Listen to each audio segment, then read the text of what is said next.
This lowers on 2x2 formation. Round change, down we go, racing for the first time this season. 3 hours of GT action, it's go. This is very tight as they come down.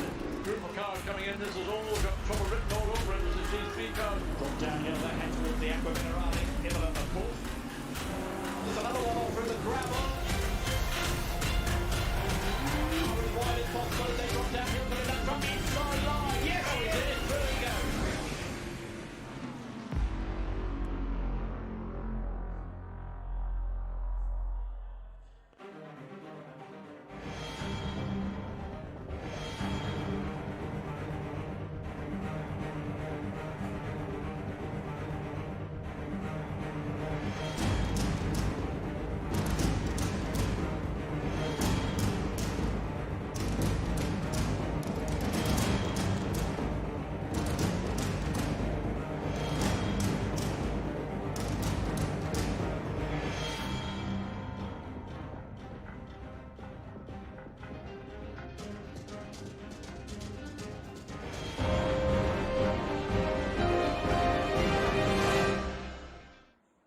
Apex Online Racing is sponsored by Elgato, who created this lovely stream deck.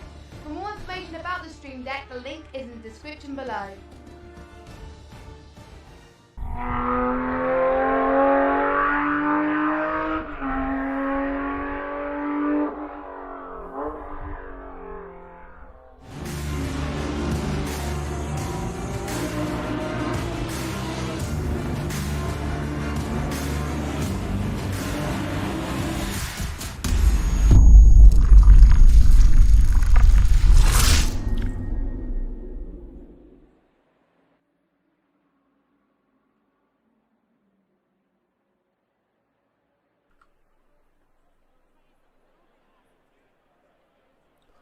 Well, the Endurance Championship AOR has put together is turning up to be quite a crazy little suggestion. This is round 1. We are 9 hours long. I am joined by Cardinal Smith and Chinson later on. My name is Rage F1, and I'm welcoming you to some proper endurance racing. How are you doing today, Mr. Cardinal Smith? It was only a couple of minutes ago we were watching the Super Poles compete for the top spots. It was pretty exciting. Yeah, you're right, Rage. Good to be back. Happy afternoon, and let's get into the big event. Yep, I think so. We've got a couple of minutes before we go live. Well, before the race starts or whatnot. I'll show the screen, might as well, because we're still running around. You get to see quite a few of the other liveries and bits and pieces. So thank you if you joined us after that little break, and I hope you enjoyed the Super Pole. If that's something you'd enjoyed, give us a shout in the chat if you want more of that. We're gonna do it for the remaining of the season for each stint, which I think is a great idea. So yes, hopefully we get some changing around of those people in the Super Pole. It's not always the same people. Maybe give some of the other teammates a go. Who knows? Do you think that people would do that?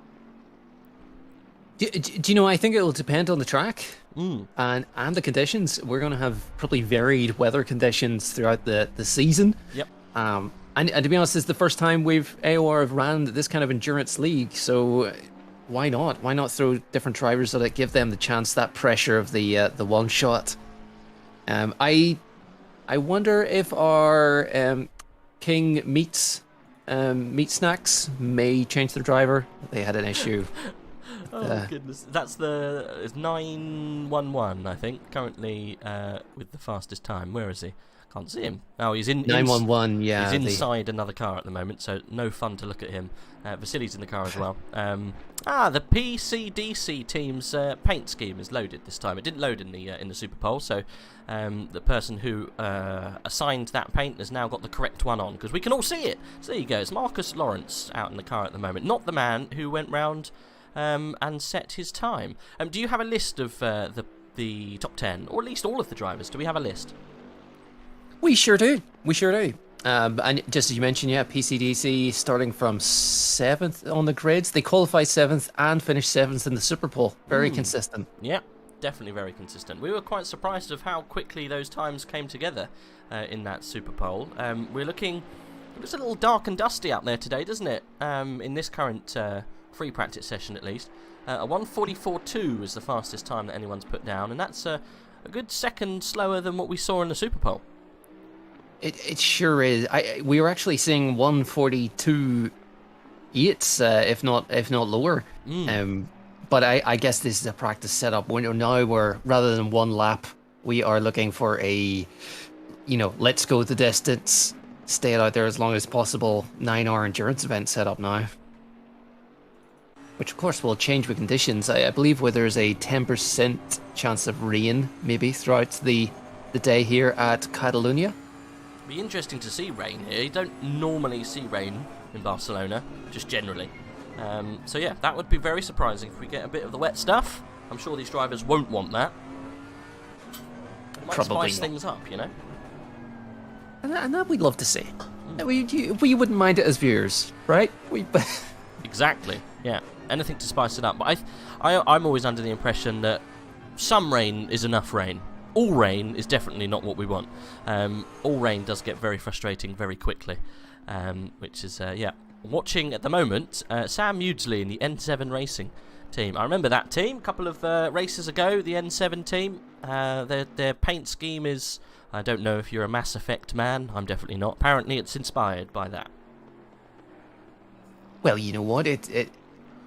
I haven't played Mass Effect myself, but it's a lovely matte black livery with that distinctive red off-center stripe on the car 117. The Maudsley, let's see. Maudsley in the N7 Racing team. Yep. Driving today, Rennie Battenberg, Robin Moe and Simon Beeg. I've got a funny feeling that was the same team that we had a couple of races ago. Can't remember where we were introduced to the N7 team. Possibly Silverstone, but can't remember. We do so many now. It's about time that they put together the championship. It's been a long time coming, hasn't it? I think for at least a good year, they've been teasing. And you know what? It's qualified 21st this week. 19th on the times in practice here today. Good setup. Hopefully push into that top 20.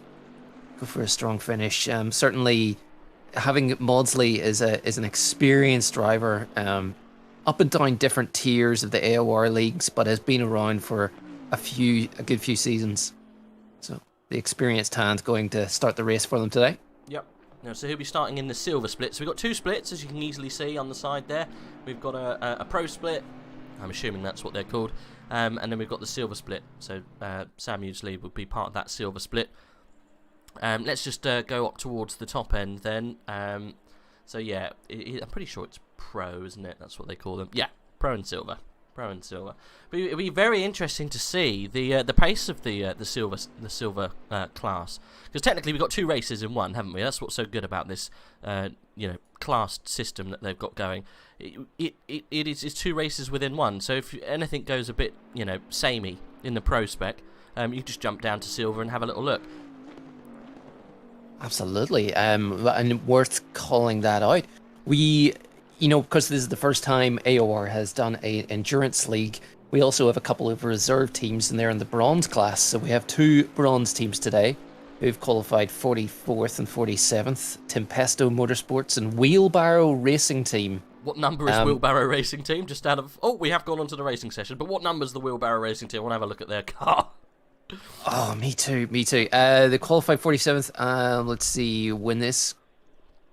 Let me just check. Vineski 727. Vineski 727. Yeah. Doesn't look like they have. It doesn't say Wheelbarrow Racing for me, which is frustrating because that's a fabulous name. Yeah. The paint is somewhat boring. Oh, I wanted a wheelbarrow. Never mind. That's a shame. That is a shame. Okay, no problem there. I did actually see Tom Otti at the back, who's 47th. He's part of Chimp Racing, apparently. Chimp Racing. Okay, Chimp in the Racing. silver category. Mm-hmm. And is that just Felix Chef and Audi? It just looks like... I think they're at the back because only one driver completed qualifying. So, maybe should be higher up.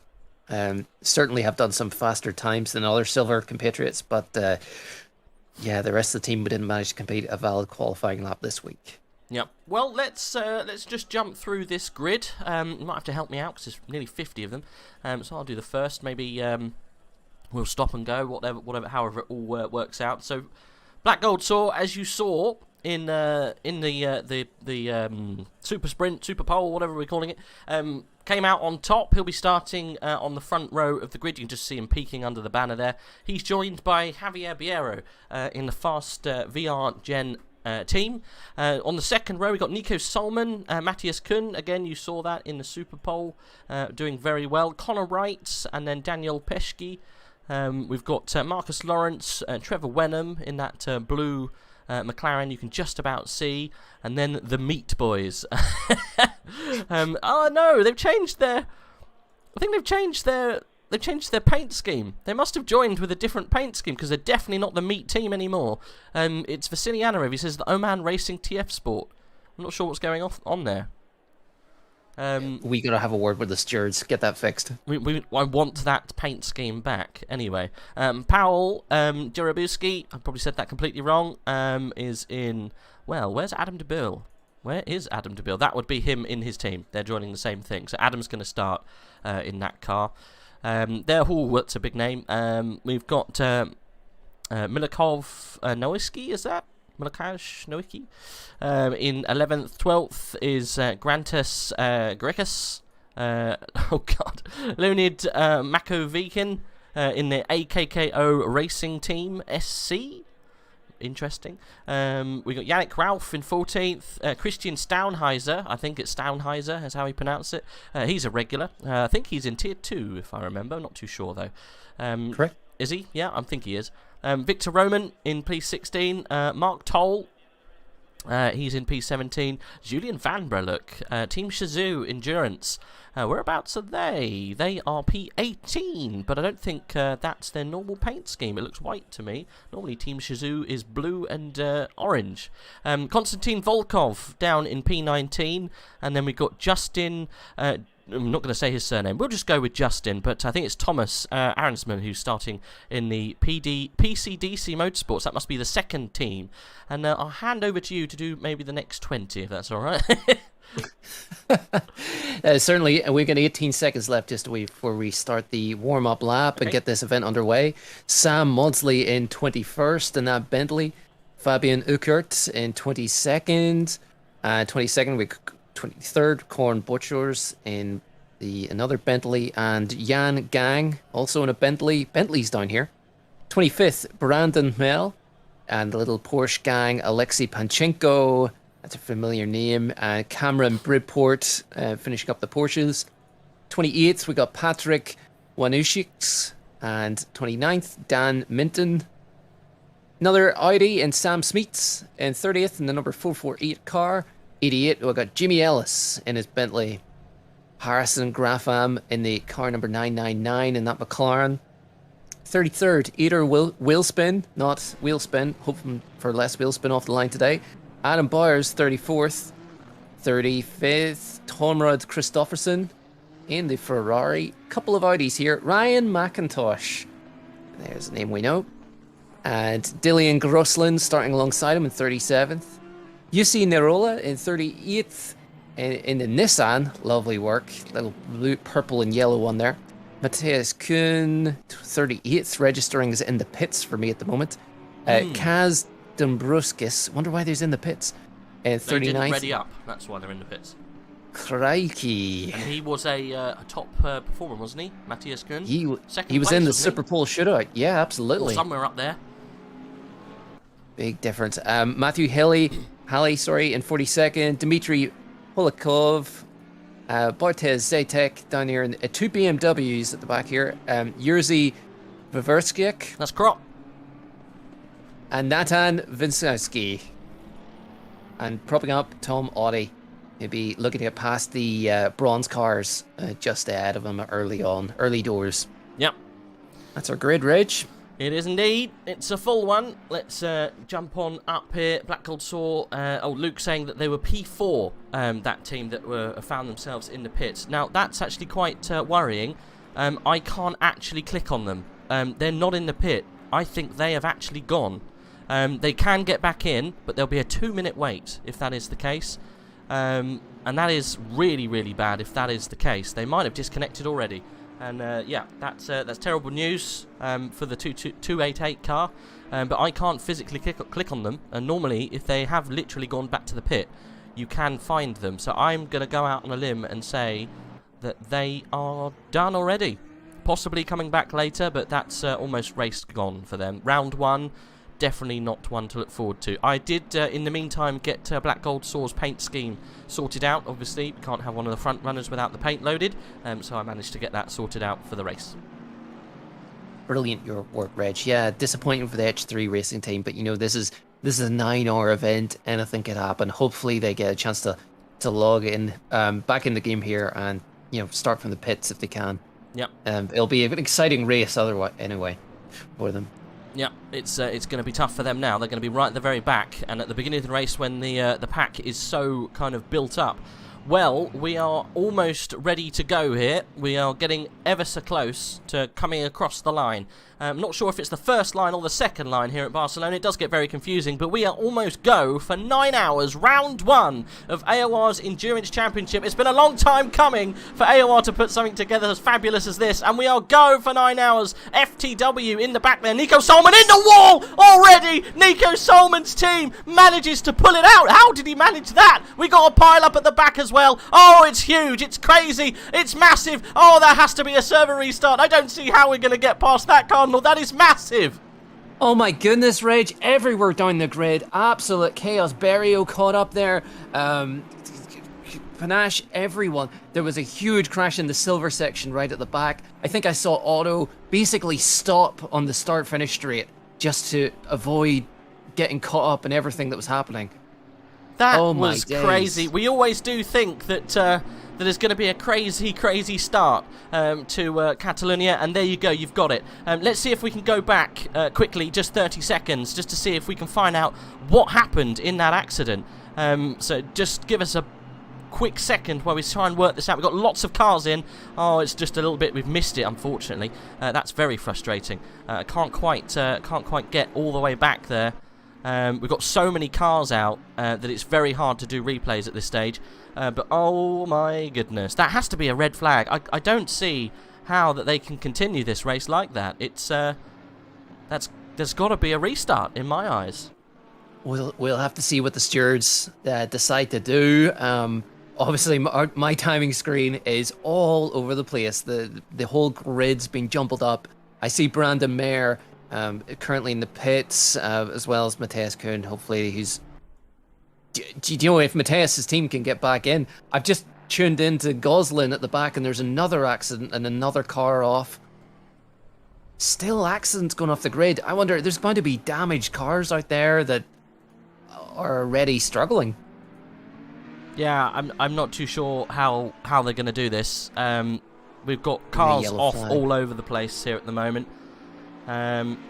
Yeah, you can find at least 10 cars in the pit after lap 1. What a mess. Indeed, that is unfortunate. Really, really unfortunate. What is also even more unfortunate, we used the replay button. This is the first time I've tried to use it since broadcasting such a big event. It's been working fine during the normal league, but because we've got so many users connected at the same time, it's completely crashed my broadcasting client. So unfortunately, I'm just going to have to restart ACC, and that is really annoying for you guys watching, but unfortunately I'm not going to be able to scroll through the players unless that happens, so I'm going to have to give you a black screen just for 1 minute while I restart. I will be back as quick as we can. Maybe whilst we're doing that, Cardinal, if you could just give us an update on what's actually happening. Yeah, of course, Rage. So everyone, welcome to the start of AOR's very first maiden endurance Grand Prix here, and an absolutely dramatic start. One person who's not going to be complaining about this situation right now is Black Gold Saw, the driver who took Super Pole this morning and is now drove away very clean start and stayed ahead of all the action. He is a almost 2 seconds his gap, well 1.6 now. Behind him, Javier Barrio got a great advantage just with the little carnage just at the front. The two cars kind of kept things going, but Javier Barrio slipped through from further back, along with corner right's CJW here in third, right behind Barrio. Daniel Pashk, a really fast driver, is leading a sort of long chain. There's a car's just come out of the pits and is avoiding him, but he's got Marcus Lawrence, Trevor Venheim, Vasily Anafrev, and Andrew Dabiel all right behind him. One of the cars I'm looking out for at the moment today is Grantas Caracas, who's been winning Tier 2 races lately in the AOR GT3 League. Started at 12th up to 9th. Clearly one of the drivers to get an advantage from that start. Just Adam Dubrel in front of him. And Dubrel in that Italian marked Ferrari, green, white and red all over it. Taking a look further down the grid, there's another battle. From 10th onwards, there's a long chain of cars led by the Lamborghini of Yannick Ruif. Obviously an experienced driver that we hear a lot of in the GT3 leagues. We can just see Van Burre trying to make a pass on Victor Roman, I think. Trying to aim down the round side. Respect being shown, careful driving. Obviously, this is a 9-hour race. You want to just get through these first few couple of laps. Obviously, yes, it's easier. Okay, everyone's in cold tires. You're close together. It's the easiest time to pass or make up a position or two. But you gotta, if you have damage now, you're gonna have a really tricky race. I can see there's been a back marker getting in the way of some of the cars. Yannick Ruif just trying to navigate past these now. We are back, by the way. Lovely stuff. We have Dubiel just getting passed down the inside. Bentley just taking through there. Welcome back, Reg. All good? Yep, we're all fine. No problem at all. So there we go. We thought I've been testing the replay function on our broadcast client for a little while throughout the AOR Tier 1 season, and it's been working fine. But I think because we've got so many people in, it just crashed it completely. So sorry about that, guys. We're back in. We're a couple of laps down after that. Well, I'm going to call just farcical start, to be honest. There's a crash already. Vasily Anarev just really missing a Ferrari that was crashed off. Rejoining the track. There's another spinner at the back there. That's not good. That's not good at all. I think that was, Steinhauser crashing with... Steinhauser online there. He can't move. He's not allowed to. He's got to hold the brakes. And, there's cars coming round. Now, go, close. Christian. Go, Christian. Go. Oh, he's waiting. He's being very patient there. That's, I guess, one of the best things you can do. Christian Steinhauser, that is how you spin and stay on the exit of a corner. You do not want to move, otherwise you can cause an accident. And he won't get penalised for that because he held his brakes. So well done. Good job, Christian. Be more like Christian, is all I can say. Be like Christian. Yes. That's it. Yeah, and that's it. You be as predictable as possible so the car's coming around the corner, see you, and know how to react, right? Yes, so Steinhauser, a respectful job there. Unfortunately down in 29th now, but it's a long race. Those tires will be... I was going to say, need big, a little big getting news. up the temperature. Big news. Nico Solman in the pit at the moment. Nico Solman in the pit. Now, I think he was obviously caught up at that turn 1 almost straight issue. I got no idea what happened there. He collided with one of the front runners going down the back straight, but he is in the pit, and he's been in the pit for some time. So this is FTW almost having a disaster on the first race of a championship that lasts 4 rounds. I mean, you've thrown it away on the first straight of an endurance championship. That for a front runner, this team is a title contender, not just a race winner. That is big news to see a car like that out already. Disappointing start. Of course, they were 3rd in the qualifying and 3rd in this morning's Superpole as well. As you say, a title contender, and they will be back. But hopefully, this is long repairs here. They are right down in 46th right now. It's a grim situation right now. Down in 47s now. Just the commentator's curse on them. Just to add a little bit more insult to injury. Well, you can... Kick the dust while they're done. Yeah, exactly. You can see what's going on in the top 3, 4. Black Gold Saw, Jay Barrero, Connor Wright doing the business, and the top 3 at the moment. We've got Pashke and Lawrence. They're fighting to keep on track between 4th and 5th. And let's just touch on what we've got in that silver split. We don't want to forget it because it is always fun to watch out what happens. Technically, we've got 4 races going on today. We've got 2 in Tier 1 and 2 in Tier 3. 2 in Tier 2, sorry, because obviously we have 2 splits, and also we have reserves jumping in too. But the leading that silver split at the moment is Jan Gang. What a name. Gang Gang in the 871 team. And we've got Volkov, Konstantin Volkov in 2nd place in the silver team. And then Jason Dyer just behind. I think Jason Dyer almost got caught up in that incident with Christian earlier on, Steinhauser, who spun. He managed, I think that was who he actually tangled with. So yeah, interesting to see him still holding his position. And then moving further down in that silver split, we might as well keep you all updated. We've got Dan Minton in 4th. We've got Dan Robinson in the Brexit Boys, currently in 5th place, and he's being hustled at the moment by Daniel van der Linde.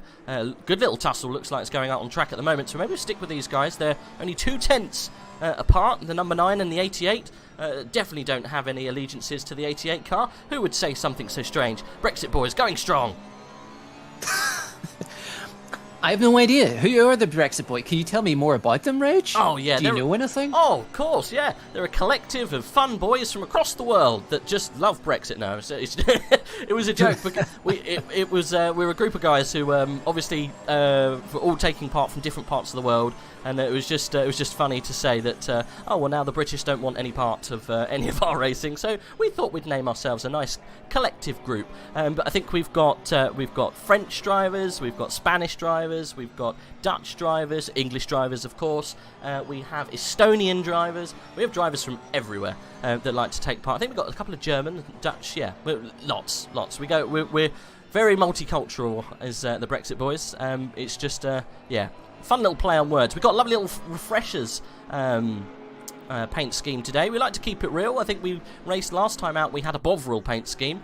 We've had Anosol, the lovely hemorrhoid cream. We had that one last time before. Can't remember, we think we ran a Roses paint scheme once before, but yeah, I'd like to mix it up. It's normal edible goods, normally, I think, for the Brexit Boys. Excellent. And now I'm starting to see signs why you might like King's meat snacks quite so much. There you go. It does say on the very roof of the car, I don't think you can see because of the camera angle, as he gets Dan gets a bit squirrely going through 4, it says we finally found some fuel, because as all the Brits know, it's been a bit of a fight to try and get fuel, as Van der Linde muscles his way past in turn 4 and 5 to get past Dan. I don't think Dan will be too worried about that, but it is for class position, so he might fight it. He might, and I think he is. The GOAT racing car of Van der Linde's ballooning its way through that during that tricky section. Snection works. And Robertson. Robertson's had a spin, I'm afraid. Oh no, okay, never mind. I'm just going to give you the updated, this is chat by the way, I'm going to give you the updated pit wall link, so you can all find the live timing. I'll get that for you right now. I think that should work. If it doesn't work, can you just report back to me, chat, please? I've pinned the message. It should stay there, but if that doesn't work, that live timing screen, if it's wrong, please do let me know, because obviously we've had quite a few jumping ins and jumping outs with the server being a bit strange, and that issue we had at the very beginning. It should be working though, so do report back if there's any issues to shout about. Right, so let's have a look a little further on, see if we can find any racy action. Is there anything going on towards the top end? Lawrence and Pashke getting close again. Yeah, you're absolutely right. Pashke and Connor Wright 3.5 seconds, or 1.4 seconds up that field. Yeah, I'm right, 3.5. Breaking away, the top 3 having a own little race out there, but this little gaggle of the Audi and double Bentley. Yeah, I wonder if the Bentley's looking pretty good right now. Early doors. They'll look past, but Daniel Pashke is no slow coach. Certainly has been impressed in that Audi, and that's what we love to see at one of the different cars up at the top end of the field. Just following here. got a little bit of information about the start. Now, obviously, this comes from the chat, so it could be false. Who knows? Watch the replay. The mess started in the fight between the number 66 Bentley, who bumped Solman's Porsche, and then the grid behind tried to avoid the mess, causing the huge incident at the back of the pack. So it all started with FTW and the 66 Bentley. I'm not too sure where the 66 Bentley is. Do we have a 66 Bentley? Who That's knows? a great question. I am scrolling through the field. No, we do. Matthias. No, Matthias Kuhn is Can't the. be Matthias Kuhn because he didn't start the race. Oh, you sirs are fake news. Oh dear, we've got Dan Robinson. He just went for a spin. He's also now in the pit. Not too sure what he's doing there. That's definitely not the fast way around the track, so maybe he had to come in because of an emergency, but that's definitely not what you want a couple of minutes in, so he's lost a few places back there. So that's definitely not going to help their cause, but we still got this battle going on in 6th, 5th, 6th and 4th, for 4th, 5th and 6th as it should be, with the PCDC Motorsports. We've got Grantus Krakus in the Beaver Grease Racing Bentley. That's now my favourite car. Grantus Krakus, by the way, this is he's having his first season in the AOR and GT3 leagues this year. He's joined halfway through the season as well. His first race he was leading and going very well and ran out of fuel on the last lap to stroll across the line. And this is Tier 2 racing we're talking about. And he finished, unfortunately, something like 16th, 17th. Came back the very next race to win it. And at Suzuka just on Tuesday there, finished, followed up with the 2nd place. He is a fast driver, Grantas, and probably making a push towards a Tier 1 championship place next season. Good, alright. Well, that's what we like to see. Progression. We saw Remy Papin do it last year. Jump up to Tier 1. Not had a good time in Tier 1. It does... It is harder, a lot harder when you jump up a tier, but give it a go, see how it goes, and obviously if it works, it works. If it doesn't, you can always hop back down, be a little bit more competitive. Neil's saying that Pitwall has P20 and P1, FYI. Not too sure what's going on with Pitwall. I will have a chat with the admins and see if we can get that sorted out, guys. Just looking at Adam Jubail and possibly Anafreev. 7th and 8th, I think, swapping positions. Dubel looking on the cutback into turn 1.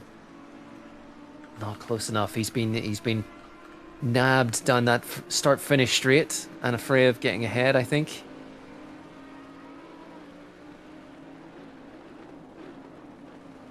I'm waiting for the timer to just justify what I've said. There we go. We're up to date. Anafreev passing for 7th place. Getting ahead of the Ferrari. 4/10 down the road. We've got Victor Roman. Yeah, I think just has one of the back markers ahead of him. He'll want to get past. Oh no, Victor Roman's passed in the Fast VR Team B car. What number is he? Whereabouts is he down? Victor Roman's in 9th. He's car 111. You may find the livery familiar. It's the Team B of Fast VR. Ooh, going toe to toe, and there's a contact. Oh, that was a little bit silly.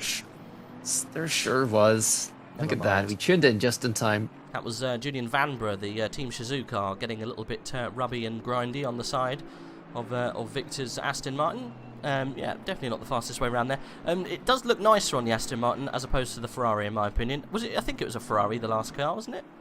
Yeah, I think you're right. Yeah. Yes. I think it looks slightly nicer on that Aston Martin.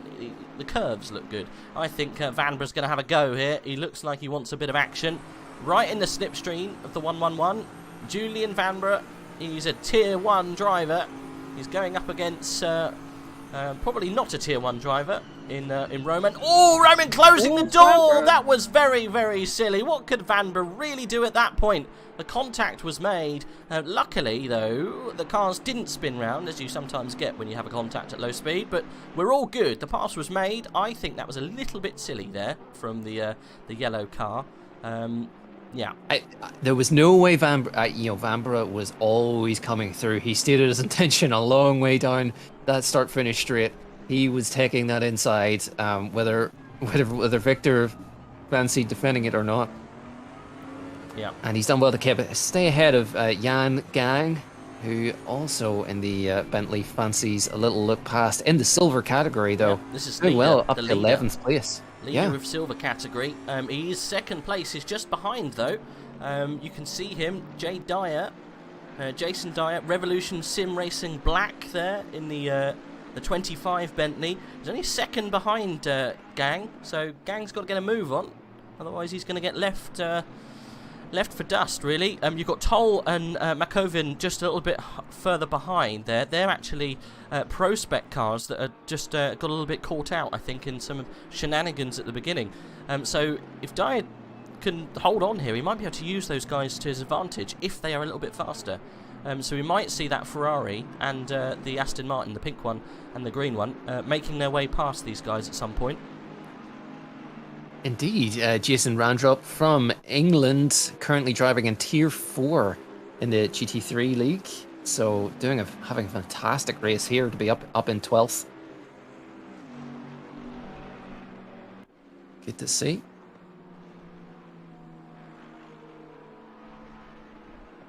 I think it's probably one of the closest races that we've got on track at the moment. Van der Linde and Arensman down in 20th and 21st is pretty close. But we'll stick with this at the moment. I think the possible change of the lead in the silver class up for grabs as Gang looking to get past Roman. Doesn't need to, but if he's being held up, might as well try and make a pass. Indeed, just looking in the chat there, is there live streaming for this race? There absolutely is live streaming on the go. If you are a driver watching and you need to get in contact, there are details in Discord or Zirkle. Please get in touch. Let's see. Other PC DC team is P22. We had to avoid another car that spun and got hit, and we spun as well. That is unfortunate. Sorry to hear that. Which ironically follows a comment that said PC DC, let's go. Oh well. No. Tis a shame. How are we getting on up at the front? There is 5.5 seconds between Javier Berrio and Black Gold Saw out in the lead. Mr. Black Gold Saw, he put it right on top in the Super Pole this morning. Living life today. Having a lovely drive around Barcelona. Is there any trouble back there? Don't know. Haven't seen any. Doing his own thing. He's avoided everything. Just a little word on the live stewarding. We had inquiries of 911, 500 and 444 in Tier 1 refused because of lack of evidence, and also 444 versus 911 again refused because of lack of evidence. So looks like we are trying to there is some penalties looking like they will be coming out if the correct information can be provided. After what happened on that, it's not even turn 1 incident, it was the start-finish incident that we saw at the very beginning of the race that made us scream like little girls, because that will definitely be interesting to see what happens. The gap between Dyer and Gang has come down. It's inside of a second now. He's definitely being held up by Roman just ahead in P10, but very good to see a silver spec car almost inside the top 10. It is, and all of, I mean, just to be clear, all of these drivers earned their place in this this Tier 1, this top bracket race. There is a Tier 2 race also going on ahead. You can catch that on Twitch, but these guys all qualified for sure into this. So the silver tier, although we have 2 brackets a race in the race today, we very much deserving to be here and certainly showing it on pace and merit right now. Do we have a link for that Tier 2 race? We will, if you would let me go squirrel away and find that, I'll get that for chat. Because I think it's one of the community that is streaming that. Let's see if we can find that Tier 2. That would be good if anyone wants to keep up to speed on that. If anyone is using Pitwall in the chat, can you just let me know that the timing is corrected itself, or if the video is now working properly? If you could let me know, that would be very, very helpful. If not, unfortunately, I'll have to reset the game and Pitwall again, which I don't want to do. But could you just let me know so people using Pitwall have got some actual usable information? Do a report back on that. That would be very, very helpful. I mean, it's working fine for me. All of the functions are working well, and the link is all correct. So just let me know if there's anything wrong, and we'll have to reset it again. I am just checking it out myself. It looks okay to me. Good. Got the live timings up. Perfect. Because someone said it was showing P20 in the lead, which I don't know. Well, I think at the start of the race we had so many goings on, and the absolute disaster of a start. My times, even on my own laps, were all over the place for a lap or two. Yeah, hopefully things have just straightened themselves out. We're still intrigued by this little race here for tier 2, for silver tier. Sorry. Dyer is holding on to the back of Gang, but Toll is looking very menacing behind in that weird Ferrari. John Deere Motorsports in that. No. Is that what it's no. called? John Deere. John Dara? I don't know the meme. I recognise the name. Well, it's a tractor company, right? It's okay. So agricultural. I'm not mechanical. I'm not that agricultural to know. John Deere type of tractor, is it? Yeah. Oh dear, oh dear. No. Look at it. Look, I am here in Northern Ireland. I'm surrounded by fields. I know tractors. Okay, it's just part of the. It's part of the deal, right? See, I'm down south, surrounded by fields and farms and whatnot, but I couldn't John Deere. I couldn't pinpoint that it's a tractor. I can't think of any other tractor names. Is John Deere the ones that make the old school tractors? Are you now googling John Deere tractors? Absolutely. John Deere's a big brand. Tractors, but the Massey Fergusons. I mean, they're the #1 boys. Right. I can see John Deere now. And okay, it is the same kind of colours. I get what they're doing there. So they're trying to say that their car is a tractor.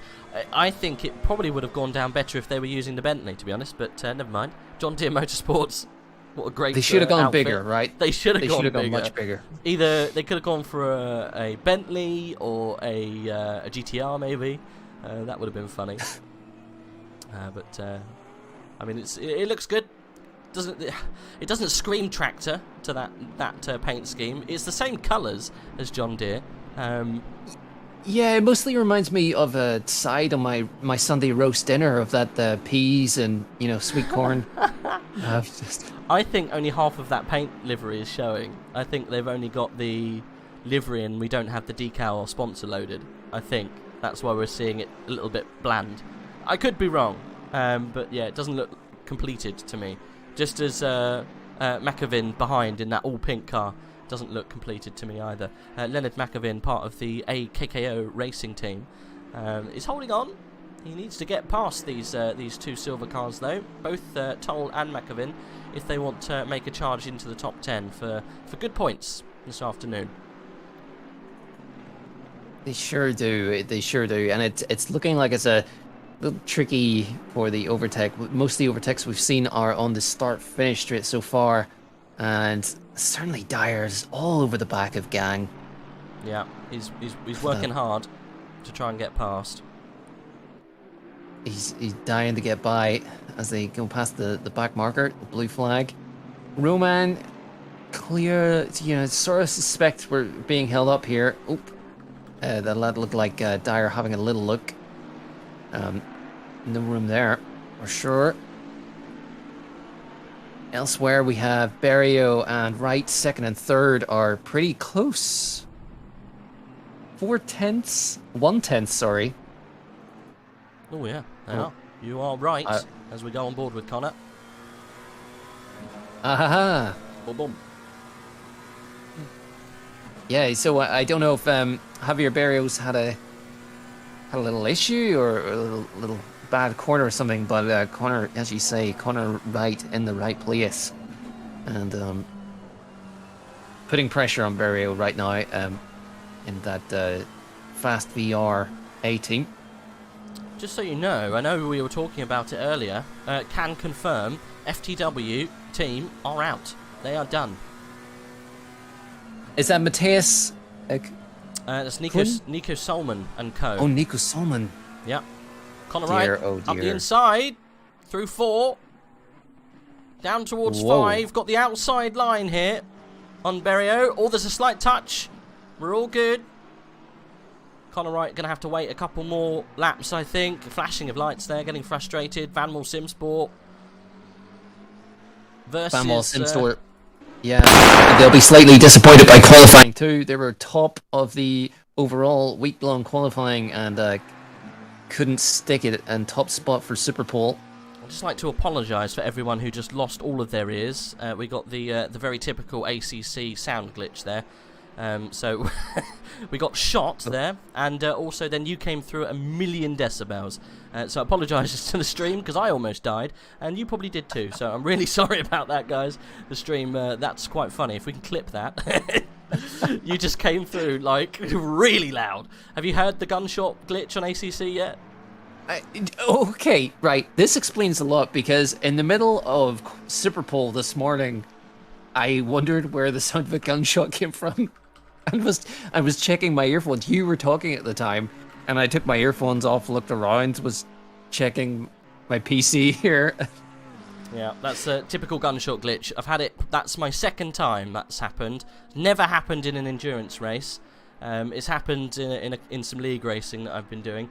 But yeah, it happened actually with Safso. Had it with me when we were doing Tier 1 last week. So it does happen, and I'm really sorry if it made everyone jump. It literally, I almost had a heart attack because it probably came through. I'm not joking. Probably 150 decibels through my headphones. I'm almost bleeding. So very sorry, guys. We're all good. I hear every time the gunshot clip happens that a driver in the race is binned. So it's just a rumor I've heard. What's that? A driver's binned? Just a driver's binned every time the gunshot glitch happens. As in a driver's crashed, or anything could happen. Okay. Anything. It's just a forewarning. Okay, right.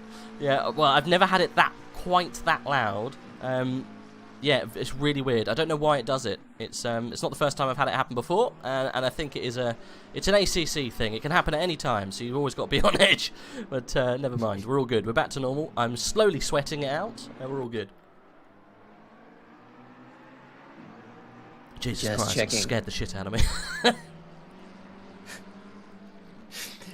Dear me, I'm just taking a look down the grid. Jay Fang, a Tier 2 racer, in the Nissan. I think Black Gold Saw is just coming up, our race leader, to pass him. Jay Fang's in the top tier, I think, but I'm guessing was caught up in the absolute carnage that was that first lap. So needs to fight. Him and his team need to fight the way back through the grids. Let me just double check that. Jay Fang, yeah, started 33 in the Yeet Gaming team. Himself and Eater Willspin. Neil's saying in the chat, at least it's almost for you, Rage. There are literal streams of blood coming out of mine. They are aching. My ears are now aching. It was that loud. I've got a ringing.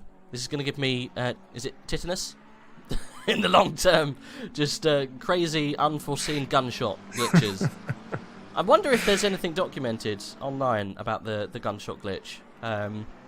ACC spectator gunshot sound. It's worth checking, and I'm sorry that my voice has given everyone tinnitus today, but we'll get by, right? Yeah, I think we're all good. There's nothing documented about it, but I've had it at least twice before. That's the second time. It never ceases to scare me as much as the time before. But yeah, it is crazy when it happens. I'm sure you'll probably... Well, you had it this morning, right? With me. Yeah, very, very scary. I didn't get the loud noise, the loud voice afterwards. It was just an exceptionally loud gunshot. Yeah, it's strange, isn't it? I've no idea why. I've only ever had one in one session before, so we should be alright now to the end.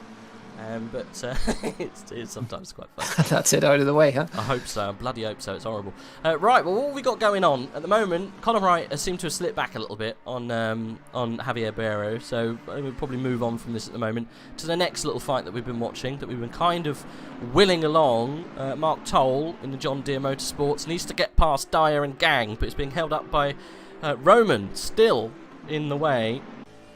We'll watch on board the fail cam, which I like to call it, on board the rear spoiler, as Roman is still holding off Jan Gang. Drive through for Van der Linde. Already. Track limits. Yep, those pesky track limits 19 laps in. Drive through for number 9.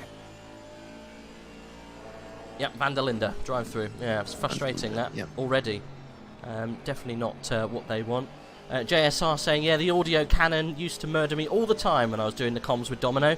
And then you rage. Yeah, it's not fun. I don't know why. Never had it. No, I've never had it on any other game apart from this. It must be a KUNOS thing. I haven't had it on the old Assetto Corsa, only this one. And why a gunshot? I've no idea. It's just a massive, like, cannon noise. It's just a pop. It's an audio pop, and it sounds like a gunshot. It's that loud. Yeah. Okay, well, hopefully no PTSD for our viewers today. Yes, all bleeding from the ears, hopefully. Yeah. Oh, we're seeing a move. Looks like Dyer almost looking up the inside of Gang there, but didn't get past. John Deere then going to the rumble strip to maybe get past him, but no movement. We're still line of stern for this little group of 4. 9th, 10th, 11th and 12th, all fighting and vying for position. I'm surprised Mark Toll can see where he's going with just this wall of Bentleys blocking out the sky in front of him. Yeah, should we go on board with him and see what it looks like? Must be horrific. Let's have a look. It's just Bentley. Aston Bentley. Ferrari Bentley. Bentley's doing well this afternoon. It sure is, and Marcus Toll just doesn't even look to be catching the Bentleys down the straight. Maybe into the braking zone a little, but Bentley's going strong here at the start of this stint. 26 minutes gone now into this race. Going 36 minutes, my apologies. I can't pronounce your name in the chat. I'm just going to call you DZ. He said, it looks like ACC automatically boosted PC volume to 100%, but why though? Only Italian knows. Yep, that's about right. Oh, P2 and P3 apparently have binned it. Well, they've swapped round at least. Wright is now in front of Javier. We missed that. Thank you very much, Niels. We've swapped around. Van der Linde has served his drive through, so the penalty's out of the way. But you're absolutely right. Conor Wright is through. Was there a connection? Shall I go back to the replay and see if I can find anything? Yeah, go on. Have a little look. See what we can find. I'm definitely not going to press the reset replay button because it killed us all last time, so we don't want to do that. But yeah, have a little look. It will be on lap 20 to 21 between 1-1 and 2-1-2. Very well. 322% of max volume, says Sergey. Yeah, sorry about that, boys. It probably scared the shit out of everyone in the chat. There was probably about 100 people just instantly jumped all together across the globe. Sorry about that, boys. I don't know how many people we've got watching at the moment, but welcome if you've joined us. This is round 1 of the Endurance Championship. I think we've got 4 rounds, haven't we? We've got a 9-hour, 2 12s, and I think another 9, maybe a 6. I think it's just a little 6. I think just it might be a little 6. Cheeky little 6 at the end there. Let's have a look. It's like a little speed run just at the end. A little 6-y boy. We have... Oh. Yes? Sorry. Okay. It looks like, is it Trevor Venheim? Mm-hmm. The back marker. So, yeah, Javier Barrio, Conor Wright, in the middle of the track, in the middle of the course. Wright touches the left rear of Barrio. Oh, sorry to interrupt. We're all good. Don't worry. Back marker getting in the way of Gang, Dyer and co. Toll looks like he's got past Gang. We've missed the little battle that we've been waiting for. Oh dear. Okay. Anarev DC question mark. Don't think so. I'll have a little look for you. I can't see him at the moment. Whether he's out of the car, I'm not sure. Anarev was. Let me tell you. 911, wasn't he? Yes, you're right. You're right. No. Soldatov is in the car at the moment. Very, very damaged. Heavily damaged. We don't have meat anymore. They must have changed their paint livery. We've got Oman Racing with TF Sport. That is Vasily Anarev's car, I think.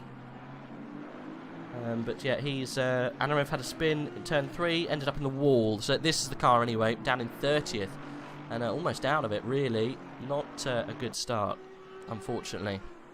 But still in the race, that's the main thing. Long old way.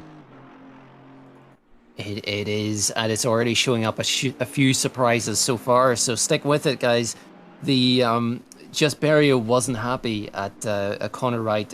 It was Conor Wright just caught the tail end of the car and sent Barrio in a little spin. Vicken was just a passenger. He gave Conor Wright a little bump in the back, but there was nothing he could do about it. Okay. It was a viewer. But Grant Caracas now, the Tier 2 driver I mentioned earlier, who's made a scene on the Tier 2 league, catching up a Barrio here in what could be a battle for third, 8/10 between them. Yeah, we'll keep an eye on that. That's one of the drivers you said you wanted to keep an eye on at the very beginning, wasn't it? Obviously causing a stir in Tier 2, so yeah, good that he's transferring that over into the Endurance League, which seems to pull a lot of the tiers together. But we are at the moment watching Lawrence versus Pashki, the battle that's been going on for quite a while. Sorry, PCDC versus Beer Racing. So we're going well at the moment. I like the paint scheme of that Audi. It looks pretty cool. Neil say, how unfortunate to the Vanber incident. Yes, the only DNF I know that we got so far that we've been talking about is the FTW team, big team to DNF, the top 3 team. They have called it a day. It'd be nice to see if we've got any kind of information about why they chucked it in.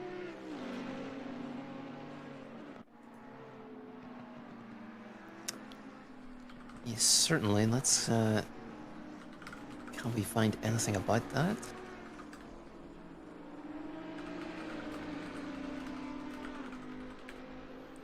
Seeing if I can find something in any of the endurance chat about what happened at that part. Let's see. Well, maybe one of the team members could come in and chat to us if they're still around. Yes, if we've got any FTW guys in the chat, it'd be really nice to have a chat with you, if we could. I found that Tier 2 stream. If anyone wants to watch Tier 2, you can do. Obviously, stay with us. But if you want to watch Tier 2, you can catch Tetra Dax, which is I think he's doing commentary. Let's just double check. Sorry about any noise if it comes over. But yeah, no, he was actually... Sorry. 322% volume incoming. What do you think? I hope no, not. I really hope not. Yeah, no, he's looks like he's spectating and streaming that, guys. So if you did want to watch that, you can do. He should be... I think he might be doing that on his own. So yeah, power to him. I know how that feels, but he is streaming at the moment. So if you want to watch something, it's unofficial, but he is streaming it at the moment. I still can't find the information, about FTW. Yeah, I can't see anything right now. So let's, we're 40 minutes in. Let's hope we get something later on. And just seeing a few more inquiries refused. Obviously, inquiries need some kind of evidence for the live stewards to take a look at.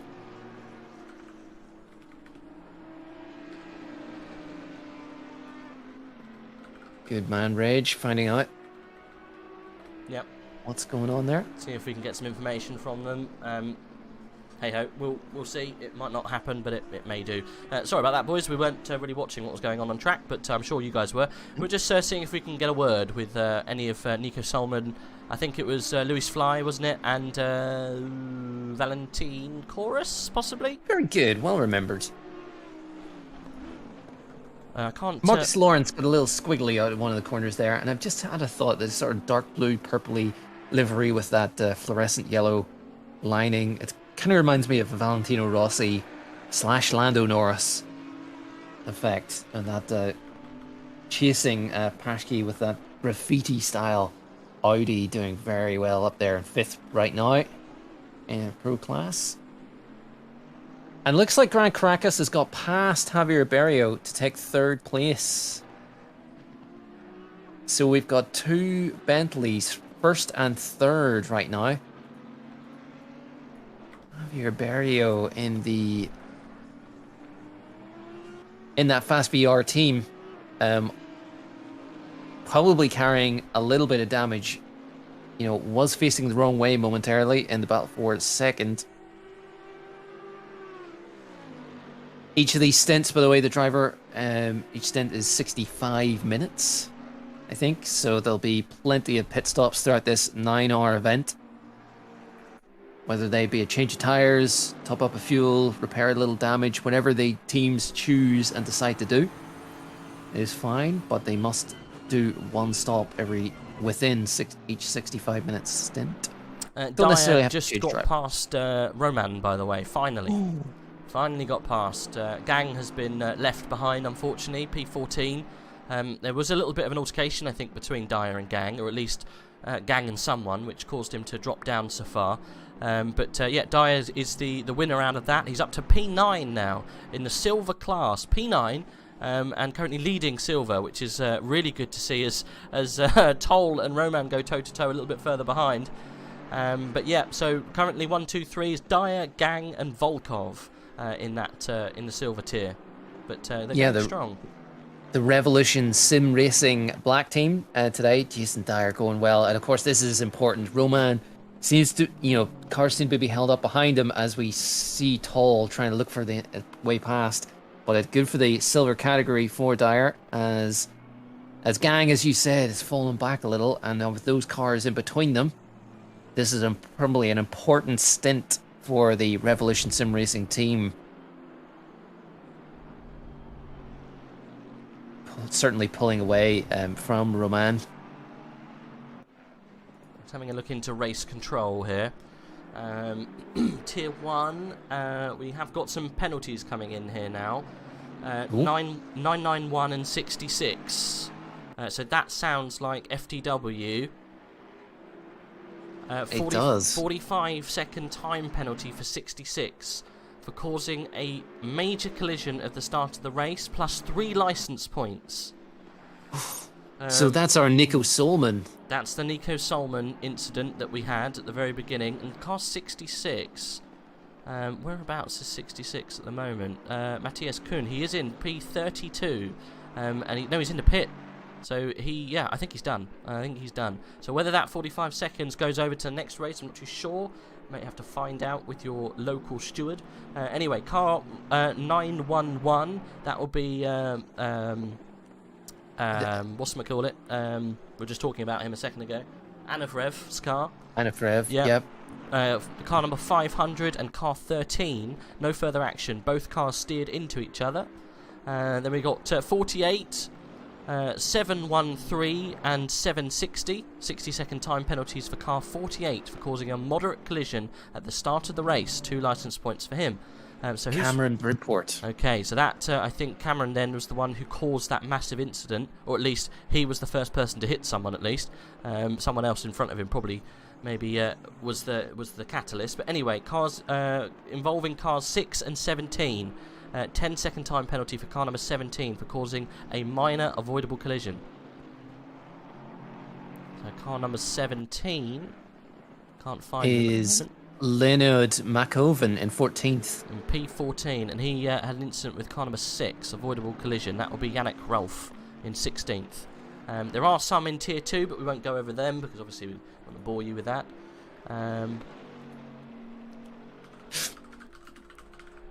Okay, and just a quick question to you. You said that you went on to pit wall and you could see the stream and the live timing was correct, right? Let me just go straight over there and check again. Is that right? Okay. Yeah, I can see. One of the guys, Yeah, again, coming back to console. me and saying that it's not working for him, bless him. Grantis Crackus, 48 minutes elapsed time. He's in P3 at the moment. It should show him. And the stream, it shows on there too. Yes. Okay, Yes. perfect. No, that's fine. I'll let him know. It's a him problem, not an us problem. There we go. Our Always apologies. Always here to help, but doesn't always work.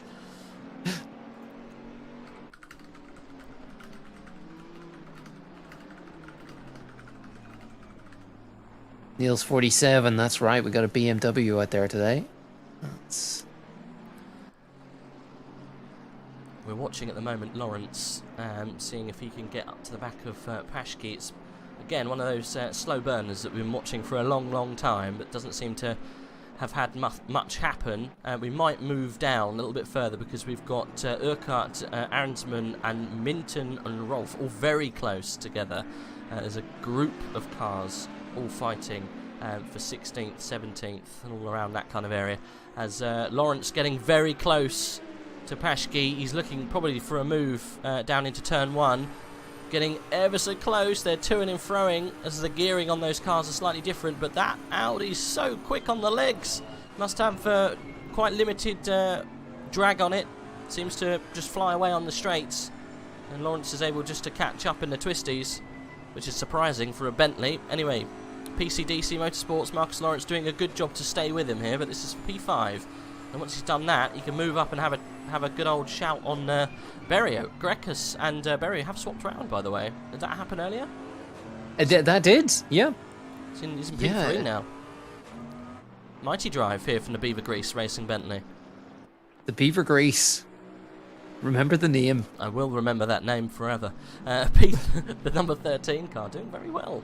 You got to remember though, you might have a fast driver in now, but it all depends on what you're going to put in next. And I know we haven't really spoken much about driver changes just yet, but it's going to start coming into play soon, isn't it? It is, yeah, it's every 65 minutes is the length of the stint. They don't necessarily have to swap drivers within that, but they certainly need to stop. And you touch on that. In terms of qualifying pace, the Caracas is the fastest driver in that Beaver Grace racing team. So, not by much, but certainly wanted to make their mark early on in this race. I wonder what Beaver Grease smells like. Do you reckon it's quite musty? Are beavers the one that build the dams? Yes. Yes, okay. I've Foresty, mucusy, I don't know. I've heard that Beaver... now, lads, calm. I've heard that Beaver actually tastes quite nice.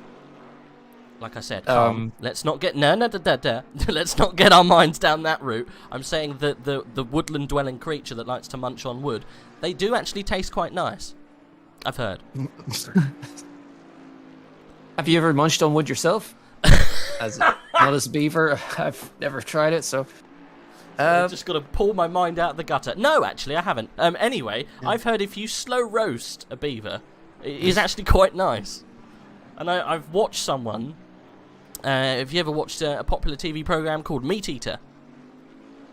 No. Okay, so it's on the old Netflix, if you fancy it. Yes. It follows a hunter around, and he goes around and kills wild animals, pretty much. And at one episode, he traps some beavers, and he puts them in a pot and slow roasts them for like 4 hours, and they come out quite nice. Apparently. Is that legal? It's in America. Anything's legal. Oh, fair enough. Yeah, you can kill beavers. Yeah, of course. Let me just mute myself. I spat all over the muff on my mic here. Okay. What? Because we were talking about beaver grease. You did make me laugh when you asked if I've ever munched on wood. Anyway, like I said, get our minds out of the gutter for 1 minute whilst we concentrate on what's going on in this race. Let's jump down, I think, to P14, 15 and whatnot, because there is a race going on here. I like that Yannick Ralph car. It's got Nyan Cat on the side. It's Pace Hub, apparently. It's Lamborghini. It's one of the only Lamborghinis I see on the grid today, which is looking quite nice. Who's he got around him? He's got Minton. Volkov, he's actually in a chain of cars he doesn't really need to be racing, which is frustrating, isn't it? It is, yes. So what are these silver cars all around, and a little incident, but right behind him, Arnsman and Minton, and looks like Arnsman's got a way through there. I think Minton had a little mistake. But yeah, exactly. As you say, the silver and pro classes in amongst each other here. It's frustrating if you're in that that pro split, because you've got to get past. Otherwise, this is, you know, although they might be similar pace to you, it's only going to ruin your chances of getting a little bit further up the grid. Because even when you get past this person that possibly is slowing you down, you don't gain anything from it apart from getting that pace advantage when you get past. So if he can make the move, he's then got 8 seconds to Macavin a little bit further up, and then you're stuck behind another silver split car. But because we've got so many silver split cars kind of dotted throughout the grid, it does cause a few problems for these pro split guys who are fighting back through. Royf is in a tricky position here. As you say, 8 seconds up the road's Macavin, who himself has a 10-second time penalty, which he'll serve at the next pit stop. But there's still that gap. And even then, once he gets to Macavin, there's still the silver split guys of Yan Gang and the silver split race leaders going on there. So this is a tricky time for Yannick, and he needs to find a way past this Aston Martin here. Konstantin Volkov, I've got a funny feeling, is a tier 2 driver, no? I seem to remember him. Oh, that's a dive! Licked that stamp and sent it up turn 10. Woo! Volkov is going to come back at him. Volkov coming right back at him. Blimey, but he's Roy still has the inside. Yeah, good stuff from Yannick. Inspired driving. He just thought, I'm not sitting here anymore. Chucked it straight up the inside of turn 10. I don't think Volkov even knew it was coming, but he has just been muscled out the way by Arnsman, by the looks of things.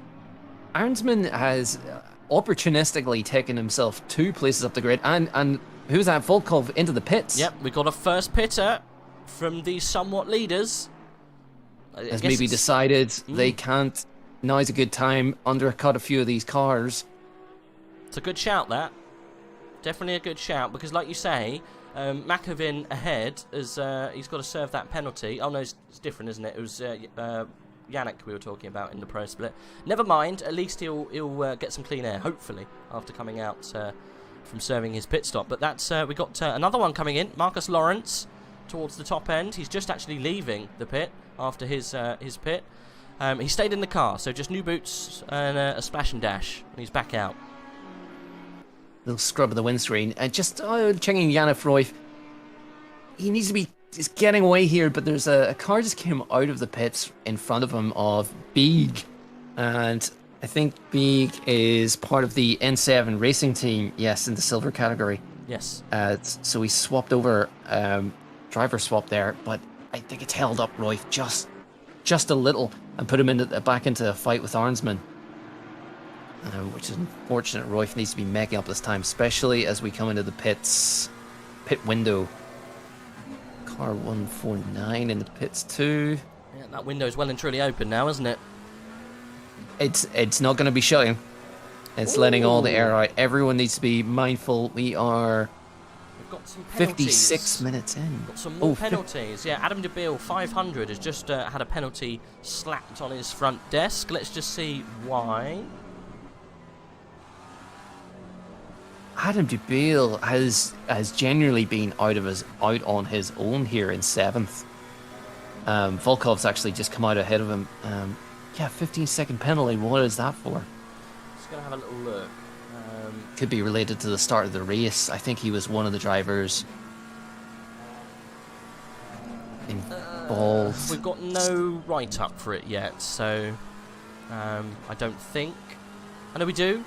When was this? 306? Yes, this will be here now. Yeah, this is the one. So, let's go through this long list. Sorry if we're looking at something boring on screen, but we're going to go through this now. So 36, 14, and 999. Currently, 30-second time penalty for car 36 for causing a moderate collision on the start straight line. I think we've already read that. I've got a funny feeling we've already read that one. No, it couldn't have, because it's 306. Carry on. So, moderate collision for 36 for causing... 30-second penalty for a moderate collision on the start-finish straight line. And 2 licence points. We've got inquiry involving 638 and 727, 15-second time penalty for 638 for causing a collision, and 1 licence point. So who's 638? Let's have a look. 638 is Dylan Goslin, and the 30 seconds for 36 that we had a second ago, that is... can't find 36.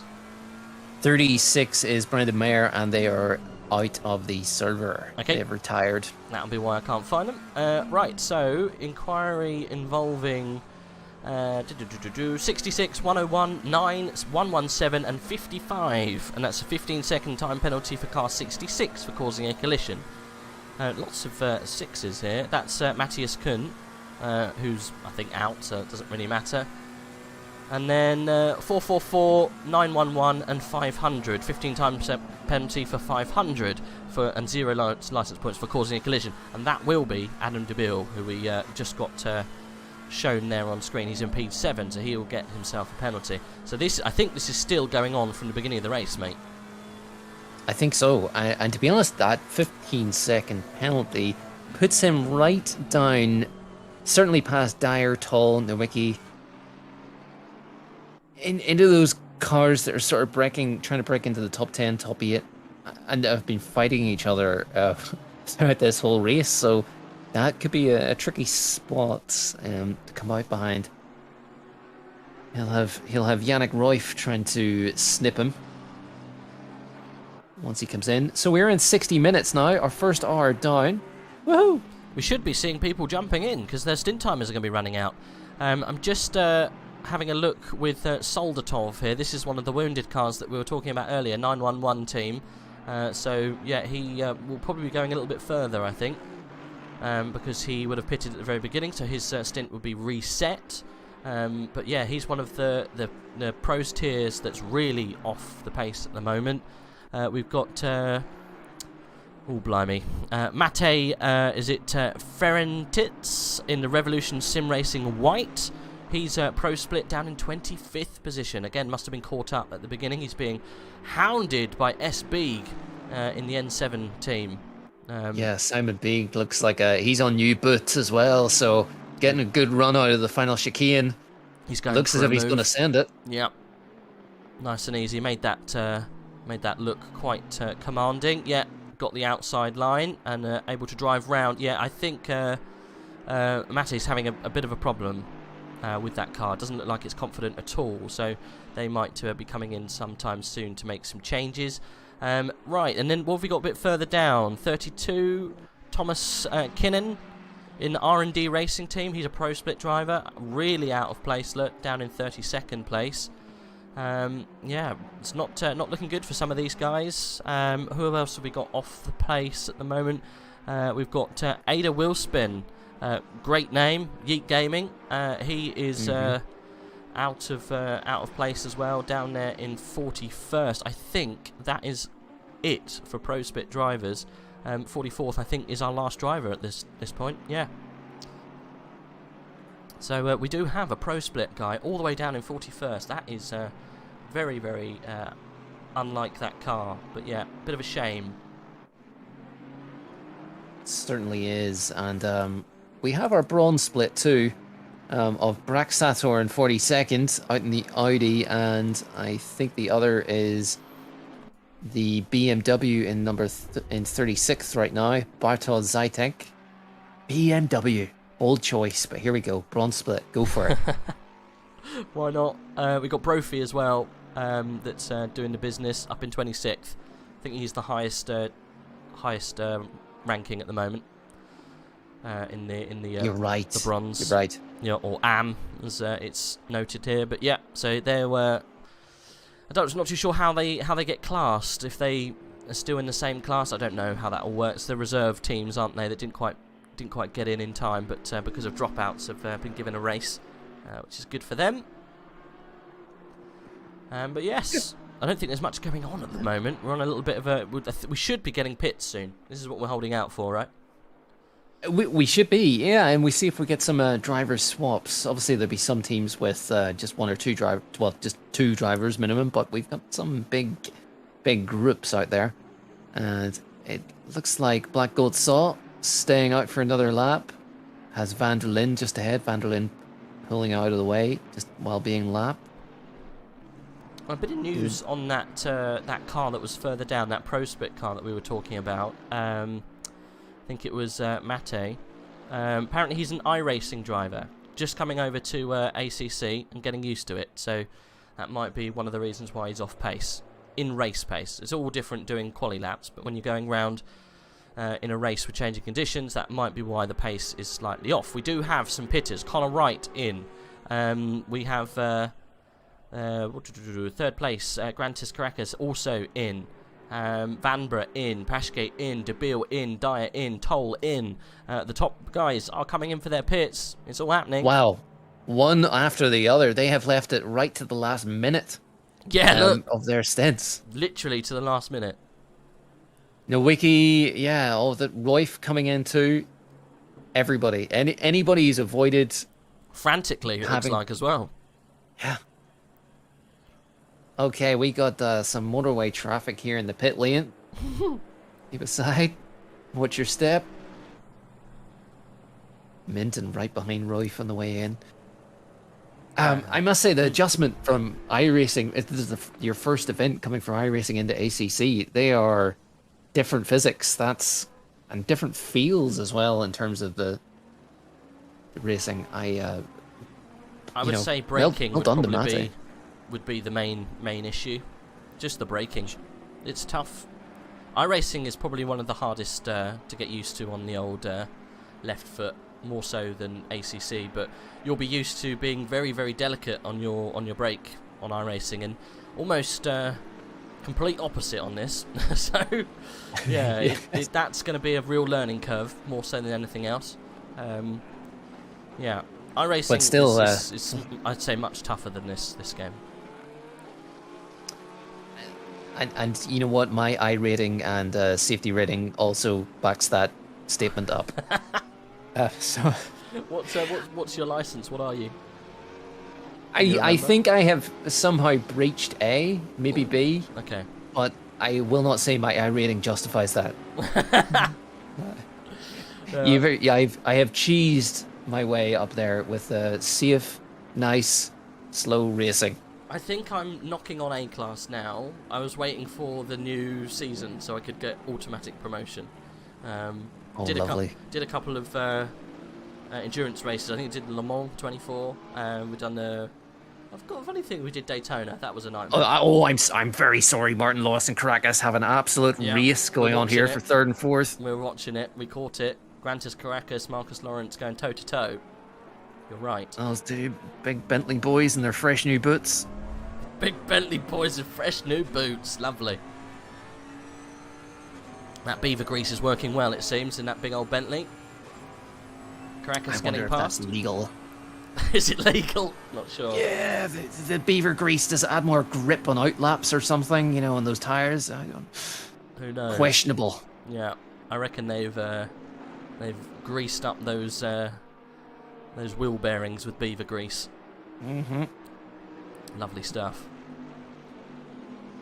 So my apologies. New season, new iRacing season, obviously. Getting up there into that's when the change happens, the change in licenses.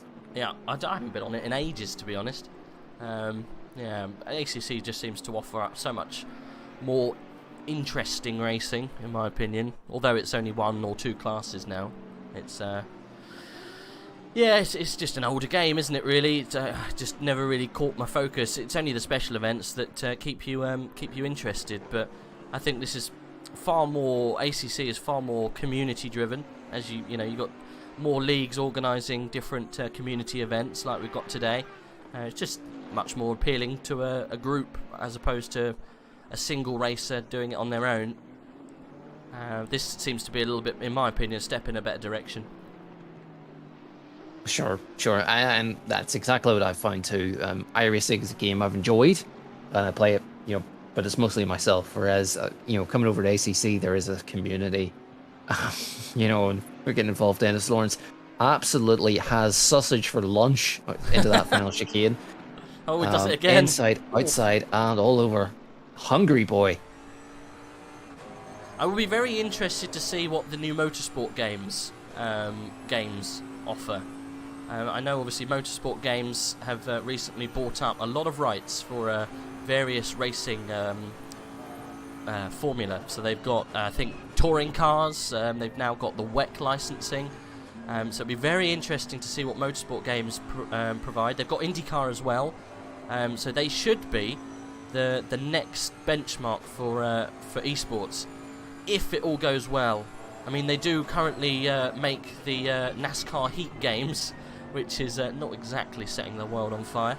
But they have acquired, I think, R Factor 2 development, so that should be quite interesting. If you're interested in WEC-related endurance racing, then that Motorsport Games, have a little Google. They will probably be, in the next 5 years, I think, probably the place to be for esports. We should see, especially for endurance stuff anyway. But they've got to make a game first, so let's see if they hash it out correctly. As Lawrence is trying to get past a back marker here. Yeah, a little flashing of lights, and Kinnan moves aside, as we'd expect. Nice livery. Enough, yeah. Right? But you're absolutely right. We love a bit of diversity, a few more options in the motorsport sim racing scene. So, but as you say, they have to make a game first, and that's not a simple and easy and quick task. So hopefully they take time, get it right, and we'll love it if it is, right? Yep, I think so. I'm just trying to find what's happening here with the Audi. Can't quite see whereabouts he is, actually. He's behind Julian Vanbrugh on track, but he must have been lapped. That Audi that was, is it Gleitzman? There he is. He's just popped up. So we've got a new driver then, Marcus Gleitzman, in the beer racing. So he's taken control. Unfortunately, Vanbrugh has got past, though, in that pit stop period. So that's a little bit of a shame, but still P6 in class, doing well. P6 overall, actually, and in class. So, yeah, very, very good job for the beer racing. He will be, hopefully, trying to get on the back of Vanbrugh, who I would say at this point in the race, or at least will be, getting a little bit weary.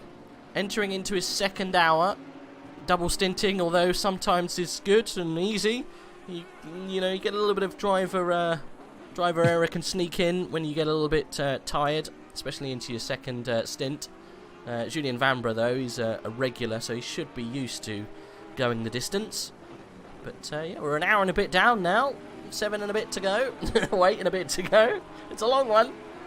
It is, Reg. And as you know, you've got a big long day ahead, haven't we all? Yes, we do. Talking of big long days ahead, I'm going to go and use the toilet, if that's okay. So I'm going to leave you. Do you want to watch briefly whilst I depart? What's happening there? Okay, good. It's an outlap. I thought for a second there that Connor Wright had left us, but he's still there. We're all good. And we do have some changes of drivers, by the way. Adam can you pronounce that? Currently leading the race in the PPR. Adam Chmielewski. Let's just call him Adam. I think that's easier. So Black Gold Saw has departed, and he's made way for his teammate, currently leading the number 1 car in the number 1 position. Connor Wright behind, and we got Grantis Caracas in 3rd place. I want to have a little bit of a battle that I can depart on very briefly. Trevor Wenham, I think, is getting quite close to Nowicki, so maybe I'll leave you with the 444 for a bit. Trevor Venom, thank you very much. Reg, good luck. Enjoy your comfort break. I shall. All right, Chad, he's gone. What chaos can we get up to now? No, Malevsky. Thank you, Mr. Jaron 101. Malevsky. That's I'm gonna presume that's right. Definitely correct. Oh, let's see. Lewis Elks, car number 251, P18 to P5. What? You're absolutely right, Vanbrugh. I know we're on board, not on board with Vanbrugh right now, but Julian Vanbrugh and the Shazoo Endurance Racing Team. And yeah, Julien Vanbrugh was really quick, setting a 1:42.9 in qualifying, which is a fantastic time. One of the fastest we've seen. Not too many drivers setting that kind of pace.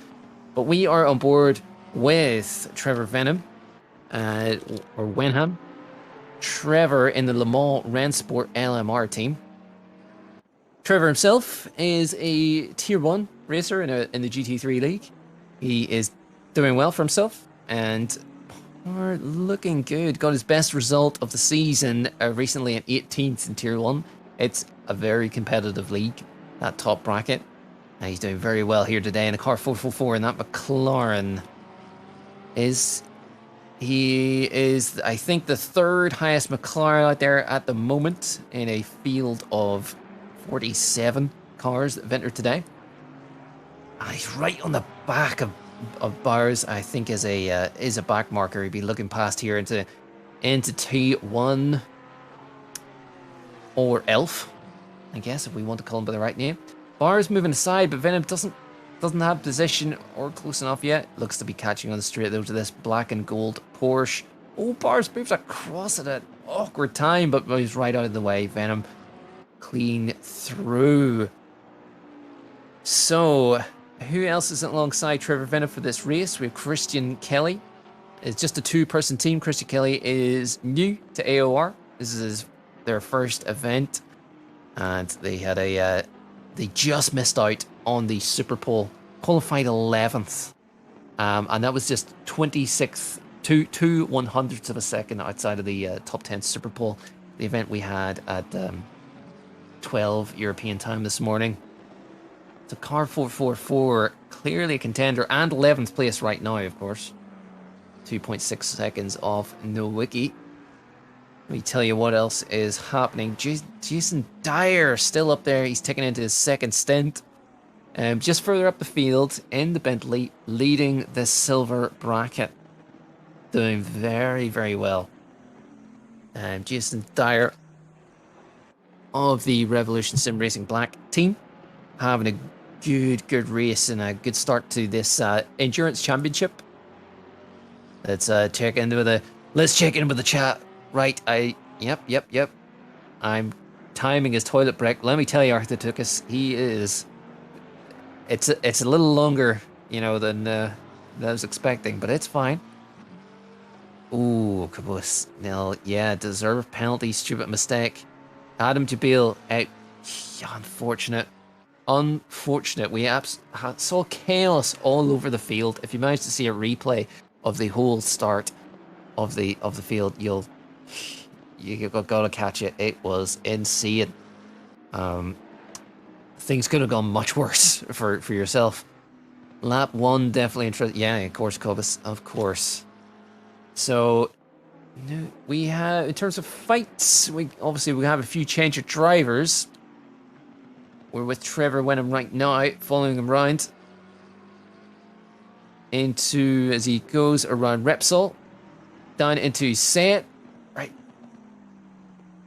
He's to catch that apex.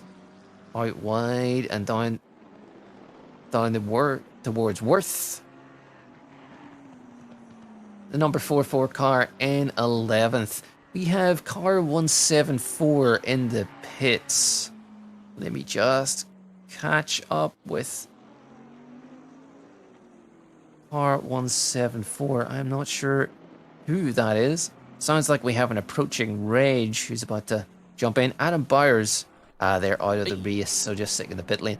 Rage, hello. Hello. Right, what's going on? What did we miss? Well, not too much, to be honest. We're loving it. Chats here, and we're scrolling through for some action. Up in the lead, we have Kimiluski is doing a fine job. That gap was 5.5 seconds, and it's now 18 seconds. Oh, Adam's in the chat. He said there was some serious murders in the field in the first laps. Oh, jeez. Yes, lap 1 was quite crazy, wasn't it? That is a complete understatement. I've got some leftover pizza that I'm going to munch on, which is lovely. What toppings? It's just plain, I know. It's not What do you mine. mean it's just plain? It's like just dough? margarita. No, can you imagine? Just chewing on some dough. Yeah, you put this dough in the oven, munching on it dry. I've heard of dough balls, but I mean, at least put some cheese, you know, tomato puree on it, something. Come on. Margarita, fine. Mm-hmm. We got Van Burra. In 5th place at the moment. So it was out of Jabil's team. Yeah, Glitzman there. It's a fantastic livery.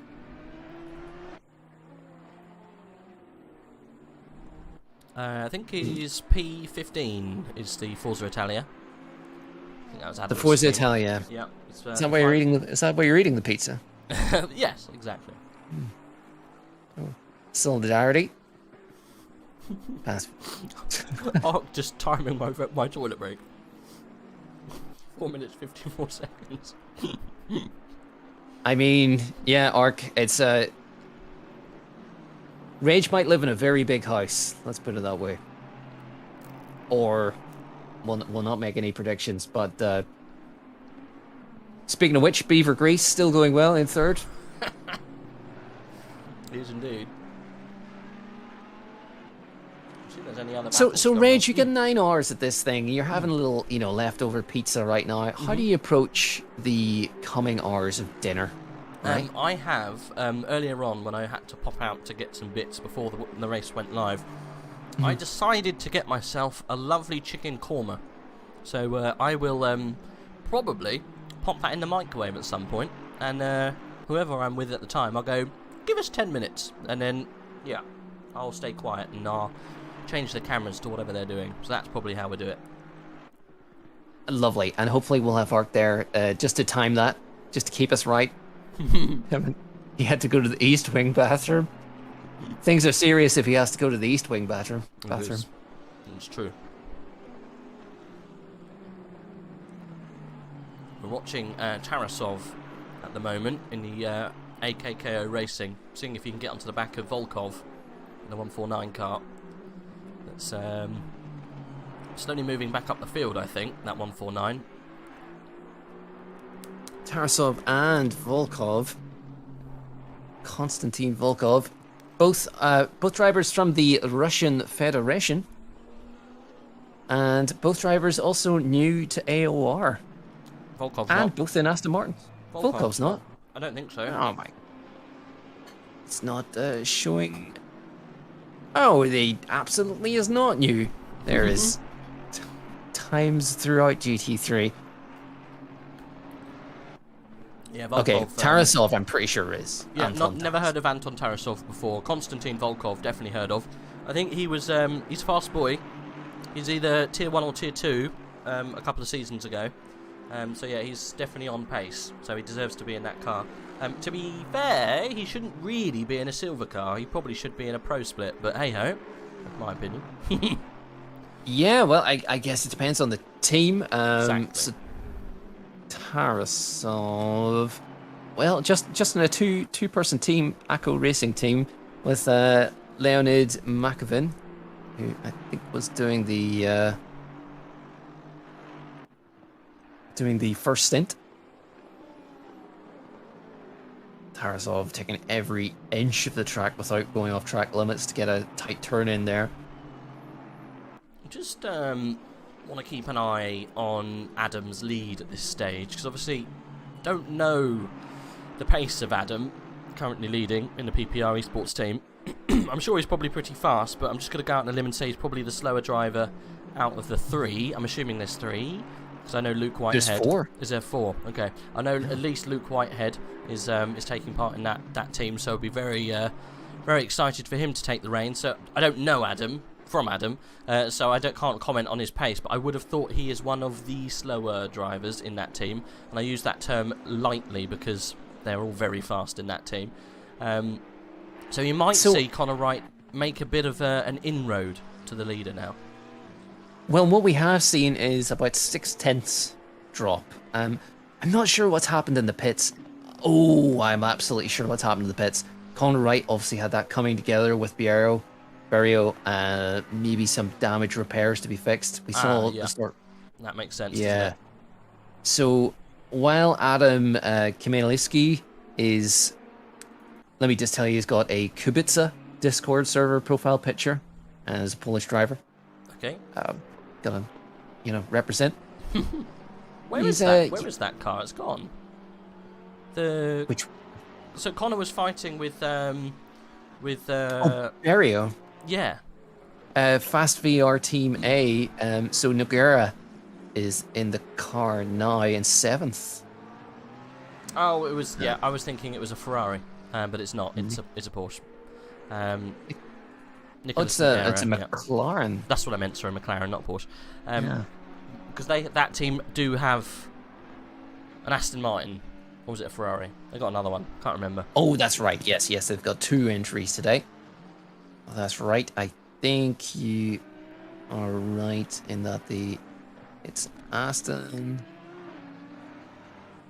Here we got, it was Victor Roman, right? In the... Oh, Dan Robinson just coming into the chat, or Cobb United, as you can see there.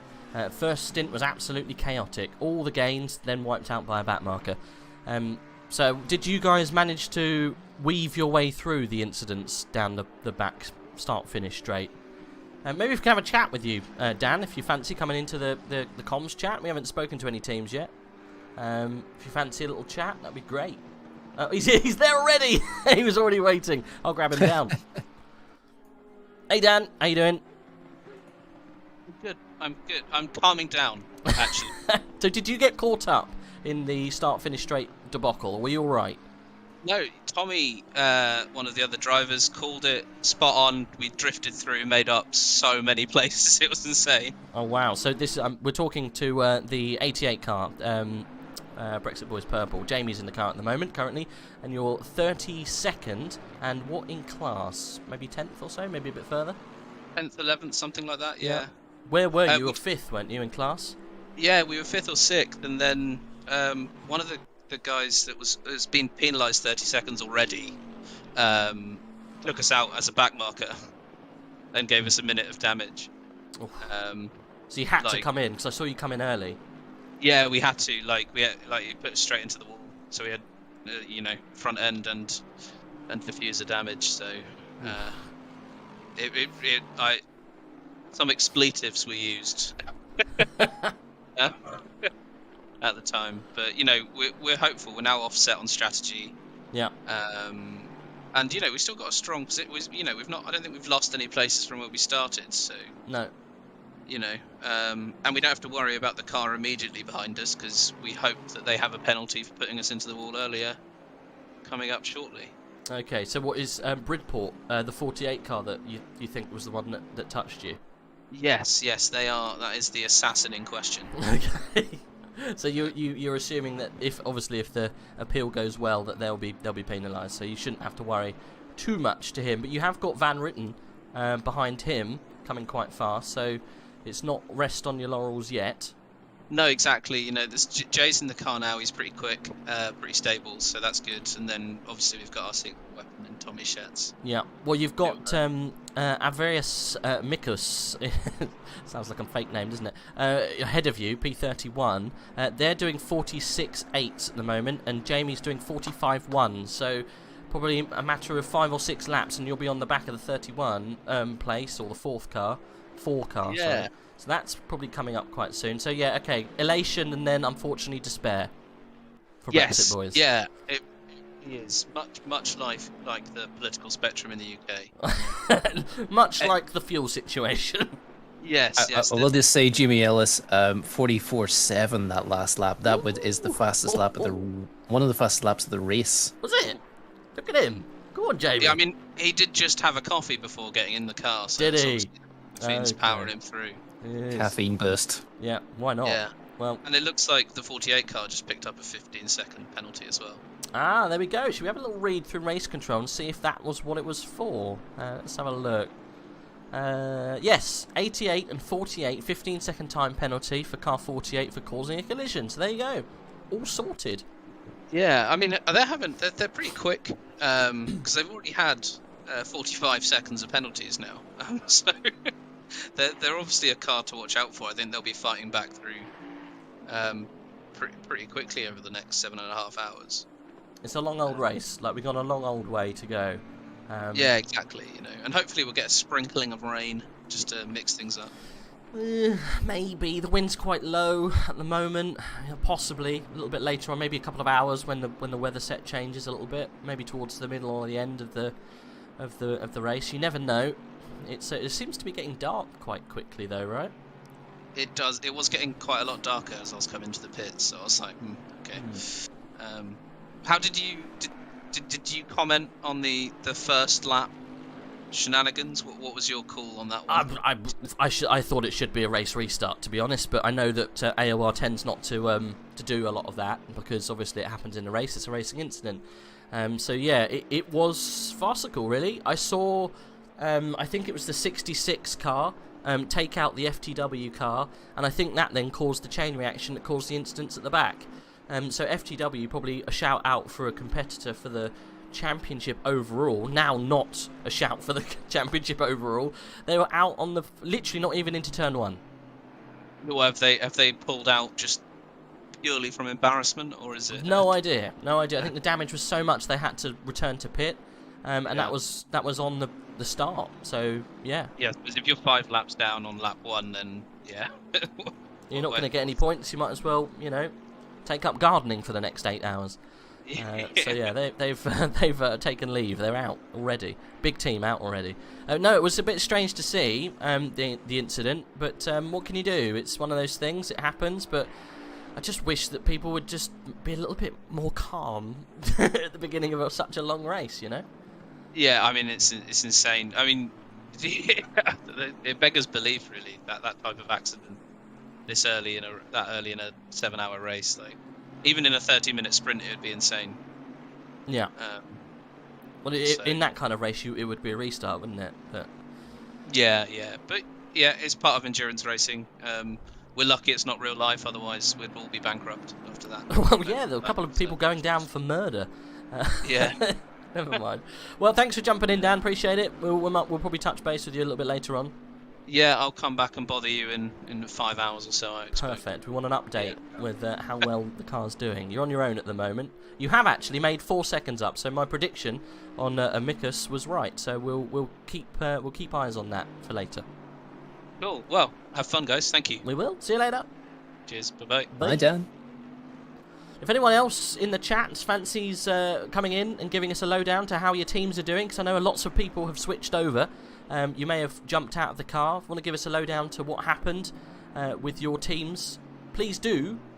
Just pop us a ping direct and jump in ready to interview, and we'll drop you down. But I have heard on the grapevine we might have Chinson coming by soon.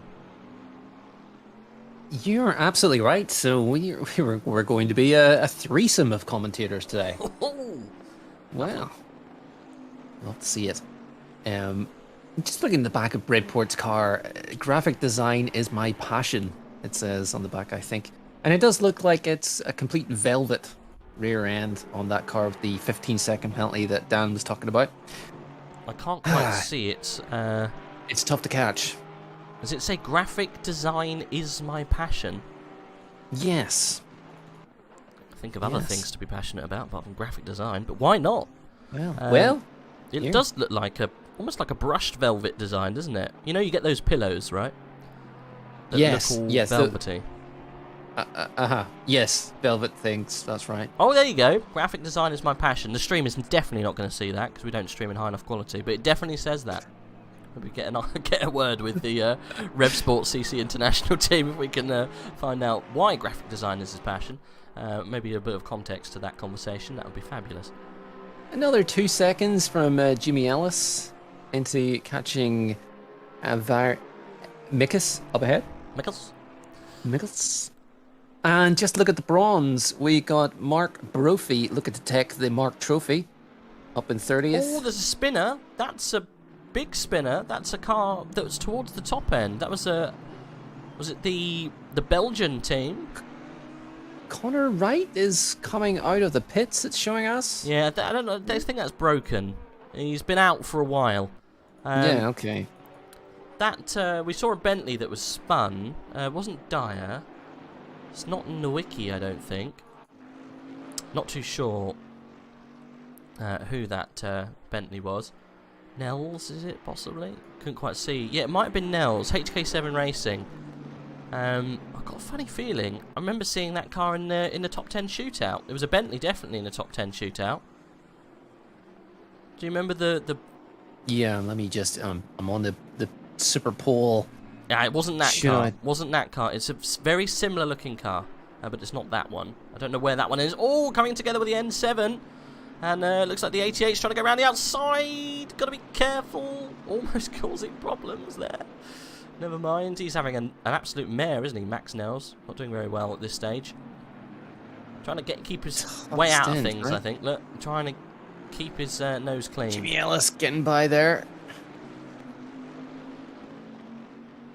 That'll affect Jimmy Ellis' time, but Jimmy Ellis obviously catching right up with the cars ahead of it.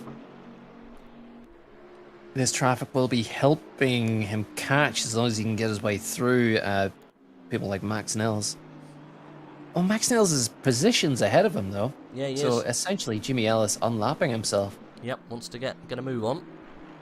Yeah, this is endurance racing, isn't it? It kind of all unwinds in front of you as people try and get in and out of the way. We do have a little bit of a battle going on. It's a little bit further up the grid at the moment. It's Vanbrugh versus Lawrence. It's going to go into turn 1, I think.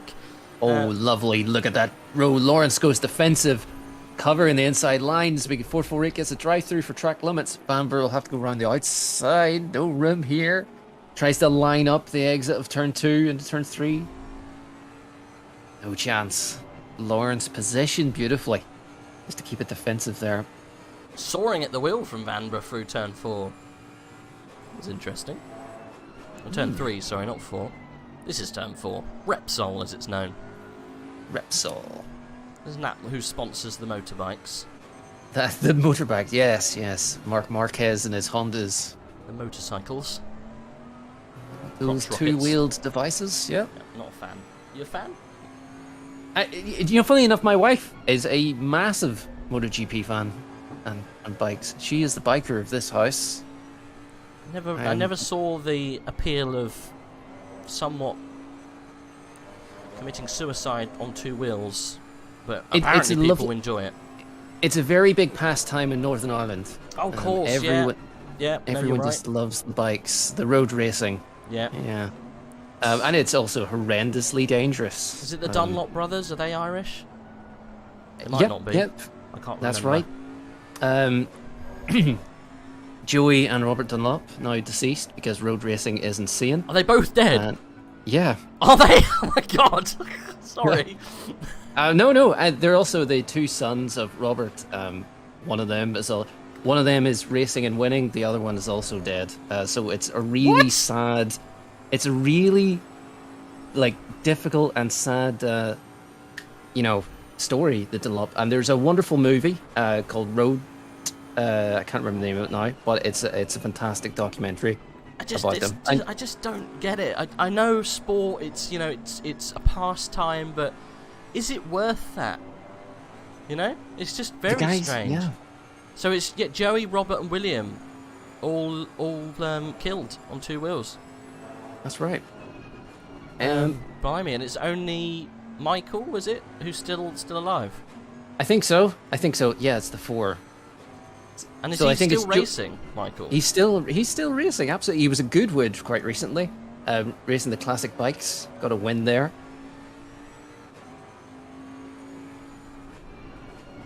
Still very successful. Successful family on the 2 wheels.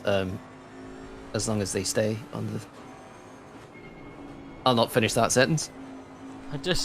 Stay on Earth. Yeah, I understand passions run high with that kind of thing, and people enjoy the road racing, but not really very much. Don't really understand that, to be honest. I don't know what kind of future it has, right? With the sort of we look at the safety measures in today. We look at this Barcelona track, which is a huge Grade 1 top tier circuit, and it's even added in chicanes and extended that final turn at the end of that mid straight, and for safety reasons, and then there's races still on roads. Crazy.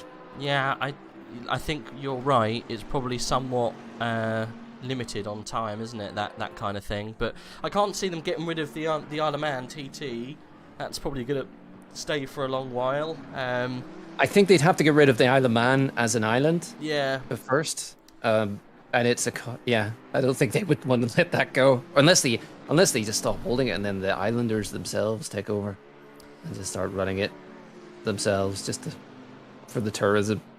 It's kind of ingrained into its history now, I guess. They can't. The only thing I can think that they would change it if that is the case, they turn it into like a Goodwood Festival of Speed style thing, with a time trial.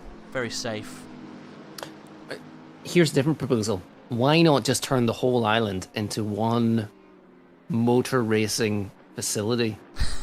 What, just like the ring, like Nürburgring. Just turn it into one giant. Screw if you live there, it's fine. But now you're part of this massive motor racing track.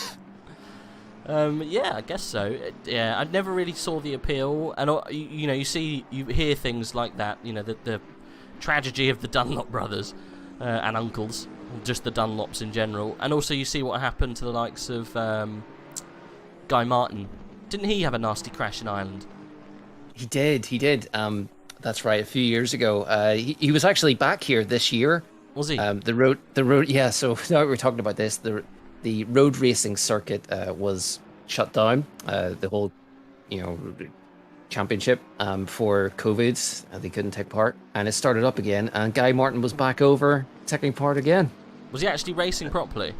Yeah. Nutter. Absolute. Absolute. Yeah. He's. Have you seen him walk? Vampire. Looking for a way back marker in the way verts. I have not. I usually watch those documentaries he makes where he tries and builds Spitfires and tanks and things, but no. If you watch some of the later ones, I think his most recent one after his crash, I think was Our Guy in Japan, and you can just watch the way that he walks. You can tell that he's got many plates in him. Oh no. But it's sad that. Well, I guess it's his passion, isn't it? You don't want to give up something like that. But oh god, can you imagine if something was to happen to Guy Martin? Right, he's like a national treasure. We don't need that. We do not need that in our lives at all. No petrol, no Christmas turkeys, no Guy Martin. I can't think of it. No. Arx just said 260 people have died taking part in the Isle of Man TT. Get out. What? 260 people. Good heavens. It must be the most dangerous race. It must be. I can't think of any other motorsport where 260 people have died. When was the last one that happened in MotoGP? All I can think of is Simoncelli. But I'm sure I think you're right. There might have been another one since, is there? I know there's been a recent spate of the younger MotoGP, but the younger, smaller formulas have unfortunately been involved in accidents. There was one quite recently, a week or so ago, and then there was one about 5-6 months ago. A famous, was it maybe a cousin of a famous rider? Vinales, I think. Yeah. It was a cousin or a brother, only 15 years old, unfortunately killed. And there was another one, like I said, about 5 months ago, unfortunately killed. We were talking about this in another endurance race where I don't understand how that situation can keep happening. Where a Dyer on Noguera on 8th and 9th. Dyer going for the inside into turn 1. There's been a... Yep. Dyer's had a lot of pace here, in the Bentley. It's alright. No, back marker coming out of the pits. Main fear. That's fine. Jason Dyer's made the move. Good shout from chat and YouTube to point out that Dyer's been catching there. Sorry, Rage. Okay. No, we're just talking about incidents. I'm surprised they haven't implemented some kind of safety feature where if a rider gets high-sided, that they don't have an automatic cut-off to all of the bikes involved. Yes. If you have if a cord is pulled, let's say, that's probably the easier way to do it.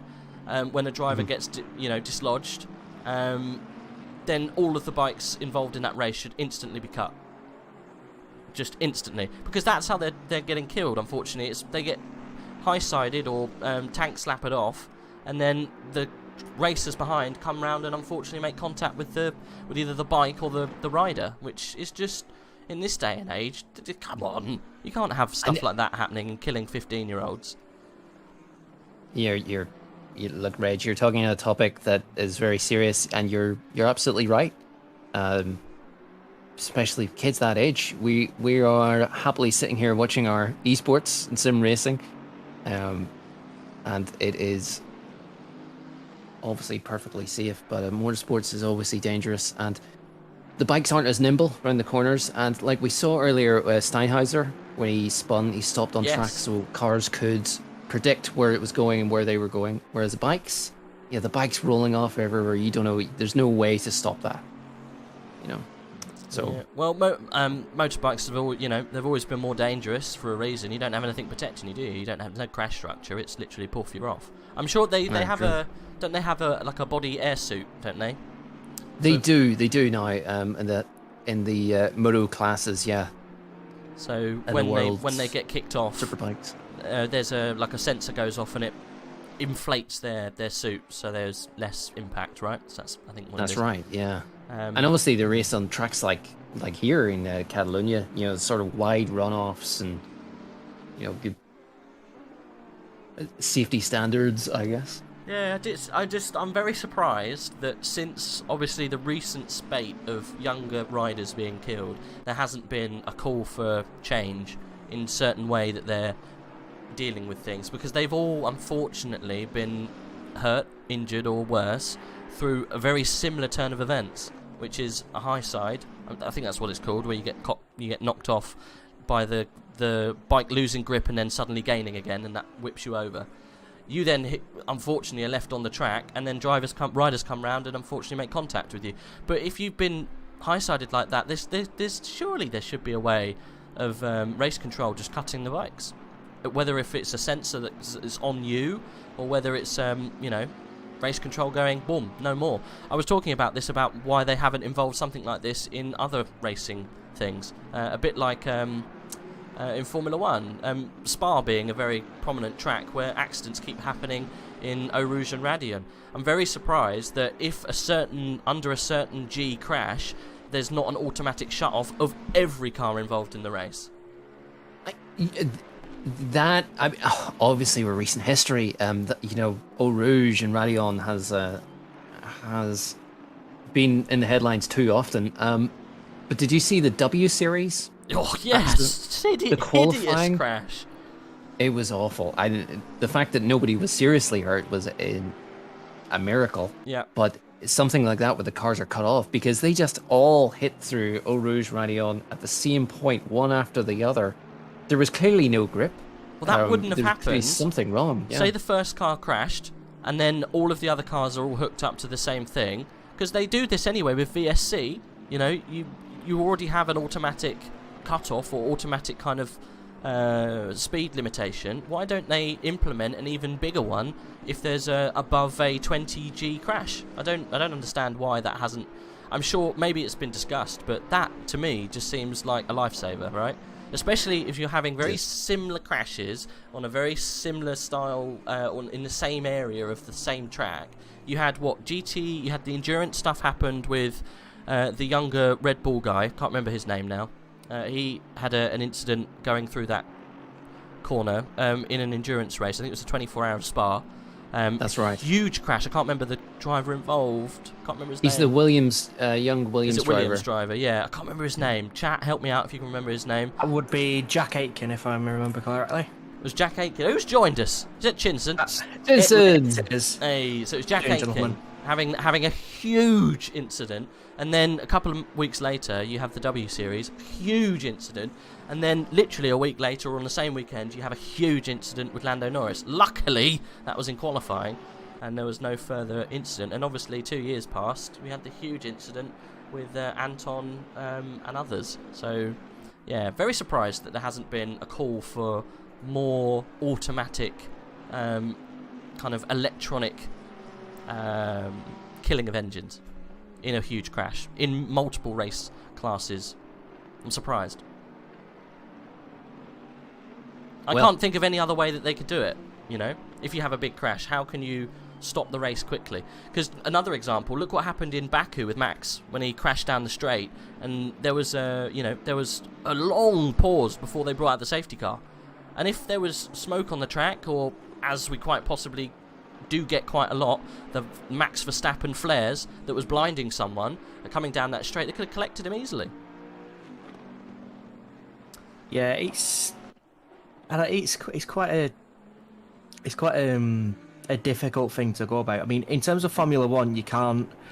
It'd be a lot more dangerous to just kill the engine, because if you lose the engine, you lose all your hydraulics, all your steering, your braking, literally everything.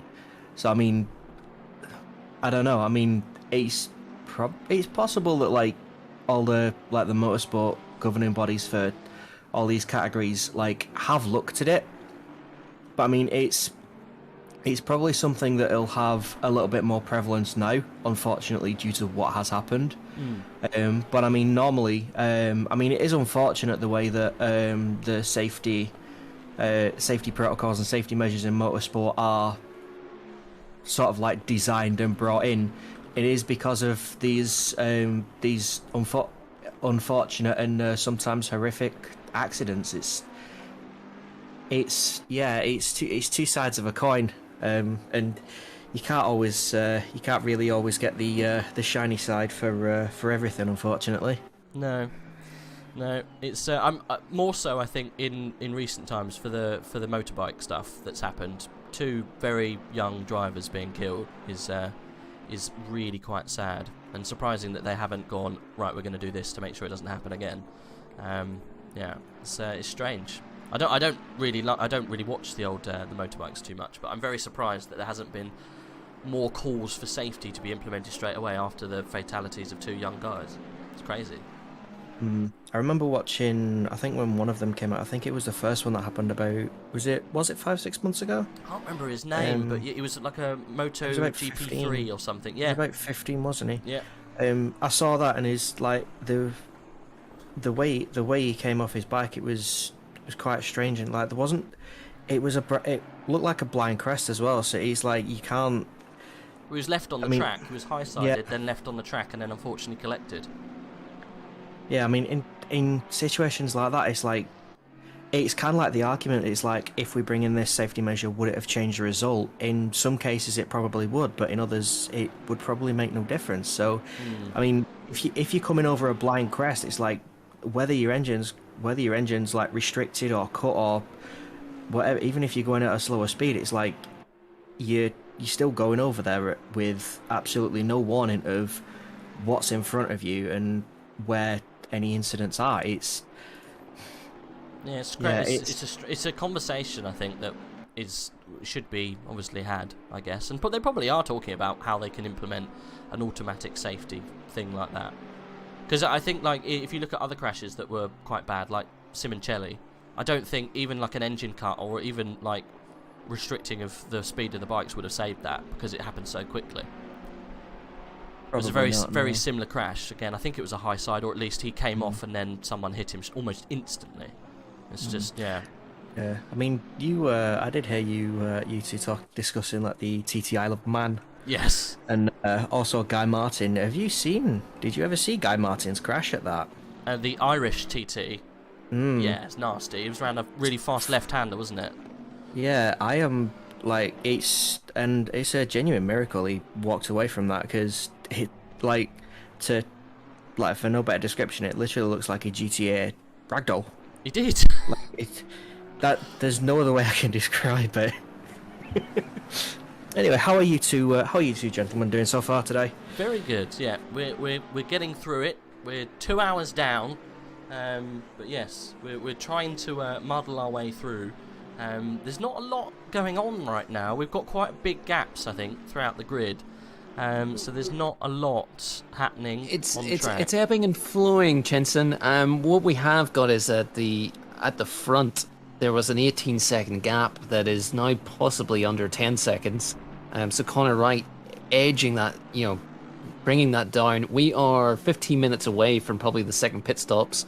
Noguera, who qualified 4th, has just swapped out for Mario Salafranca, and that was previously, Javier Berrio. They were second and third, and have had quite a lot of battles with the second and thirds. Grandes Caracas down in 19th now. They've done their second pit stop already. But that's the latest I've got. Yeah, that gap's if it was indeed the 18 seconds, then Callum Wright's definitely making some moves in that McLaren. Oh, it was Connor, is it? Yeah, what was the gap? My apologies. It's alright. It was 17 seconds the last time I saw, and that was ages ago. Yeah, the last check was about 10.3. Oh, wow. Was the last one I got. I did hint earlier that he could possibly be eating into that gap. But if Luke Whitehead's going in the car next, then that gap's probably all sorted. You're probably fine, because Luke's going to be very quick in that car. Yeah, McLaren's very, very slippery in a straight line. Yeah, Conor Wright's doing quite well though. He's still in second place. It's double stinting, so he's probably getting quite tired now, I would have thought. I think one of the keys and why Kimilisky is able to keep this so far in front is they qualified pole on the Super Pole with an absolutely fantastic lap from Black Gold Saw, and the getaway was good too. But the chaos started right behind him, and you know, Reg can talk about this. I don't know, Chinson, if you've seen the very start of the race, but it was chaotic, to say the least. The cars behind have had damage to repair as well. Wright and Berrio had a little coming together. So it's about bringing down that gap again that Kimilisky and the team at PPR Esports have had from the start. Are they doing it? As you said, obviously, Luke Whitehead in line to take over the seat, or it could be Niels Van de Kokelt, sorry. Yeah, either or. They're going to be very, very, very quick. Either or. Luke probably slightly quicker than Niels. I think Adam maybe the slower driver, and I use that term very loosely because he's not slow by any stretch of the mind because he's doing 145s. But yeah, Conor Wright is slowly doing a little bit better. Last lap for Conor, 45.3. Last one for Adam was a 45.5. So a couple of tenths each lap he's eating away. That's why I think in the past 10-20 minutes or so we've seen Conor Wright drop 7 seconds. So if it continues this way, we might have a change for the lead, but I've got a funny feeling when we swap over drivers, there will be probably, yeah, the gap will probably start eking out again. It all depends. I'm not too sure who's going in next for the 11 car. I don't know who's going into Connor's car next. Vince Van Merville, I think, is part of that team. Is that right? Vandervelde? Or Vandervelde. Yeah. Dennis Latz, yeah. Okay. Well, any of those will be mighty fast. Dennis Latz also very fast. Yeah, either of those will be just as fast as Conor Wright. Conor Wright, though, is pretty damn special behind the wheel. Yeah, that gap's still around 10 seconds, though, isn't it, between Adam and Conor? We'll keep an eye. Caracas doing a good job, though. Still in third place. Got himself a nice gap. It's actually just gone under 10 seconds now, by the way. 18 seconds back to Julian Vanbrugh in the Shazoo team. Wow, quite a gap. Yep, doing well. Quite a gap. Lots of traffic. And Jimmy Ellis coming up behind that gaggle as well. As Caracas gets through 2 back markers, Volkov and Mikas in the one corner. How's Jimmy Ellis doing? Is Jimmy Ellis about to approach to unlap himself? Is he still in fast boy times? He got stuck, unfortunately, behind Roman, as have a lot of cars. But yeah. He is approaching Mikas. He has caught Mikas, and Volkov goes into the pits, so now he is released to attack Mikas. Yeah, Mikas you can see just in front, but in an Fourth Audi, position. so it's quite fast. But yeah, it's 4th position in class, 28th and 29th, so that should happen quite soon, I would have thought.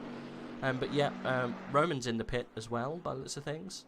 And that's Fabian Ukert in R&D Racing, qualified 22nd, right behind Ellis in the Pro class. Well, that's the one we liked the look of their paint scheme, didn't we? I think so. Let me just check. R&D Racing, yeah. Yes. Nice little black, Yeah. black and blue number. Yeah, this is the first time for me seeing all the custom liveries, and they are very they are very nice. Some of them are. You can spend a good amount of money doing a custom livery. It's you don't get them all done for free unless you know someone. But they do. They'll keep these for the whole season. So I guess spend a couple of quid for a nice livery, keep it for the whole thing. Love to see it. I guess these there's artists out there who make a killing on this stuff. But they do a great job. I think I tried to do one myself. I tried to do a 1992 footwork Formula 1 livery for my GT3 Lexus, and that took me a week at least. So it's the professionals are much more efficient and better. What is a 1991 footwork? Is that an arrows? 1992. 1992. Okay. Sorry. I was going to say, is that even a good livery? I can't even remember the 1992 footwork. 1992.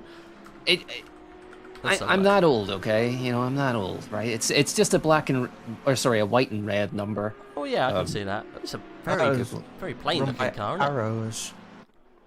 Yeah. It's not too dissimilar from a Marlboro McLaren, I guess. Yes. Never really set the world on fire, footwork, did they? Just like myself. Yeah, let's have a look. Oh, Ellis on Uker. There's a battle here. Ellis, Uker, and Mikus, all three aligned, going through turn 3. Uker trying to go round the outside. No room there. But Ellis caught up behind Mikus there. And this is an opportunity for Uker.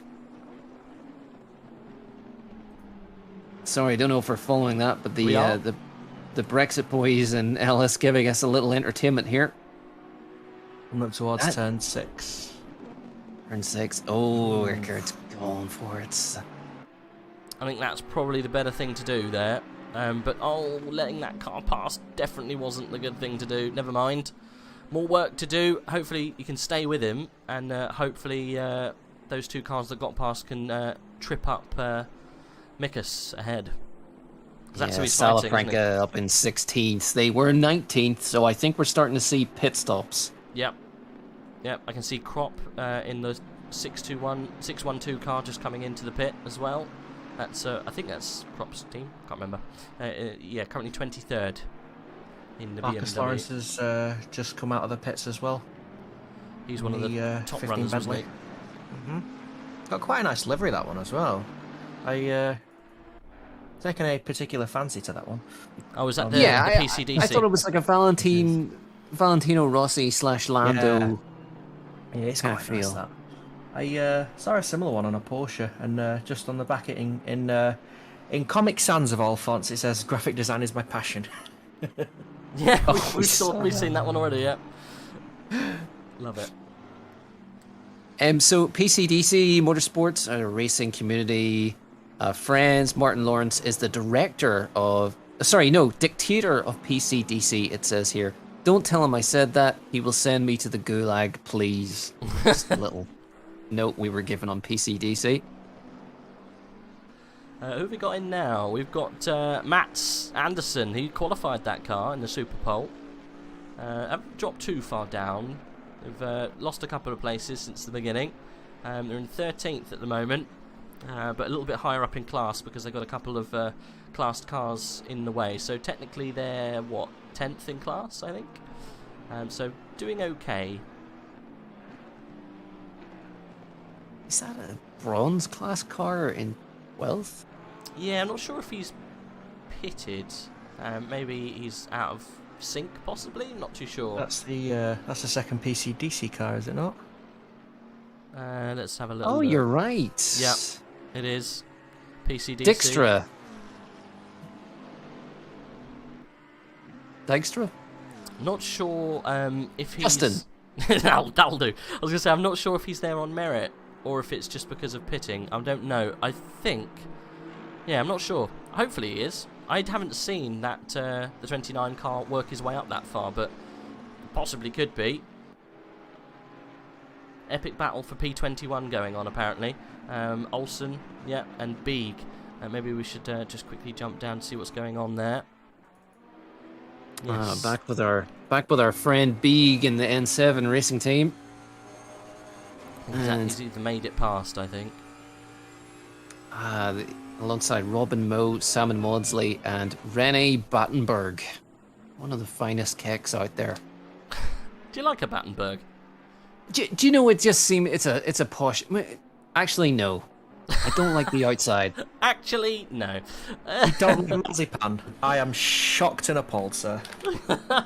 Too much marzipan. Isn't it I like a like- little bit of marzipan. I like a bit of almonds, but Battenberg is just one giant slab of marzipan. It is a bit of a random cake, I'm not gonna lie.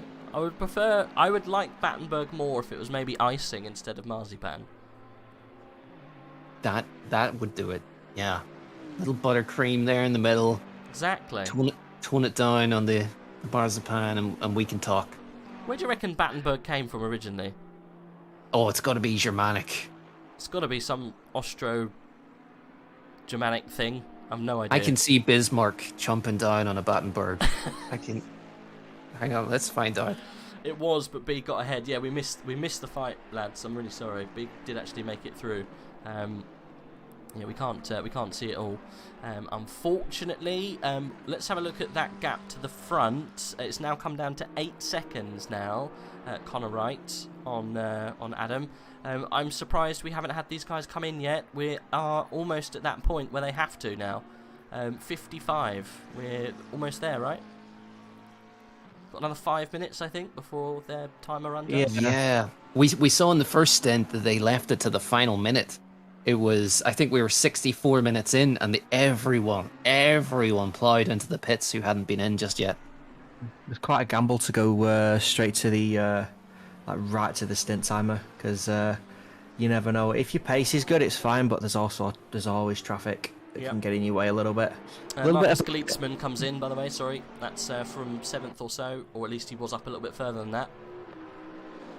Yeah. Just an update on the Battenberg. Sorry, it is actually British, but it was to celebrate the Prince Louis of Battenberg marrying Princess Victoria, Queen Victoria's granddaughter. But they're all German anyway, so. Yep. Thanks for keeping us up to date with the Battenberg history and lore.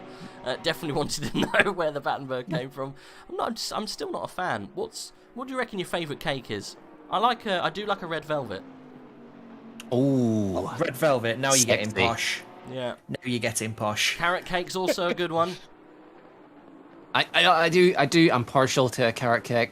Nice, sweet point there. Yep. Yeah. Coffee cake's also good with some nuts on top. I will get you cancelled. What? Oh. Very aggressive. Got to be. Sorry, that came out there. Do you not like coffee cake? I feel I hit a nerve. I don't know, with nuts and coffee. Is there nuts on a coffee cake? Yeah, you have. Yeah, but is it walnuts on top of a coffee cake? What are the ones that look like mini brains? Them. Yes. I'm not a coffee fan. I think that's my problem. Okay.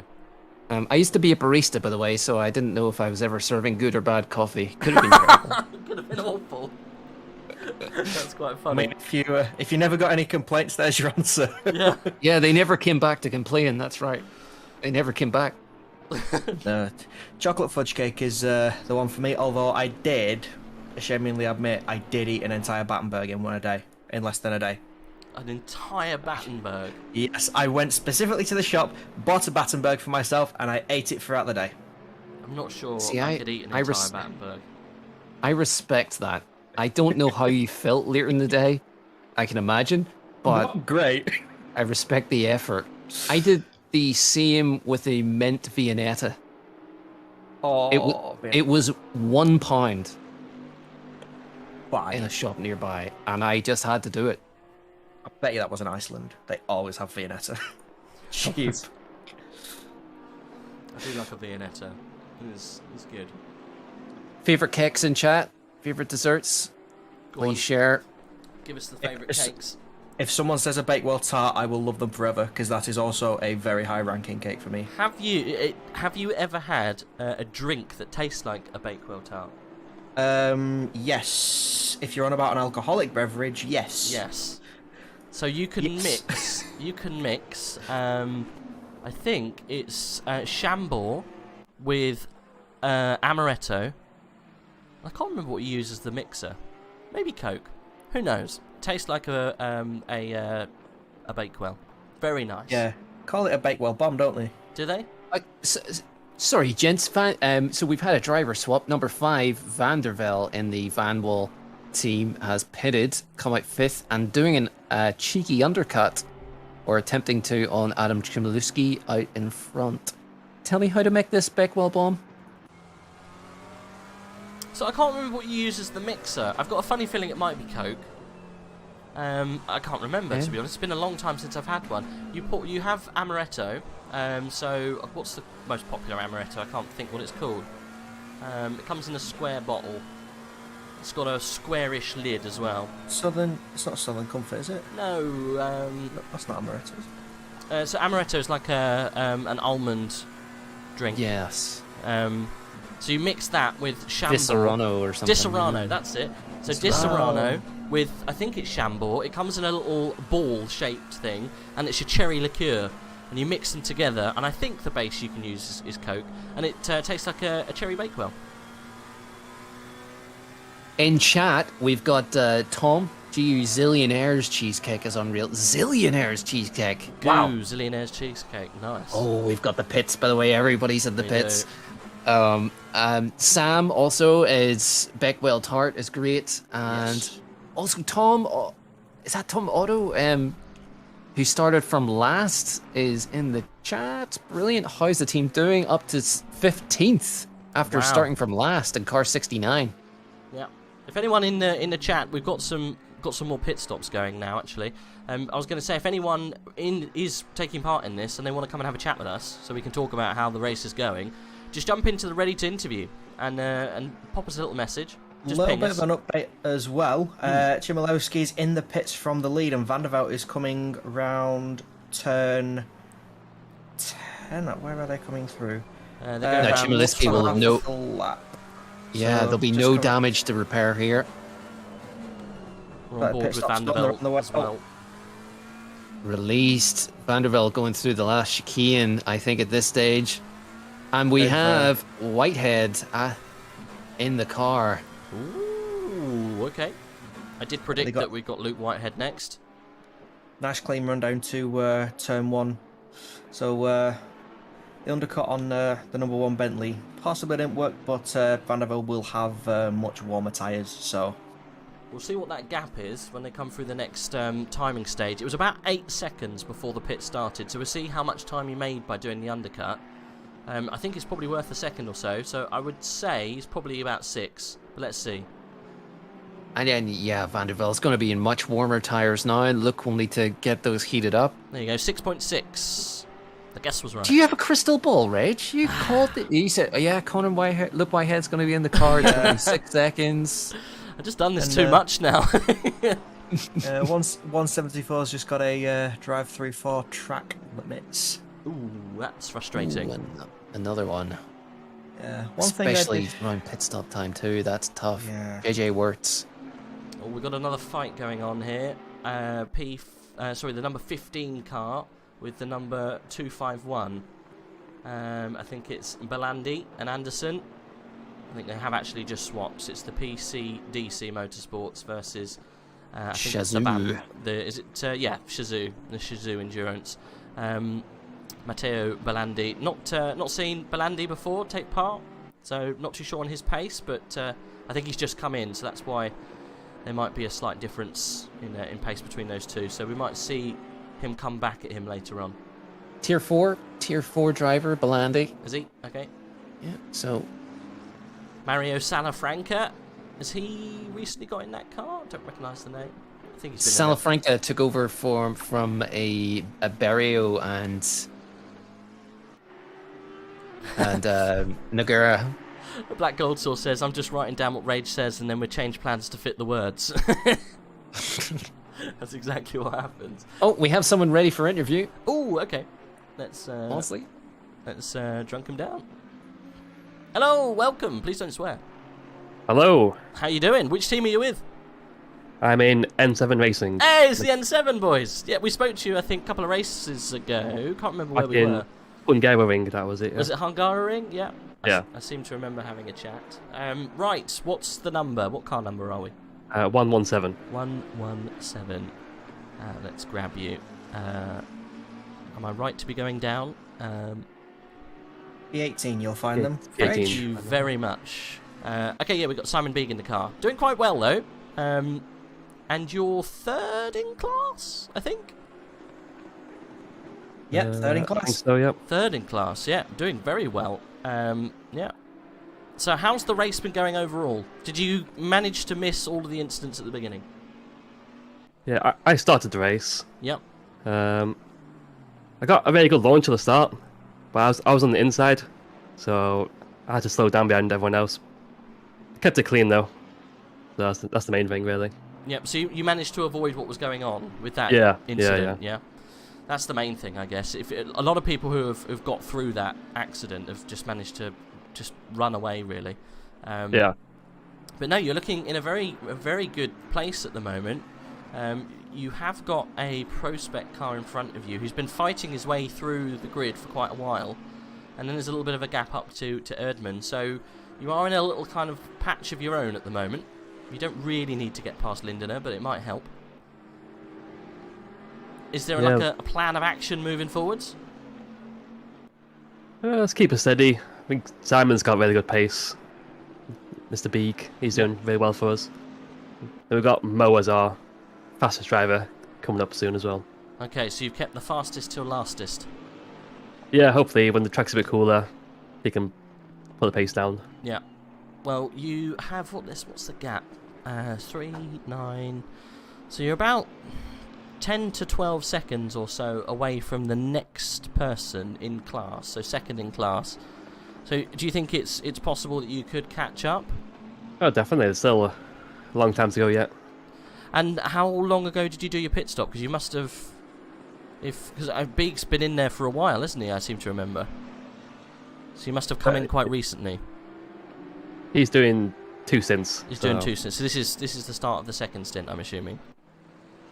Well, we had to cut the first stint a bit short because I got damage. I hit from behind. Okay. So you're slightly off strategy at the moment. I'm just telling everyone around you what's going on, by the way. We're ruining this for you, team.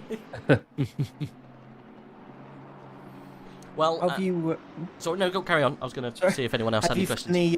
Have you found the track conditions so far? Are you enjoying Spain as much as you might have hoped, or have you been struggling a little bit?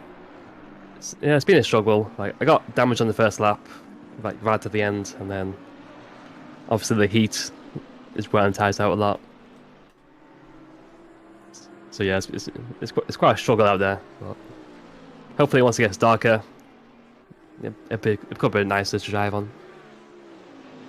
I suspect so. So, hi, how you doing, Mosley? Cardinal here. So, you mentioned Robin Moe. He is the secret you're keeping ready to get into that car. I've just been looking at the qualifying times. A 1:43.1 is an incredible pace. And you're chasing down Igor 55 in Victoria's Secret. What a team name. And they haven't been able to get anywhere close to a 1:43.1 in qualifying or in race. So it sounds like you have that secret weapon ready to pull the trigger on. That's the hope, yeah. Want to help. And what about yourself in your own race today? Are you getting back in the car? Yeah, I'll do one more stint at some point, probably in a couple of hours or so. Lovely, lovely. How do you, as someone racing at this kind of elite top tier, what do you do for a couple of hours? Do you just relax? Do you get a snack? Do you stay in some kind of zone? I might play some New World or something, just chill out for a bit. No way. New World's fantastic. I've just been watching the races, watching the stream, mostly, so far. I'd love to see it. New World has taken over for a lot of the time in this house. Jensen, have you played it? I have not. I have been. I've been knee deep in a fair few racing games recently. More notably, iRacing this morning. Ooh. Which there's I have two minds about that, but yeah, I have heard of New World and its many once you get past the queues, it's quite a good game. I purposely stayed well away from New World. Oh, very good, Reg. It just I don't want to enter into that. Isn't it meant to be like a new WoW sort of thing, right? Kinda, yeah. It's just pretty relaxing though. We just run around, do some gathering, kill some monsters. Pretty fun. It just sounds like my idea of hell.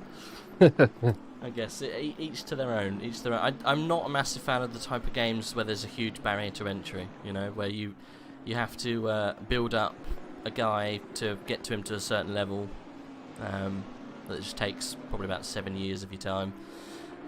It's a very long time, yeah. Yeah. I mean, it obviously appeals to a lot of people because it's absolutely kicking off at the moment, isn't it? Lots of people wanting to play it, which is a good thing, I guess. Let me tell you, Arthur Chutis in chat is a big fan of the game. Is he? Yeah, I spotted him lurking in New World on Steam this morning. Chat are already saying, is that Daddy Chins, I hear? Oh dear. Where does Daddy Chins come from, Chinson? Oh, I know exactly who they are. They're some of the lads I tend to do a lot of racing with. I am from the unfortunate area of Manchester. Okay. I say unfortunate because I do not like it. Quick update on track as well.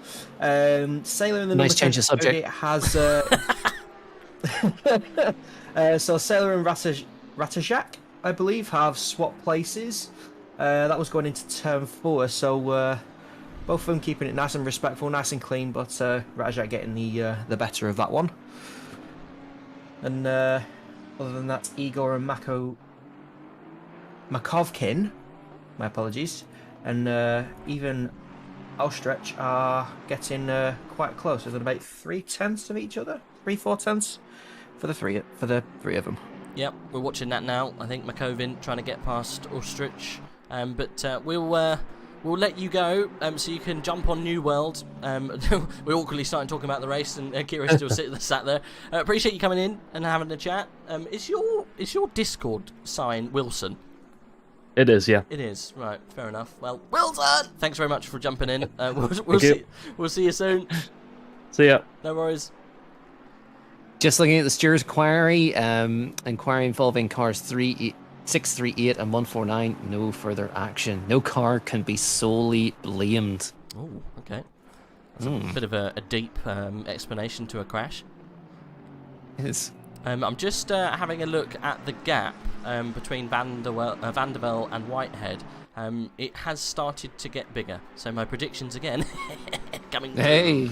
Yeah. And what about the gap? Yeah. So the gap was 6.5. It's now 7.5. So it is starting to eke out a little bit. But Van der Velde does have traffic at the moment, so I'm not surprised that he's lost a bit of time. So you never know. It could swing to and fro. But the fight for 15th is still on.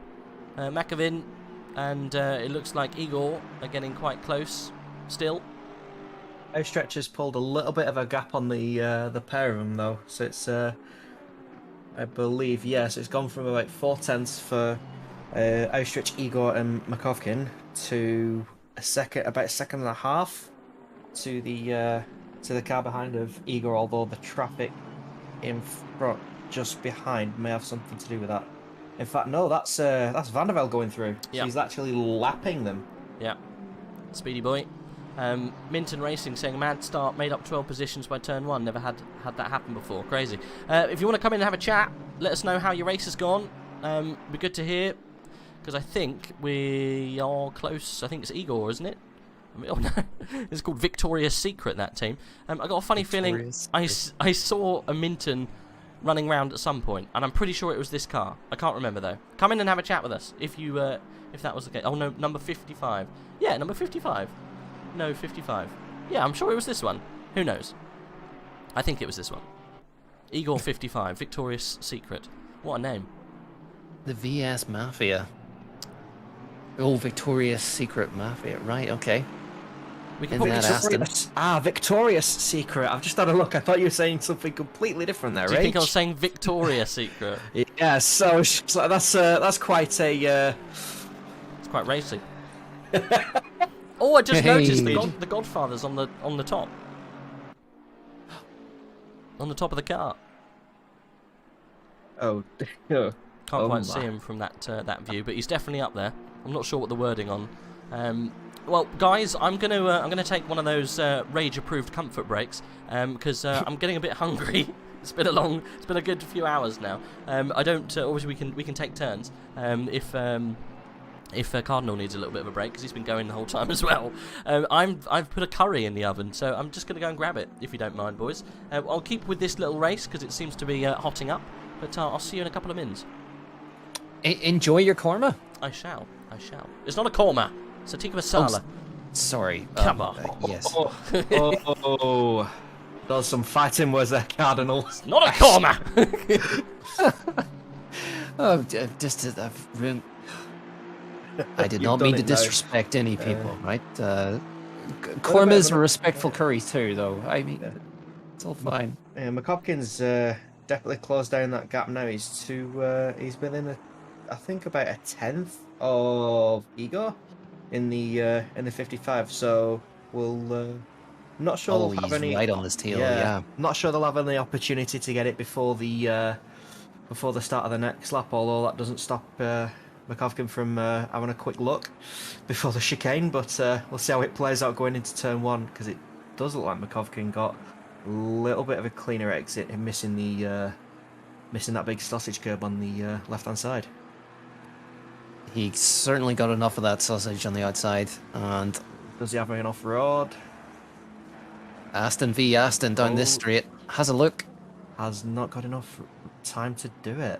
That's the thing. It's like with the Catalunya circuit, you'd expect that big straight to be a massive aid for overtaking someone, but it's completely different in a completely different class of car. I mean, you look at Formula One; they'll be overtaking left and right, but in these cars, it's a whole other story. For sure, and I guess with the tricky conditions that I think Sam was talking about in the chat, there's going to be a line of grip. Oh, and Igor's run wide. Makovin's taking the dirty line, but has the inside corner. Going side by side into 6, getting very close there, and Igor keeps the position. But if they both keep fighting like this, it will probably change hands quite a few times during the next few laps at the very least. We'll love to see that, and of course, cheeky little dive into 10. Oh, and a touch. There could be some flashing of lights here. Respectful through there. I think Makovin's not going to have it round the outside of this one. He'll look to flick it, switch over to the inside, but Igor has a good run here. Definitely hungry for that position. Still within the same time as he was on the previous lap, so we'll have to see how that comes down again. See if he can get that space into turn one. I think the gap's maybe bigger this time round, but Makovin seems to really get close to him on the in the last sector. Whether that's a setup choice or just maybe Igor went wide. Oh, he went wide at that one corner, I presume. This is all going to be good for the next silver class driver of Simon Beeg further down, although I say that a 147.3 last time is maybe caught up in traffic as well. These two drivers have the chance to catch up with Oostenrijk in the number 500 there. 2.2 seconds up the road. Yeah, Oostenrijk has got a nice gap. It's helping Oostenrijk that these two were fighting per position. One of them's trying to push a little bit harder, and then the other one is defending. So if anything, it's just helping Oostenrijk just keep a nice gap behind him. It certainly is. The Forza Italia.ple racing team. There you go. I think that's a all Polish team in that very Italian non-Polish car. Makovin having another look. Is that further?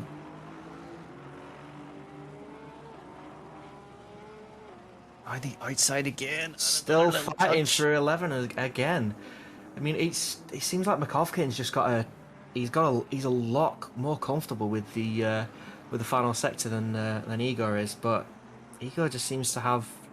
He's got the edge going into turn 1 because the racing line's his, but still, it's like Makovkin just can't keep pace. He's dropped back to a little bit more this time round. It was actually, I think it was the chicane. McCulvin's angles were just tightened. He ran over a curb, sent bouncing a bit, and the angles of the chicane tightened up for him. So it has it all to do again. Yeah, I've noticed that out of all the teams and drivers we have today, not one of them has said that Barcelona is a preferred track.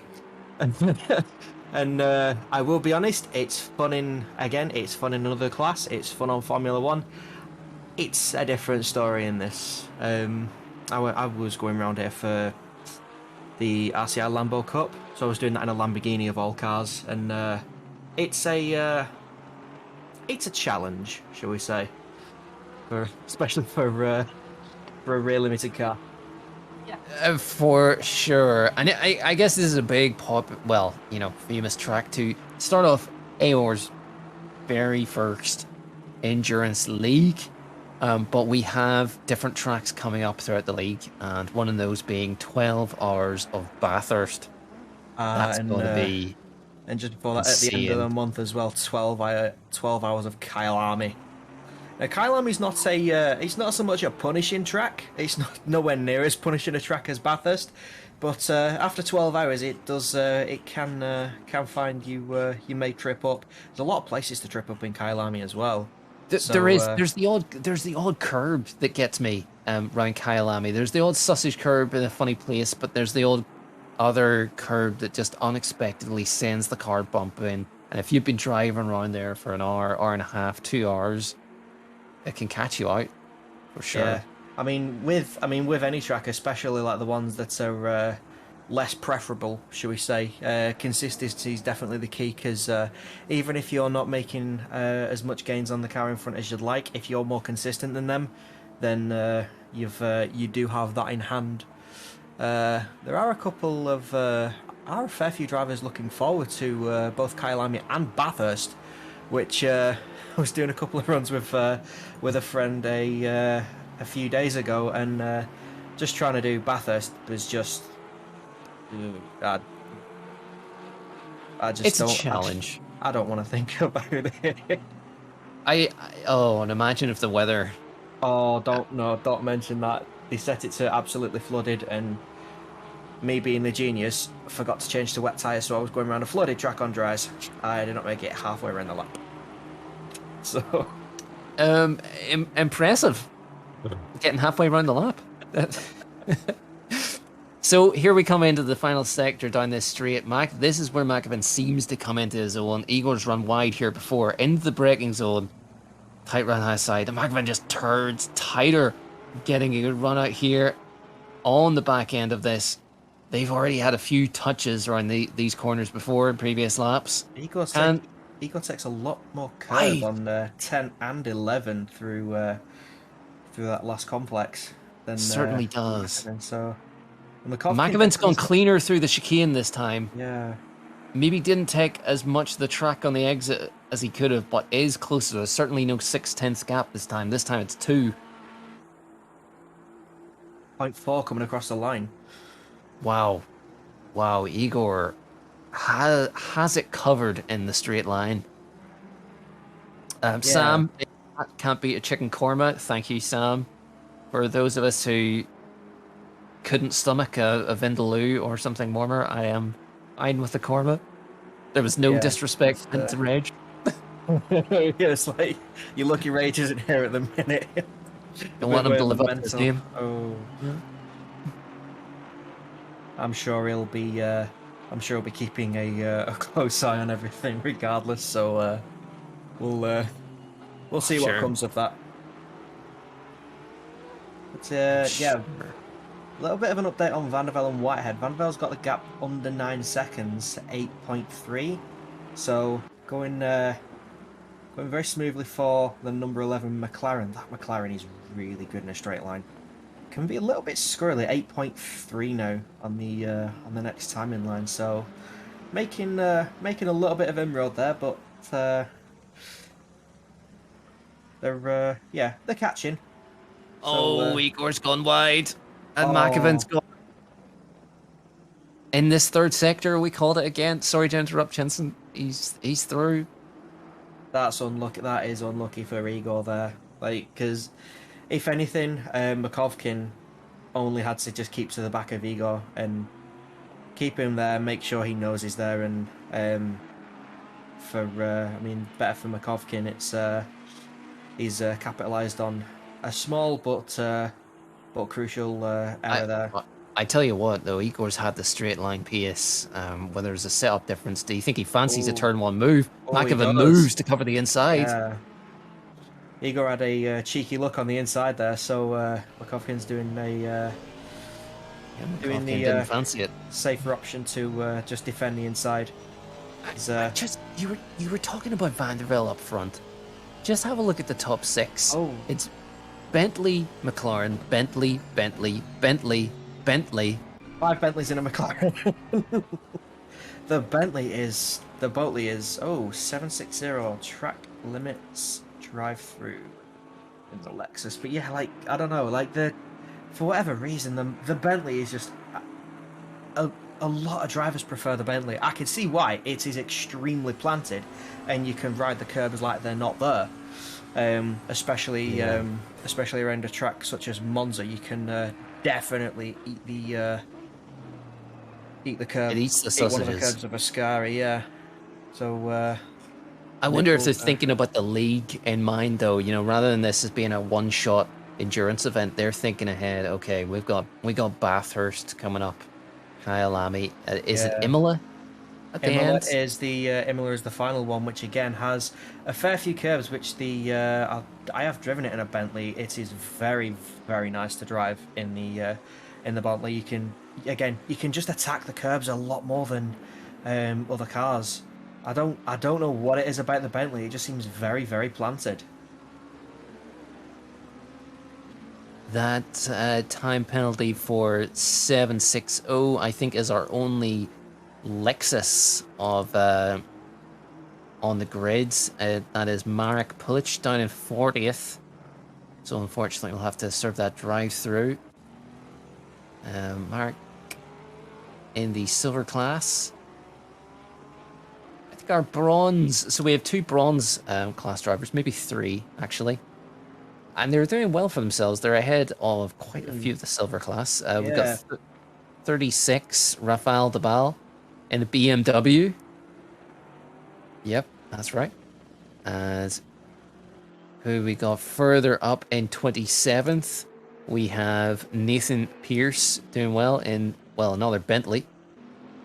We've got Erdman, the 29 McLaren in P16, but being slowly chased down by Began Gang in the surprise, surprise, 2 Bentleys, which are currently going toe to toe into turn 6. So we'll see who gets the better of that. The N7 boys still holding that line, so one of them will have to give way. No, both of them going round there.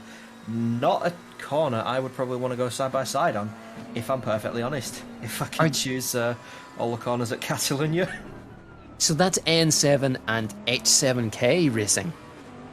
Wow, both in the silver category and fighting for position. Yeah, keeping it very close. I do believe, yeah. So the 871 one's still ahead.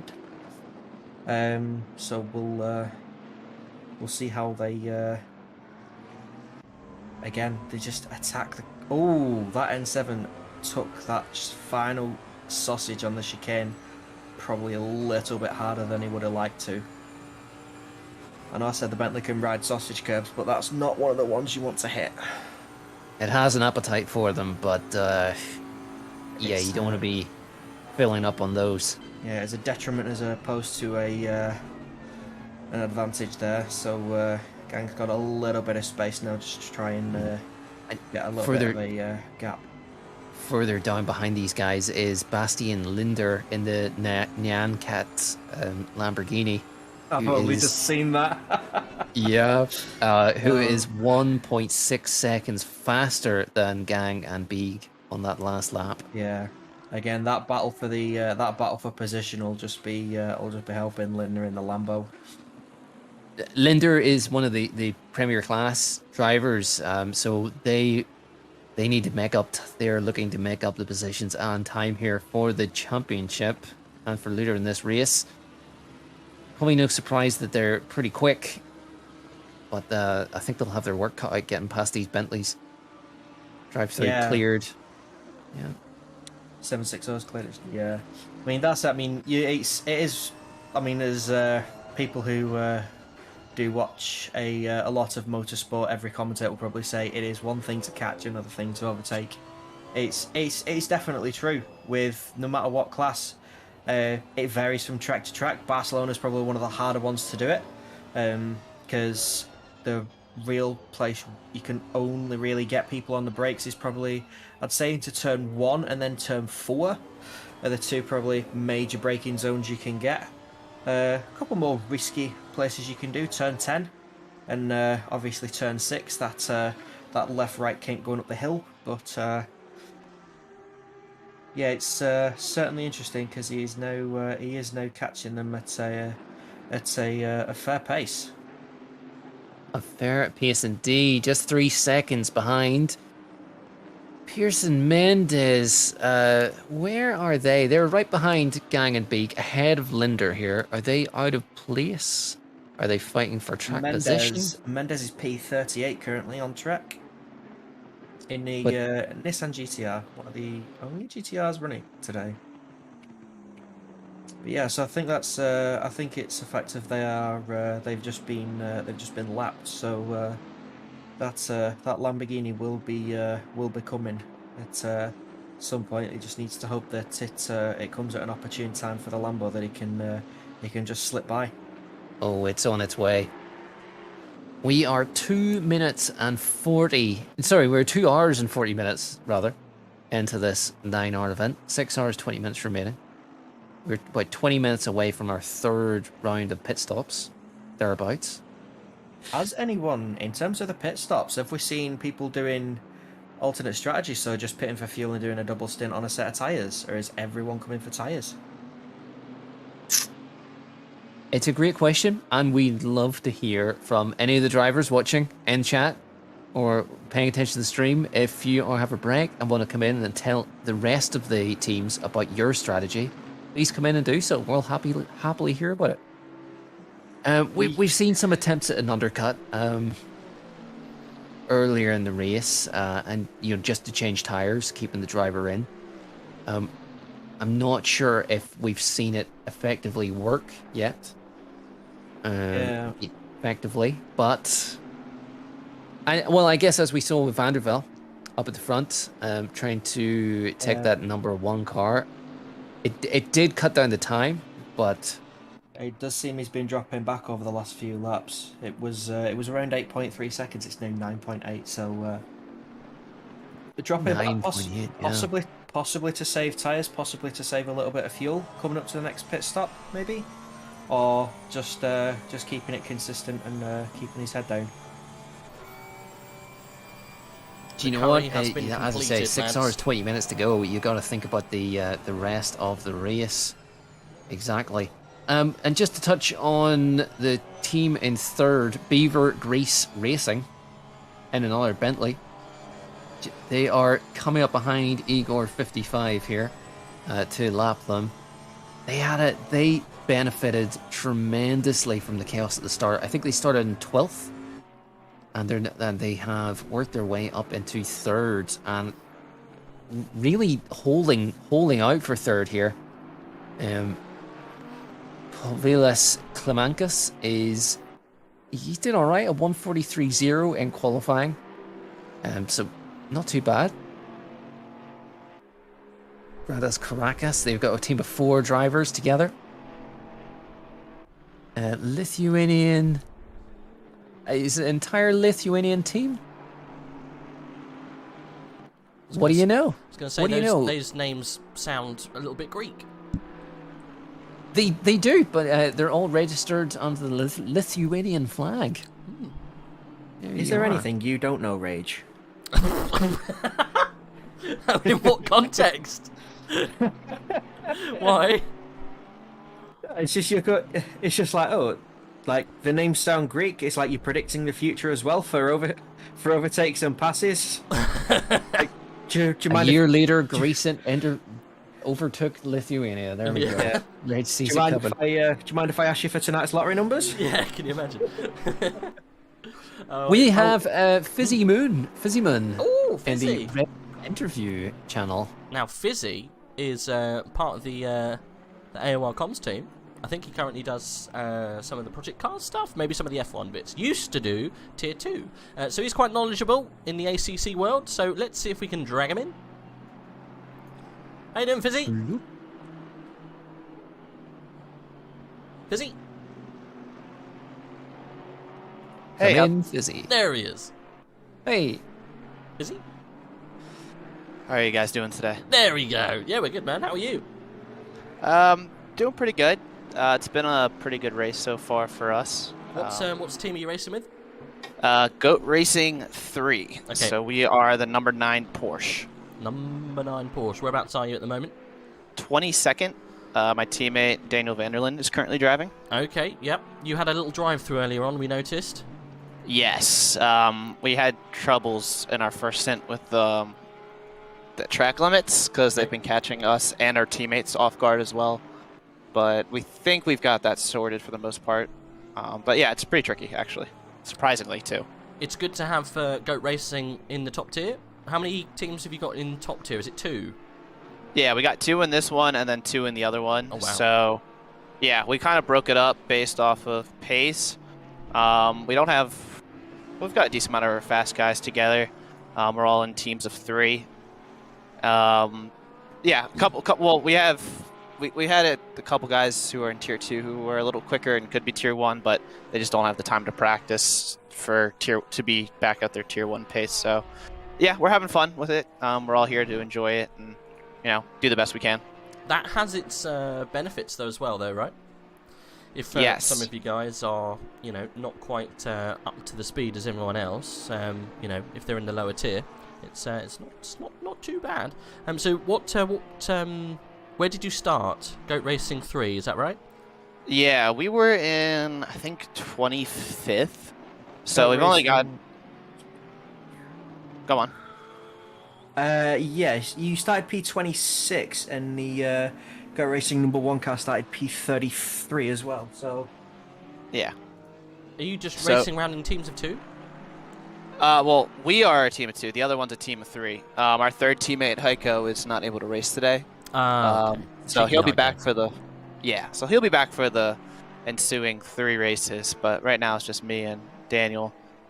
So yeah, I started 26. We got up a little farther, but the drive-thru did hurt us a little bit. And we were able to avoid much of that carnage from lap 1. Mm-hmm. But we took minimal damage from that. But then there was a Bentley. So what happened? The guy who started 3rd, the Porsche, after he'd spun, he was back on the line. He was obviously had a lot of damage. Was going really slow through the final sector. He was 3 cars ahead of us, and then there was 2 Bentleys, a platinum class and a silver class. Mm-hmm. I don't remember the numbers. The platinum class one caught up to the Porsche in the final chicane, but recognized how slow the Porsche was going, so he was just gonna get him on the straight. Well, the other Bentley, the silver class one, decided that he was gonna be impatient and just sent it up the inside in the final corner, and spun both him and the platinum class one, and we were just right behind it and had nowhere to go, and ended up hitting the side of the platinum one, so we picked up some damage. We were able to stay out, but it cost us. Yeah, it was the end of lap 1, so we ended up having damage just like everyone else who was around us, which was unfortunate because we got a ton of positions initially. Okay, whereabouts was that on track? Was that around turn 5? No, that was the final corner actually. Okay. At the end of lap 1. All right, yeah, we missed that. There was another altercation around turn 5 that involved, I think, an Aston Martin. I think it's Steinhauser got stuck turn 5. Almost got collected by many cars. But apart from the little incidents in lap 1, you've been somewhat okay then? Yeah, I mean, like I said, we had the drive-through, but we figured out the track limits. Just it's both me and Daniel, just keeping our cool in the cockpit and just driving, doing our race. Because on my stint, because right now he's double stinting, on my first stint, and the only one I've done so far, when I was nailing and hooking up the laps, when I had whoever was P4 at the time behind me, I was lapping about the same as him because he wasn't able to catch me. And that felt really good, but we just don't have the consistency over the stint to really nail it. So, it is what it is. But it feels really good. The driving's been pretty good. My stint, so the first stint we had the damage, so it really hampered any progress we could make. I was able to make up a ton of ground on my previous stint, and then Daniel was doing really good. He was up in the 22nd, running down 21st, and then he accidentally shut off his engine as he crossed the line about 10 laps ago. Okay. And so he came to a halt, and I was like, how did you just lose 10 seconds while I was going? He goes, shut off the engine. So that was just goofy. Do you have to stop to restart it? I think, because you have to put the clutch in as well. It was something like that. I forget what exactly happened, but I'm pretty sure you have to. Either way, we lost time, but we got 22nd back, and once again, we're trying to run down 21st. I mean, 6th in class right now, but it's looking like P5 in class is a wee bit far ahead to catch on this stint, unfortunately, by the looks of it. Do you think the podium is on the cards? Maybe. So I gotta look. Actually, have to look at the gap. So first is an 8th. Let's see. Where is 3rd in class in the final corner? P16. P14. Yeah. I will say Was it 3rd 14? right now. Okay. Yeah. Yes. So, I think that's a little bit of a stretch. I think top 5 is certainly, considering that the 69 car is currently going into the final chicane, because we have a little. We've been able to maximize all of our stint times, and I have no idea what the guys up ahead have been doing. So right now, our strategy, don't share it to anyone, even though we have most people watching, is we're going to try to extend every stint, barring any issues that pop up in them, and then just splash and dash at the end of the race, because we're actually, with the pit stops, have been doing about 105, 106 minute stints, essentially, so more than the stint timer, because the pit stop doesn't count. So our goal is, if we can keep doing that for each of our stints, then the final stint is just going to be a quick splash and dash, and we should gain close to like 30 seconds on people who aren't doing that strategy and are changing tires or doing whatever.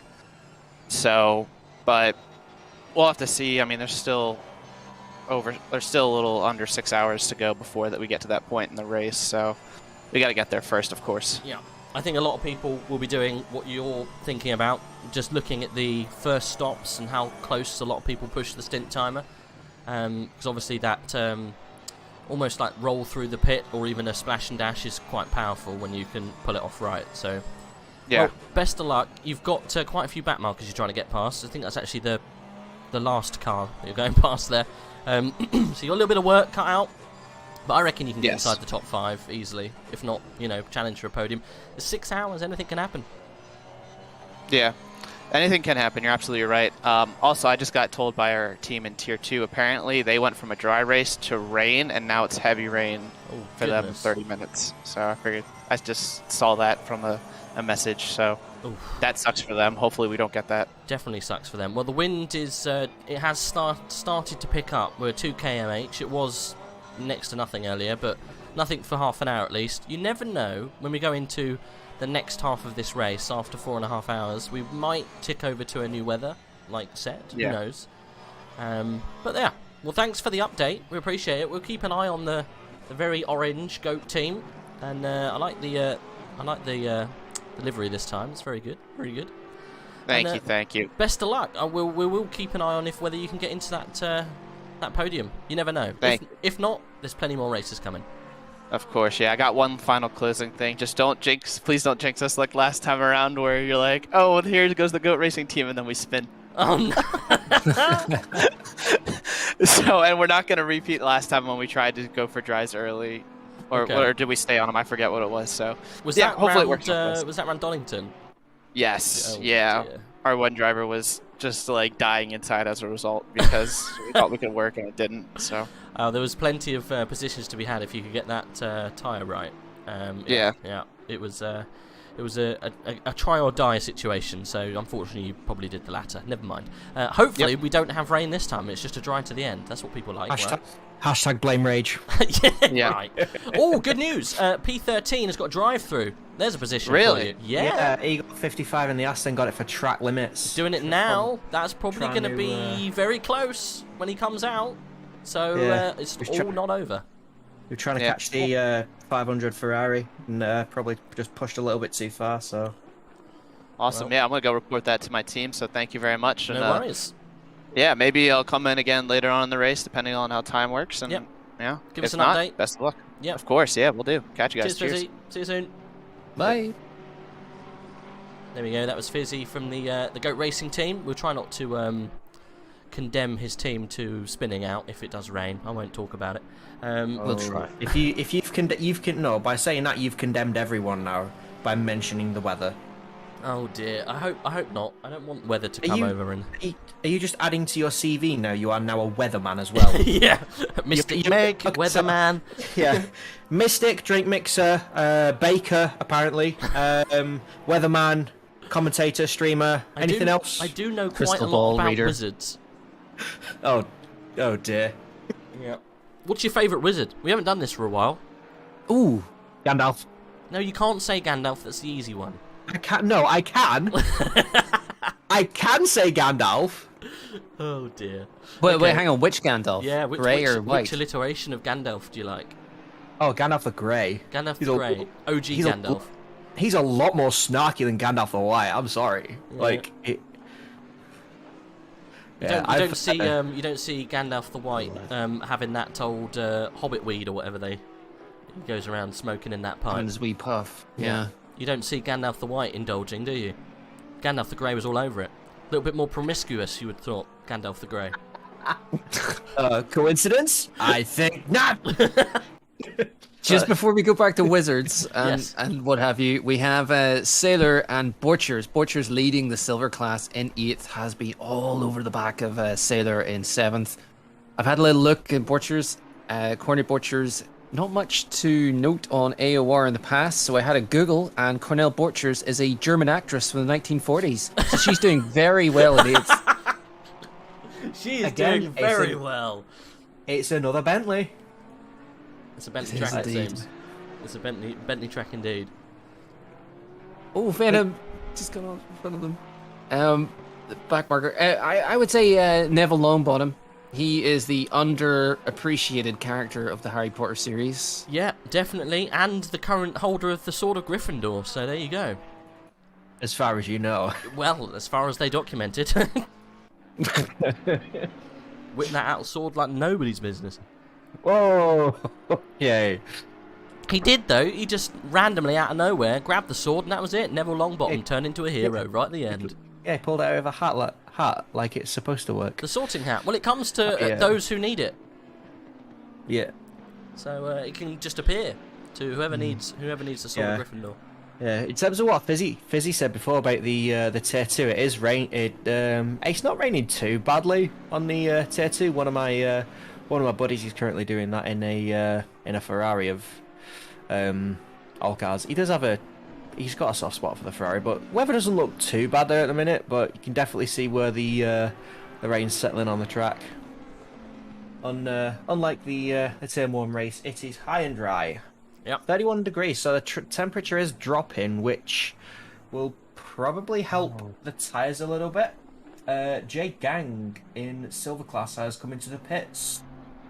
Right, so We've got Salamanca's coming in the pits, and Yannick Royf has said our Lambo got turned around for a third time a few laps ago.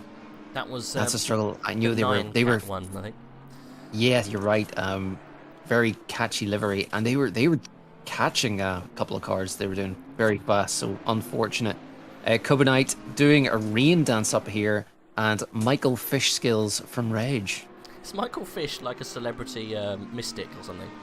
Or is he a magician? I can't remember. That's Mystic Meg, isn't it? Michael Fish. Can't remember who he is. Butchers he's in the silver weather class has forecaster. Got ya. Sailor. Sorry. Oh, so Jake Gang in the 871 Bentley now pitting is now behind the 117 of Big, the 55 of Igor, the 69 of Chev, and very close for them as well. For where are they? I've lost the car. Van der Linde snuck through there as well at that time, I think. Yeah, that's what I was trying to find. So I don't know if they've got new tyres on. I would probably say so, given the time of the pit stop, but I could be wrong. As Ukert now comes into the pits as well in the R&D racing car. We've had 100 laps, folks. Oof. Just like that. Easy peasy. Has anyone still out there done all 100? Ooh. What names have we seen around for a while? Wenham, Makovkin, possibly? Big. Did he start? That would have to be a triple stint, though, wouldn't it, if that was the case?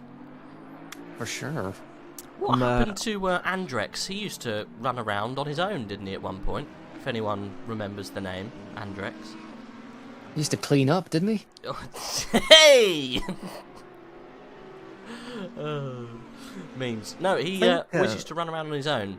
Or he'd run around with two, and someone would do like a joker lap for him, and then he'll go back out and do the rest of it. I think Makovkin's been here since the start. I just looked back on the stream on YouTube, and Makovkin was there at the start. So whether they've had two driver changes and Makovkin's back in, I don't know. But we're approaching the next hour, so we'll probably see a fair few more pit stops and possibly even, driver changes as well. Chin, you're right. Makovkin's in the AKKO ACO racing team. It's only a team of two with Anton Tarasov, sorry. So could very well be. And you know, for a triple stint at this stage in that Aston, he's doing all right. 11th, they qualified 13th. So it's not the most it's not the most punishing track if you do decide to do a fair few stints, because it does have a nice flow to it, but it can take its it can possibly take its toll after especially after 3 hours. So well, you're right, but Makovkin obviously had that little tiff fight with who Igor. was it we were watching before? It was Igor. Igor, yeah, that's right. Igor down at 17th. No, oh, they had the drive through. Yeah, Makovkin's now catching that 500 Porsche that managed to capitalise on Igor and Makovkin fighting a bit. Yeah, the Forza Italia.pl team. So it's all to play for. So definitely interesting to see what these two, the 500 Ferrari and the 17 Aston, do in terms of pit stops, because we should be coming up to the next click on the stint timer, if I'm not mistaken. We should, yeah, I think probably the next 5-10 minutes. It longs out every 5 minutes each time, doesn't it? So, yeah, we're getting there. It's not going to be too much longer. We've already seen a couple of people come in. Big's in. The 149, Organov, whatever his name is, down there in 22nd, he's in. We're watching at the moment Sailor and I think it's Borchers or Sailor, and it's actually a back marker he's being hounded by. There's not a lot of really close stuff going on. This isn't for position, though, what we're watching right now, which is unfortunate. It's the 444 McLaren that's trying to get past the number 10 Audi, but that 444 is Wenham, isn't it, down in 19th place, trying to unlap himself. Yeah, Venom had a little mistake, but has shown he maybe has the pace to get past Sailor since. Yeah, a couple of cars just coming out of the pits. Oh, I think he's going for it right now. Yeah, Venom is past Sailor, just as you called that. Got a little bit out of control through the fast right-hander, and yeah, got onto the dirt, and unfortunately that ruined his run. Never mind. It doesn't hurt him really, because he's only unlapping himself, so I'm sure he won't mind being 8th and staying there. Technically, though, he's actually 7th in class. So, good job from him. Just touching on the 500, we was talking about it earlier, that's Adam DeBille's car. Technically, in class, he's P9, not 10th. So, yeah, doing quite well there. He started in P10, I think, because he was last, wasn't he, in the Super Pole. So kind of stayed where he is, that team. But he's being hounded by McCoven, isn't he? Yeah, I don't think McCovkin's pushing it too hard. Because I mean, what happened with Igor before is Igor made the mistake. 612's got track limits. I haven't seen many track limits actually being given out. That's a 612 BMW. Possibly for the that last turn, considering how quickly it gave him, and then switched to 2 laps remaining. So how's it going for team like and subscribe? So they're the team that we mentioned the word bottle during Super Bowl. We just mentioned that word. They were 3rd and ended up in 9th, I think. What number are they? Yes, that's a question. Anafreev and Soldatov. Yeah, the 911 Aston. They've gone, haven't they? Oh, no, long they gone. Yeah. Well, actually, Soldatov, you said 911. Oh, 911, not 911. Yeah, or, yeah. 991. So 991 is the FTW guys who went at the beginning. Yes, Soldatov has been kind of making his... Well, that car at least has been making its way back. So he was right down behind a lot of silver spec cars, but now he's kind of at the bottom of that chain. He's 3 seconds away from Linden. He's in P15. Now the car's fixed because it was quite heavily damaged. It seems to be kind of just chunking away. This was the meat car, if you remember. That's right, the King's Meat Snacks. Meat Snacks, yeah. So unfortunately they changed the livery when they came into the race, which is very annoying. I wanted Meat Snacks. Anyway.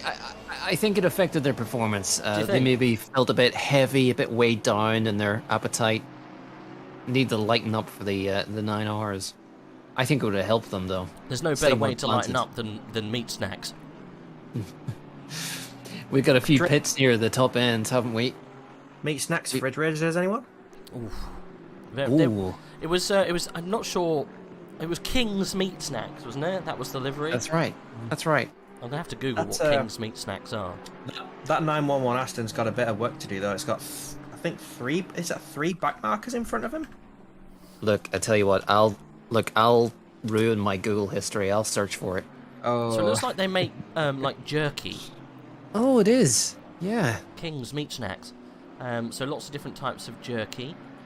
It is English, which is weird. That's the sound of Rage placing his order. Yeah, that's pretty cool. King's Meat Snacks. Why not? Put that in your korma. It wasn't a korma.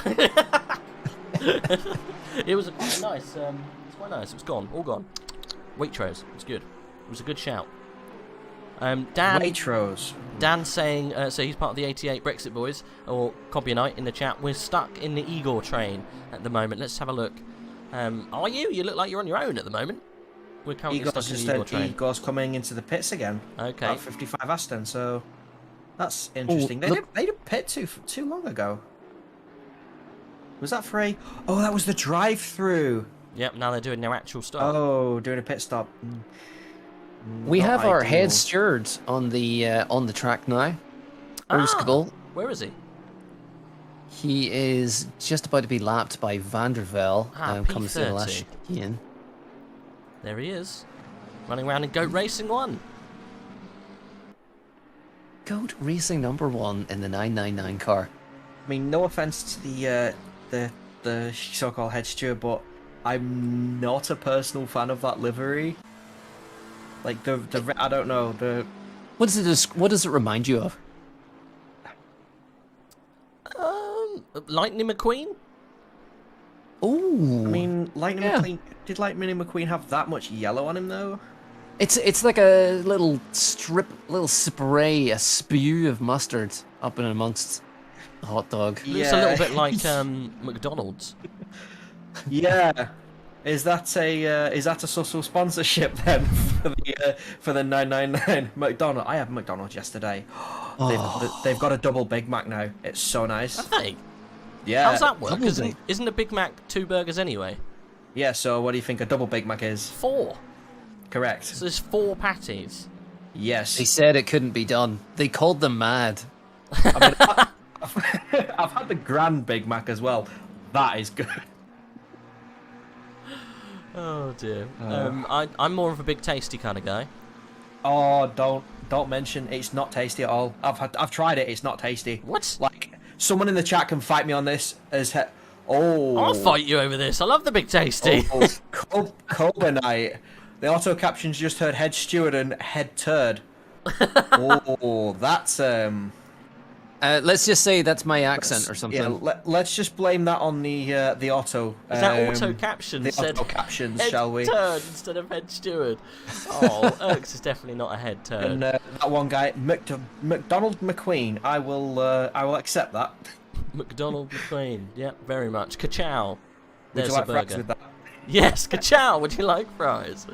Let's move down a little bit. We got Ada Wheelspin back in the car. Pro Split car a little bit further down.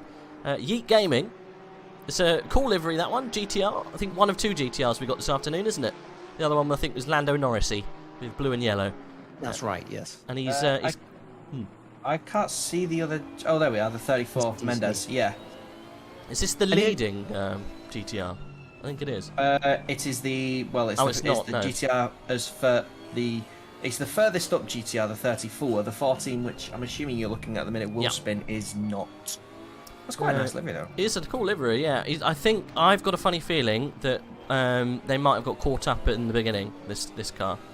Ooh, that GTR! Look at the amount of cars it's behind. I know, right? It's stuck. Oh my days! There's there is a car for position in there. 2 cars for position. That's which scary. is just coming up to the 48 Porsche. Look at those cars going down to turn 1. There's like 6 of them. Penelope Dobbins. Contact between the 48 and the 448 Audi of Smeets. So still staying ahead though, Smeets. What a name, Penelope Dobbins. Penelope Dobbins. Look at the traffic. So anything to do with racing in Penelope just reminds me of Wacky Races, Penelope Pit Stop. Yeah, but we must remember graphic design is their passion in Comic Sans. Yeah. Penelope Dobbins. Dive it, send it. Do you reckon this is one of the very few female drivers that we got taking part in AOR? I think there are a few. We've definitely had a few female drivers in the past. They had a very pink car the last time I remember. Can't remember what her name was. But yeah, it's good to have different genders in the old in the racing scene. It's very much a male world, isn't it? I think, unfortunately, but it doesn't mean that the girls can't give it a crack, give it a go. Because Penelope's going past people left, right, and centre. I apologise, Penelope, if you're not a woman. I take it all back. But I think it might be.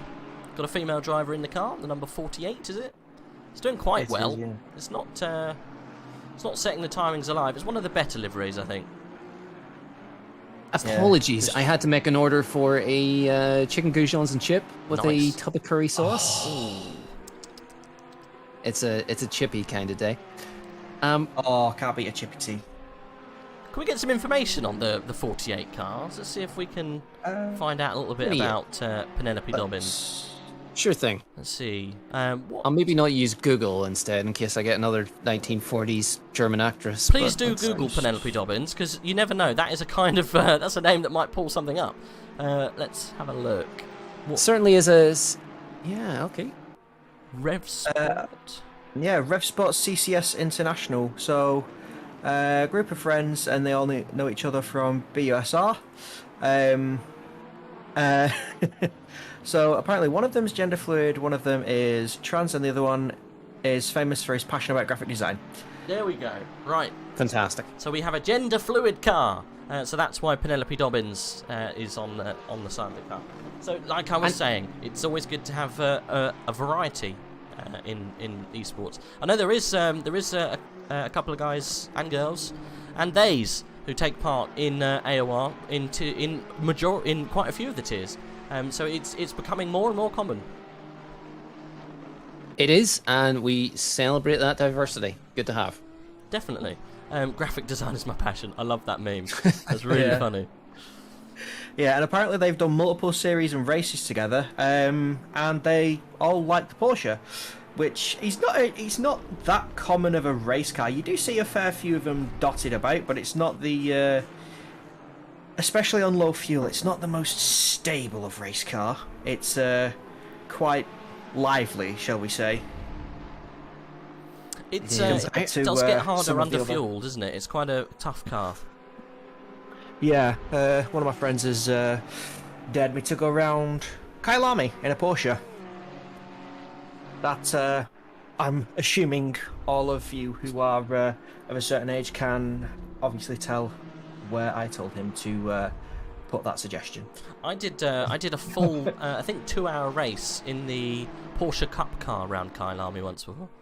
That was interesting. They don't have any traction control or ABS. The Cup car, oh my days, that is a horrific suggestion. Yeah, it was a good race though, to be fair. I think that was one of the other races where I got gunshot glitch.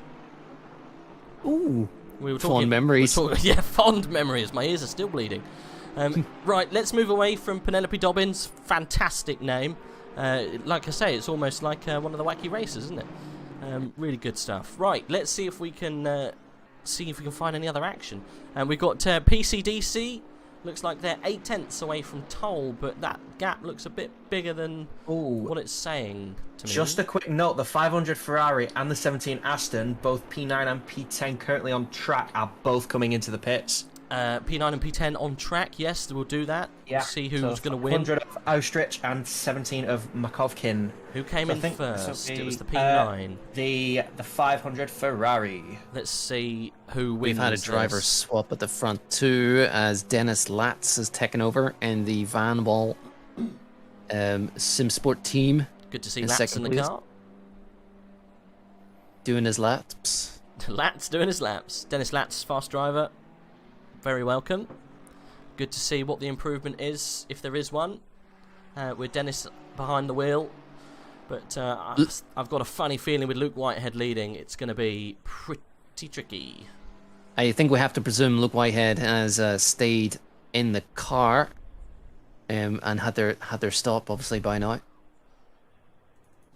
For another stint. Must have done it. Yeah, we must have missed it in all our chats. So Austrich and Makovkin have both taken tyres, and I think Austrich is gaining the better of that. He's now away from the pit limiter. Definitely got a better run through there. Yeah. We got the Beal back out. Okay. And the number 6 Lambo, the Yankat Lambo's in the pits as well. Of Lindner, which is car I saw them before. He's got Pace Hub. He's got the Beaver Grease team just behind Adam DeBeal now, since Adam's come out of the pits there. So he's going to have to try and get past. Is that Thomas Zvokas in the 13? There you go, up the inside. There nice it and is. easy done. Yeah, currently sitting third place, that Bentley. That was the one you said, the one to watch at the beginning, didn't you, Cardinal? That's right. The Lithuanian drivers. Yeah. It's just the last 3 races. Yeah, Grantas Krakus has joined AOR Tier 2 and, making a mark here.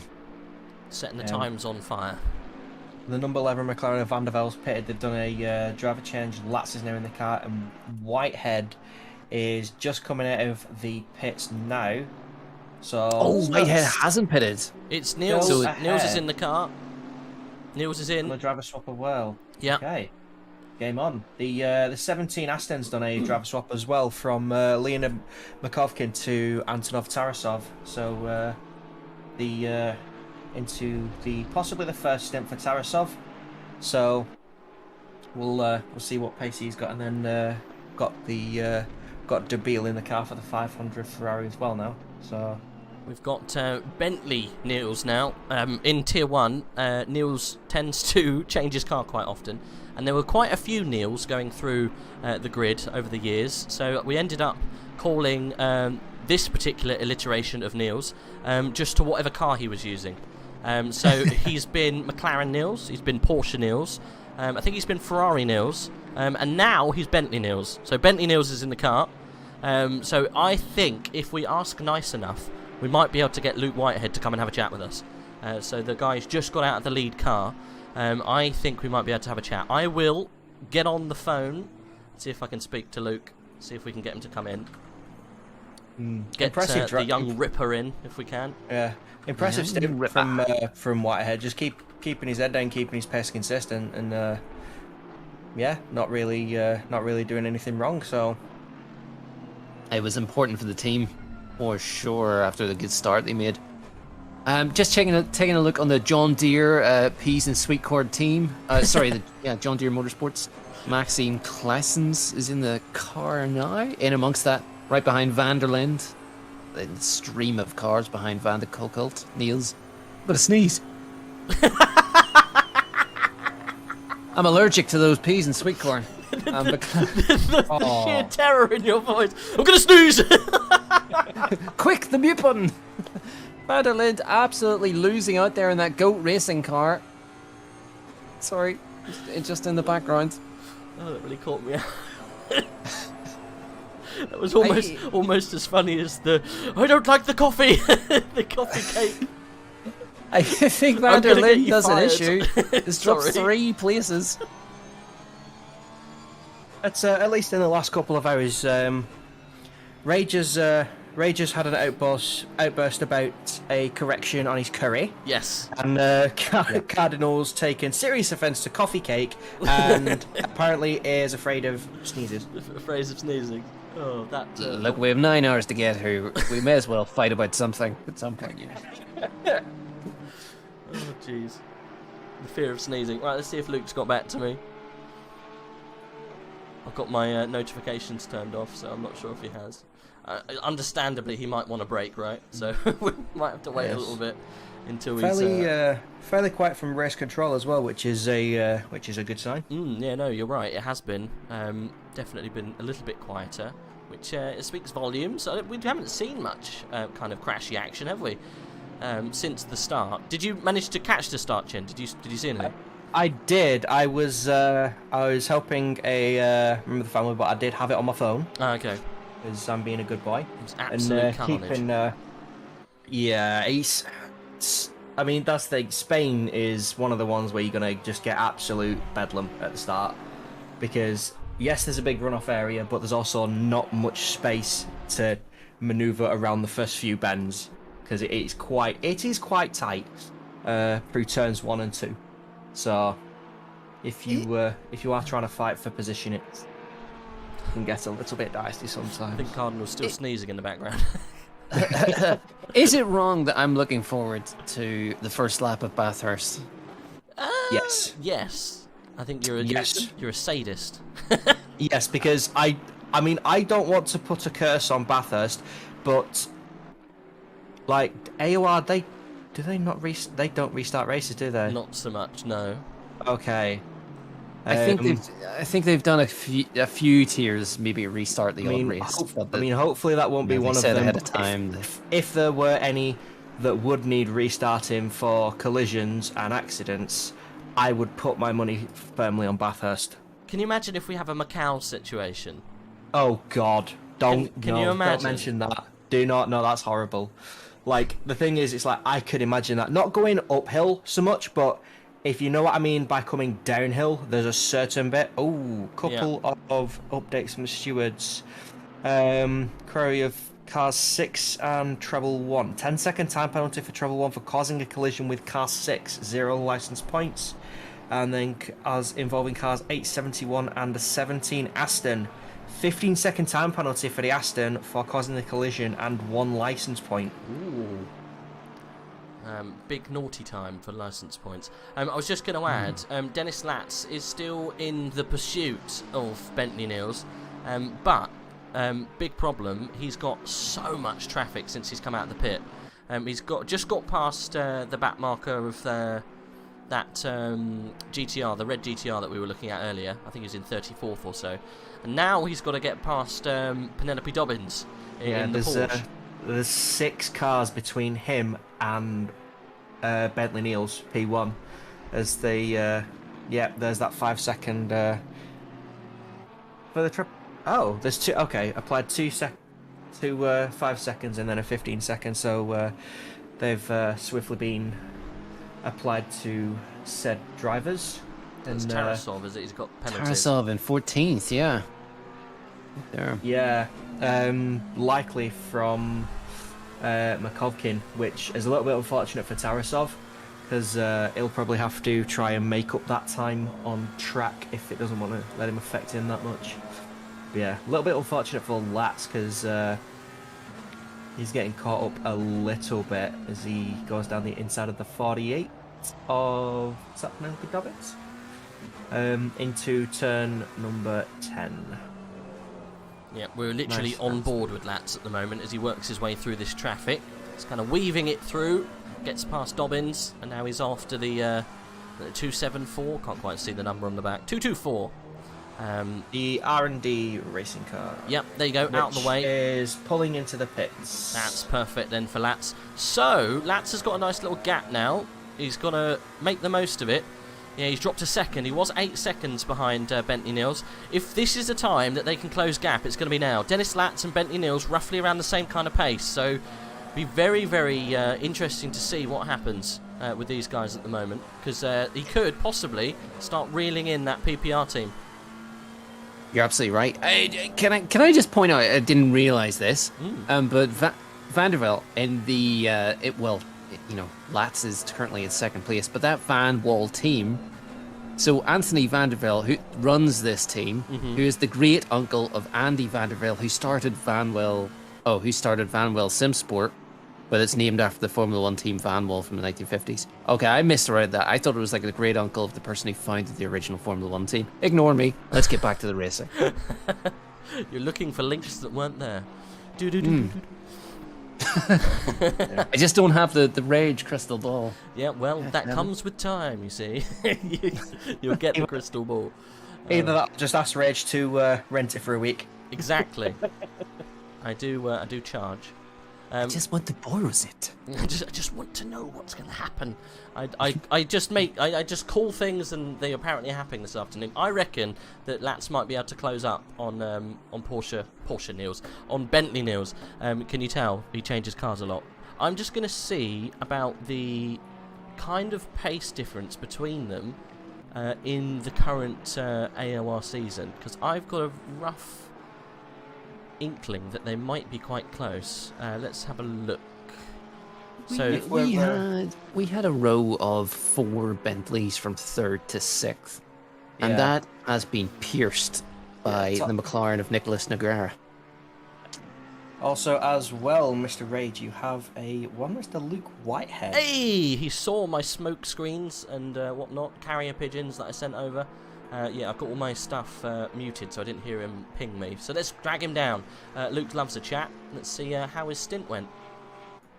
Hey, Luke, epic stint. Held your nerve under pressure. How did it go? I'm happy with it, to be honest. I'm really happy. I came out of the pits and, the gap was a lot smaller than what it was. I think they are a little offset from us on strategy. I think they're probably about 2 laps pitting early than us. So they have a massive undercut, and round here it's worth a huge amount of time. So I knew they'd be relatively close, and then I was quite surprised at my pace, considering I haven't, this is my first endurance race in the Bentley. I'm more of a Merc or Lexus type of guy for endurance stuff. So yeah, it's a new car for me, at a track that I haven't done a huge amount round, but yeah, I couldn't really be much happier with my pace. I was happy with it. Yeah, he didn't give much away, to be honest. There was no, if anything, the guys are kind of saying that I've got some kind of crystal ball because I called the fact that you're going to pull away when you went in the car. It's just because I've seen you do it in the league. So I knew that when you got in that car that you're probably going to start pulling away from. Who was it in the car at the time? I think it was Vandervelde. Vandervelde, yeah. So I thought, okay, well, Luke's going to pull away from Vandervelde if he doesn't have any issues. Black Gold Saw says life story Luke again. Yeah, God. Welcome. He literally said 2 seconds before this, you're going to waffle a huge amount. Life story Luke. I'm going to call you that from now on. Life story Luke. It's another nickname to add then. Got Luke making excuses Whiteheads, and now life story Luke. Great, thanks. Life story Luke. Brilliant, love it. I'm going to see if we can get you changed in the Discord on AOR to life story Luke. But yeah, like, I mean, the cars felt awesome. The team have done an awesome job with the setup, and I mean, we've got the strategy sorted. You know, we've got a big spreadsheet with everything that we need to know, and yeah, I mean, as I say, Jason did a huge, or .Jason as he's known. He did an awesome first stint, and then, you know, Adam had a tough stint with a lot of back markers. Got really unlucky with the back markers, and then fortunately I was in my clear air for probably 3/4 of my stint. So yeah, it's been pretty flawless, and you know, Neil's stopped in the car and he's putting, I think, the gap out a bit more as well. So the whole team's done an awesome job so far, and hopefully that will continue. Yep, he's staying steady. Is Bentley Nils, as I'm now calling him, yes, because he's in the car, and I'm sure you know the Nils story. Anyway, yeah. I haven't met Adam before, so I didn't know his pace. Whereabouts did you pick him up from? So he is, you know, we're all very similar actually. I mean, in quali pace he was doing, I think he was doing the same as what Nils was doing, and I think Black Gold Saw was a little bit quicker, as he always is in the Bentley, and then I think I was a little bit off in the qualifying stuff with that. And then in the race pace, I think we're all pretty much identical on race pace. So, you know, we've got 4 really strong drivers, and to be honest, the whole PPR team, you know, we've got a huge number of drivers, and they're all extremely strong. You know, I don't think there's a single weak link in there, apart from me maybe. But oh, look at him! Don't say anything, because Bathurst SRO was probably my weakest thing.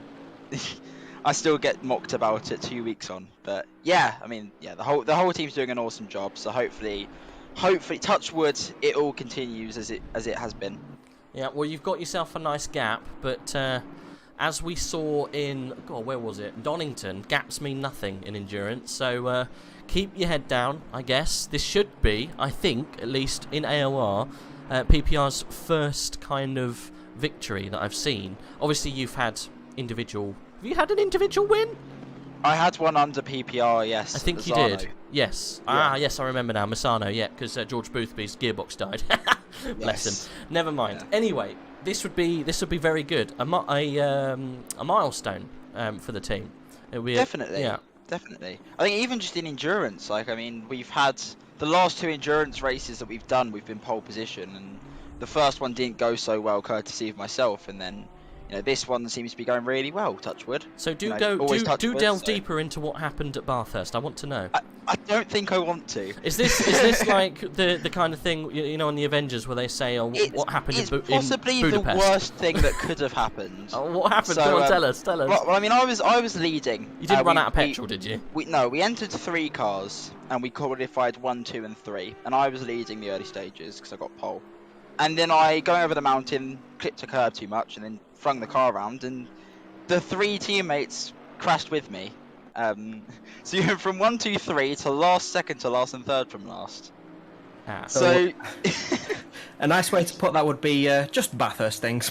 Yeah, just Bathurst things. I mean, we still came P4, P8, and I believe P12. So it wasn't the worst thing in the world, but yeah, far from ideal. Far from ideal. But yeah, let's just see how this race goes. Is this your first time running the Bentley in endurance, or have you done it before? This is my first endurance in the Bentley. It's only my second ever race in the Bentley, I think, by my recollection, if I'm recalling that right. So what do you personally think of the Bentley? Because there's quite a few Bentleys on the track. Can you understand why people are liking it so much? I can understand why they use it for endurance. I mean, me personally, I'm not a massive fan of how the car itself drives. Personally, I like a car that's quite nimble, and the Bentley definitely doesn't feel like that. I'd liken it to more of like a GTR type handling. You know, it turns, but it kind of tends to mid-corner slide.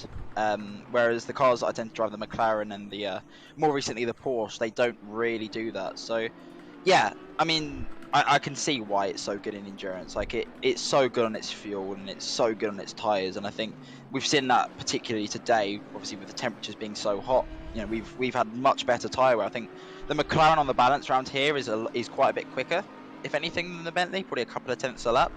But you can just see, like, midway through the stint and beyond, we just start to stretch the gap, because obviously they kill their tyres and we don't. So I think that's the big advantage with the Bentley. And obviously, as I say, we're literally running probably 20 litres less than what we'd need in the Merc, for example. So it's a huge advantage, and I guess they all kind of play into each other's hands. So a lot of the tracks in the Endurance League are all very favourable to Bentleys, I've noticed. Oh, yeah, definitely. I mean, we've got, I believe, Kyle Army's next, and then we've got Bathurst, and I think Imola. Yeah. I know it's those 3 other tracks. I don't know what order they're in. I think, I mean, I looked at the calendar, and immediately I thought, well, Lexus would be relatively strong, because it's strong at all 4 really.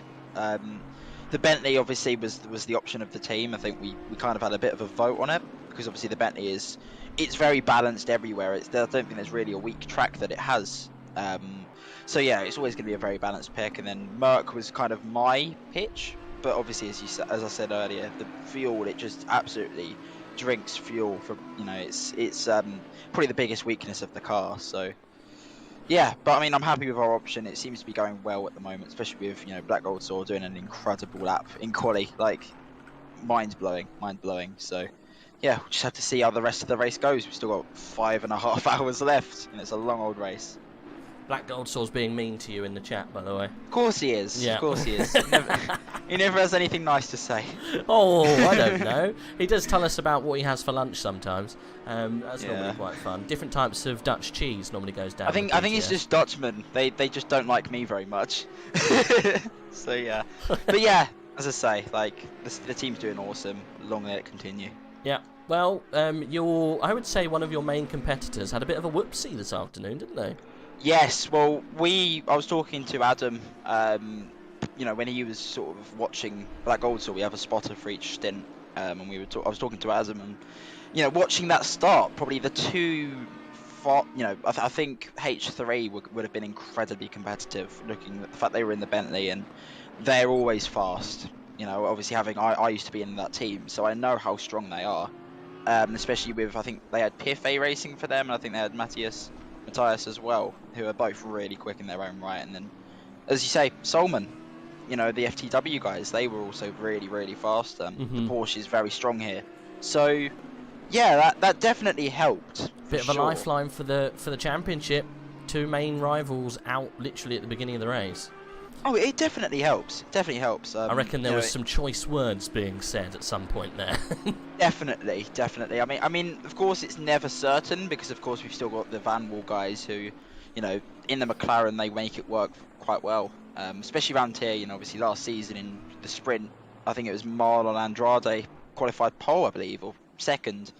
So it's clear that they've got pace. I think it's just a case of consistency. We've got consistency on our side from what I've seen. So, and you've got a good livery. Oh, of course, the livery's wonderful. That helps. Who's responsible for the livery? Anyone? So we got it done by Nazan, who a lot of people in the community will know of him. He does a lot of sort of throwback F1 liveries, and he's done a few liveries for me. He did the H3 livery. The black and orange and the black and red that we had. The black and red one that Canabeach uses. He's H3, isn't he? That's very nice. Yeah, so that he made those ones, and he's also made these ones as well, and he's made them for pretty much every car we've needed. So very he's been talented awesome. Guy. Never heard of him. Oh, 100%. But well done. Yeah. Claps all around. Yes, give him the shout outs. He What's deserves his name? it. Nazan. Well done, Nazan. Arturo. He's a legend. Okay. Perfect. Well, Luke, we'll let you go. Have a rest, get some food in you. Are you in the car again later?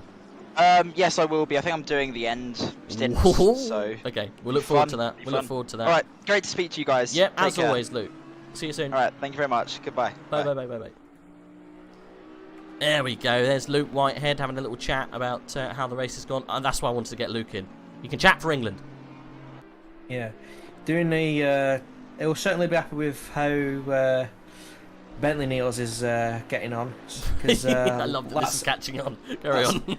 It's the only way, like, no offense to Bentley Neils, but like, if I try and pronounce his surname, I will just absolutely mess it up. Yeah. So it's like the only way for me to converse who I'm talking about is to go, "What you're saying, Rage." This is why I do it. pulling 13 seconds, 6:38, getting a track limits drive through. So 6:38 Audi of Gosling. But yeah, again, I think they are getting caught out at the final corner. Just cutting it a little bit too wide on the exit of that chicane. But yeah, Lats is dropping back a bit at the minute in that McLaren. So don't know. I don't know whether Bentley Niels has just pulled an absolute blinder out of nowhere in terms of his pace, or whether Lats is just like, you know, just doing his own race for the time being, and just keeping the car in check, because that McLaren can get a little bit slidey if you punish the tyres a little bit too much. Yeah, I think the pace difference between Lats and Niels is probably, I would say Niels maybe has the upper hand, especially Niels is in a very planted car, like you say, but Dennis Lats is driving that McLaren round in the season, so he's used to it. So yeah, maybe he's just not performing as well as he'd want to. The track temp's starting to come down now. 28 degrees track temp. Oh, we got a spun Mercedes. Is that Nogueira? Nogueira. Yeah, I think that's Nogueira. Oh, and a couple of touches. Bentley Brexit boys going for a ride. Never mind. Shit. Is it Tommy Shetts in the car, or were you just swearing at us? It is Tommy Shetts, yeah. It Getting is out of the Tommy. way, yeah. Good job for Tommy. We're on board with This Tommy is at a the big moment. battle between Borchers and Glitzman and all these other cars in and around there. There's another battle in amongst this as Nogueira slows up Borchers. There's definitely positions further down in amongst them, but they just happen to be at the same spot of the track. There was there's a top of the pack race going on here, and a race going on towards the bottom of the pack, because the 88 Bentley just got past the 612 BMW. I think that's Kropp's car, if I remember that surname. So Kropp's the I think he's ex-coordinator for AOR, but still all well-round loved guy in the Discord. Oh yeah, Goslin, yeah, there's his drive-through, he's serving that now. And then you've got the little fight just ahead of this, which involved the leaders. I think Bentley Niels is trying to weave his way through traffic, trying to piece his way through.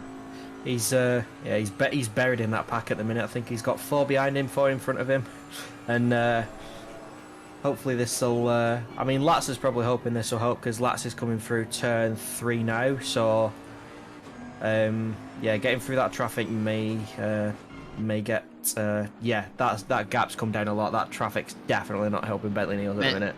Yeah, Bentley Niels right in amongst that. Borchers letting him pass nicely. I'm probably hoping to hang on the coattails of Bentley Niels to get ahead of Glitzman, or have an effort so. But the Bentley boys shits, you know, keeping tabs. And Borchers here, plenty of pace in those Bentleys. Yep, that Shetts is the wild card, by the way. He's the faster driver in the team, just about. So I'm not surprised that he's keeping up with the guys around him. I was gonna say, I am mighty impressed with the number 25's pace. P8 and obviously P1 in class, but to be P8 in the silver class is pretty special. This is Corn Borchers, the 1940s actress, right? Yes, it is. Yes. She's doing a great job. I mean, who cares if she's 80 or plus? But yeah, she's strapped into that sim rig very well. I heard she's got a full motion sim rig. Yes, with the pneumatic like pads to sort of add the exactly with VR and everything. Borchers, Corner Borchers, and a team of 3: Imre Hovath and Jason Dyer. That's who started in the silver category. It's getting very close to Nogueira here. Nogueira not having a good couple of laps. Nogueira had a little off. Oh, very defensive move from Nogueira too, and Borchers. Oh, contact between the two. I mean, Borchers was there. Definitely getting the elbows out there, and I think now is that McLaren under threat from another car, or is that a laps car? That's the 88. Soldatov just behind is the threat. Brexit is looming large for Nogueira right now. Yes, definitely. Yeah, Shetts was definitely having a quick look there, as well as the 212 McLaren went wide through Fuller. I wonder what's happened to Nogueira. I just saw them go wide at one lap, and I wonder if they have damage. It's something affecting the balance of that McLaren. Obviously, very important for that particular car. There's a scuff on the right-hand driver side, down the side of the car. So it could be that he's got floor damage or something like that. Have a dirty scuff, you're bound to go off. Yeah, all look really loose on the rear end. Yeah, that. Rallycross. I Am Crabby says, go on Battenberg, doing an amazing job. Go on Borchers, do us proud. So there you go. I'm assuming he's cheering about the 25. And not the yeah. And not. Oh no, there's Battenberg down there in 17th. Look. Battenberg's in the car, so that's the N7 team. Oh, look at this action going down into turn 1. Noguera on the outside goes wide off the track. He's gone over the sausages. Oh, number 500 drive-through. Yeah, Noguera absolutely struggling to keep it on the black stuff. Serving it. That 500's nearly skidding into the pits and hitting the wall. So I'm going to assume they're serving that drive-through now rather than pitting. Yep. Yeah, I reckon they've got it on the final turn. What happened, Jubel? Drive-through track limits. Yeah. So I do think it is the exit of that chicane, just running too wide. I wonder, are we starting to see with the slight drop in temperature, you know, everything's getting a little darker. Are the conditions start to change out there, and maybe some of the cars are a bit more unbalanced? They need to maybe get back into the next pit window and change those tire pressures or any other settings they need to adjust. You're right. Yeah, and that number 17 Aston of Tarasov has got past Abil as well, although Tarasov does have that 15-second penalty, which I don't believe they can serve at the pit stop, if I know ACC correctly. I think they can, or I believe they could. I think they can. I've got a funny feeling you can serve the 15. I think we've seen it before that if someone had a 30-second penalty and they had to sit there for because there was lots of penalties given out earlier and they've all disappeared, so they must be able to serve them. We'll see in 15 minutes when they all come in. We'll see him pull that off. I'm watching at the moment. Borchers, he's trying to get onto the back of Gleitzman, who is also having trouble with one of the Bentleys ahead. Is that Louis Zelch? It's the first time we've seen Louis Zelch in the car. No, that's a little bit further up the track. Team Shazoo. Still in 5th place, actually. Team Shazoo. Doing very well. A little bit of a news. So, Bentley Niels has now cleared that massive pack of back markers, and Latz in the McLaren is just coming up to it. So, that gap now down to 8.3 seconds. So, the back markers have definitely helped Latz to this point, but it's probably going to come back to bite him very, very soon. We're watching Borchers trying to weave through this traffic. It does look quite systemic, all that traffic. It's nasty. Yeah, you've got cars fighting for position, you've got back markers, leaders, just pretty much every type of position you can have in a motor race is currently within that conglomeration of cars. Conglomeration, shout out, word of the day, ding ding, there it is. Conglomeration, definitely. I like that one. Is that lovely stuff, Chinson? A mix of conglomerate and amalgamation. And congealed. I like that. It's very good. Right. Yes. What kind of action do we have down the grid at the moment? I don't think. Oh, we do have. We just missed it. Steinhauser and Wenham getting past each other. Yeah, just behind them, Max Niels and Audi. There's about 6 cars in a line. Let's just see who we have racing in amongst there. Niels with Van der Linde behind, but not within view. Oh, this is all behind Borchers and Soldatov. Yes, it's Audi and Matt Niels for 19th, 20th. And just a stream of cars. That's a horrible position to be in. And you can tell that Latz is now trying to work his way through it all.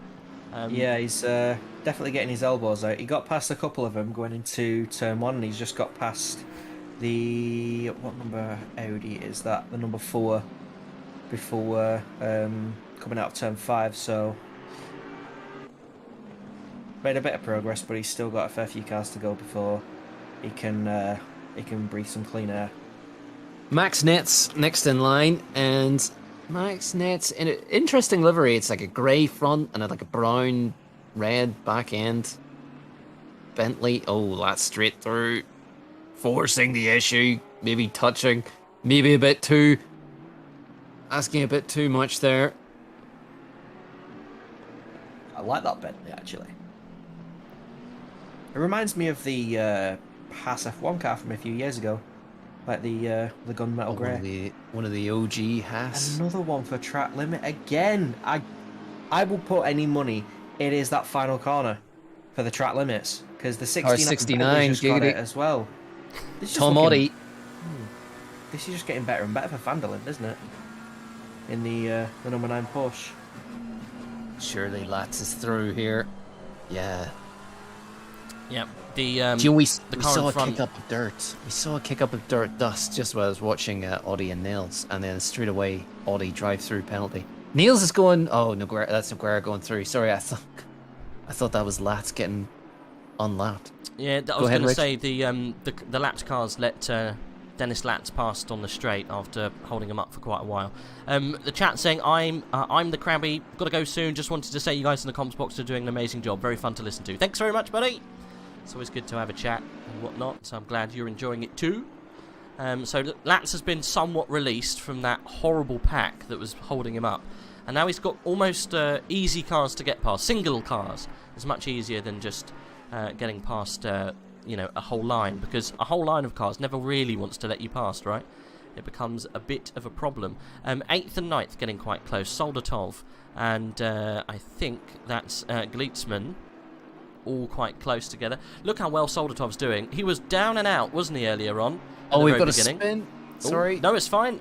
More action, the better. Whereabouts is the spin? Yeah, 28th, 29th. Kaz, Dombruskis, and Jersey Vaverskik. Crop. Oh, thank you. That's right. Keep me right. These guys are almost heading 3 wide at the end of the inside straight. Little bump in the back. They managed to catch the spins, but they're a little further apart now. The guys are all over each other, fighting for like 28th. Fantastic. I'm surprised it's still quite light out. It's been threatening all day, isn't it, really? We're nearly 7 o'clock at night, and I can't see much sign of it getting dark. A lot of them have got lights on, though.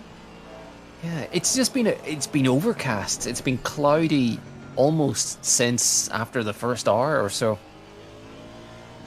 Yeah, I'm on board at the moment with Soldatov. This is the Soldatov Anavlev car, which, like I said at the beginning, they've had a bit of a mixed race, but have really kind of come alive in this middle section and have pulled the car through a lot of the pack and are in 8th place now.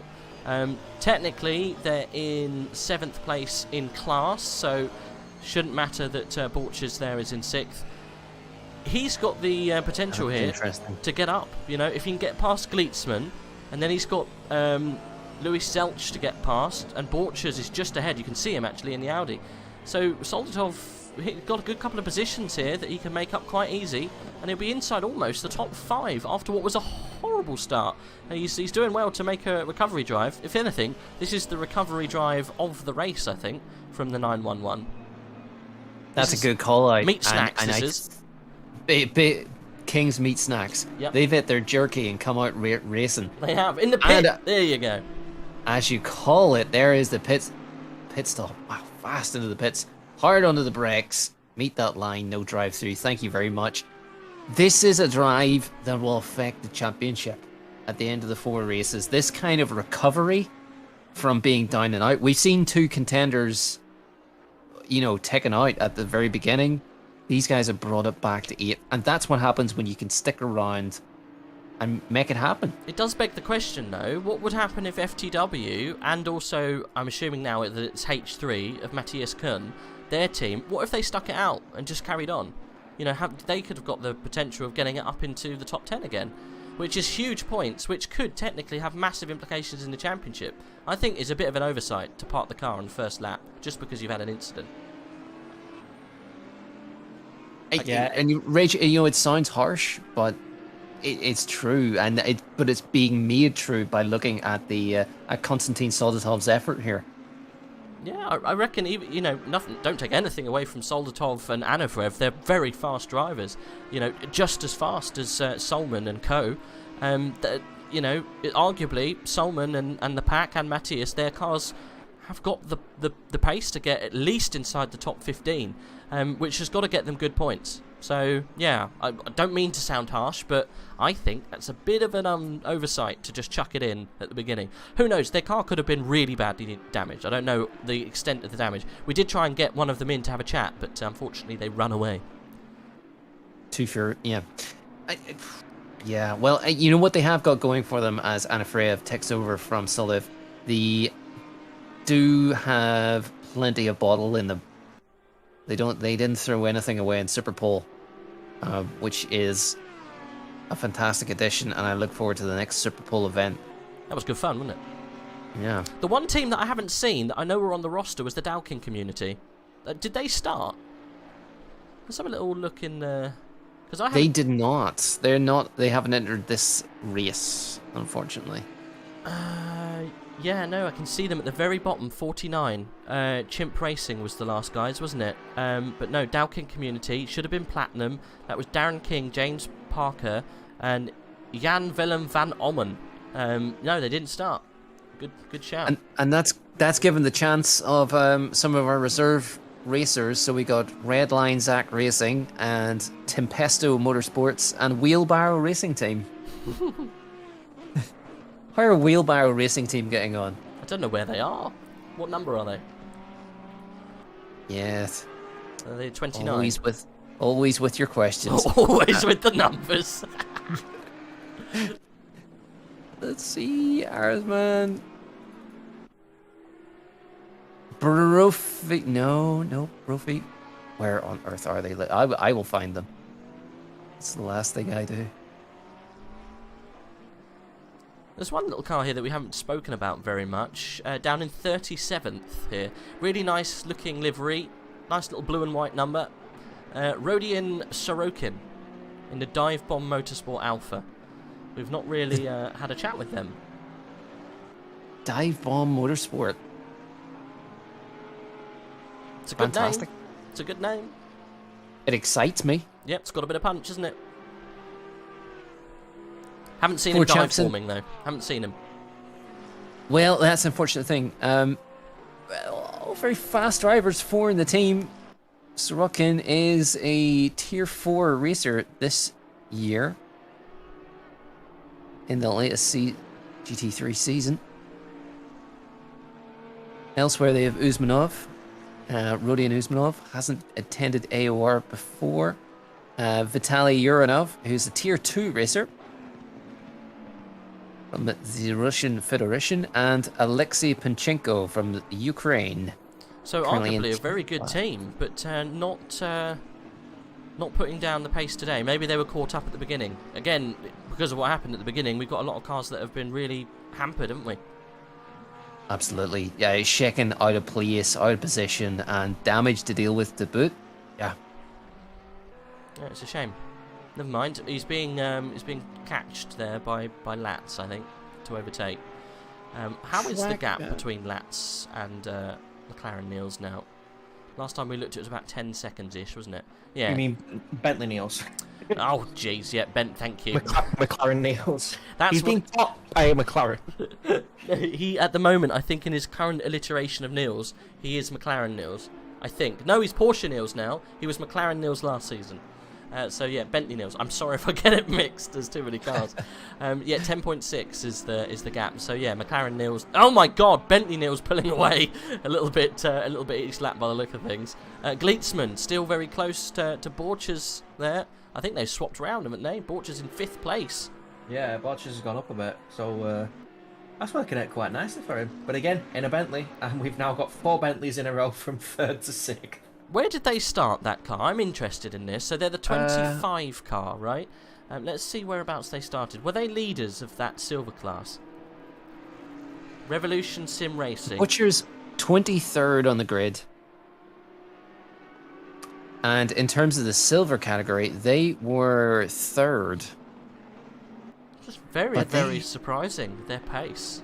Very well strong race pace. They were only 2 1,000ths of a second from being 4th in their category, and 6 1,000ths of a second off being 22nd. And 1 1,000th of a second off being 21st. Incredibly close. I mean, it can definitely. It can definitely change during the race because some drivers may have better quali pace, which obviously you throw them into the quali session. But then during the race, it's just like if you've got comfortable pace and you're in the zone, or for what some of my friends have a better term, just vibing. Then your race pace can just keep improving, and for whatever reason, it's like you can have better pace than. You can have better pace than people even two classes ahead of you. So you could have a better race pace than even some pros. Well, maybe we are about to have an effect on Borchers here, because Beer Racing Gleitzman is smelling the rear end of that Bentley, and it wants to break up that Bentley conclave of and is moving defensively into turn 1, ups for the outside. Oh, tiny bit of a bump there, but none of them going off. Gleitzman losing out a little bit there. Hard to not bump into that Bentley with it being so wide. I mean, the Audi's not much skinnier, to be perfectly fair to the Bentley there. Isn't in real life, and I'm not sure if it's the same in the game, the Bentley is the lightest car? The Bentley is one of the lightest cars you can drive, yes. Yeah. Even though it does not seem like it. Despite it being massive, it's one of the lightest cars out there.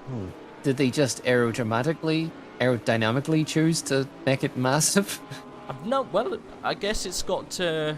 I'm sure through some of the rules and regulations of GT3, it has to meet some similar size spec than the actual road-going car. I would have thought there's some kind of rule there that they can't change it so dramatically. They can't put in a small Bentley just to make it a little bit smaller. So I guess the only way that they can make that Bentley a bit more competitive is by taking weight out.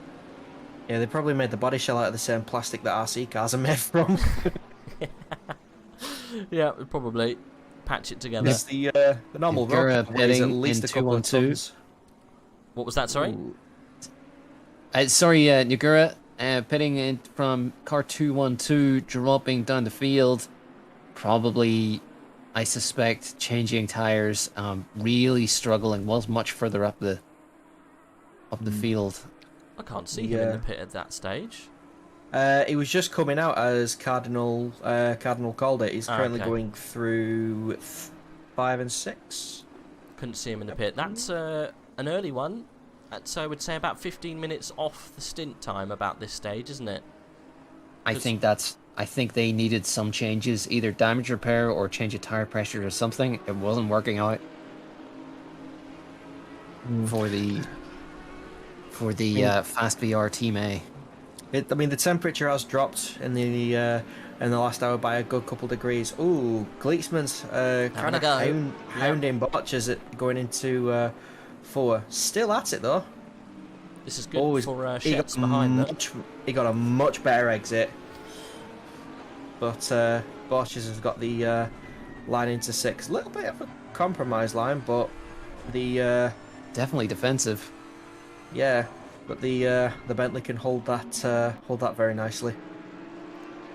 Who's behind them, and are they under threat from being caught by anyone?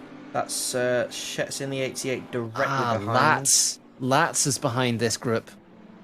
And then, that's unfortunate. He's hounding the 713 Porsche Sorokin. So, what's the gap to 11 seconds to Bentley Niels? Hey.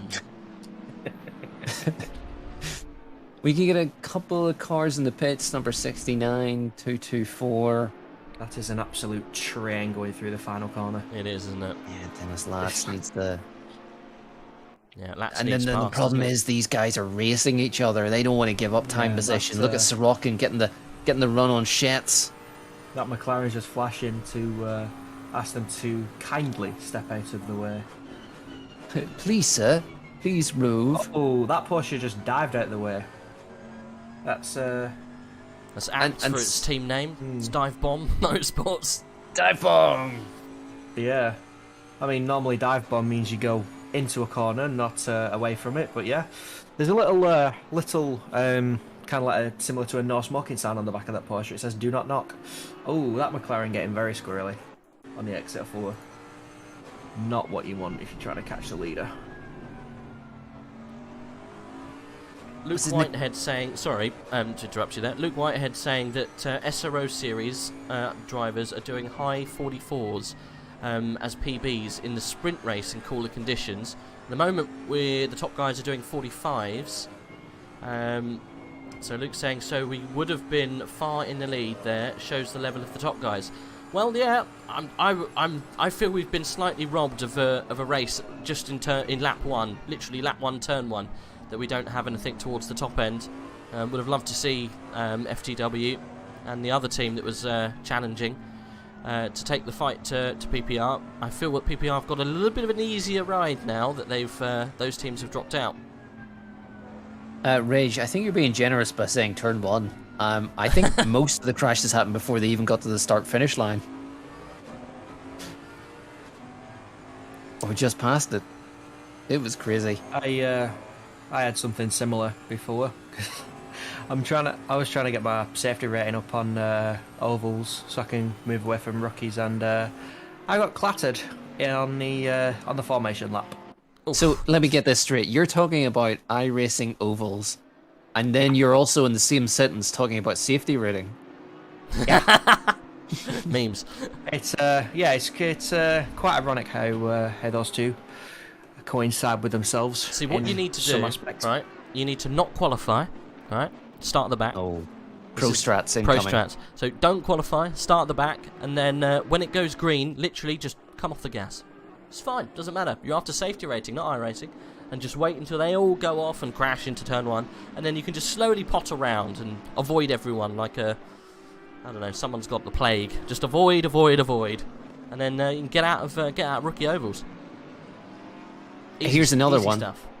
Absolutely do that. Also, get a livery that's just got like alarm bells and warning logos all over it, and it says it says SR in progress on the back. I've got that. Do not punt. It's for the. I think it's for the little Ford.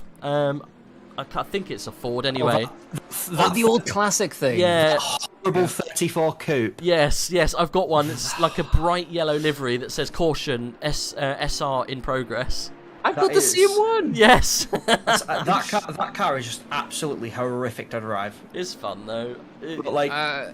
That's probably my problem. But I have I have a Fanatec kit and I've got one of the F1 wheels.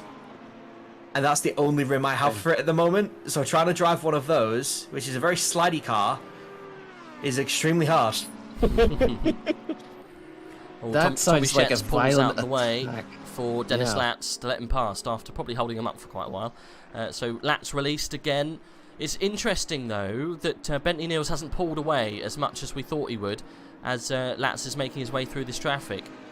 He's only got 2 more cars, and he's got a bit of clean air. But the 2 cars he's got ahead of him is Borchers and Gleetzman, who are still fighting for P6 overall. Yeah, absolutely. I don't think they even need to fight at this stage. I don't really understand why Borchers is holding him up so much, because he's not in the same class as him. It's not for any more points. There's no points involved here. He can't get any more points by holding him. It's more that racing driver mentality. It's like, if my pace is faster than you, I want to be ahead on track. It's like, yeah, if your pace is off a little bit, like your pace matches like some of the other guys, and it's faster than the other guys in class, then that's fine. But it's like, if you feel like you have the pace to match these guys, I personally don't think why they shouldn't be able to race. Because after all, it's like, it is still track position. It's an overall result. So I think it's more like personal pride as to like the total finishing position. But yeah, Dennis Lat's not having a good time with that Audi. But this could be that Audi of Gleeksman's pulled back a lot from Borchers. That Audi's is that Audi going to let Lats by? I think he might have tried to there. Yeah, I think he saw the Aston coming out of the pits and was a little bit unfortunate for Lats, because otherwise that would have been a nice pass. Here he goes. As Lats just absolutely canes it round the outside of 3.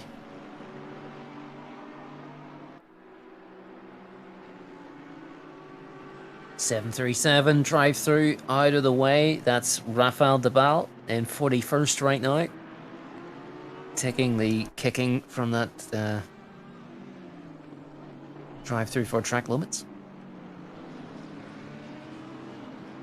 Another bronze driver, number 21. Who we got here? Brophy.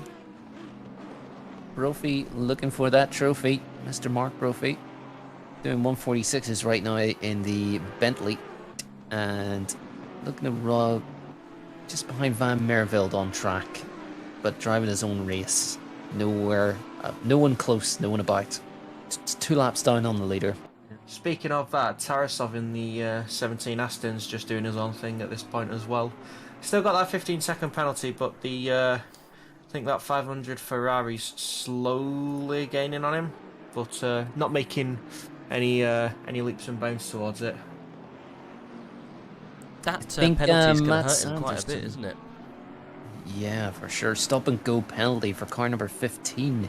That's Mats Anderson, who's just swapped cars with Hyla in 4th.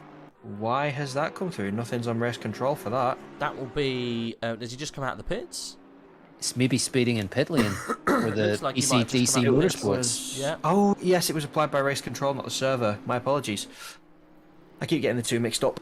Was it applied? The stop and go? Was it applied by the race control? Yes, it is. Stop and go 30 seconds. Yeah, so I was looking for the actual race control for like the stewards, as opposed to the game applying it, which is actually called race control. Oh yeah, it will be a speeding in the pit lane, that one. I'm pretty sure. Yeah. So they've had a driver swap. They've swapped over to Machiez Hyla. Oh, that's unfortunate. They'll have to come back in. That's going to drop them behind Gleeksman. That's not going to be very good. Down to 6th. Might even, it depends on how fast he can get it done, drop him behind 7th. So, yeah. Yeah, that'll hurt. Well, let's see what happens. Mashek's going to do it quite soon, I think. So let's stay with him. He's got to get it done in a couple of laps, hasn't he? Well, the thing is, sorry, just to point out that you mentioned 7th. That is the other PCDC Motorsports. No, it's not. Yeah, and no, it's not. No, the other one's that's the Shazoo Endurance. No, the other one's the 444. Yes. C Kelly P19. So here he goes, coming in. Coming in to serve that. Almost crashing in the pit lane, gee. I mean, the thing is, it's like that'll have just come after a pit stop, so even though he is serving a penalty, he will probably have fresher tyres than those around him. So after he served this penalty, yes, he does have some work to do, but he will have a fresh tank of fuel and some fresh tyres as well to try and get it there. Also, you can see how his tyre warm-up's gone. So stop go. Yes, stop go. Hideous. 30 seconds. Hideous. Really rough. We'll stay with him. I mean, this will reset the time. They'll be able to go for an hour 64 minutes. But, yeah, bad news for PCDC. Dombrowski also coming into the pits just behind in the Audi. I think at this point for the 15 Bentley of Hyla, the PCDC, that's going to be more about stint management for this portion, and then trying to just try and get a little bit further back up the field. He got stuck behind Aston. Oh, that's Igor, 55. That's unfortunate, but hopefully... Yeah, Dan Minton of Victoria's Secret.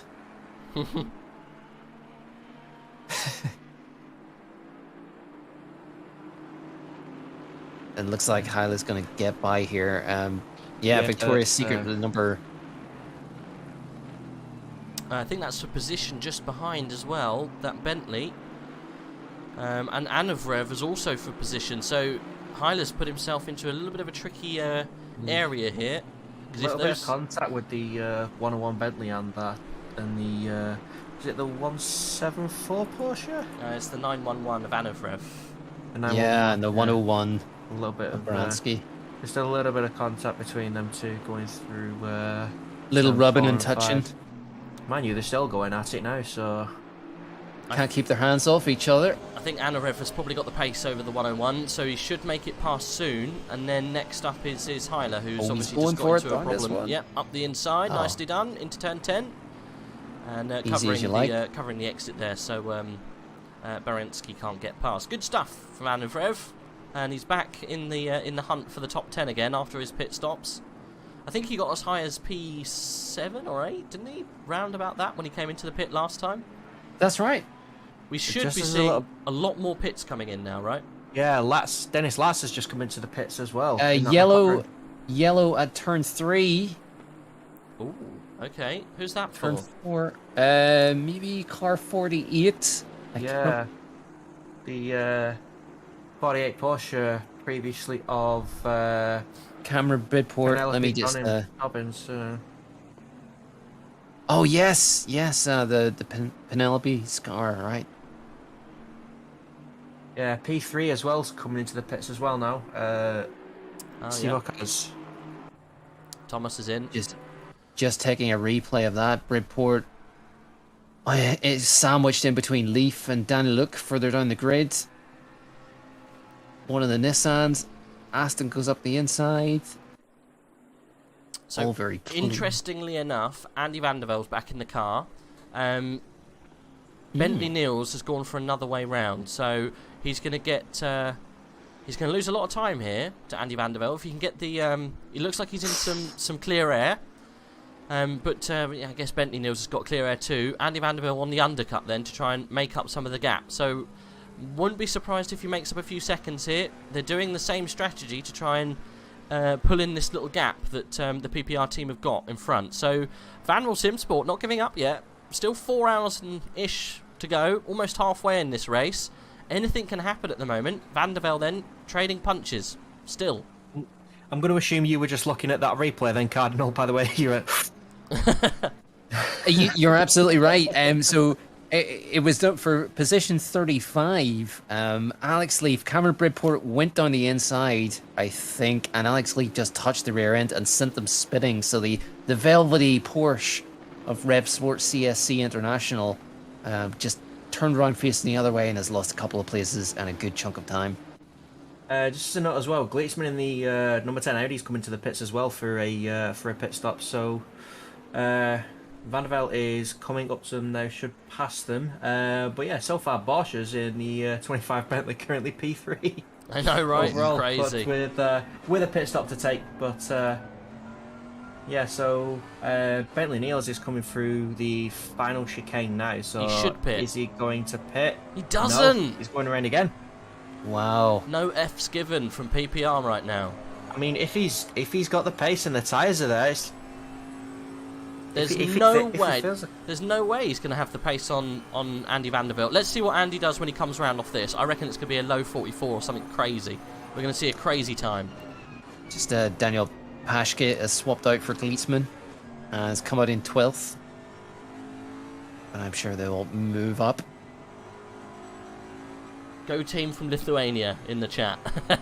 and look here, Andy Vandervelde is half a second up on their time. Did I just see Sparks as Vandervelde came through that right-hander? They're in a quick one. There will be now. The light's starting to dip.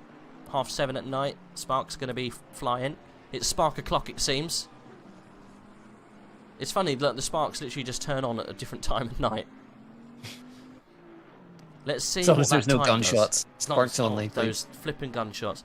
Let's see what the time is. I'm going to say round about. Gleason's in the pits as well currently from P6. 43. Come on, 43 or a 44. What are we doing? 43 might be a little bit... We've only had 3 43s this race. None from the Van Wall team so far. 44.7. It's good. It's about 8 tenths faster than Bentley Neils. So on the one lap. He's at least made up maybe 4 tenths on the out lap, I reckon. And now good 8 tenths or so on this lap. So he's reeling him in. Neils is staying out. Neils is staying out again. He's losing 8 tenths a lap. So almost a second a lap. He continues to do this. He's going to lose a fair chunk of time to Van der Velde. But I'm all for this. Continue. Keep on going. Keep on trucking. He's got to come in soon, otherwise his stint time's going to run out. Yeah, that's true. Does it not have... We keep adding on an extra 5 minutes each time, so I think we have 2 minutes, 18 seconds he has left the pit. Can you imagine if he span? Not that it would happen. Rage. From what I've been hearing from other drivers' rage, you have a serious case of commentator's curse.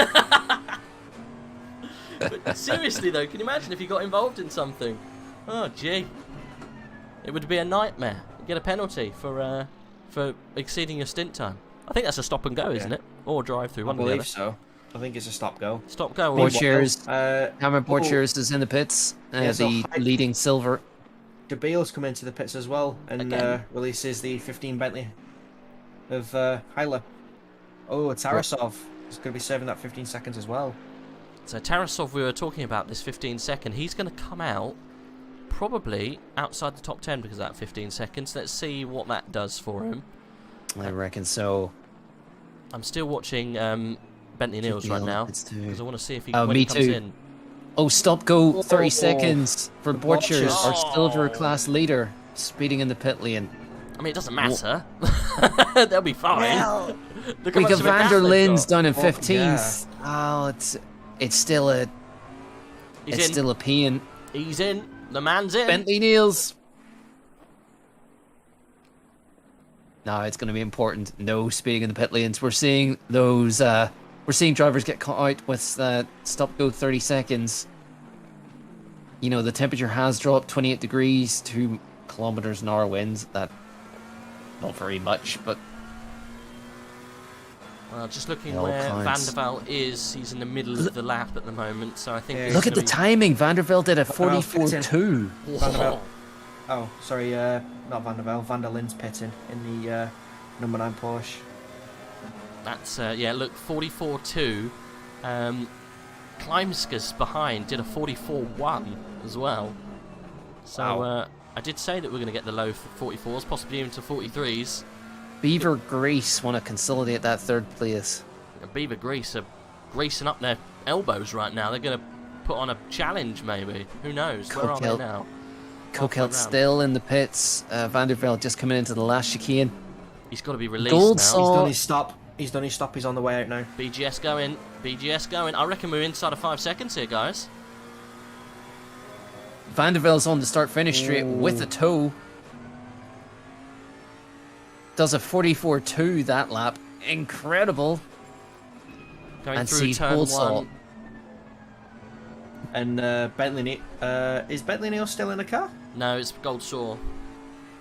So arguably their fastest driver.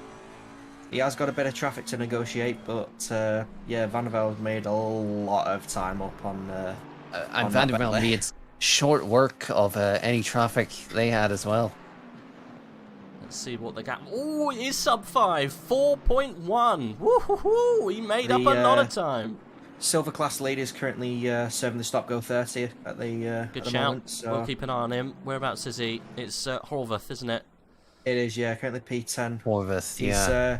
He's safe from any danger. Van der Lin's pitted and he's come out in 4th in class. So. Where's Minton? Who does that leave? Minton. Minton is currently P18 down the back straight currently. Number 55. So, big five are racing with 55. He's well clear. The Victoria's Secret Mafia. Yeah, no, I don't think they're going to pass it. No, Horvath is well clear of that. Lucky. Oh, that's not lucky. Wait. What's happened? Goldstar's in the middle of traffic at the moment. He had to stop What if I the car. stopped on the pit exit? I reckon he accidentally stopped the car. Hit the button by mistake. I know what he did. He, rather than do the pit limiter, he turned the car off. Oh, that's the worst thing, because you can turn the car off in two ways. You can turn it off using the start button, or you can turn the fuel pump off. Yeah. If you turn the fuel pump off, you have to stop the car, whereas the other one, you can roll and keep it going. Yeah, so I reckon he did the latter. I reckon he cut the ignition. So yeah, that's why he stopped. Ooh, that's brought Good shout. Brought Minton into it a little bit. That probably cost him a good 5-10 seconds, that. He's not far off now. Horvath's coming through T5 now, and Minton's currently coming through T4, so not too far away. Oh yeah, Victoria's Secret. Go Dan Minton. We were talking to Dan Minton in the chat earlier. Didn't want to come in and talk to us physically, but he at least gave us a shout. Under 4 seconds to Goldstar. It was 4.1. Oh yes, it is 3.7. Cobus keeping me in chat, keep me right. Penalties do not reset the stint timer. Good to know. Thank you very much. Yeah, Goldstar's cleared that traffic. He has. So he's now in a bit of clear air until he comes up to that 55 of Minton. We had Matteo Belendi. I did see this, I just didn't shout it out, saying, come on Shazoo, Forza Shazoo. Matteo Belendi, if you remember, is in that, it's the white Shazoo Bentley, which I think is currently, I've got no idea. They're doing quite well. I think is it 101? Let's have a look. Can't remember whereabouts they are. Let's see. Matonis, number 13, Gold Team Lithuania, and in striking distance soon. There they are. Nicholas Hurt. They're in P4 at the moment. Apparently, Secret Weapon Mo is coming from Minton. I don't know what that's meant to mean, but Sam, thank you very much for the update. Yeah, that's Mo who will be placing Minton, so Mo's their fastest driver, I think, and that is for second in the silver class right now. And obviously, with Horvath serving that stop go 30 penalty, there's around 10-12 seconds now between the first and second. And that issue on the pit exit as well. Yes. Exactly. So, I mean, if they bring in their fast driver, maybe there's an opportunity for a bit of silver position switch up. It's got a pit first, though. That's a bit of a situation to get right, I'll tell you. Just so you know, the gap to Vandervelde is open now as Black Gold Source starting to get into his stride and got past that traffic. 4.3 is the gap now. And of course, Vandervelde needs to get through the same traffic, of course. He does, yeah. I think Black Gold Saw is hounding the back of a back marker. I think Minton, actually, the one we were just talking about. Yeah, it's 55. Wants to get past now. Not handing him too much. I think he'll let him go quite nice. Yeah. Easily scary through there. Turn 9, is it? Yes. Yeah, scary one that, to let a car pass, definitely. Right, have we got any on-track action that we can watch that's for position? I think P12 might be under contention. That is actually the PCDC car rather than the 444. That was my bad before. That's all right. No worries. Catching. Oh, Makovkin's back in the car. He is. Yeah. So Tarsarov's out and Makovkin's back in, possibly to try and make up some of that deficit from that 15-second penalty from before. Right, lads, what I was going to say is, obviously we're coming up to about halfway through the race now. If anyone wanted to take a comfort or whatever, have a little break or grab a drink, now's the time. I'm not too sure what time you're leaving us, Cardinal. Obviously, we don't want to hold you on longer than you can be around. Obviously, I'm not telling you to go. I'm just saying if you need to shoot, you just let us know. I will do. Thank you very much. No props. It has struck my mind that I have not taken a comfort break since we started this. Yes. It's 4.5 hours, my friend. Go get a drink. I'm keenly aware of my current situation. I think I'm good for drinks. I've got I've got a massive glass of Coke. I've got 2 bottles of water, a bottle of iced tea. Oh, iced tea, a man of culture. Oh, of course, he comes from Manchester. He has to be a man of culture. No, I wouldn't say that. Isn't it meant to be like the city of culture, Manchester? I'm not being serious now. It's a city of something. It's a city of I could definitely say it's a city of scruffiness.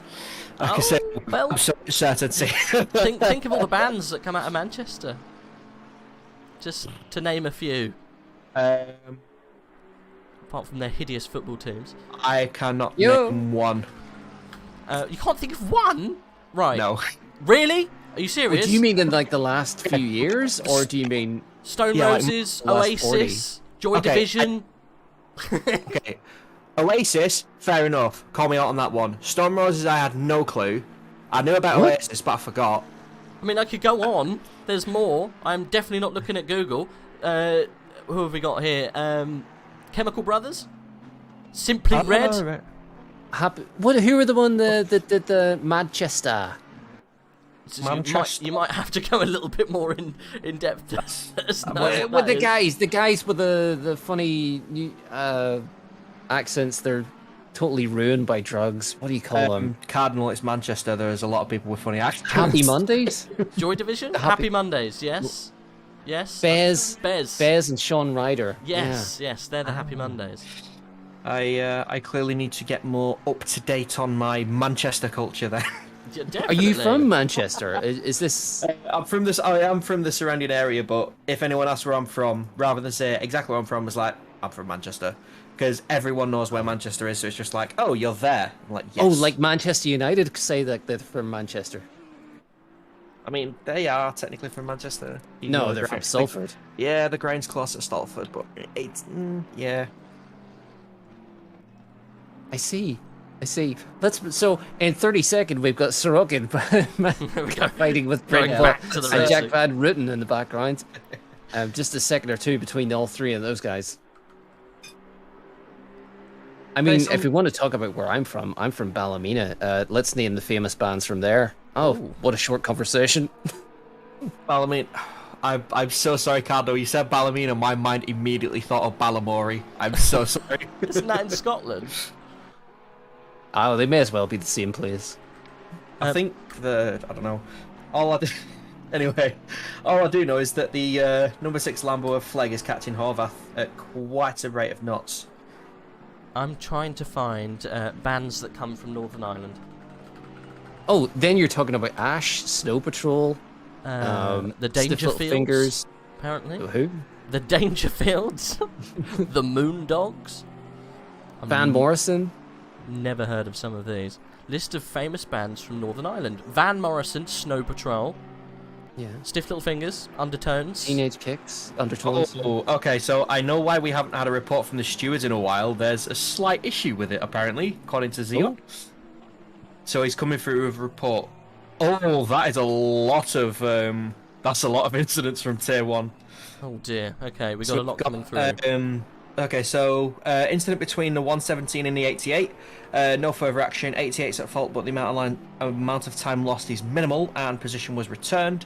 251 and the 15. 5-second time penalty for the 251 for causing a collision. No license points applied. 117 and the 713. 5-second penalty for the 713, causing a collision with a lapping car. Incident between number 6, which is the Lamborghini of Flegg, currently chasing the 25, and of 29, which is... Are they further up in the field? No, they are... Oh, actually, I can't find them. Oh, the other PCDC car. No further action, no car can solely be blamed. And then the final one so far is between the 117 and the number 6, so the Bentley of Mo. Oh, the N7 boys. Yeah. And the number 6 Lambo. 5-second time penalty for the car 6 for causing a collision. No license points. So 3 5-second time penalties, all for different cars. So one for the 251, one for the 713, and one for the number 6. So they will have some work to do. Car number 6 is the Matthias Fegg, the Lambo with the 9 cats. Chasing down that Bentley, so news of that 5-second will come with good battle as music. Well, by the way, for 15th with Horvath, by the way. Yep. And here they come. Here they come now. Penalties are being applied by the stewards. Yeah, that'll come as sweet music to Horvath at the moment. Sure will. Oh, that 5-second penalty for hurt. That's gonna hurt. Get out. That was poor. That was just poor.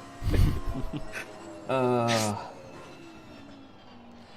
talking of hurting, that 25 car that was doing oh so well, down in 15th place now because of all of those incidents, lost a lot of time in that pit stop, and obviously the instant leaving the pit stop. They were up in P3 at one point, weren't they? Yes, they were one of the Bentleys fighting it up right at the top, for sure. There was the 4 Bentleys between 3rd, 4th, 5th and 6th.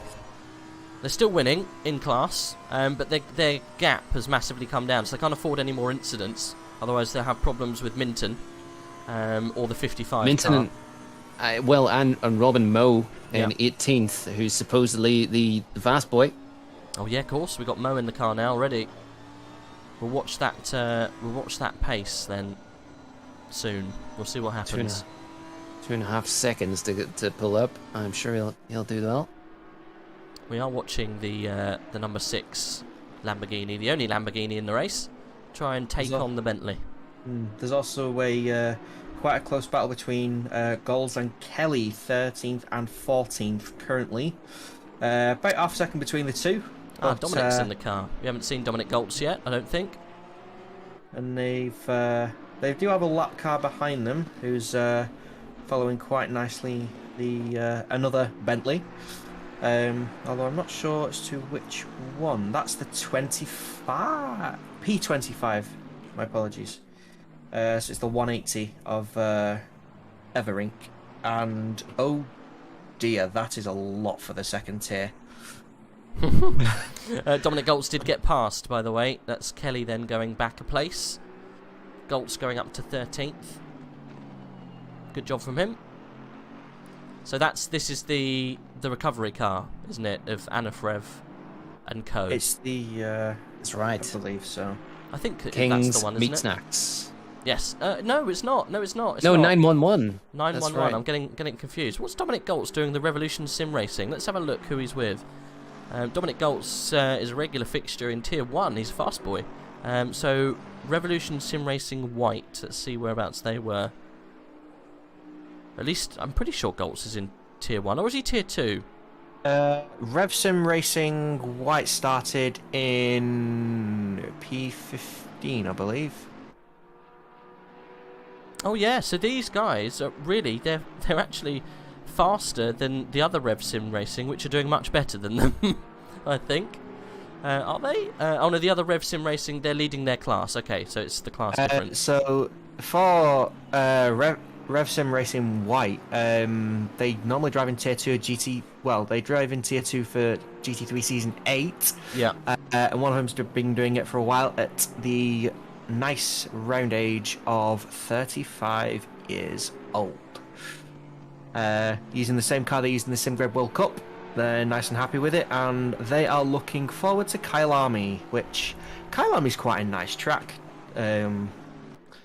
It's probably one of the more preferable ones on the list. In fact, there's which ones? I keep forgetting which ones are there. So probably the only two I would probably enjoy racing is Kyalami and Imola, purely because I've done races at both of them and I've done fairly well. So, not the biggest fan of Bathurst, but it'll be fun though, right? Oh, it'll be great. Depending on how many times you want to visit the pits. Support in chat for Beavers again. Yeah, Yep. that's right, Mantis. Still P3. They are indeed. Yeah, Beaver Grease Racing Bentley P3. That's the surprise of the weekend, isn't it? Really. Oh, they put their greasy, beavery ways on today. Greasy beavery ways. I don't know what that means. How well did it go for you today? Well, I introduced my beaver ways and I managed to get P3. I channeled my inner beaver. If it works, it works. Exactly. Vanderval, how far has he fallen back from BGS? Let's have a look. I did notice it was slowly opening up. I think BGS just putting down slightly better lap times, low 44s consistently. Doing very well, yet 9 seconds, almost outside 10. So he's opened up by about 5 seconds, hasn't he? That gold score. And Vandervelde losing half a second a lap to third as well.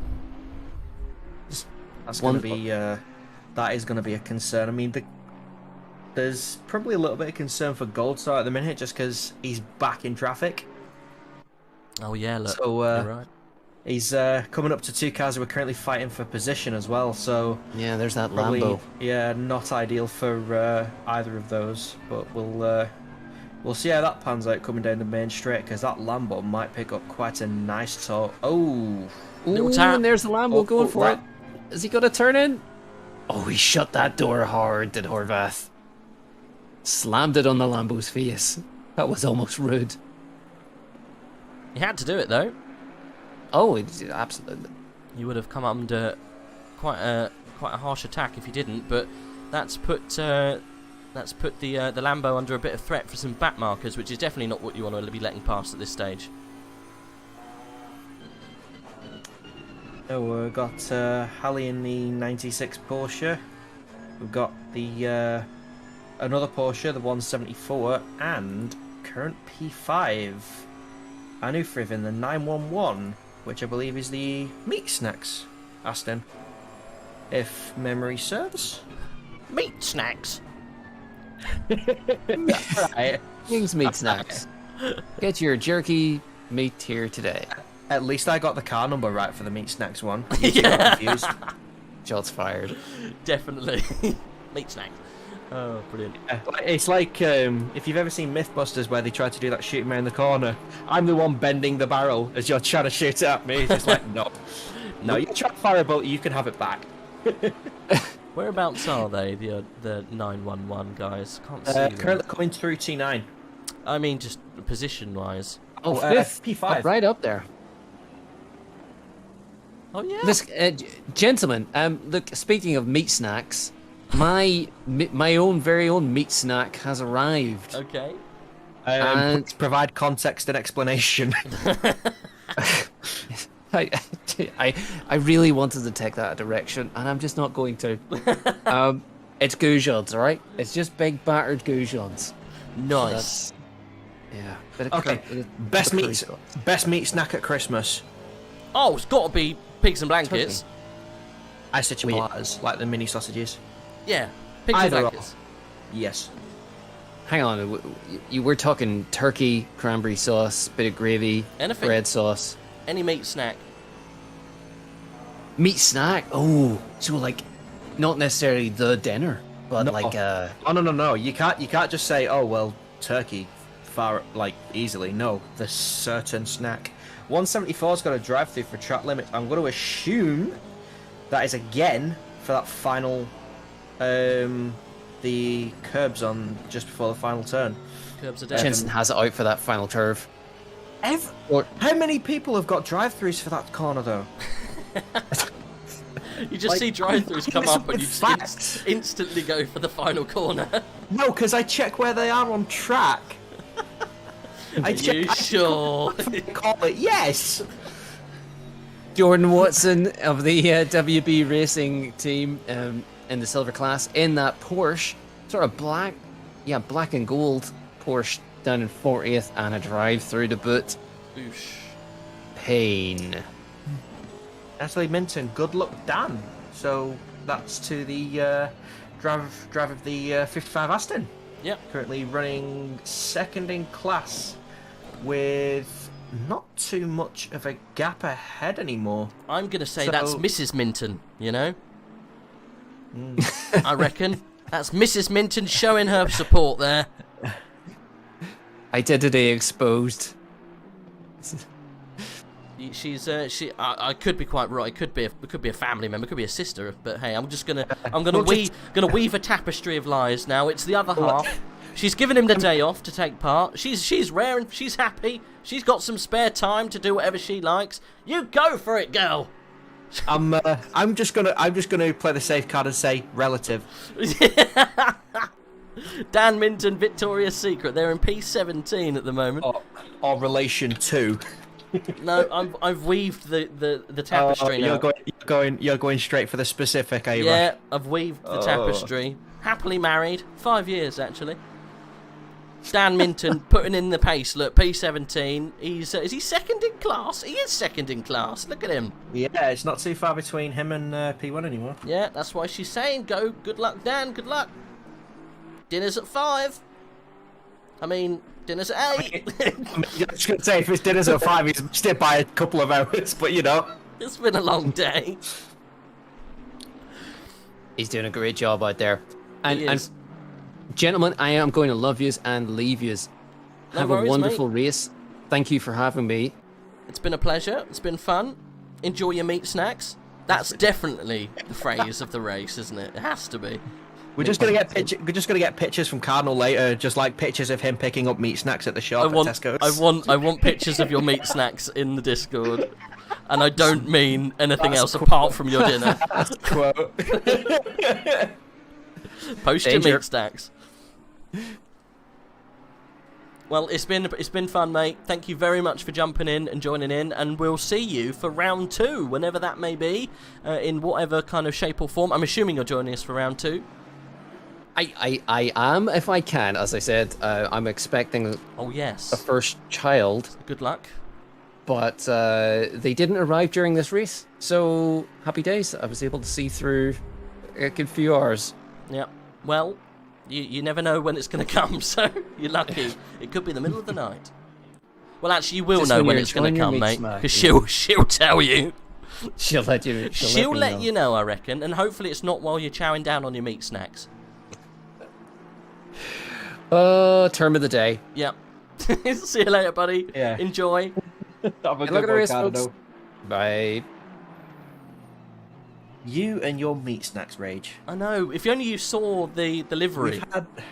We've had a word of the day, which was conglomeration, Yeah. and now term of the day. Meat Enjoy your snacks. meat snacks. Yeah. Oh, Sam says tell Minton to slow down a bit.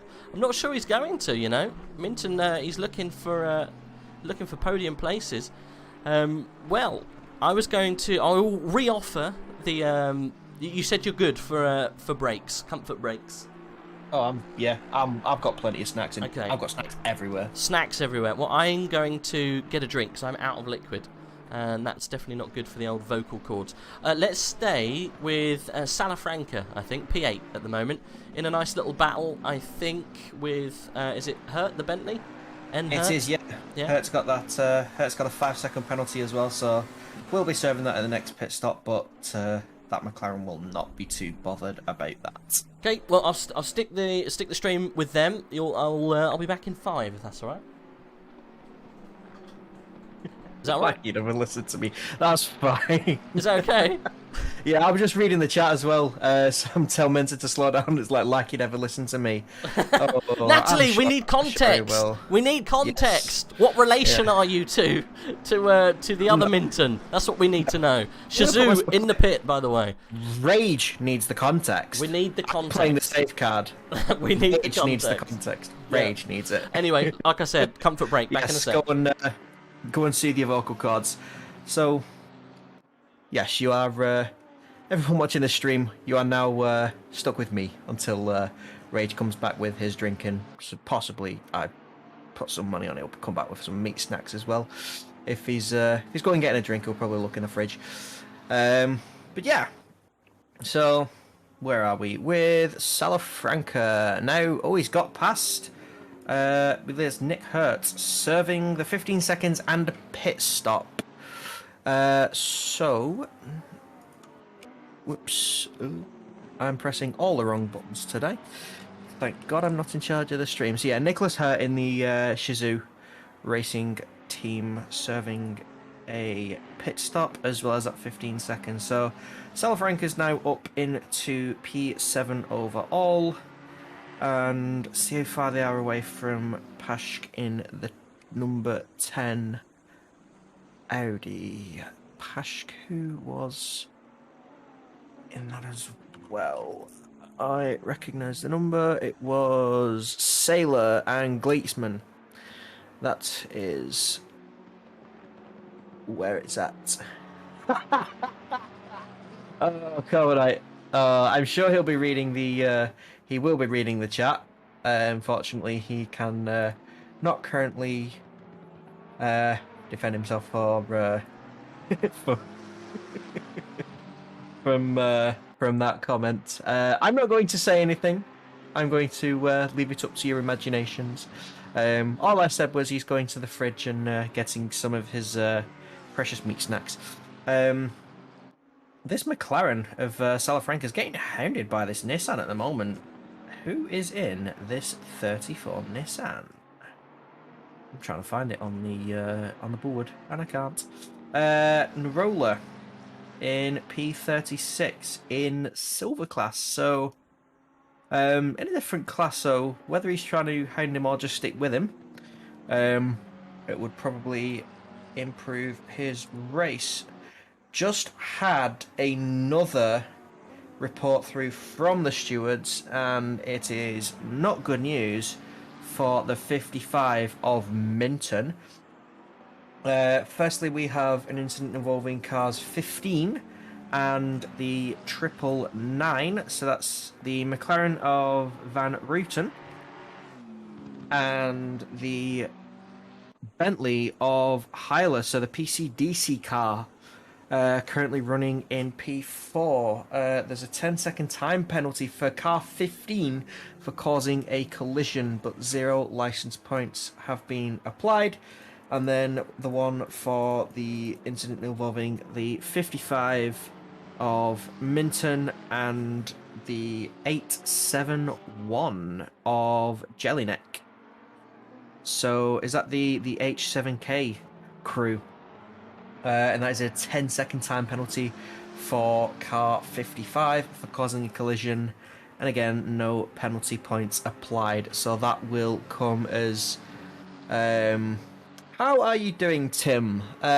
So Rage is here. He's currently lurking in his fridge or his kitchen or wherever he's getting his refreshments from. You stuck with me. I'm Chinson. Cardinal has departed for the evening.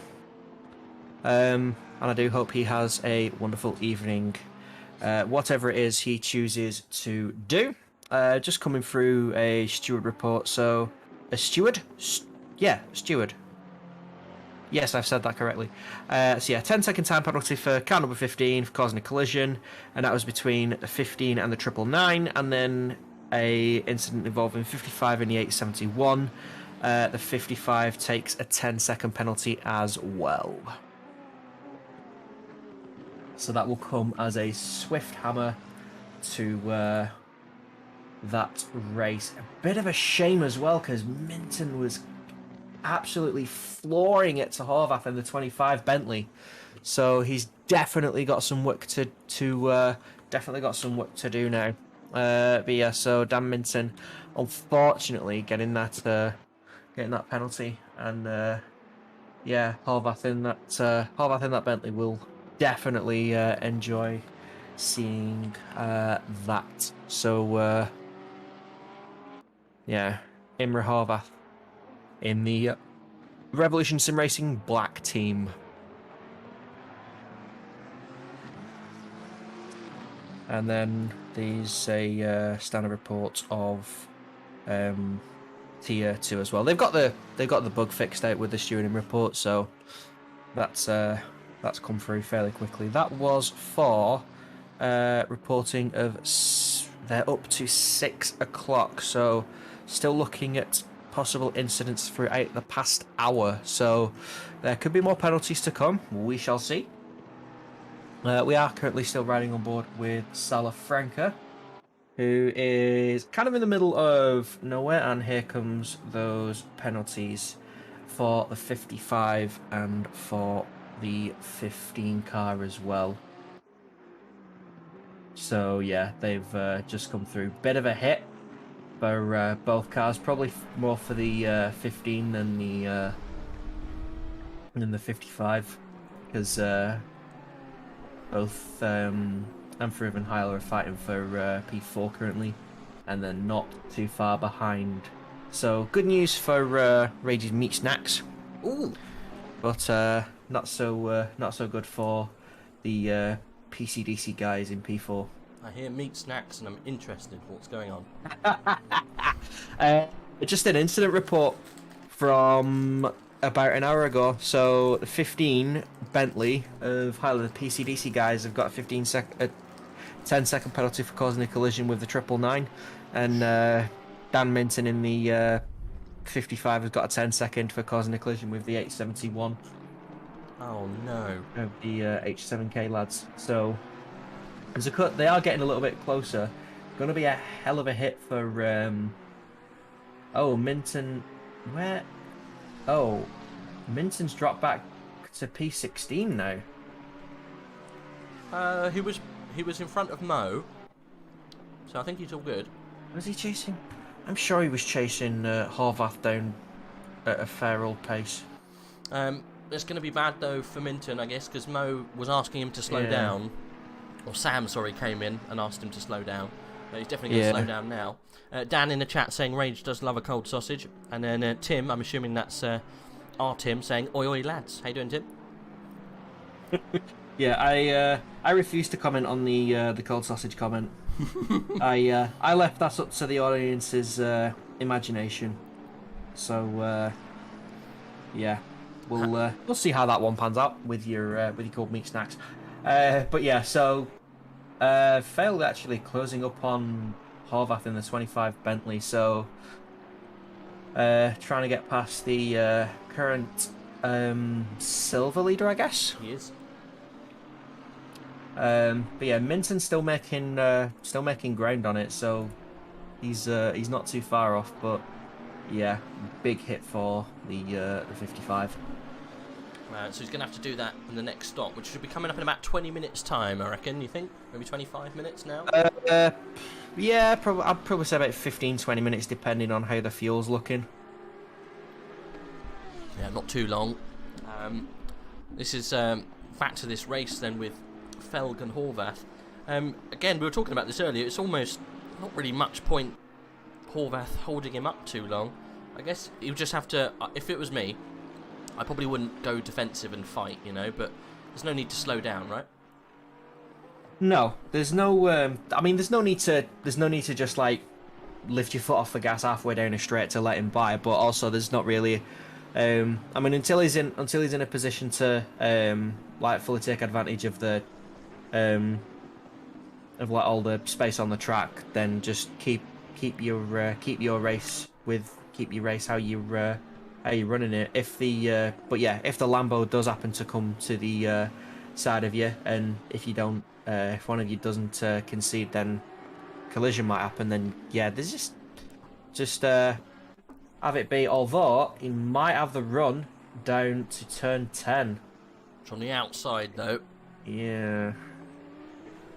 Brake later. He's still there.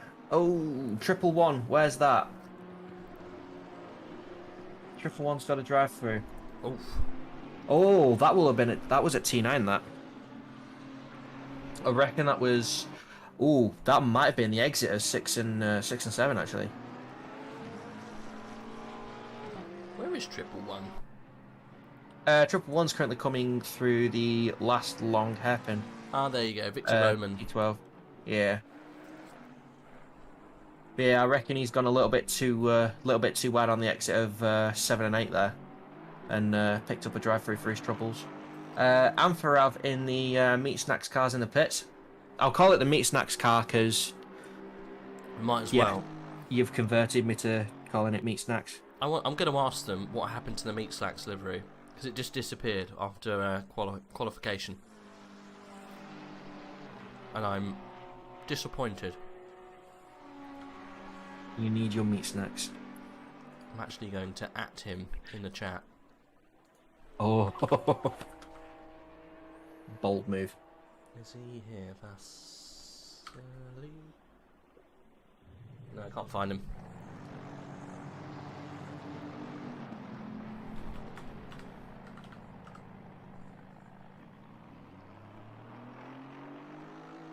It's coming out. Where's it coming out? P8, P9, P8.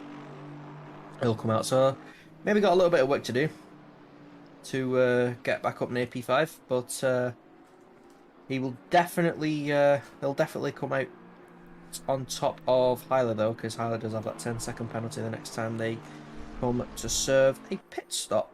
It's a bit unfortunate for Victor Roman in the triple one with that drive-through, because they'll have to serve the drive-through and then do a pit stop. So it's about timing for those guys, I reckon. Yeah, to, it's make not sure the they don't nicest go over time to there. have it, is it?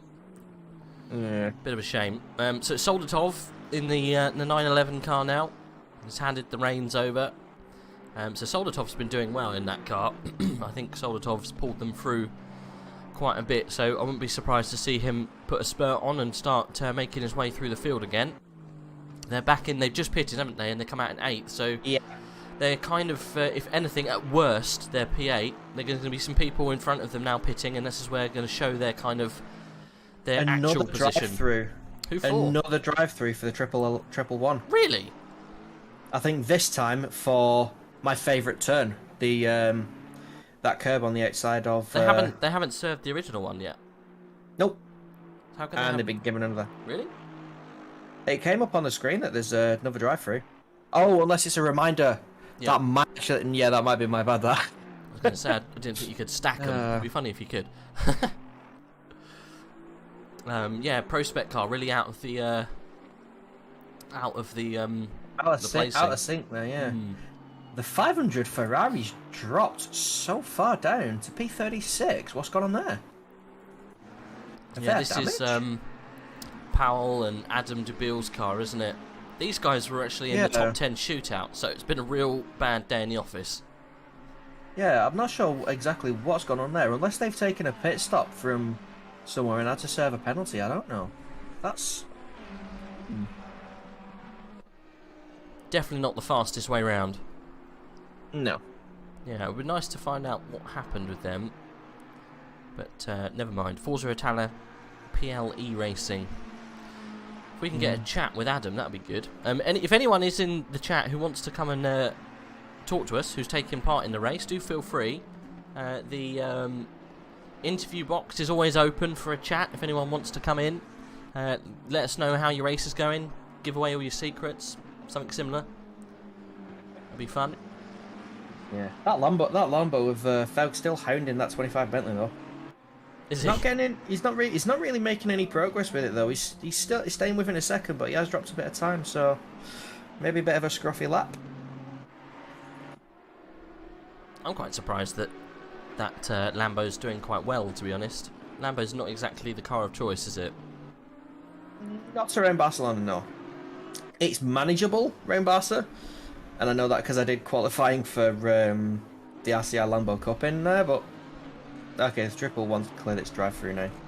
And Bridport's 48 Porsche has just pitted, so will we see a driver change back to Penelope Dobbins? Possibly. We'll see. We're on board at the moment with Felg to see if he can make any inroads on Horvath, but he's not. Doesn't look like he can challenge at the moment. I think that Bentley's just really good. That number 25. Obviously, it's winning its class as well. How far behind is Minton? He is catching though. Look. Yeah, I mean that's probably the pain for Minton is that he knows he's catching the class leader. Of course, he's got a 10-second penalty.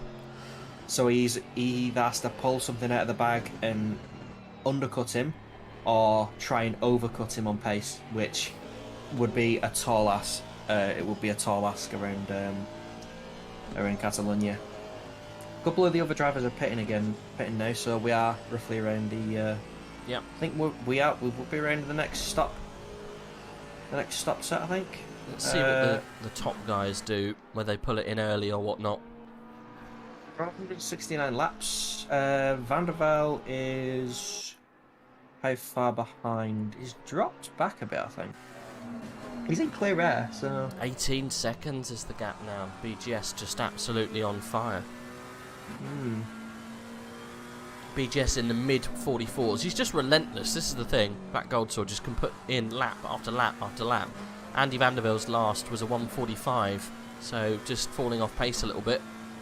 Almost a second off, really, each lap. So every time we lap round, Black Goldsword just puts it that little bit more gap in between. You can definitely start to see the track going a lot darker now. So Yeah. 8 PM, isn't it? So, what's the conditions like? The temperature of the track and the air temp is now leveled together. One thing to look though, wind's picked up by 1 kilometre. If it starts to go over like 4 or 5 Ks, sometimes it's an indication that we might have some changeable weather conditions. Just noticing the number 10 Audi of Pasca's just passed Felg and Horvath, and I think Felg has he kind of benefited from that, just getting a little bit closer to that Bentley, but probably not close enough to make any inroads. Well, that Bentley's obviously really... How far off is... I was just wondering how far Klemenskas was. He's a fair old set behind, but probably the next pit stop for the 15 Bentley, they'll put him behind P5 definitely, but then by some margin. The pit stop would put him behind anyway. Where would they come out? Behind Tolan, possibly Soldatov? Because of the 10 seconds. Yeah. I think he might keep in front of Soldatov, just looking at that gap, still saying it's the lap behind. We'll see. We'll see. Unless Soldatov can get some good pace out of that car early on. Just gone across the line, Soldatov has, so... Yeah, I reckon he might be able to. Soldatov's done the pit already, hasn't he? So he's there on merit. So we'll see. When do you reckon Heiner's going to pull the car in?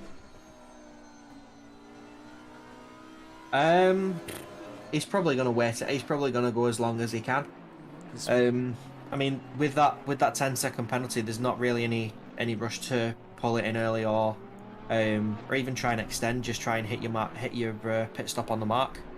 And well, he's not going to be running out of petrol in a Bentley, so it will be a stint timer issue. In which case he'll run it to the line, so we're probably looking about 20 past, if not quarter past, something like that. Quarter past the hour, I mean. Next update from the stewards are only for tier 2, so nothing from... Oh, 25! P25 is... Oh, car 25, Horvath is off! Really? Yeah, what happened there? Whereabouts is he on track? Final chicane. Well, there you go. That might be the saving grace for Minton. We missed what happened, and the gap's over 10 seconds now. I'm just having a look now. I'm going back on the... Have a look on the replay. Yeah. Can you possibly maybe stream it on Discord, and I might be able to show what happened on the stream, if it's a big thing. Obviously, you don't have to. Yeah, I'm just going through it now. So, okay, the number 6 Lambo. Did it happen with the number 6 Lambo? Felg, yeah.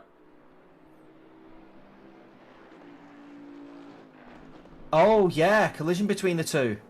Hmm. A slight tap on the back of on the back of the number 6 as they're exiting turn 12, 13, I'd like to say. Lamborghini does go a little bit wide, but I think it's all fair game because the Lambo's still. So who hit who? Do you reckon? I mean, looking at it, the Lambo was ahead going into the corner, brakes and goes quite wide, and then I think the Bentley just runs out of room, and taps a Lambo on the side. I do apologise for the quality if you are unhappy with it. I'm gonna save that actually. So coming up to there, you've got that, and then they both brake, and then the Bentley just gets a little bit too. 1 second, I'm just gonna go full screen.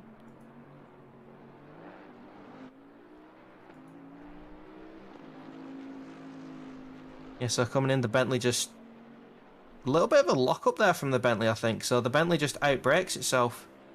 And okay, that in my eyes, that's the Bentley issue, not the Lambo. Wee bit of a love tap, and yeah. Oh, send him straight into the barrier. Look. Oh, yeah, so lucky. That was little bit of a bonk there, so yeah, a little bit unfortunate. Thanks very much for the little insight there. It's alright. I'm going to pop back to the live feed. So, for the damage, and Minton is now leader in class. There we go. Has he come in yet? I don't think he's. This come in yet. This pit stop is going to be the real tell. I think Minton might be able to get it, but this is the race we wanted to see. It's not. He does have Mo quite close behind him. Yeah, I know. The 10 seconds that I'm worried about, because obviously Horvath is going to come in. He's going to have to fix a little bit of damage, and he's 11 to what's that? I think it was 11 seconds to Mo, and Mo's 3 seconds to Minton, and the gap there is 10 seconds. I reckon Minton can have him. Minton might actually have him when he comes into pit. So this is going to be very exciting to see what happens. Yeah. But you're right, Robin Mo, the fast N7 driver, really close behind Minton. This is a race for the top 3, right? Yeah, race for. I'd say this is a race for the win for Silver Class. Yeah. Meanwhile, the other PCDC car, PCDC McLaren, is just chilling up there in P10, leader in class of the AM drivers. Doing very well. Just chilling. Just chilling. PCDC. Yeah, they're reserve boys jumped in. I'm assuming they were going to be classed differently. They can't be part of the silver or the pro, can they? So they have to be. No, they'll be. I'm assuming they'd be classed as, like the reserve, like as the, or the as the as the game classes it. So like it's like the AMs. There's only 3 amateur class cars. It's guaranteed a podium. So. Oh yeah, it's like without a doubt they're going on with a trophy. It's like it's like F1 Spa a couple of weeks ago. We pretty much guaranteed a trophy. I was gonna say it's like Sports Day. Everyone wins. Yeah. Everyone wins the Egg and Spoon race here at AOR.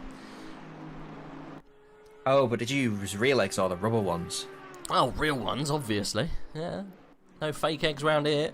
We're on board with Minton, seeing if he can hold on to his somewhat fortunate position. He's got Mo for company just a little bit down the pack there, the N7 driver, trying to reel him in for the position. This is going to be very interesting here. Obviously, Minton's going to lose the place. Mo will take the lead, won't he, when he comes in for the pits? He will.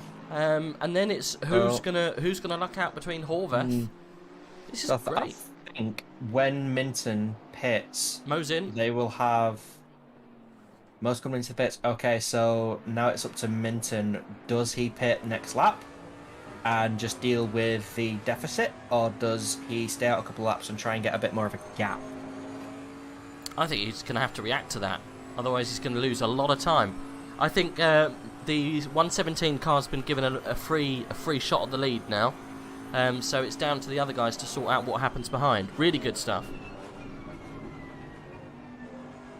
Yeah.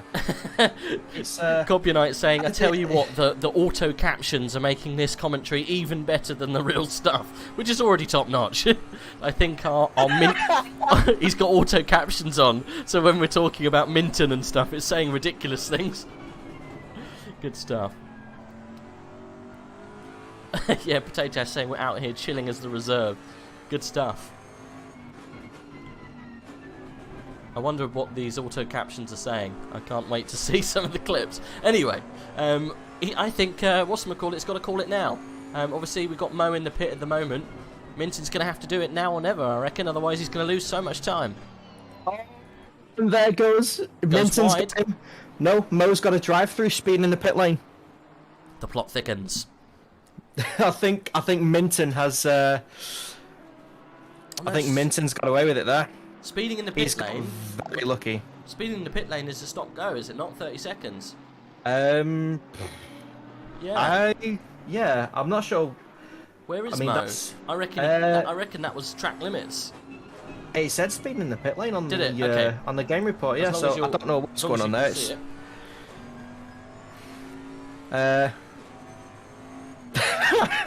I'm also keeps talking about milk. No, I've got the stream open as well, and I've just turned on auto captions just to see what it's talking about. Yeah. Oh, It's great. I have no idea. Okay, so Mo's changed drivers. They're now on to Mosley. So Minton has a nice bit of a gap. Where's Horvath? Horvath will probably, if Minton pits this lap, Horvath will take precedence, and then the number 9 Porsche, the Goat Racing 3 guys, will that's Vanderlind and co. Yep, it's Fizzy in the car at the moment, Brendan. That's Fizzy. Is that Fizzy? Yeah. Okay. So I will keep a close eye on that to see what Fizz can do. I'm not sure when Possibly they pitted. That's the only thing. Possibly a podium on the cards then for Goat 3s? Yeah, well we were saying podium, boys, podium, question mark, and they were saying no, we can't do podiums. And look what's happened. Everyone at the top spot in silver have bottled it going through this section. Yeah. So yeah, I'm not really too sure what's going on. Yeah. Horvath's had a bit of a bonk. Minton's got a turn second, and 117's got a drive through. Yeah. Which they are currently serving. So Minton goes for another. Minton's going to get him. Horvath is not there yet. It's a couple of seconds away from the entrance to the pit. If I was him, I would pull this in early. You know, get the undercut. Going for another. This is interesting. This good little section of the race. Who's going to pull the trigger sooner rather than later? I do feel bad for the 117 car. Oh no! Yeah. They've got drive-through too! The Goat Racing boys just got a drive-through! No! What have they got that for? No idea, but they're serving it now. Oh. Please don't tell me that was track limits. It must have been. Please do not tell me it was track limits at that corner again. The exit of the chicane, and they've just dived in the... Oh... Oh. The plot thickens. Well, that's thrown a bone then to Maudsley. Whereabouts are they going to come out? We're on board with them now. A little bit further away. I think the plot started out as water, it then went to gravy. It's now at the consistency of molasses at this point. the amount of thickening it's doing. We're in a weird kind of treacle hybrid.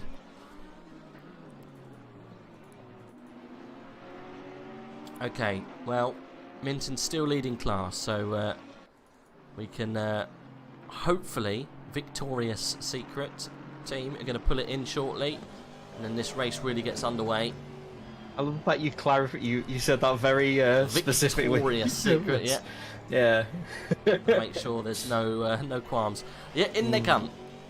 We called it again. Right, here we go. I'm keeping an eye on Horvath, who's coming through to 13, 14, 15 now. And then final corner. Goes for another. Yeah, Horvath will just get ahead, get track position, and try and probably do one hell of an in-lap, I think. To be honest, that's probably what I would do, because he's got clear track ahead of him, so he doesn't have to negotiate any back markers. So if you've got clear traffic and you feel the car's good for another lap, you probably might as well just try and reduce the deficit.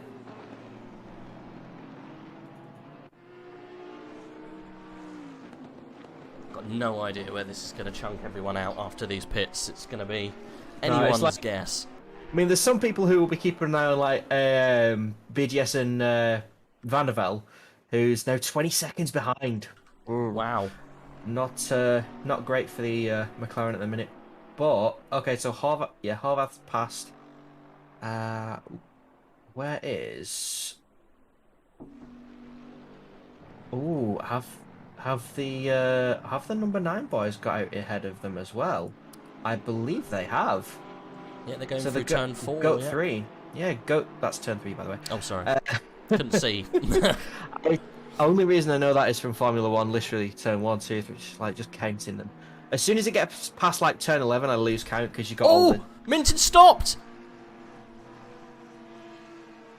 Has he crashed? No, no idea. Barnabas had to stop the car and then carry on again. So again, could have been an issue. I reckon that might have been possibly a hardware issue. Maybe got an issue with the wheel, had to recenter or something like that. Turn it off and on again. It looked like they pulled the car over. Who knows? Well, they're back off and going, but that's going to cost them a couple of seconds, at least 5 seconds. So that opens up the door for Horvath to have a pit and come out in front again. That was Minton, wasn't it? That was, yeah, Minton's car, so it's, I think it's Barnabas Concoley in there at the moment. Concoley? Just going to call him Barnabas because it's just easier. The Victoria's Secret car, the 55, having an issue coming out the pits after their little pit stop and penalty. I don't know actually. It doesn't look like he has any issues though. Like what's the? He pulled it over in turn 1. Yeah. I don't know. Someone in chat saying the battle for 38th is getting spicy. Oh no, has he done? No, he hasn't. The engine died. Maybe he turned it off by mistake. Oh, did he get the fuel pump? It happens. Oh. So that now puts them 3rd in class. The Goat Racing boys still yet to pit, I think. Yeah, we got Horvath needs to pit, and yeah, Fizzy needs to pit.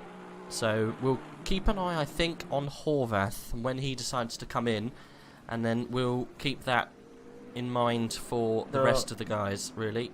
Just as a note as well, Van der Vel's currently in the pits. Klimenskas has pitted. The car's now on its way out, and Pashk in P4 is in as well. Horvath going for another lap. All changed now with the pit stops, which it does seem about right. If it's been if there's like I think there's 1 hour, there's 65 minutes on the stint timer, isn't there? Yeah. So we're what, 5, 10, 15, 20. Yeah, about 20 minutes. Yeah, it does seem about. They've got to come in now though. Yeah. Black Goldsaw's got a minute to get into the pit. Otherwise, no, his stint time is going to be longer because he went longer last time around.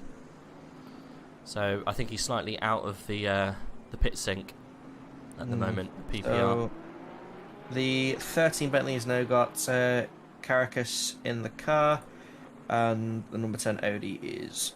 As Soldatov comes around, Soldatov is ahead of Pashk. So your meat snack boys are back in the top 5. Oh my god, look at where Soldatov is though at the moment. I'm just having a look. He's not having a fun time right now. Look at that gaggle of cars. That is absolute bedlam. That is the worst place to come out as it's getting dark on fresh tyres into the biggest pack of cars, all back markers as well. This is yeah, not the nicest way to I guess finish off your stint, or at least start it. I think he's off sync a little bit, but yeah, he's making his way through all these back markers. Look at them, just filling the road. And number 4 Audi, Lutkus got a stop go. I'm not sure what for.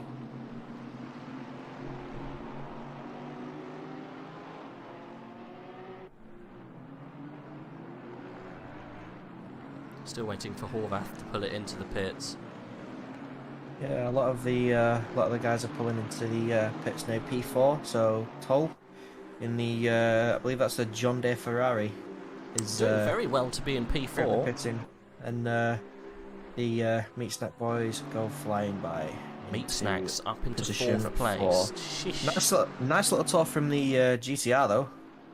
And plenty of space on braking for T1. So bit of a little battle going on there. Where is that? That is. It's down in 38th roughly. Oh no, that's a lot of cars. Say that is a fairly big group in that. Got cars from all over the leaderboard. Yeah, She's, Victor Roman is quite interesting to negotiate. He's definitely in the pack there, and Jordan Watson and Victor Roman are actually fighting for position. So they're right in the in the thick of it, having to let cars through and also fight. We're on board at the moment with Watson as he tries to get past Roman. Roman's not making it easier. Roman's been a bit of a rolling road this race. He's definitely out of place. Obviously, he's a pro split car and he's down in 38th, which is not the best. But we're watching him now trying to negotiate the back end of the lap with Watson all over the back of him. Yeah, that's not exactly where I would personally want to be with those cars, especially going into a heavy braking zone at a turn 10. Not especially ideal. not that close to the cars. I don't want to miss the likes of whatchamacallit coming into the pit, so we'll jump up a little bit more. Horvath is in. Is he in?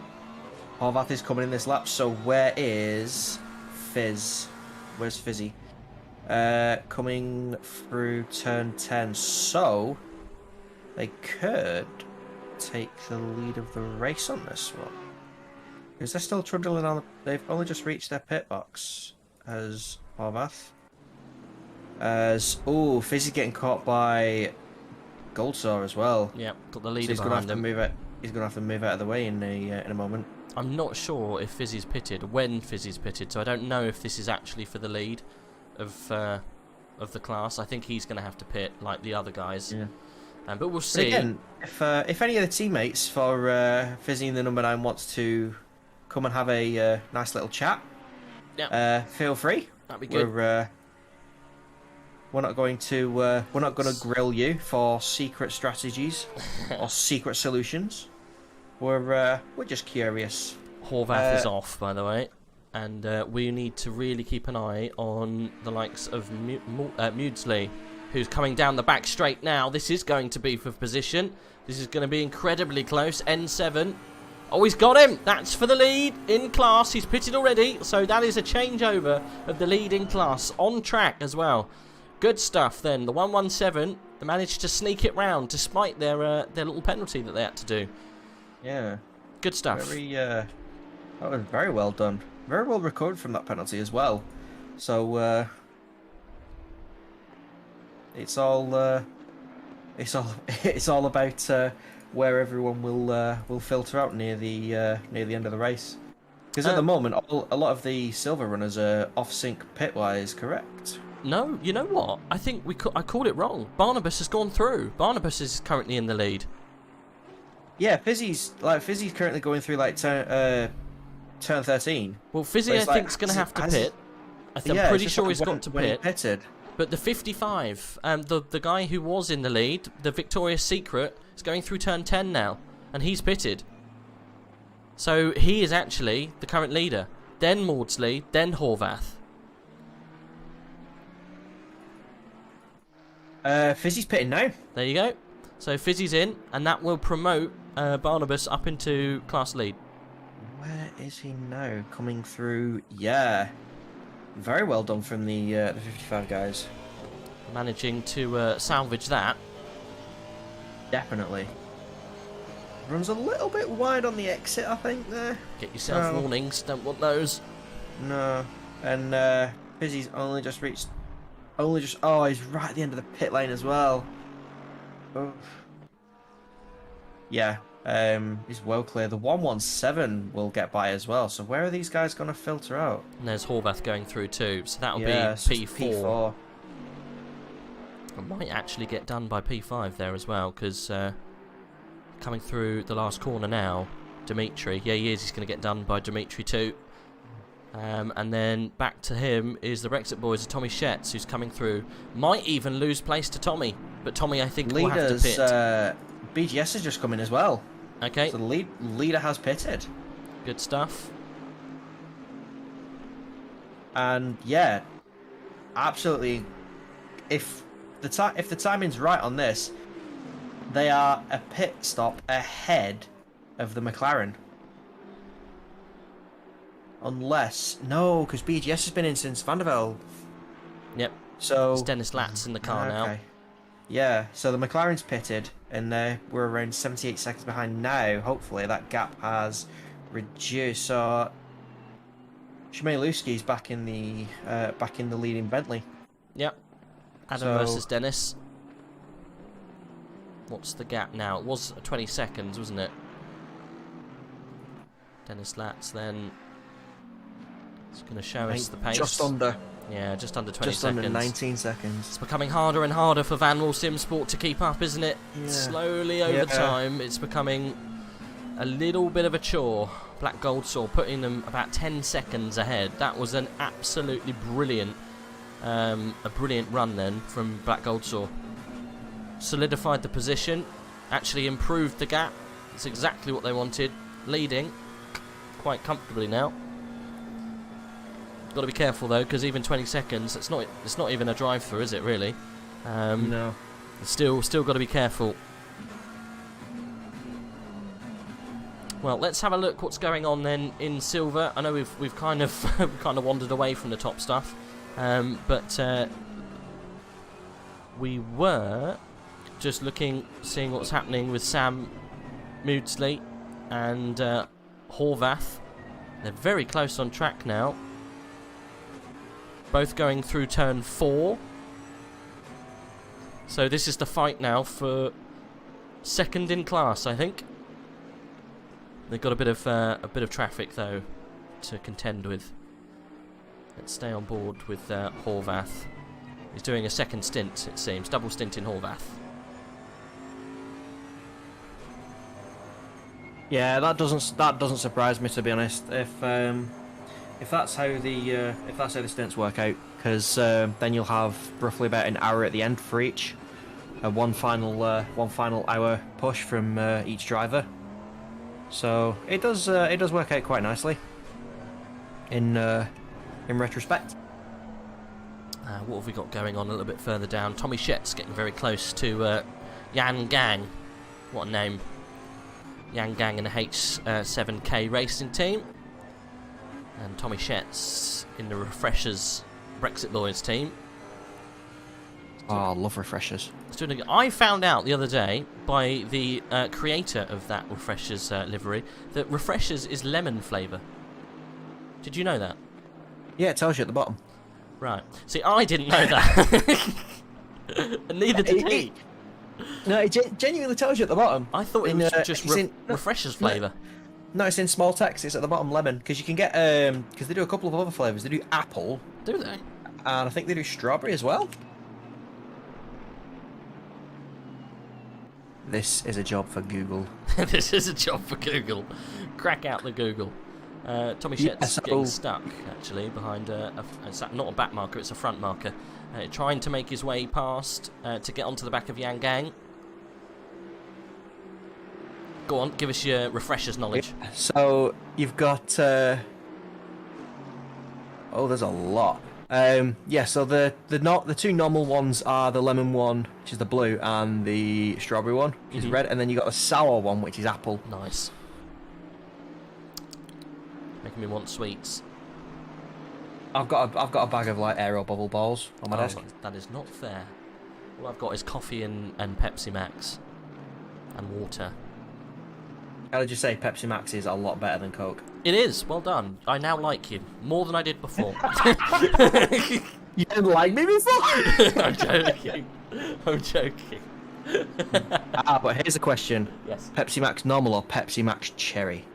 Ooh, it depends on the situation. Sometimes you can mix up a nice drink with a Pepsi Max cherry. So you could. Coke does not go nice as a mixer though. That's the only thing it's got for it, I think. It does or doesn't? Did you say?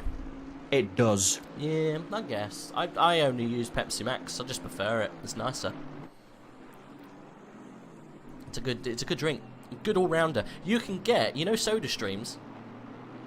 I'm aware of them. You know the things you can push the buttons and it gives you fizzy drink. You can get Pepsi Max mixer, and also 7-Up. That's bad. I just drink the mixer. I wouldn't even bother putting it in the Soda Stream. You just drink the syrup. Yeah. I'm not sure if I could deal with that. I'm not sure. Tommy Shet's, the time is he's got past the back markers now, but he's a second or so behind. Only 2 seconds behind. Horvath has closed up to less than a second to Mosley. Yeah, this is going to be where it all Mosley, starts to turn around here. Whereas Conkley's he's not got that big of a gap, but he's still a fairly nice gap as he comes up against the John Deere Ferrari, which is currently in P9. So Conkley's taking on P9, which is a pro class car. Let's see if we can find. We're getting lost in the screens here. Whereabouts is he? There we go. Horvath, Maudsley. It's getting closer. I think Horvath has proven, or just that team in general, haven't they, that they are the faster car. Yeah, I think it's just a matter of time before. Yeah. I mean, overall pace-wise, it's. I mean, you can't really say it's the car because they're both driving Bentleys. Which of silver there are? How many? Okay, so okay, out of the top 7 or 8 cars in silver, 6 of them are Bentleys. But yeah, the 2 Bentleys we're interested in are currently fighting for second and third in class. Second and third, the 16th and 17th on the track, but I did notice Horvath flashing his lights down the straight, and he was a mile away.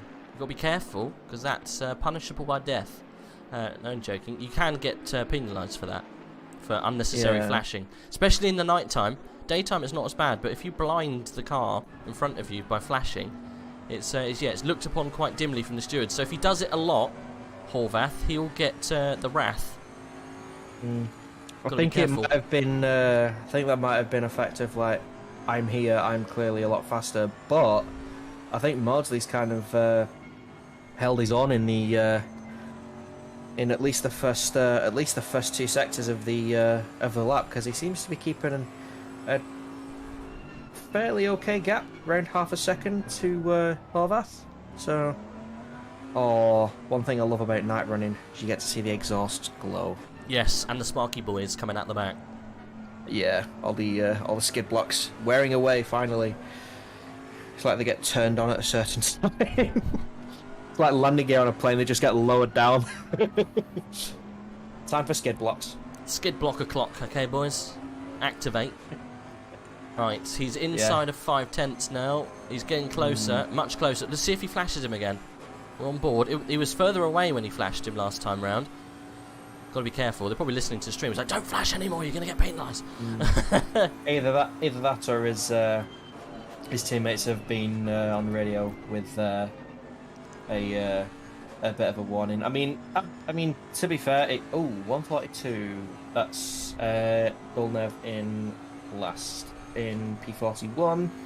The 142 Aston for track limits. I'm going to assume running wide at turn 10. Horvath getting much better lines at this stage than Maudsley.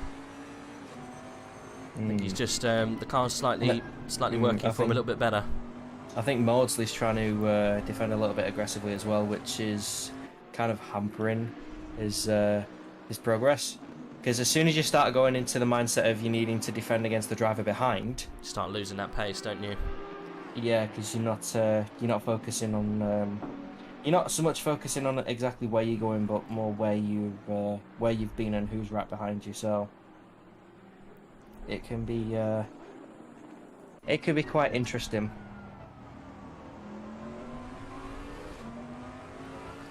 Do you reckon that these cars in front are going to play a little part in this? Because you've got, I don't know who they are, I can't quite see, and I don't think it's on track either. They must be a little bit further or a little bit behind, but... So, you've got the 638 Audi at the head of that.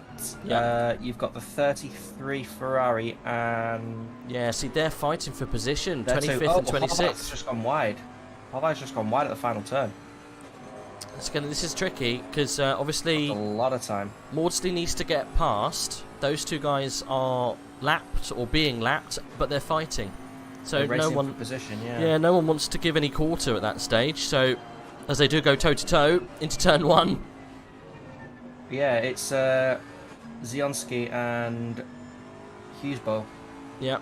Not too sure. Both, I think they stay the same fighting positions. position. Still staying put, but that might get a little bit frustrating for Maudsley there. The Ferrari trying to go round the outside of 4. That's definitely not the one. I mean, it is possible, but that ain't the way to do it. But he's got the inside. The inside. That'll stick if he can hold it out. He got the run down into the next little section here. This is definitely what he needs. Great respect from both drivers to not cause a collision there. Oh, that's going to be close. He hung it round the outside. That's incredibly close. And he doesn't make it. Now they're going to have to get out of the way now. Maudsley's passed. Here we go. And I don't think... That's really annoying. Horvath's going for it as well. Yeah, Horvath's going. Horvath is with him. He's not going to get it done. No. Almost a touch through 10. There was a touch! Oh, that's very silly. Horvath's hit the 117. I think Horvath will get a little penalty for that. It is quite possible. Yeah. That was, I think that was... I mean, just from my point, it is more than likely, unfortunately. I mean, it is unfortunate because it was a great battle going on there. Is he back up and running? He is, both of those. Oh dear. Okay. Yeah, but back up and running. But Horvath's not having the best luck in the final sector there, is he? Well, we'll keep an eye on that. So 117 versus 25. We'll keep an eye whether we see any issues later. Yeah. I get the feeling that will be maybe a little 5 or a 10. You know, little cheeky one. Yeah, it's might probably be a racing incident. You never know. We can't really call. I'd put that to a 10-second if I'm honest. It's affected him at least 5 to 10 seconds worth of on-track time, isn't it? So, Cardinal saying oof to that little reaction. How's the meat snacks doing? They good? It's not just that. It's the fact that it was avoidable collision and they Maudsley lost a position out of it. So, I mean, from my view, it's pretty cut and dry. But obviously, it's down to the stewards to assess and decree. Yeah, I think so. Well, this helps out Victoria's Secret because if there is a penalty handed out to Horvath that brings him closer to Maudsley, then that's only going to make the gap slightly larger for Barnabas, which is definitely good. The gap's 15 seconds, nearly 15.5 seconds. So, no, that's not Fizzy. No, Fizzy's car's different one. That's number right. 9. Yeah. Van der Linde's currently driving for those P5 in class.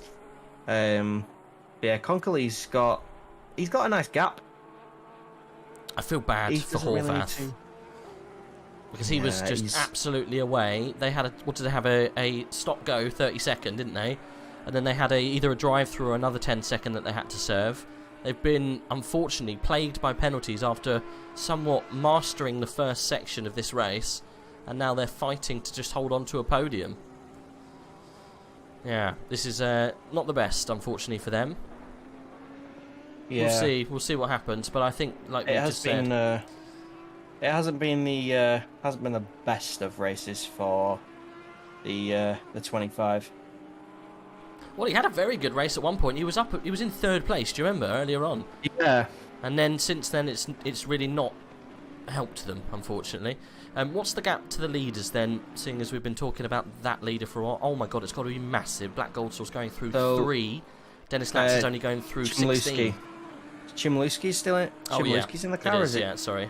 Yeah. So now we're at 26.5 seconds. So a fair gap now. Yeah. I guess when you get outside of that kind of 30-second period, it's almost unsurmountable, isn't it? And we're nearly at the next milestone, 200 laps. We are very swiftly approaching at this point. Yeah. So where is P3? They're coming round at the moment. I think that's 13. 14. Yeah, 13. Yeah, 12, 13. Yeah. So yeah, they're roughly about, I don't know, they're more than half a lap. But they're not like 3/4 of a lap behind, so they're kind of somewhere in the middle. Yeah, Soldatov is just going through 9. And then we've got Marcus Lawrence. Not too far behind, actually. That could be a little... that's the PCDC team. That might be one to look for later. 15 versus 911. Only 4 seconds separate them at the moment on track, and that is for position, so that could be a little bit spicy later on. The chat saying wear rain. No, we don't want rain at this point. No, I don't think we will, to be honest. We're 3 hours in, the weather set's probably changed now, and we're still cloud. I think the other boys in tier 2 have. Yeah, it's not looking good for those. I've just had a look at the Twitch stream of one of my buddies. It's dark and it's wet and it's still raining. Ooh. So they're not having the best time in tier 2 at the moment. It just makes things so much harder, doesn't it? When you've got the rain to contend with. It's a lot better in transition because you can still run slick tires at a fairly decent pace. But then there's a point where your pace will just die off. The car will literally just refuse to do anything you wanted it to do literally 2 laps ago.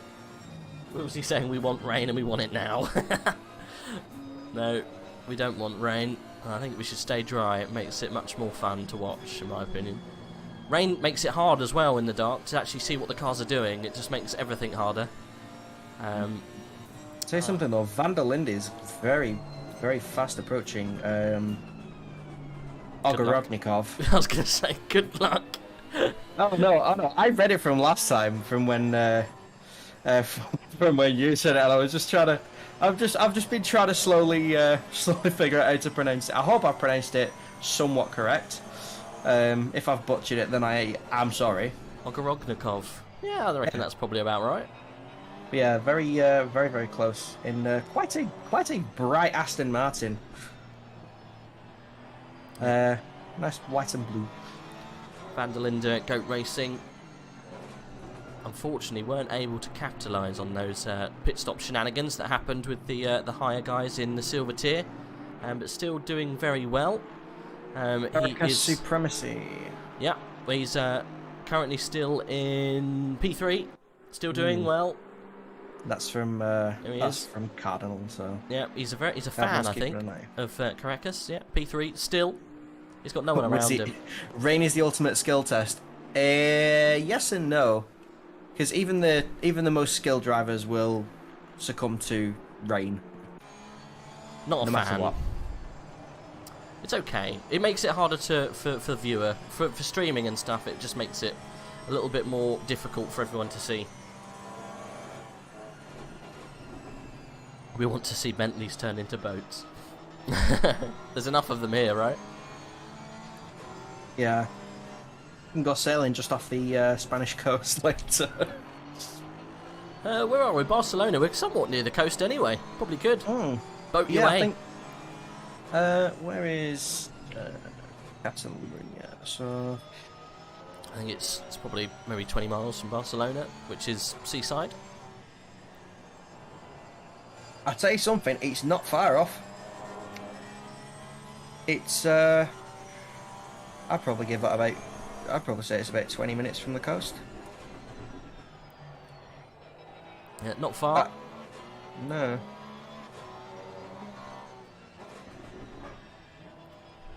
We're on board with Van der Linde at the moment. I think he's actually got past Dimitri. It's happened already. Don't know what happened to Dimitri, but he's passed. Got back as well a lot, Dimitri. 48 track limits. Drive through for Bridport. Yeah, that'll be at turn 9, I think. Running wide at 9. So that's the Rev Sport CSC International. It's got Cameron and Penelope in it. That's a shame. Here he comes, coming in to do it.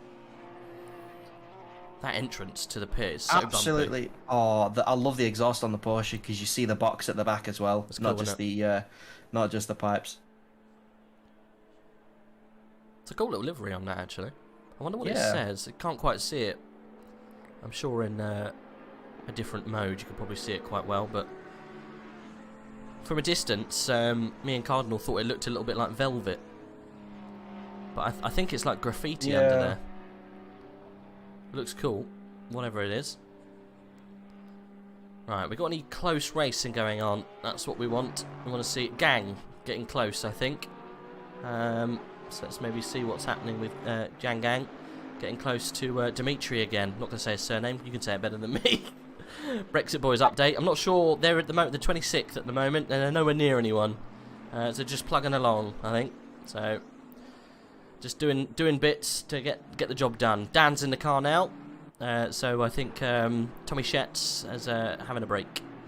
We're on board at the moment with Gang as he tries to get onto the back of the 149 of Dimitri. Yeah, I think the Brexit Boys are slowly catching the car ahead, but not by leaps and bounds. They are the next car ahead on track, so they've have got a little bit of work to do, but I will keep an eye. Gang gonna go and move here into turn 1. Might send it up the inside. He is. Yeah, he's gonna do it. He's gonna do it right up the inside. Oh, that Bentley is absolutely astonishing on the brakes. He almost pushed him wide there. Hmm. It was good. Good stuff. Did another Bentley follow him through? It did. Who was that? Who followed him? Oh, well, that's the. He's much further up, isn't he? Yeah, he is. That's the PC DC team. Yeah, who he's now let by as well. Yeah, Marcus Lawrence. He's trying to get onto the back of Soldatov, which is a couple of seconds down the road. That was 4 seconds earlier. It's now 2.8. So yeah, he's the next car up on track. Yeah. This is going to be interesting to see. I said we should keep an eye on what the times are doing, and they are coming to Lawrence now. So we might see Marcus Lawrence put on a couple of moves to get onto the back of Soldatov. So this is the first real attack that Soldatov and co have had to face, because they've just really sighed through the pack, made their way up towards the front end, and now they've got someone else doing exactly the same to them. So be interesting to see what happens. Yeah, it will be, definitely. I probably would say that Lawrence will catch Soldatov at some point fairly soon, but we'll just have to see. But yeah, nothing much really happened up at the front though. Still maintaining that gap. But what I'm going to do is I have some cooked food of the cooked variety sitting for me downstairs. So some meat snacks. Yes. What have you got? I don't know. I will find out as soon as I go downstairs. We'll pork back. Oh, I will do. I will do. But yeah, I will be back. I'm just going to go for a quick break. No worries, mate. See you in a sec. Right. So there's now one. So Chin will join me back in a little bit as we close out this race. 3 hours remaining out of 9. We're 2/3 in, so not too long to go. Well, it's been a long one. Cardinal, did you post up pictures of your meat snacks in the Discord chat? I hope you did. I want to assess how good the goujons were.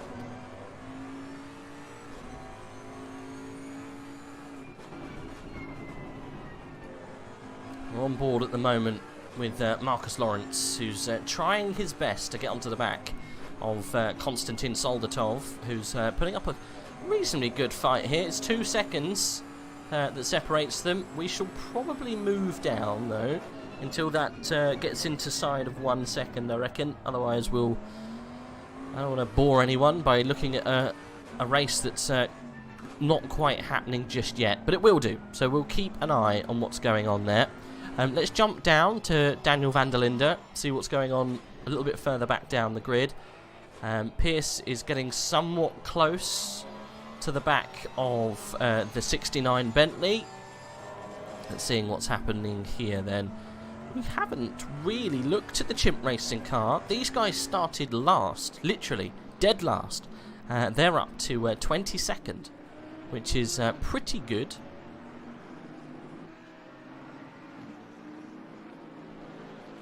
But Pierce is chasing him down, not necessarily for position, because he's in a different class, but it will be overall position at least. No points involved.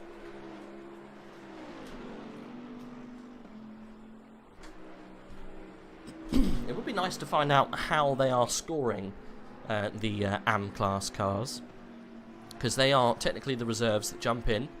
from race to race, and they will change, I would have thought, from race to race. It's a bit of a shame that they can't take part, but it's good that they've got the reserves there. That's exactly what they needed to keep this championship fresh.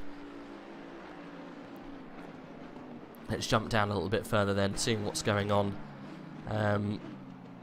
Victor Roman suffering a little bit more, down in 37th place. Not having the best of days. Unfortunately, that Fast VR team not quite as quick as their teammates' car, or at least not having the best of afternoons. And I think we're almost towards the back of the grid now. I think Dolnev is last on track at the moment. But we don't have any, at least racing on track, any real gaps that are proper close, apart from 23, which is not necessarily for position, or it's for position, sorry, but not class. So whether Nathan gets past quickly or Kanzabu manages to hold him off, but we'll see. Only time will tell. It's inside of a second now. So the Chimp Racing versus Red Line Zach Racing.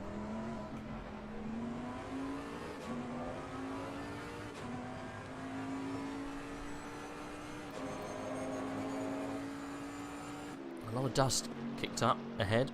Don't think it's from these cars. Kinen getting quite close as well to Maudsley. Let's have a look what's going on with that group. So you've got Barnabas currently leading that split. Then you've got Horvath, then Maudsley. Maudsley 10 seconds back from Horvath. See what the gap is. Horvath to Barnabas is 17 seconds. Okay, so it's getting further and further away. But this is probably the closest race that we've got on track at the moment. But it's not really for anything special. It is just for actual position on track as opposed to class. So no points involved with this. It's literally just to help Pierce progress if he is the faster driver at this stage. Don't think we actually have any races going on that's for overall position.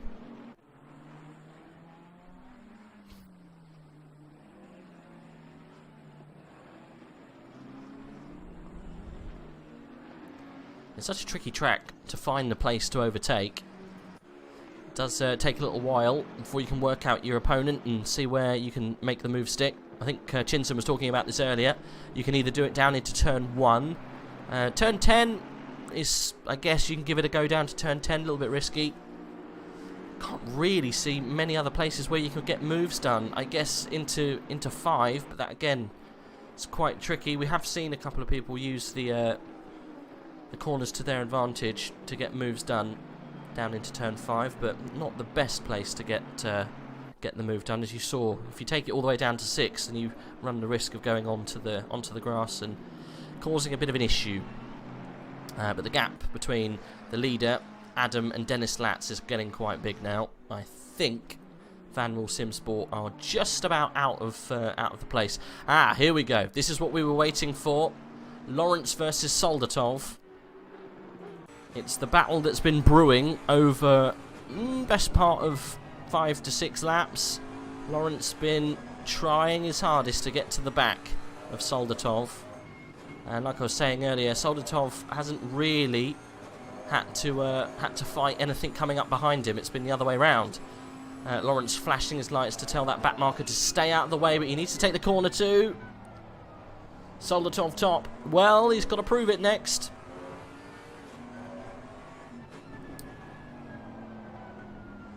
Goat Racing getting in the way there. I think that's Van der Linde, the number 9 car that's in between these two drivers. So I think Van der Linde will probably get out of the way on the straight, but he can't really do much about it here. He's just going to have to hold the line. Sparks flying from the cars ahead. Oh, we've got a pitter, Marcus Lawrence coming in the pit. It's not Martin Lawrence, he's a comedian. No speeding for Marcus. Good job. Into the pit.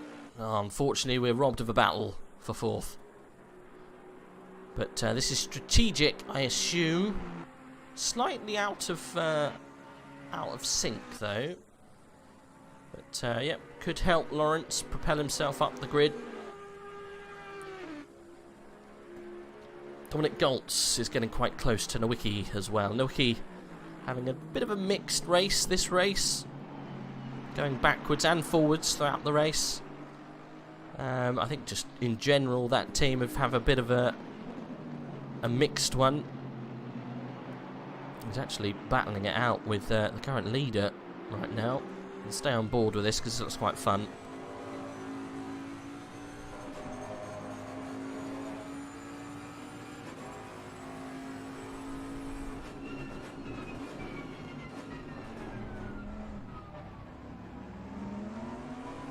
It's Maudsley getting out of the way there for these leaders.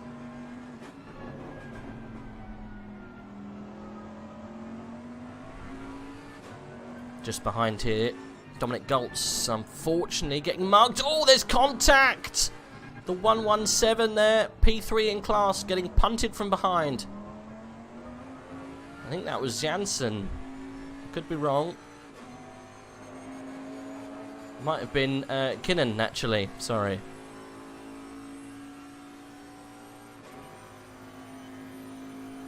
So Dominic Goltz having to try and find his way round this little group of cars here. He needs to get through, but that Ferrari, I think that's the one I'm thinking of. Number 17, is it Kinnan? It is, yeah. Kinnan might have a penalty coming his way with that little tap going through. I think it was through 13 and 14. You have to be very careful, but he needs to get out of the way for this car because he's holding him up. Right, there you go. Dominic Goltz released then. That cost him a good few seconds. You have to go chasing after Nowicki now. We've got to make up some more time.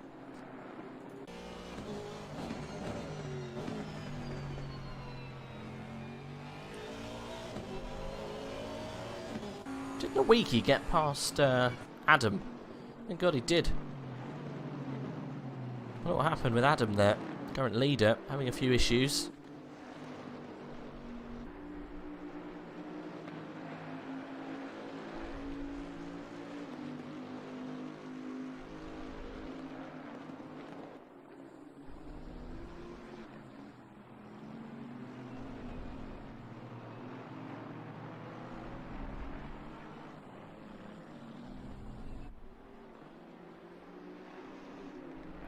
Just looking down the grid, it's still the same in the silver class at the moment. Barnabas still leading, Horvath second, and a little bit way off now. And then you've got Maudsley, who we just saw getting punted off. He is in third place at the moment, but he's got to be careful because Van der Linde now only 6 seconds behind. Got a podium in his sights.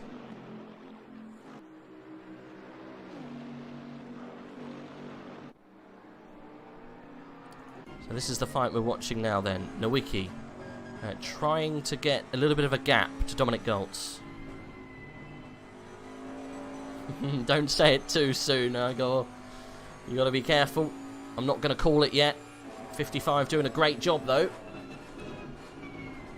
Really, really well done to hold that position. Had a little bit of luck come their way through different incidents that's happened throughout the race, but still, can't take it away from them. They've driven superbly. Very fast, consistent, but still got 3 hours to go. That's a long old time. Got to hold on. Really a gap of only 20 seconds. It's, yeah, it's all not over yet.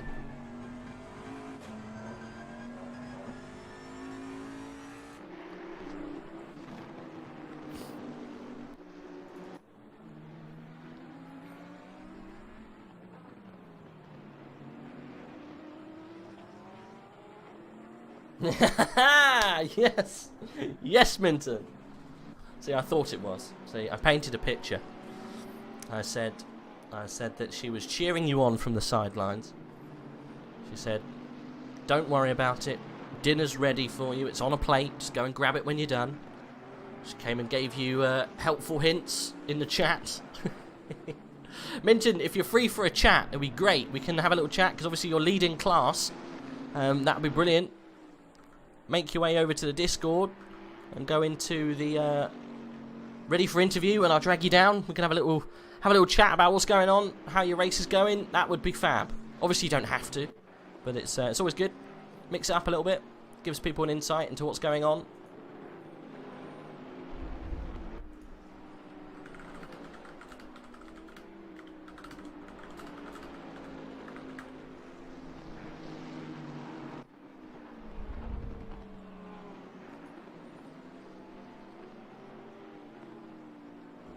My dinner was ready.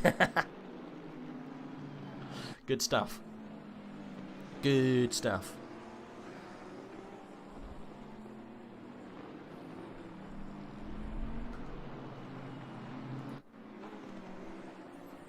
Whereabouts is Dominic Goals? 3 seconds behind. We're still waiting for that to sort itself out.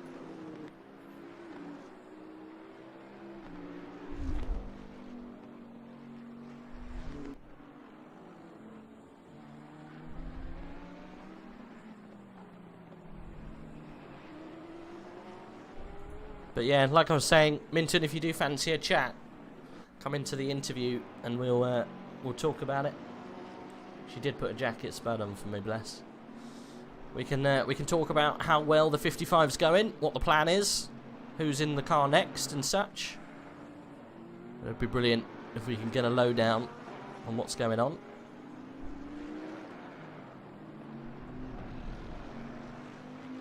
In the meantime, there has been some movement going on. I've just noticed. If we go back a little bit, Maudsley is he's out of place. Look, he is 19th. Van der Linde has managed to get past. So has Gang. So currently, then P3 in class is Van der Linde. So I wonder what happened to Maudsley. Must have had an incident of some kind. Let's see if we can see any damage on the car. He's been in the wars.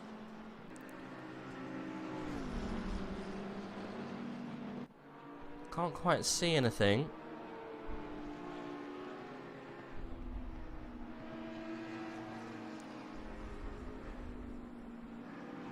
It's hard to see in the darkness. Maybe a little bit of scuffing on the back. Maybe he got punted. I know we've seen him got hit from behind at one point. We'll have to keep an eye on that. See what happens. See if we get any information. Lots of inquiries coming through. From a little while ago. We haven't had anything for a little while. So we'll leave that for now.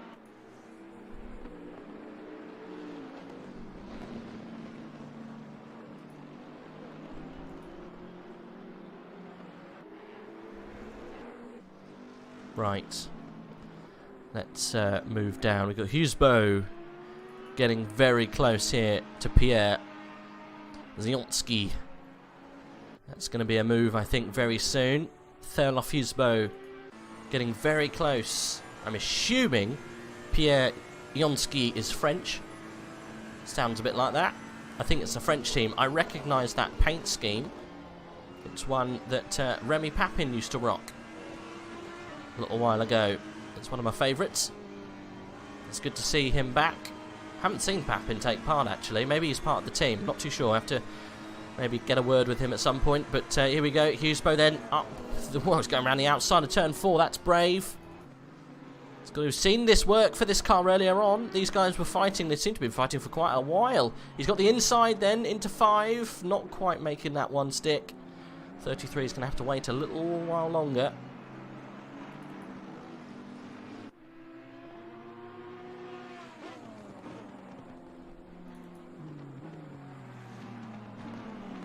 This is all good, though, for the likes of Adati and Robertson behind. Fighting and squabbling always leads to opportunity. So you never know what's going to happen. Let's see if we've got any more information.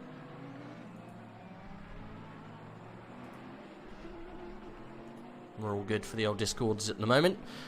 Okay, Hughesbow, still very close. Let's stick on board, I reckon.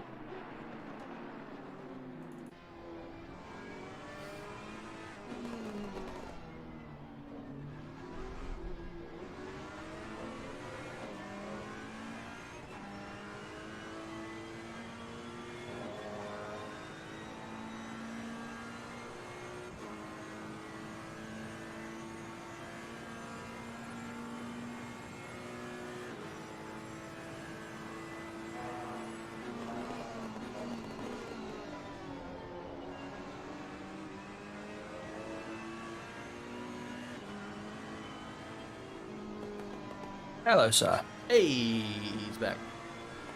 What have I missed?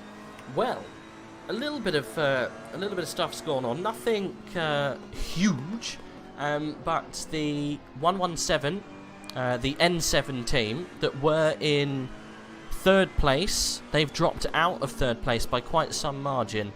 They're now down, I think, in 6th or so.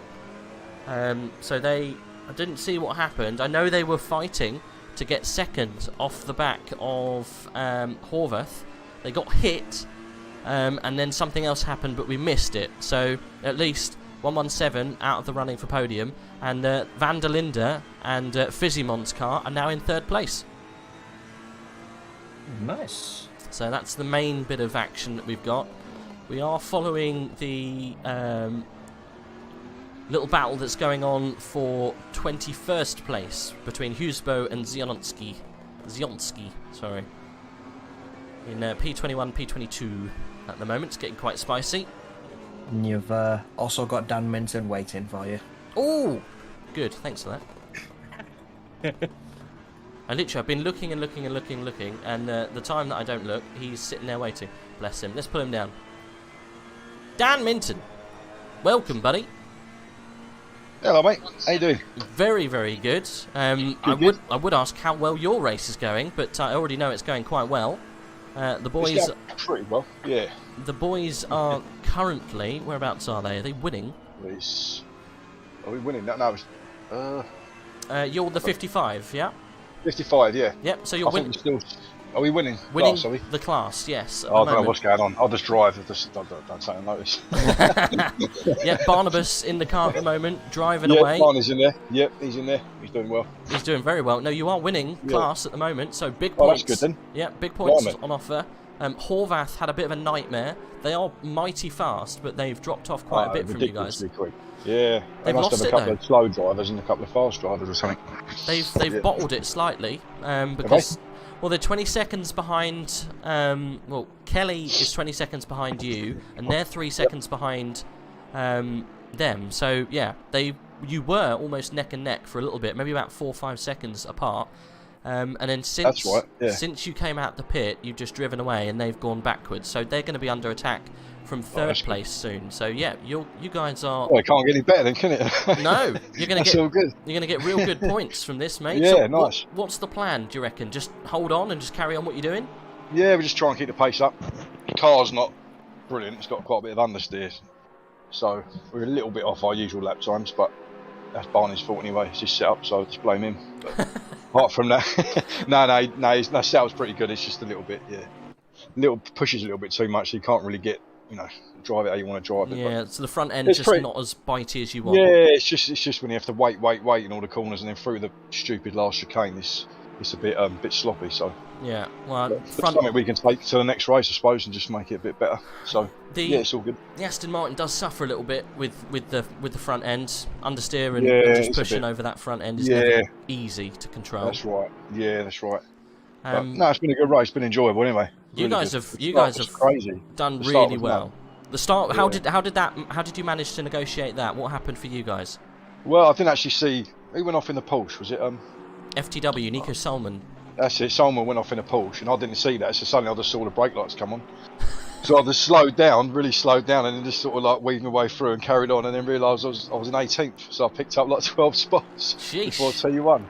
So yeah, I've never had that happen before. So that was good. Well, and then there was something going on down the back straight, and I got through that and just had a little tap, and I made up another couple of spots. So yeah, it's been good, and the driving's been really good as well. So yeah, it's been a really good race. There's not been many incidents to report. No, it's been really good. One of the best ones I've actually raced in. So hopefully, keep your nose clean.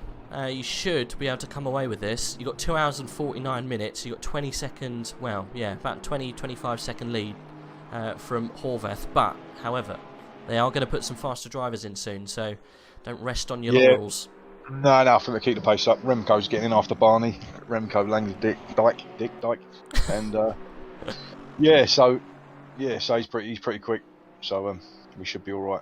Well, fastest lap times, you're doing 44s earlier on. Now you're doing 45s. So pace is good. So keep it up. And yeah, fingers crossed. Would this be your first ever win with AOR? It will be. Yeah. We done the last endurance season, but we didn't do all the races. But we were lying like third, and then we pulled out.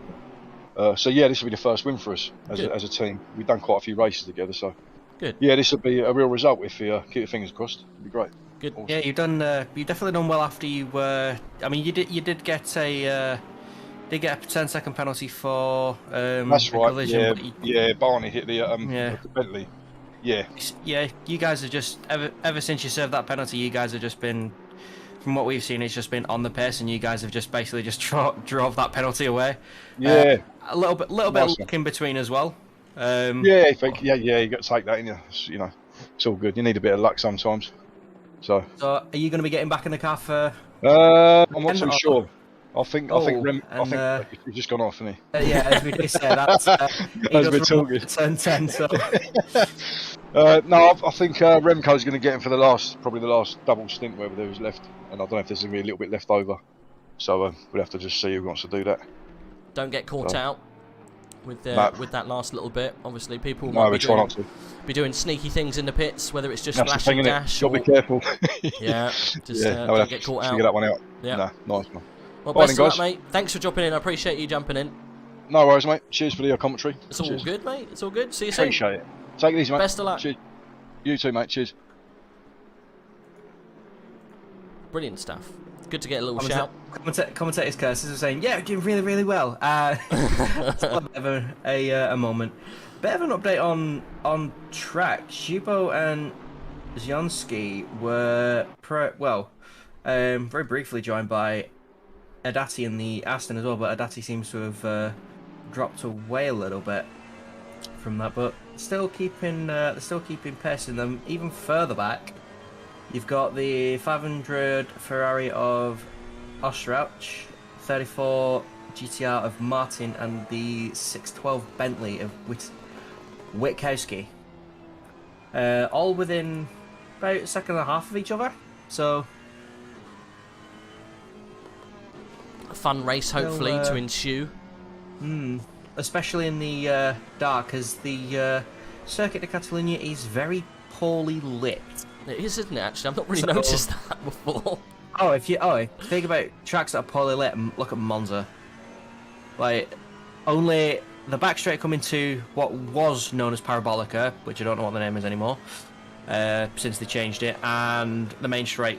That's it. After the chicane at turn 1, no lighting. It's horrible in the dark. And 22 drive-through of goals. Ooh. For track limits. Again, I suspect that'll be turn 9. Whereabouts is Dominic? P9 currently, and he's also now coming through T13. So he'll be coming in quite soon then, I would have thought. A little bit unlucky because he was catching Nowicki in the Bentley, I think. Nowicki's just ahead of them, so a little bit unfortunate. They are going round for another lap, so running a little bit wide on the exit as well. So he's going to lose positions here as well, isn't he? Oh no, maybe not. Where's Tarasov? 88 Robertson. Brexit boys. Oh, they've got a drive-through for track limits as well. Oh no! And I bet you that wasn't on the boards before. They've done that at the last turn. Again, it's like that corner has it out for everybody today. Literally takes no prisoners. No. No F's given for turn 16. Nope. Nothing at all. We're watching at the moment Martin and Witkowski going toe to toe. There you go. You got it. Yeah, Krzysztof Witkowski. That's a tough one. That GTR looks a bit wobbly. Bless him.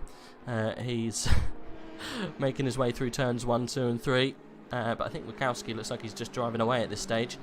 Right, well, I'm just going to go to use the toilet because I've drunk pretty much all of my drinks that I prepared a couple of minutes ago. And it's run through me like a racehorse, so I'm going to have to use the loo. Anywhere you want me to put you briefly? Nowhere specific that I can see at the minute, no. There's I don't know. I mean, you've already got it on. Have you got it on Martin? Martin at the moment, yeah.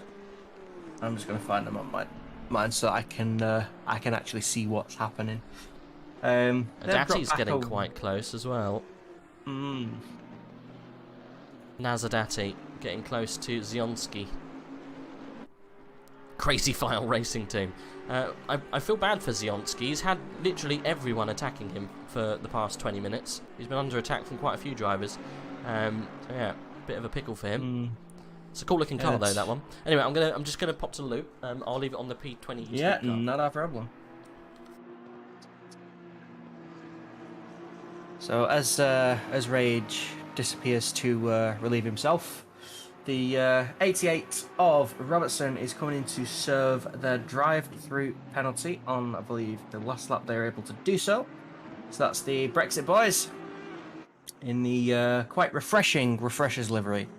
Pardon the pun. However, Adati is very, very close. Oh no! Oh, as they do a drive-through, the Brexit boys stop-go 30-second time penalty for speeding in the pit lane. Very unfortunate for the Brexit boys. Very unlucky indeed, and they have to serve it this lap. 0 laps. Bit of contact from the two cars there, and it does look like Adati has got through, but Zionski is not letting up at all. Keeping with him. There's a little bit of a bump there going through turn 11. But yeah, it does look like Adati's got a little bit of a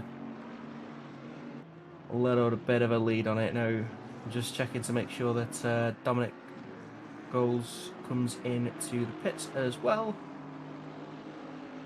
which they are doing to serve that drive-through for track limits. So you get 3 warnings, so there's a lot. Zionski is pitting, possibly on the cusp of the stint timers again, but it should be about another 5-10 minutes, I would imagine, before we have to do our next merry-go-round there. So that puts Beag up a place as well. The 117 Bentley of the N7 boys, running very nicely. Had a couple of issues. They did have that spin involved with Horvath, and yeah, Goals has served that drive through and comes back onto track with Nogueira now ahead. So, and then Tarasov ahead as well. So Tarasov is ahead, not by much. So it's about, probably say about what, 10 seconds, if that. As Erdmann in the 29, that's the other PCDC car. The McLaren comes in to serve a pit stop, so I'm expecting a driver change on that one. But we are back with Nadati, who has pulled out quite a nice gap over Beag and the other car. Yeah, so the Brexit boys are now serving that stop-go penalty after getting a drive-through penalty for track limits. They sped in the pit lane doing that.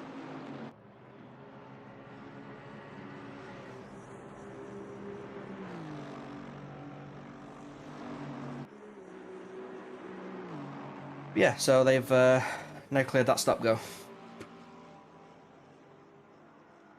So it's all filtering through quite nicely, yeah. Adadi's got quite a nice gap to Beag. They're currently P5 in class. Vanderlind in the number 9 Porsche is still 3rd in class.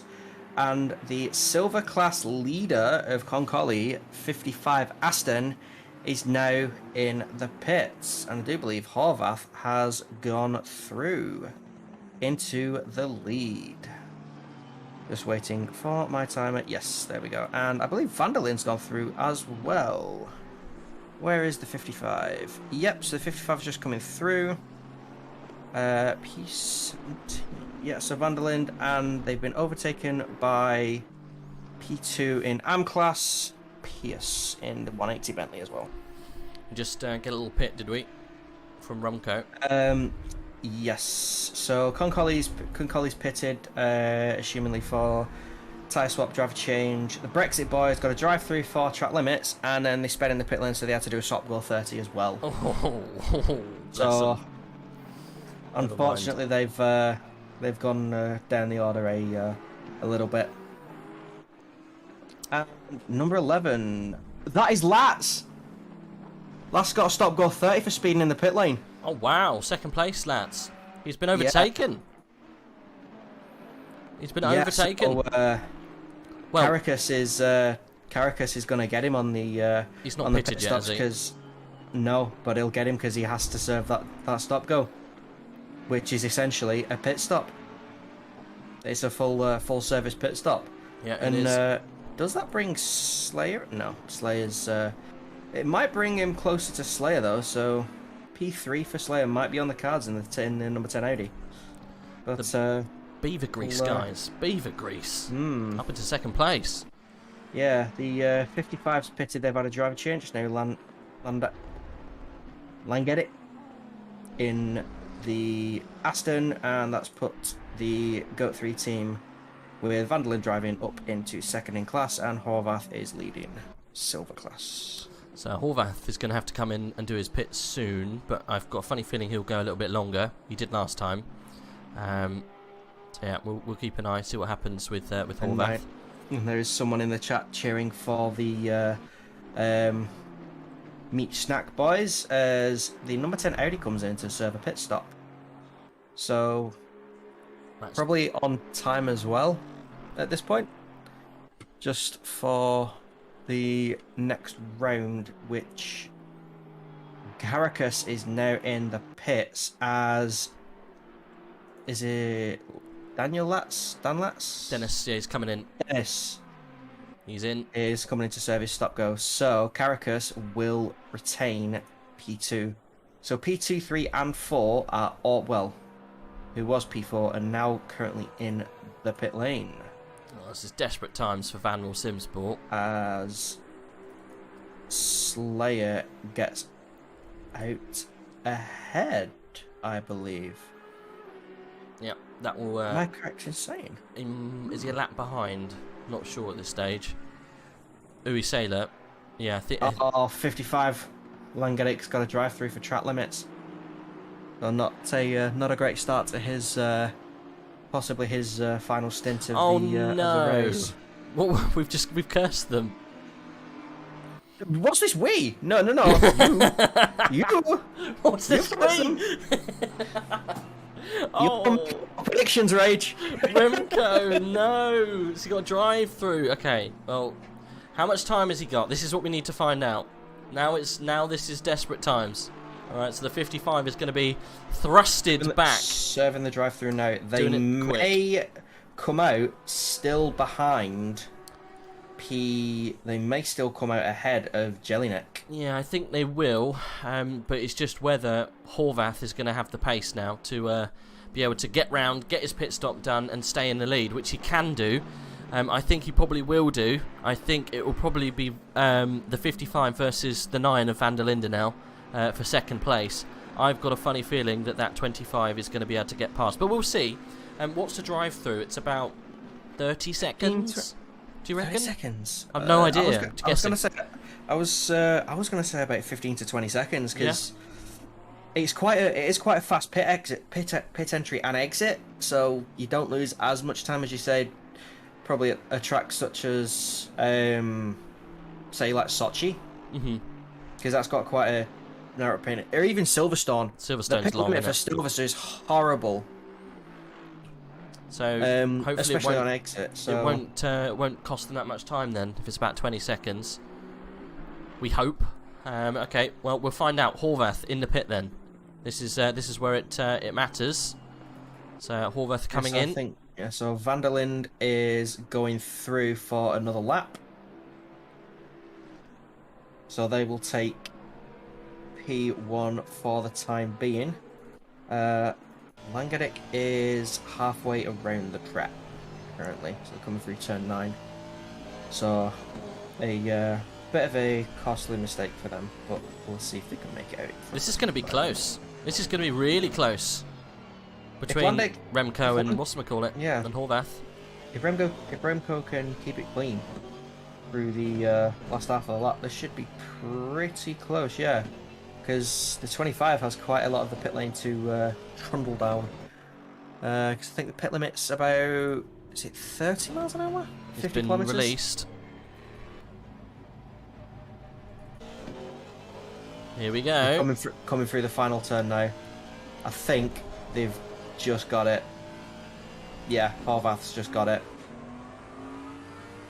Not by much. This is going to be close. He's going to be fighting him on exit. Because that car's going to be slow because of the tyre. But who's in the car now for the Horvath car? Jason Dyer, he's quick. We noticed how quick these guys were before, so Remco's got his work cut out now. This is a fight for the lead. Remco's got warmer tyres and warmer brakes, so might be able to push it a little bit. He's going to have to push now if he wants to get past. That gap's definitely not what Remco would have wanted it to be at the end of the pit stop. Feel bad for the 55, not going to lie. Yeah. That's endurance racing. It's bittersweet when it comes to incidents like that. Oh, going wide! Dyer not getting the car switched on. The other thing you've got to think about as well, Jason Dyer's team, how many warnings have they got on the clock? You know, they might lock themselves up another drive through themselves, so it's not all over. But those tyres are going to be starting to warm up now. So Remco's going to have to really start making a move as he goes deep as well, but keeps the car on. Yeah, they're going to start to struggle with tyre warm-up. I mean, the track's still 25, it's still 25 in the air, but even so, it's normal track temperature for this circuit's about 30 to 34 degrees, so definitely well off what all the drivers would want at this point. Look behind as well, Jelinek. That's on the track there as well. Yeah, Jelinek's getting in there as well, so 2 Bentleys and an Aston. That Aston is in a... Where's Van der Linde? He hasn't come in yet, has he? No, Van der Linde is currently going around turn 9. So about just under half a lap ahead.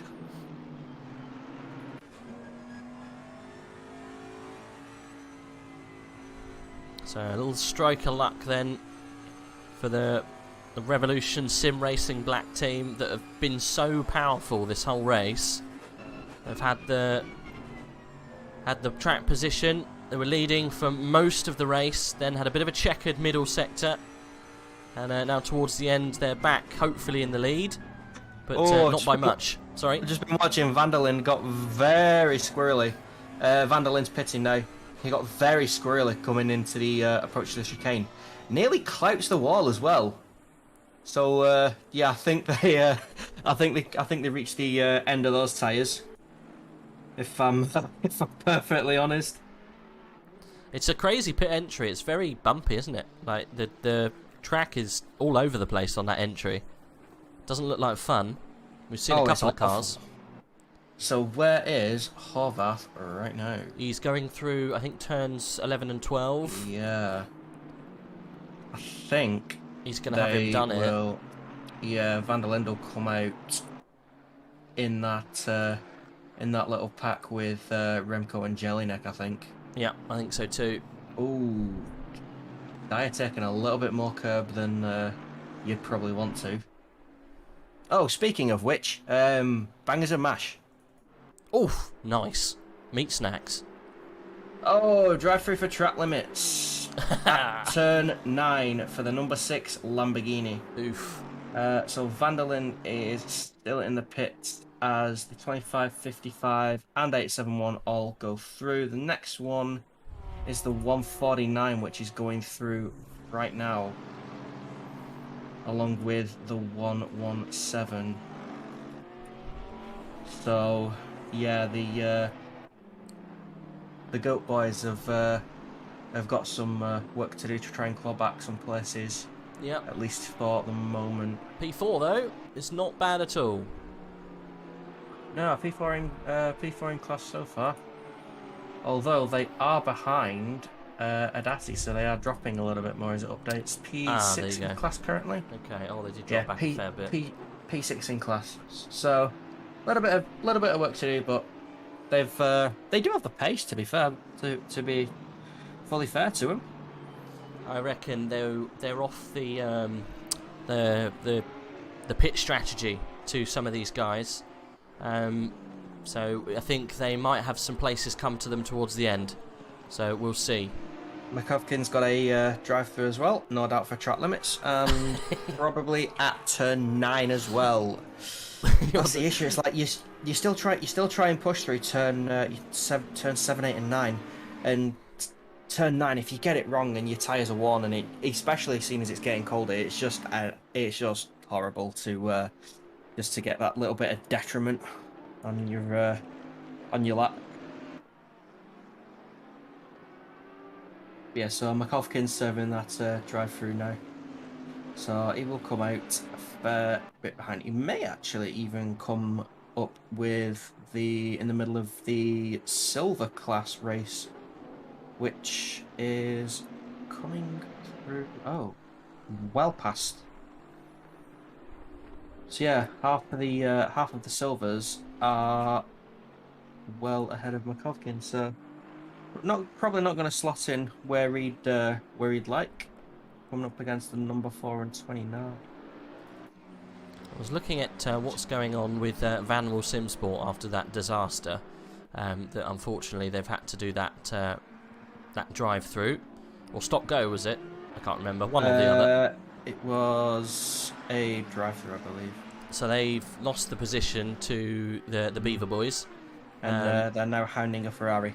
Yeah, they're hounding that the Polish Italian team, the Forza Italia Polish, can't remember what they're called. Adam DeBille's car. Anyway, getting past them, they are 14 seconds behind the number 13, which that's quite a gap now. So Beaver Grease Racing doing well.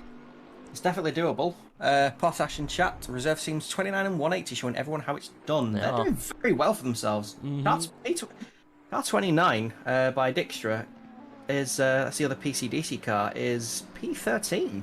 Yep. And is rated as, and the car's rated as AM, so they're doing very well for themselves, ahead of all the silver runners as well. So yeah, they've had a really good race. They've had a really, really fun race. So Dennis Lat's now just over 14 seconds. So possibly pulling a little bit more pace out of his pocket at the minute to try and claw back at least the second step on the podium. And your favourite driver, Bentley Niels, is now back in the car. Good thing for Bentley Niels. That's probably his last stint in the car, I would have thought. It is quite likely. Yeah. Wonder what they're going to do. Bentley Niels maybe for an hour, maybe 2, and then we'll probably have Luke Whitehead for the end. Who knows? We'll see. Luke said he was going in towards the end, so finish fast. I'm just looking at the AM class at the moment, looking at Dyer, and then we've got Remco and Jelinek, all 1, 2, 3. That 871 car out of nowhere getting a podium. The HK7 Racing. Oh no, that is that the? Let's have a look at the livery. I don't know. Yeah, they've been a little bit all over the place, but they've slowly and kind of silently just been chipping away. The HK7 Racing team. It's the one that's it's kind of grey and orange. Yeah. It's got Tesco on the side of the winglets on the rear ring. It's just quite funny. Yeah, I think I said that's the one that looks a little bit like the one of the old Haas F1 car liveries. Yeah, I remember now. They've come out of nowhere, really. Turned the pace on when they had to, and I don't think they've made any mistakes. Obviously, I think the guys in front have come to them, which seems to probably be why they've got quite a little bit closer. So have a lot of the silver teams. You've got Adati reasonably close. You've got Beeg and obviously now Brendan, all kind of roughly around the same kind of area. I think because they've all been making mistakes and tripping over each other, haven't they? But they're all on the same lap, I think. Yeah, they're all starting to. It's possibly just being in the being in the dark, which it is now completely dark now. So, yeah, very, very poorly lit circuit at the best of times. So, yeah, definitely a new challenge, as well as the tyres starting to go possibly a little bit colder. But any drivers that have just had a pit stop will hopefully have the pressures nicely adjusted. So they're all starting to shuffle up, but also bunch up a little bit as well, as Beeg and Adati are currently both going through turn 4, and then you got Fizzy, who's just coming through turn 4 now. So they're catching each other. It's definitely not over for a top 4 finish. Yeah, no, definitely. Fizzy's going to have to get a move on now. Needs to get past Beeg and Adati to make it happen. I'm not too sure what they are on pits, but yeah, I think I know at least so Fizzy's got the latest pit stop, so he should be able to go a little bit longer. If you think, I know he's going to have to do an extra one at the end, just not enough time on the tank, look, because you're going to have to, what, 65, it's not going to be enough. So they are going to have to do the same amount of pits, unfortunately, but the last one will just be a quick dash. They might not have to do a petrol stop. They might just have to run through and reset the pit timer. So we'll see what they do. That might be what they're looking to do, the Goat Racing 3 team. So instead of having to pit for the full time, just running through and resetting. So I know we've seen a couple of guys do that before. So we'll keep an eye on whether that's what they do on their last kind of little dash. Yeah, if the temperature continues to drop, they could probably run the tyres for a little bit longer. Yep. So possibly even just like a splash and dash at the end, because then you still save at around probably about 15 seconds, depending on how much fuel you want to stick in for the end. Because you definitely don't need a full tank to go for about an hour. You don't need that. I think Porsche you'd need about just over 100 litres, I think. So, although Beeg is getting quite close now, and probably getting a little bit antsy about wanting to get by as well. What I would be doing at this stage, if you were the number 9, you want to be pushing each of your stints all the way to the end, and almost saving as much fuel as you can to make it last as long as possible. Because you don't really, because they're going to have to stop one more time, a time after that, and then possibly again. How many? We've got 2 hours, haven't we? So at least 2 more stops, but I'm not sure their stint timer will last. So they're going to have enough fuel to be able to run through at the end and not get caught out. We'll see if it works. Is that 117 Bentley carrying damage on the back? Possibly. Or is that just dirt on the rear? Oh, I don't know if that's it is damage. It got rear-ended by that Ferrari, I think of. Let me just have a look. Oh, I definitely missed that then. Yeah, he got. I think he got hit by the 224 Kinnan. Right. Who I think they will be chasing them down at some point soon. We'll see. That Bentley's just not got the legs to catch the Aston on the straight. It's also being now coerced by Nowicki in the 101 Bentley in P6 as well. There's no updates on penalties and stuff, so I think we're all good for now.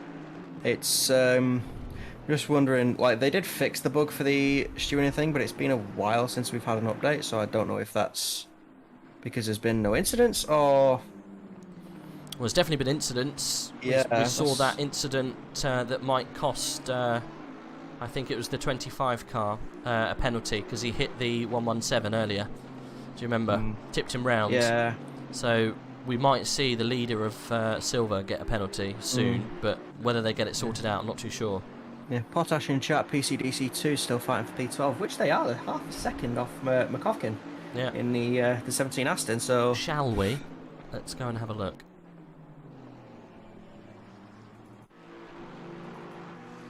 They're definitely keeping pace with them. Getting around some back markers. That Lexus not looking very competitive this afternoon, bless him. Whereabouts is he? I think he's quite far down. B38 is the Lexus. Is he? Yeah. Jordan Watson at the moment. Is that... as he lets the McLaren by.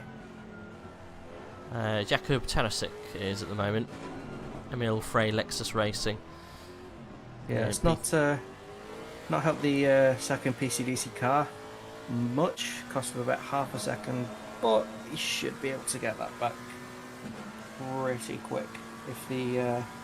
If the pace is on point, then should definitely be a battle for P12 in the works very soon.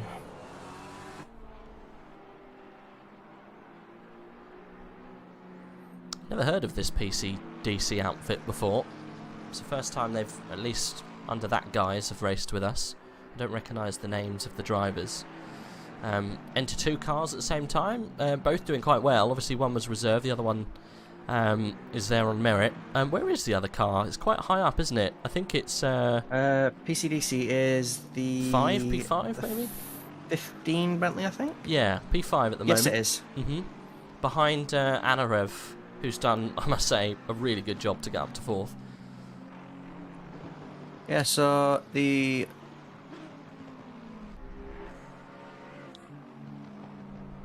second PCDC again, they're looking for possibly Kyle Army as well, so I mean they are doing well regardless, to be perfectly frank. But seems like the others are looking a little bit more forward to Bathurst, going off of what's been said. We've got Nowicki in the pits. Releases Gleitzman. Gleitzman will probably be happy about that. Possibly a little bit of clean air as well.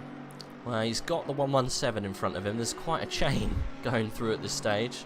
Gleitzman looking to go up the inside though and get past, but no, not quite close enough. 117, that'll help out Fizzy. Yes. If anything. Where is Fizzy? You probably had to see him in the background there. Here he is. He's just coming around turn 3. Yeah. Ooh, And 117 going wide. based off of though, Jelinek caught up to Remco under a second. Oh yeah, you're right. I wonder when Dyer, if he's going to get a penalty. This is interesting. We'll see shortly, I reckon.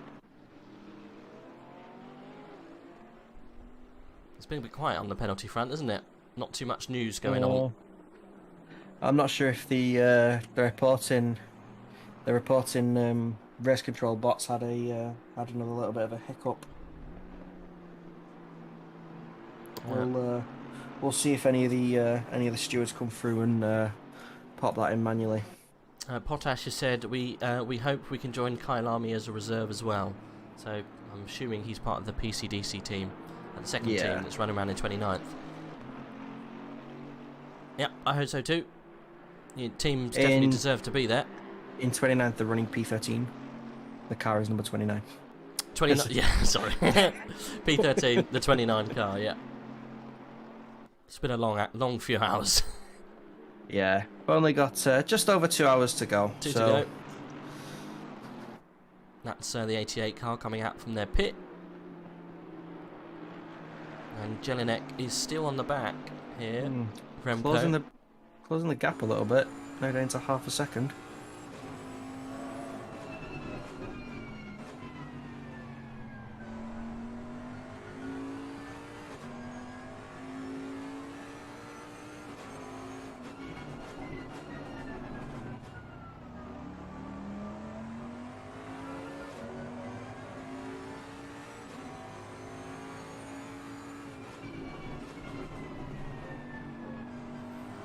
Doing the business is Jelinek. Still sticking between inside that 5/10th mark. Needs to get inside of that to make it into the slipstream, really, down the back straight, which he's doing now. Got to stay with him then at the end of the lap, otherwise. He just needs to keep it clean in the final twisty bit. It's tough though, isn't it? It's a Bentley. He should be able to take the curb a bit more than the Aston Martin. You would genuinely be surprised. Catalunya is probably one of the tracks that probably the Bentley's not too good at, especially on that turn 13, 14, I think. Yeah, so that sharp right-hander, almost 90 degrees. If you hit the curb wrong there, it'll throw any car, even a Bentley. So that's, out of all the curbs, that's probably one of the ones you really don't want to hit. That and the one on the exit of the chicane as well at the end of the lap. Everything else is pretty much fair game, to be fair. Because, yeah, Bentley just eat curbs. Aston Martin looking quite quick on the straights. Bentley having to come off the throttle quite a lot mid-corner through 3. Yeah, still in within half a second though, so he's still got the... they're just going across the timing lines now. Yeah, 3/10s, under 4/10s, nice.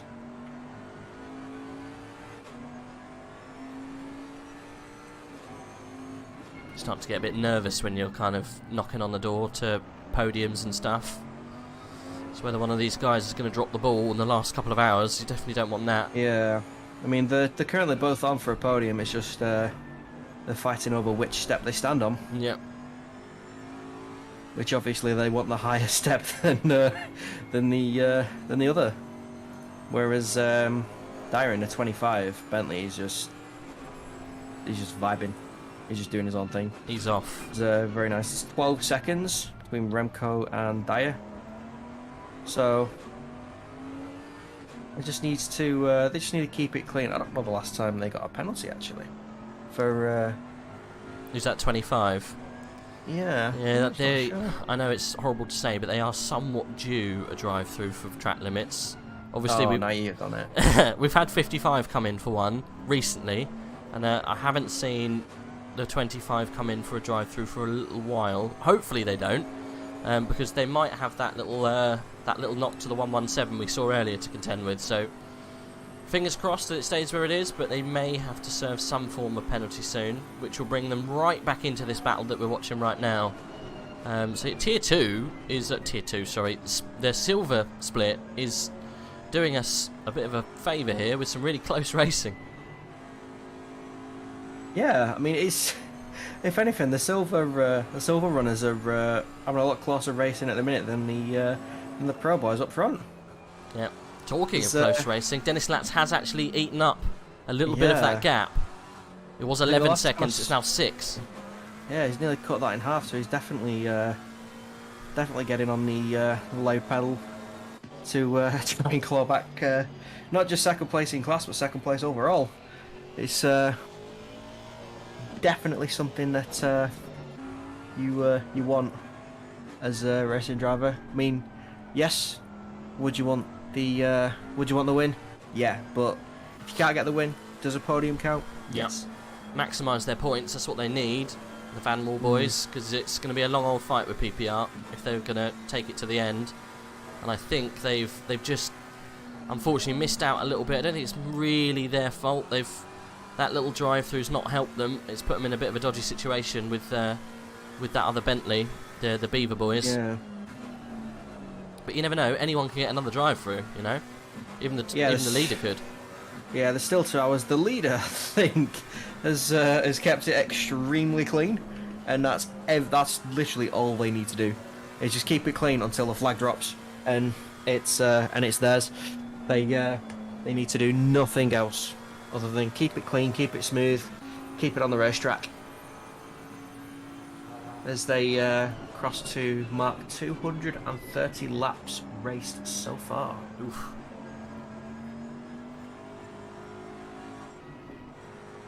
Going back to the fight in the silver split. Jelinek still getting close, but not close enough. Aston Martin's still pretty nippy. Must be quite scary having to hold off a car like this for this amount of time. They're losing time to Dyer. You can see it was 11 seconds a couple of laps ago. It's now 13. So the fight is costing them, but it's a fight worth having, I guess. Yeah, absolutely. I mean, that's the thing. It's like if you're trying to defend, like you're not always looking exactly where like each braking point is, each exact turn point is. You are looking behind, because if the guy's close, you want to know what he's doing. You want to know where he's going, because if he's slightly offline, he might outbrake you. He might get the inside line. So you need to try and compensate or react to what he's doing, but also concentrate on your own race and try and try and build as much of a gap as you can, which I think Remco's done a little bit. Jelinek dropping toward the 1 second mark. Yeah, he's managing it quite well, is Remco. He's not making mistakes, that's the main thing. He's looking ahead rather than behind, which again I think is helping him. So yeah, eking that gap out to nearly a second now. You can see it's visibly bigger. Jelinek must be getting... It does get frustrating in the seat, you know, when this is happening. You get close, almost sniff an overtake, and then just through mistakes goes deep. This might throw a spanner in the works. So, latest set of penalties coming through. Lay him on me. So the first one, car 713 and the 999. Which 713 is... Ratham at the moment is the 999. 713. Panchenko is P34. I don't think the 999 will be 27th for long. There's a 15-second time penalty for car 999 for causing a collision, and they have received a license point. Okay. The next one also involves 713, and this time the 500 Ferrari. Yep. A 10-second time penalty for the 500 for causing a collision with car 713. Yep. That's Paul Jerobuski and Alexei Panchenko. Next one involving the 48 and 612. 10-second time penalty for car 612 for causing a collision. No license points applied. That's, I think it's Witowski and Penelope Dobbins. Yeah, and as the penalties now come through, I'll try and beat it. That's right. You've then got one for the 448 and the 48. So Penelope Dobbins' car again, as the 142 gets one for track limits. Again at the final corner, I called it. So the 448 and the 48. Yep. No further actions. The student team 448 to be not alongside 48 at the moment of turning in, and decided not to take further action upon the incident. And then car involving cars 25 and 117, the one we have been waiting for. Yep. There is a 10-second time penalty for 25 for causing a collision. I did say it was going to be around 10 seconds. Yeah, well that is a lovely penalty, I'm not going to lie, because that's going to put Dyer right in the fight between Remco and Jelinek. Yeah. If anything, he might be able to stay ahead, look, because the gap's 14 seconds. Yeah, Dyer really needs to get his foot down now, especially if they do one, and there we go. There is that 10-second penalty for Dyer in the 25. We thought it was coming, didn't we? Yeah, there was definitely going to be something done there. It was just a matter of waiting and watching and waiting to see what the stewards thought of that. They thought pretty much the exact same as we did. You've been naughty, have a penalty. But yeah, that brings Remco and I'd probably even say Jelinek into the fight. Because especially if they can keep the pace up, then yeah, all Dyer needs to do is just get his foot down and try and bridge that 10 seconds. He needs to cushion the 10 seconds with a little bit more time as well. Bad thing here though, Remco's in a lot of traffic, just had to get through a lot of back markers, and it's cost him a good few seconds. He dropped 2 seconds actually from Dyer, just in that little section. Ooh, has someone just gone straight on at the chicane? Oh, possibly. I think they did. I think they missed the braking for the chicane and just went straight through. Is that they at the might end? Have gone into. I think they might have gone into the pits beforehand. Though it might have been the 142. The 142 Aston. I think I did see some headlights just go straight on, which is. I mean, when you're already serving a penalty, it's not exactly what you want to do. Oh, Fizzy is right up the trumpet of Beeg at the moment. 2/10. Let's have a look. Currently coming through T1, 2, and 3. Fizzy really getting on it right now. Absolutely flying in there, even going to the limits of the track. So, definitely catching him. We knew he had the pace. But, yes, it's Goat versus N7. And just doing everything. Beecher's doing everything he can to make sure that that Porsche does not get by. Using some very crazy lines through 5 to try and see if he can get the upper hand. Went a tad wide on the exit, but it's still within the limits. It's quite strange, the track limits at Catalunya, because some corners you can go onto all of the curbs and some you can't. It's 6 of one and half a dozen of the other, isn't it? Yep. Yep. I think the number 9's got the pace here to get past N7 quite quick. 117 car is looking like they're scrubbing quite a bit. They're definitely not on pace, so you can see him missing apexes left, right, and centre. Yeah, the good thing about the Bentley is it eats curbs like there's no tomorrow, and it's very good on the brakes. The only bad thing is when the tyres start to scrub and they start to wear, you do start losing a bit of that, and it just does start going off. So if you don't adjust to that and you keep driving as you have been, then it can come back to bite you a little bit. Yeah, he's in a Porsche though, so he's going to find it hard to get a run off on him down the straight. Yeah, which is, I mean, frustrating. The Bentley will beat him on the brakes because I mean, no offense to the guy, no offense to Fizzy and the guys, but the Porsche has brake pads like bottle tops. They're absolutely awful. Oh, Fizzy not wanting to come out of the power, look, going through 3. Yeah, should have let off a little bit and get the car to turn a little bit more, and then just stamp right back on the load pedal.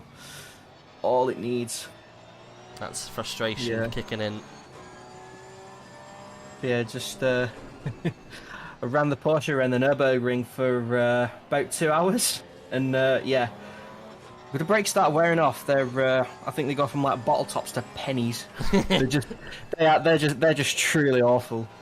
I think round Snetterton almost a year ago or so, I think they did 6 hours. We were in the Lexus and we accidentally started the race with brakes 1. So it got to about 3 hours or so in, and yep, brakes just literally died. So didn't really want to have to stop for brakes. We also have Mr. Dan Robertson from the Brexit Boys. Is he ready for interview? He's waiting for you. Let's have a little chat with Dan. See what happened with that penalty. I'll drag him in. Where is he?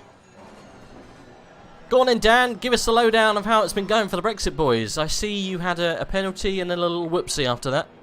I had a penalty and a penalty, yeah. Yes.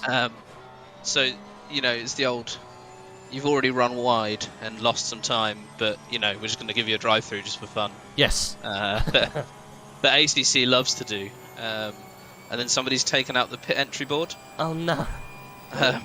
So we got the 30-second stop-go to, which line is it?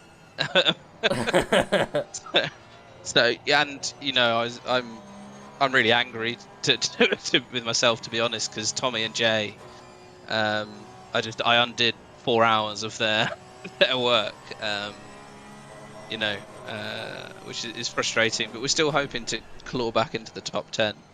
Well, you've got a couple of penalties coming up in front of you. Grafam and Witowski, both with 15 and 10-second penalties to serve soon.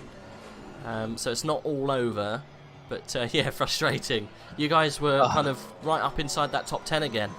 Yeah, I think we were P7 or something at one point in class, which was a testament to how fast Tommy is, I think. It's a shame. A lot of the top guys in the tier have been tripping over themselves in this latter end, or the middle part of the race. There was drive-throughs and stop-goes all over the place, and the leaders swapped around a few times. They managed to get back in the lead, but they got problems again themselves, so lots of people making mistakes. Yeah, we're hoping for a flurry of drive-throughs towards the end. Like, obviously we're clear now, so hopefully for us, not for the other guys, there'll be a few more drive-throughs in front of us. Yeah, your drive-through was for track limits, if I remember correctly. Yeah, it was. It was just coming out of the chicane at the end, which I've heard you comment on a few times. I told you, Rage. That's one of the that's one of the spots that SE's been very happy to give penalties for, and then just get a little bit unlucky with that speed limiter and getting a stop go. I think we should call turn 16 Chinson from now on. Just gonna call it into Chinson. Gives you a penalty. I think this track in particular has a bit of a grudge against me because I seem to just attract penalties at it. Whatever league I'm racing in, Barcelona gives me penalties. I'm fine everywhere else, you know. It's just Barcelona being a bastard. It's really frustrating. Yeah, bastard loner. Yeah. It is. You know, I struggled to get a groove today. I did quite well in qualifying. I had a good lap, and then I saw. Just couldn't. I couldn't hook it up today. Did you get into the 43s or 44s? Yeah, 43.8. Nice. I think I did, You beat Jay as well, which is good. Yeah, only just. Yeah. But I mean, you know, he's really doing a great job at the moment in the car. So he's driving. Yeah, driving now. Yeah, he is catching the. He's catching the 96, so he is definitely putting in the laps. You guys haven't really put a foot. You've had a couple of incidents which unfortunately you have been caught for, unfortunately, by the game, which it's 2 drive-throughs, isn't it now? And then the stop go. I think it's one drive-through and a stop go. Okay. Yeah. We've speeding on the drive-through. Yeah, and then obviously we were attacked and in the first 10 laps or so as well, which was another setback. But otherwise, it's been relatively clear. So, and the next tracks coming up, like Imola and Kyalami especially, they're sort of specialities of ours as well. You know, we've always done quite well at those tracks. So there's a couple of my buddies who do some racing, and they said the Bentley's not tailored much to Kyalami. How are you feeling about that? It's not the best there, but you know, it's curby enough that I think the Bentley sort of lives with it quite well.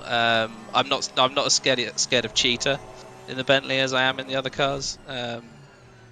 So you know, hopefully we'll have a changeable conditions, and then the Bentley will be away. I think. You know, I love the rain at Kyalami, so hopefully we'll get some. Fingers crossed. Yeah, I mean, dry Bathurst, work Kyalami. That's mine. Just because you've said that. Just because you've said that, I'm gonna pray for the opposite. I mean, just to spite rain you at Bathurst might make lap 1 on this race look like, you know, full professional level racing. You know, the mountain in the wet is going to be tricky, right? How did you? Sorry, go on. No, go on, Reg. I was going to say, how did you get past the incident on the first lap? Were you completely, like, did you get caught in any way, shape, or form with the down the start finish? We didn't catch a single bit of damage. So Tommy Schetz called out that there'd been a whoopsie up front, and then, you know, actually the seas parted in front of us and we just drifted through, and then as I came through I was looking in the rear mirror and it closed back up again. I was like, well, that worked out for me. So yeah, I mean, somebody's posted a screenshot of it in the tier 1 chat on Discord, and it's like you can see our Bentley just like with chaos behind it. You know, it's a little bit like that meme picture of the girl with the burning house. Yeah, we got really lucky there, and it was a good call out from Tommy. I think we're going to have to see if we can get access to those chats, because I don't think we can get them, can we? I can't see it. Can you, Chin? A tier 1 endurance chat. I'm assuming there's tier 1 and tier 2. Yeah. I cannot see either. It's just below. It would be just below race control under ACC PC. I think that's because we do not have the tags on that one. I will ask for perms. Yeah, there's some. Yeah, it's. I mean, that was a you know, full code brown, I think. Definitely not what you want at the start of the race. But was that your final stint over, or are you jumping back in for the flag? Thankfully, that's me done. I think I'm gonna leave it to Jay and Tommy to finish off. I mean, he's cutting down a lot of time. I mean, just from the time that we've had you in here, he's gone from about 8 seconds. He's now just over 6 seconds. So he's definitely getting those laps in. So yeah, I mean, he's just done what, a mid 44 or something, and it's it's significantly better than I was managing. So I'm happy to leave them to it. We're a bit marginal on strategy. We're not really sure what's going to happen towards the end of the race, so hopefully we can gain some positions as well at the end. I think a lot of people are. I think a lot of people are like, we'll just see what happens when we get to it. So I wouldn't worry so much about that. There's a good number of cars that are off the normal strategy that we've noticed. One being the number 9. So just see what happens. Yeah, I mean, Jay, bless him, just finished working out the strategy to the end when I got my drive-through. Oh no! I'm going. It was like, well, that's in the bin. You know, it's the way it goes. But it's been an interesting first round so far for the AOR endurance season. So yeah, it's been good. It's been a fun race. Definitely, the silver tier has been the one to watch. It's been nuts. The top 5 is just on fire. They're all on the same lap and they're all barely split, so it's really good. Yeah, I can't really keep track of it. I keep on remembering who's in the lead, and then I look back 5 minutes later and they've just disappeared. Someone else is. Yeah. I reckon if you guys got up there and didn't have that incident at the start, there's no reason why, you guys couldn't be kicking it with some of those. Further up. The time wise, looking at your times that you're setting at the moment, Jay just did a 44. The leader also is actually lapping around a little bit slower than Jay at the moment, so there's no reason why. It's bittersweet, right? I think at the next races we just got to hope that nobody assassinates us in the first 10 laps, and then I think we'll have a decent chance of staying up in the mix. It is good. It's showing that we're in the right split. We're in the right class as well, and really going to be mixing it up all series. Oh, we just jumped a couple of places. Dobbins came into the pit.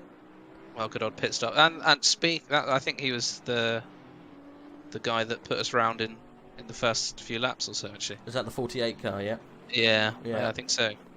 Yeah, so that gap to the 96 is now down to under 4 seconds. So yeah, he's catching, isn't he? McElliott is going to be the next up quite soon. You guys are definitely flying now.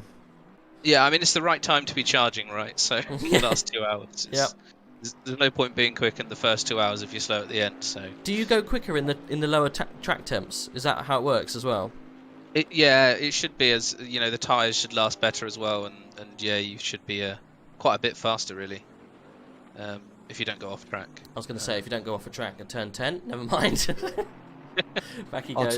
Or turn 15. Yes, you don't want to be doing that. Please don't do that. No more. None of that. No. But I think it's definitely been coming to us as well. I think so.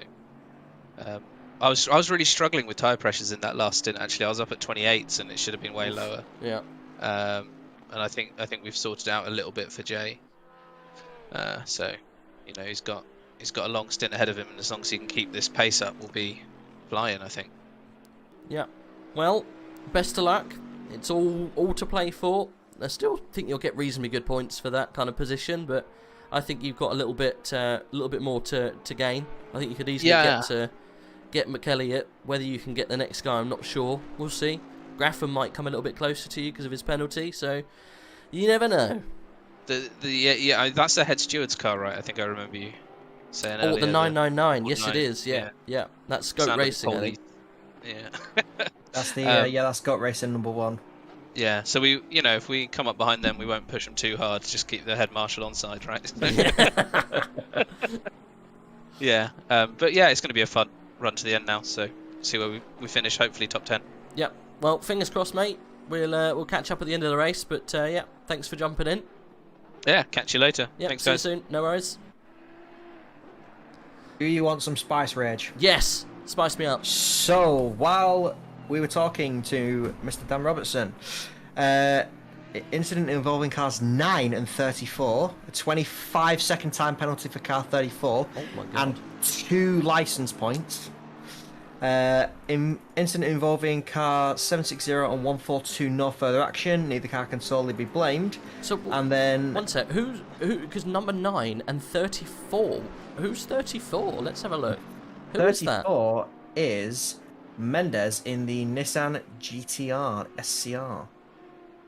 Currently wearing P34. Oh yeah, 34 in 34. Yeah, car 34 is P34. So that was number 9 and 34 having something go wrong. Okay. So yeah, Fizzy got a bit of a bonk there. Or it might not have been Fizzy. It was over an hour ago. Yeah. Coming up to 2 hours ago. And then the final one involving cars 117. Yes. 224 and 22. Okay.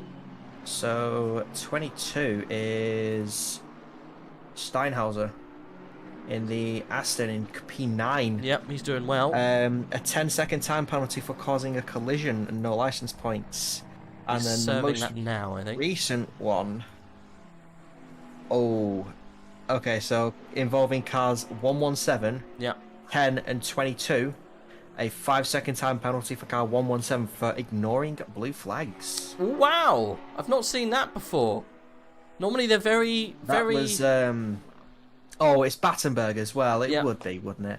But yeah, that's really thrown a spanner in the works. It's very, very rare you see, especially in SEC, for penalties for blue flags. It must have been prolific. Must have been very naughty. Yeah. 871 track limits. Again, it is that. Yeah, that's Nels 871. They're all coming from either turn 9 or the exit of turn 15. Just pushing too hard on the exit of that chicane to try and get some time. That's P4 in class with a drive-through. Yeah, that'll be that might be good for the Brexit boys' mind, and they do have a few penalties, so they could make some progress. Yeah, you never know. We've got some fast boys in the next couple of seconds, next couple of stints, sorry, so you never know. Anything can happen at that stage. I'm kind of interested in what's going to happen a little bit higher up with the likes of Dyer and Remco. He's dropped back quite a bit now, Remco. He's really definitely more than 10 seconds away. There's 4 seconds just in between Wenham and Goltz. And then Remco, how much further behind is he from Goltz? So I think the 25 of Dyer, after their pretty terrible middle section of this race, are going to hold on to the class win if they keep it together. Thankfully. Yeah, 25 seconds. Look, back to Goltz for Remco. I mean, if they do a pit stop, then that is gonna be very, very close. But that does depend on if Dyer can just keep eking out the pace from that Bentley. Yeah, I think he's got all the tools to do that. We should see the pit stops coming somewhat soon. Only got 1:46 left. I can't remember. Yeah. So I think the pit stop should be working in around the next 5-10 minutes. So ideally, it should be one final stint. I think Nels is currently in for his drive-through. Yep. Wenham's also in. 5th in class, I believe. Yeah, from 5th in class. So let's see if the Brexit boys are now under 3 seconds. Someone in the chat, Hardy. Let's go, Brexit boys. I mean, there's still plenty of opportunity. So we're definitely going to keep an eye on them and see how they get on. It's catching up to the 96 now, so we'll see. We'll keep an eye on that gap. We might hop back down and see what's going on. Let's just quickly have a look towards the top, because I think in all of our fun we've missed Dennis Latz. Yeah, we missed Latz overtaken. So that must have happened. I would have thought in that kind of pit stop phase that we were, or earlier on when we were talking to Dan. So yeah, change for P2 in class at the top end there. Yeah, and Soldatov in the Meat Snacks Aston's not too far away from Gleitzman in the Audi either. So we'll have a see how that plays out as well. We got the Beaver guys, Beaver Grease, in the pits now.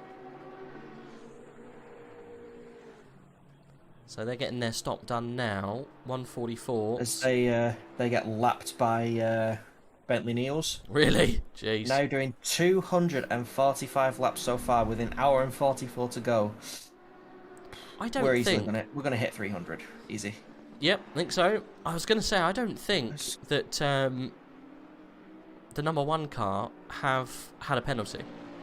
They haven't put a foot wrong, have they? I know, right? I mean, I don't mention cars that haven't had penalties for that exact reason. But seriously though, 9 whole hours without putting a foot wrong is pretty damn good. That's consistency. If they can pull it off. If they can pull it off, yeah. I mean, they haven't really put a foot wrong. I mean, they've been pretty much fighting and just keeping pace with that 11 McLaren in P2. But yeah, did that? Oh, this is going to be close. P3, P4. Oh, that is fairly close. That with Gleetsman and Civikas. Stay on board. I think that's the 55 car. Remco in between. Beaver Grease, yeah. You see Beaver Grease just ahead of the 2 Aston Martins.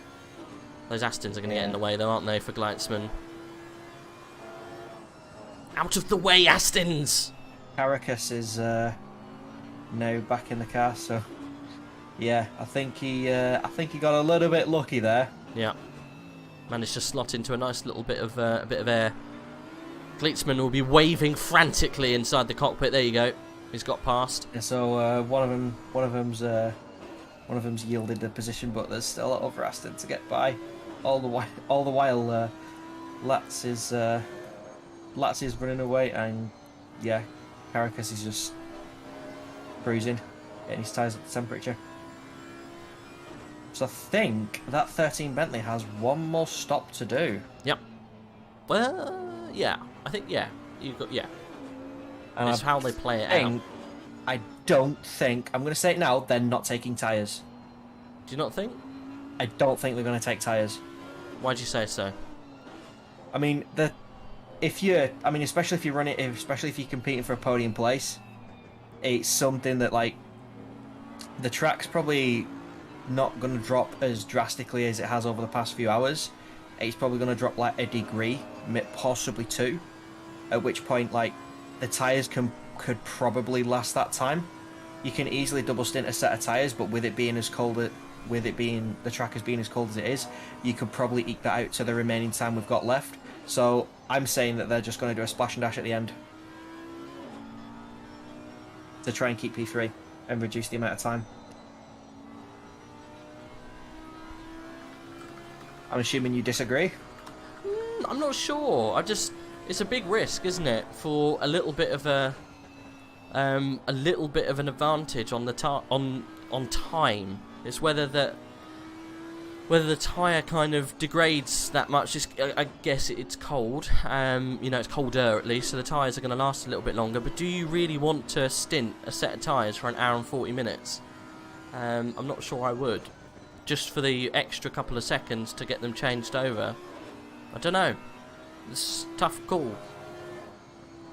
Yeah, I mean, that's what I personally think, because it's definitely something that, I mean, especially if you're fighting for a podium place, you want to keep as much track position as possible. It's something that I'd consider. Like, do I just do a splash and dash at the end? It depends rather than on taking tyres. It depends on. Yeah, I guess they've got an hour. They would have a full stint, 65, and then also 35 again on the end on the same tyre. It's doable, and it would definitely be quick. Or quicker. Triple for McLaren. Wenham's just got a drive through for track limits. Oh yeah. I'm assuming at T5 and 6 running wide. That's a peculiar place to pick up a. Do you reckon that was over on the outside curb of 5? More than likely, yeah, just pushing possibly a little bit too much. And they're currently being followed by the 48 McLaren. McLaren? Porsche? What am I on about? Let's see if the 88 have got close enough to get the pass done. They have. They've got it done. Yeah, past the 96 and pulled out a second and a half. Yep. And the next one up is Scheckerman, which they're not too far ahead. 17 seconds. What's their lap times? 47.2 was Scheckerman's last, and Jamie's was a 46.5, but he might have had to deal with getting past that car, so that's probably why it's so high. So it's possible. Track limits. There's another one. Oh yeah, Christopherson. Yep. Track limits. Exit 15. It's going to start coming to a lot of these guys at the end if they haven't already got them. Like Dan was saying, they're hoping for a lot of people to get the old track limit warnings and whatnot, and looks like that's what's happening. Let's jump on board with Jason Dyer then, because he's still running around in the lead of his split with a little bit of time to go. He's got a little bit of air as well, so not all over. He's got past Dominic Goltz. That's how quick he's going. He's in P12. It's crazy, that that car. Really, really performing well. He's got that 10 seconds to serve, but that's not going to worry him, I don't think, too much. No, I think he's very, very comfortable where he is at the minute. His pace is fine. His pace is consistent, and I mean, yeah, I think Remco has closed a little bit up to the Bentley. They don't seem as far back anymore, so we'll have to see when it comes to what should be, for most of the runners, the final round of pit stops. Yep. I was just going to say, Jason Dyer's last lap was a 44.5. Their best lap overall was a 44.4. That's how quick he's going. He's not leaving anything on the table, is he? Definitely not. Absolutely flying. And you would say as well that he's coming towards the end of his stint as well, so those tyres are knackered too. Really going fast. Yeah, he's just got to do the job of holding out. As who is that coming into the pits? That's Christopherson in the 33 Ferrari serving that drive-through. Got to get it done, isn't he? Yeah. Tomasz Christopherson. He's had a good race actually. He's been fighting with Zionski for a long, long time. Zionski getting the better of it because of that drive-through now. So let's see what happens with Scheckerman if he manages to get past. Yeah, Scheckerman's coming through the final turn now. Oh, actually, it's gonna be close, he's right at the end of the pits. Oh! Yeah, Scheckerman's beating him.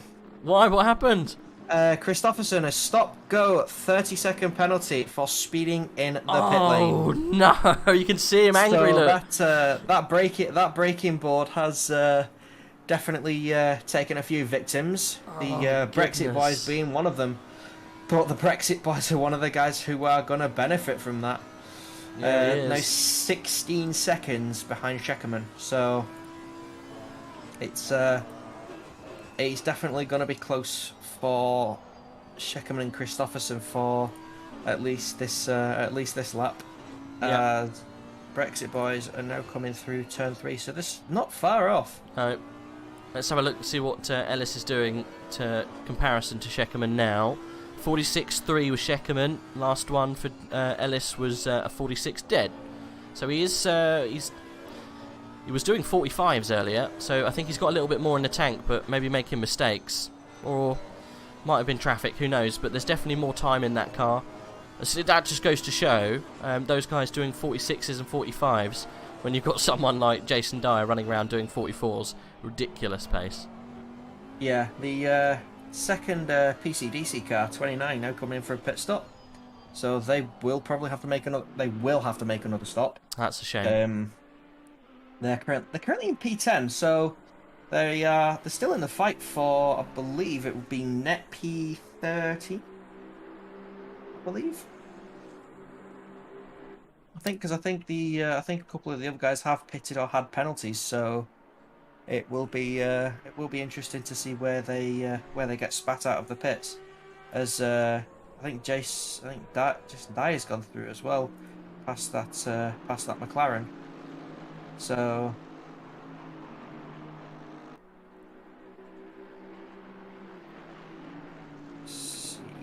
Fizzy's not making much progress towards Remco though at the moment. I think he's in a bit of traffic at the moment, is Fizzy. He's having to get out of the way. Oh yeah, that's P. He's having to let P2 by Dennis Latz. Yeah. That's a bit frustrating. Also coming up on the 15 Bentley as Dennis Latz pits. So they will also have to make another stop and also have to watch out for the braking marker. Oh, they've knocked the braking marker back just a little bit too far. I was going to say, I think for someone like that, for Dennis Latz, if they possibly could at this stage put one set of tyres on, and like you say, double stint. That would work from here. Yeah, I mean, with just over an hour and a half. I mean, it's definitely possible. It's definitely possible to do. Remco's coming into the pits as well. Yeah. So I think it's. I think anyone coming into the pits now is probably going to follow the same mantra of fresh tyres and then a splash and dash at the end. Yeah, I think so too. And, you're right. You called it earlier. You've got the crystal ball now, not me. Ask Cardinal to steal it for me. Soldatov, meanwhile, has made leaps and bounds towards Gleitzman in the Audi. Half a second to them both as they come around T13. Soldatov's still in the top 5, isn't he? Yeah. Oh yeah, he's right on the back of Gleitzman. Yeah. Let's watch this little battle. This is going to be pretty spicy. Needs to keeps it very clean through that final chicane. And he's in. Oh, so this is all about the next lap for Soldatov. He needs to get that pace on. Still mightily impressed by this car. I'm not going to say that he was dead last, but I think he was down in the late 30s after the first couple of laps. Had an awful first stint, and he's managed to come back to 4th. It's just unbelievable. Yeah, the 911s have a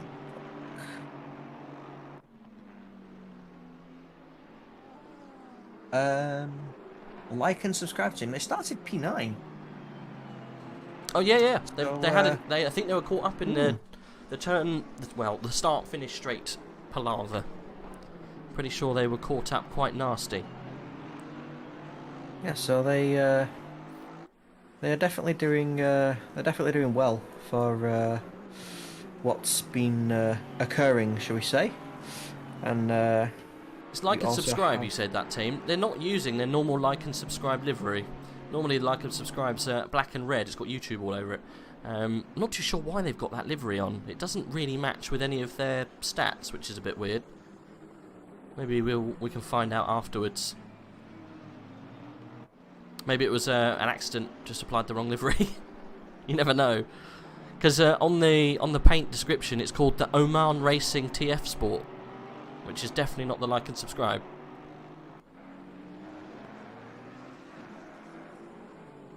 Do you see what I mean? Yeah. It's definitely a change. But I know you're just salty about it not being the meat snacks anymore. Snacks. It was really good. It was probably the best livery out there. I just like food liveries. I'm surprised we don't have the Karimba Bimba team in here with the Ginsters livery. Karimba Bimba are in tier 2, I believe. They are, yeah. Ryan McIntosh in tier 2, which I don't really understand how, but I think the Karimba Bimba Motorsport non-sweaty team is in tier 2. They were on for tier 2 Super Pole. Yeah. Were they?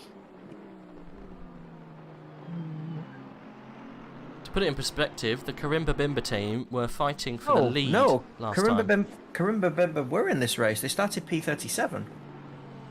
Well, what happened to Karimba Bimba?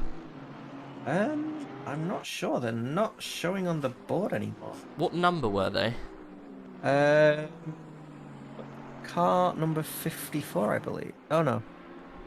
What do I find? Karimba Bimba. Let's see if I can find them. Karimba Bimba. They started 37th. Yeah, Ryan McIntosh, Brendan Meyer, and Rince Crozen. Yeah, they were. Are they the 54? No. They did. No, that's how many laps they did. That's how many laps they did in qualifying. Well, they were 37th and they were silver. So they're behind the Brexit Boys purple, which is very surprising. Not too sure what happened to them. Bit strange. Car number 4's just got another drive-through for track limits at turn 9. Maybe we'll find out. Black Gold Saw, you in the chat? What happened to Ryan Chan? One thing you should note as well. Dyer is in the pits. Oh, that is interesting. This is exactly what part of the race we wanted to see. Let's see if we can find them. The number 9 boys. Car 15. Oh, the PCDC boys. Drive-through for track limits. Not at turn 16. Surprisingly, as they come into the pits to serve that drive-through. Fizzy is just going through now, so they will take over class lead. What happened to Remco? Remco was in the pits. Okay. Yeah, Remco got a pit done recently. So we should see Remco... no, look, he's going down towards turn 10. Quite a way off with Remco. Possibly caught in a fair amount of traffic, which won't have helped. Well, we do know that Dyer's car, at least, they got a good 25-second lead on Remco through that section. So I'm not too sure why he's that far back, but we'll see in a minute when the timing screen sorts itself out. This is their normal kind of pace, at least. This is where they should be in comparison to each other. It's still Dyer in the car? No, it's Borchers is back in the car. Borchers is back in. Really fast boy. So yeah. So I think that's the final driver change he's done for the night. Yeah, I reckon so too. I think Borchers is taking it to the flag. Whether they will do another driver change from Fizzy, as yet unsure. Not much of a gap between Borchers and Fizzy. Fizzy's currently going up to T10. Borchers is coming through T9, so there's a very small gap between those. I think the 149 car, Sergei Danilik, is currently, I think in P...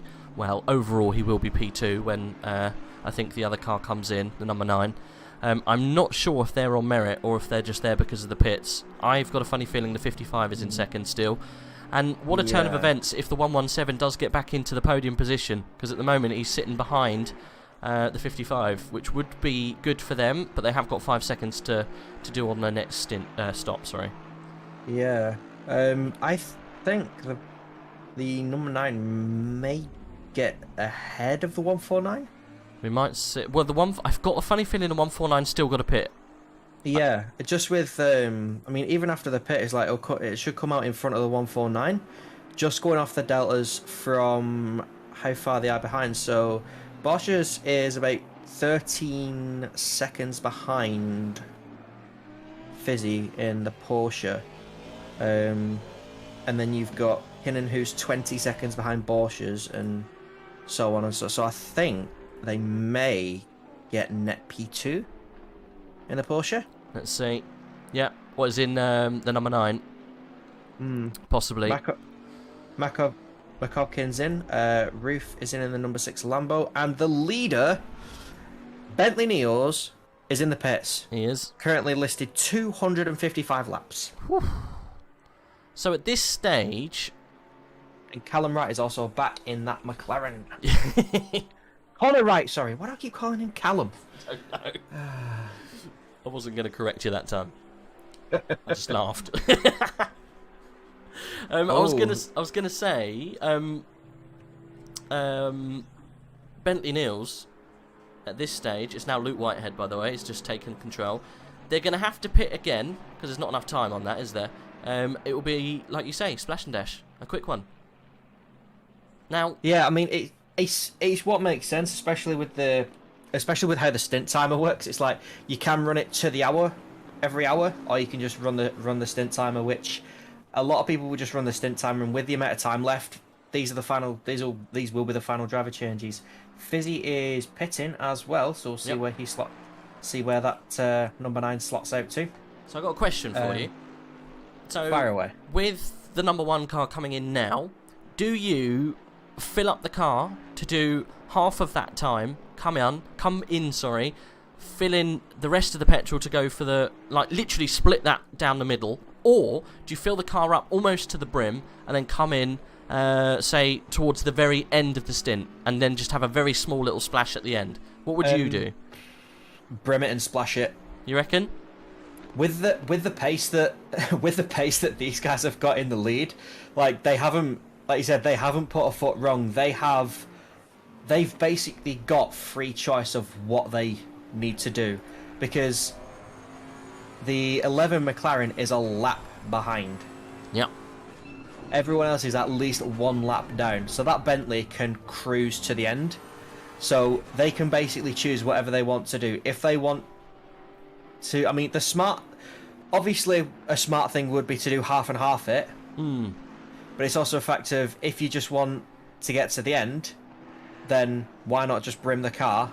Because you're in a full stop anyway, so you might as well, and then just have a very short splash at the end, which reduces your pit stop time. Second question for you on the back of that. Do you reckon if they brimmed it, they could probably get the petrol to the end? And just come in, roll through, reset the timer, carry on going? No. Do you not think there's enough time in that? Or enough fuel in the tank? Might be there probably would be enough fuel in the tank, but the engine map they'd have to run would be ridiculous. I mean, there's people who have done 1 hour, 10-minute races on a full tank, and they've been running it in map 4. So to make it nearly an hour, an hour and 25 minutes, you would have to run that Bentley in one of its slowest maps. Which, if you run it in a slower map, that will detriment your race. But then you would still have to make a pit stop. So there's not really any point trying to go to the end, because if you've got the pace to even pull out, I don't know, possibly even like another, like, where is the 11 McLaren right now? Like, okay, they're coming near to the end of the lap, and the number 1 is currently coming through T9. So even then, it's like the McLaren could be 2 laps down. So there's, like, yes, they probably could run it slower, but honestly, why would they? Because if you're there to win the race, it's like you just go all out. So BGS just come in, said, check AOR 7 Barcelona. Some Bentley driver had to do a 90-minute stint. Impossible without losing a lap of speed. So there you go. There's your answer. Black Gold Saw saying no. Agreeing with you. I mean, the Bentley's great in quite a lot of aspects. Its issue is it drinks like an Irishman. That's literally the closest analogy I can come to it. It drinks like an Irishman. It's brilliant. It's brilliant at corners. It's brilliant at overall pace. It's brilliant on brakes. What it isn't great at is fuel consumption. It's an absolute monster. So it might be one of the lightest cars, but it drinks them. It drinks. I think one of the only cars that drinks more is the Mercedes. It's just a thirsty boy. Well, we are getting into a very fun part of this race, because we've got P2 and P3 of the Pro Split getting very close to each other. They're actually inside of a second now. Just noticed that. Yeah. Literally went to take a small drink, and as you noticed that, I noticed that. Also, Pashkin Baranski also trading places, going across the line. So that is now net P6 for the number 10 Audi as well. So Mr. J. Warren, just to contradict what you said, he said he's got Bentley is the biggest tank and great consumption. I thought the Bentley had a bit of a nastier consumption than some of the other cars that are going around. It does have nasty consumption. I mean, the thing is, it depends on how quickly you can drive it and how aggressively you can push it. Because I could drive a Bentley and get, I don't know, if I try and scratch the roof with it, I'll get about 4.5 litres a lap. But like, some of these guys can do a lot better. But yeah, the Bentley has one of the biggest tanks, but it does drink a lot. So yeah, I mean, even then, even if it has one of the best fuel consumption maps in the game, it still wouldn't make it to the end on a full tank. Yeah, well, Luke Whitehead, the lap before last did a 44.7. Now he's done a 44.4. So he's still going quite fast. Yeah, I mean, the thing is, it's like, if you start changing your pace to suit something else, that can offset your rhythm as well.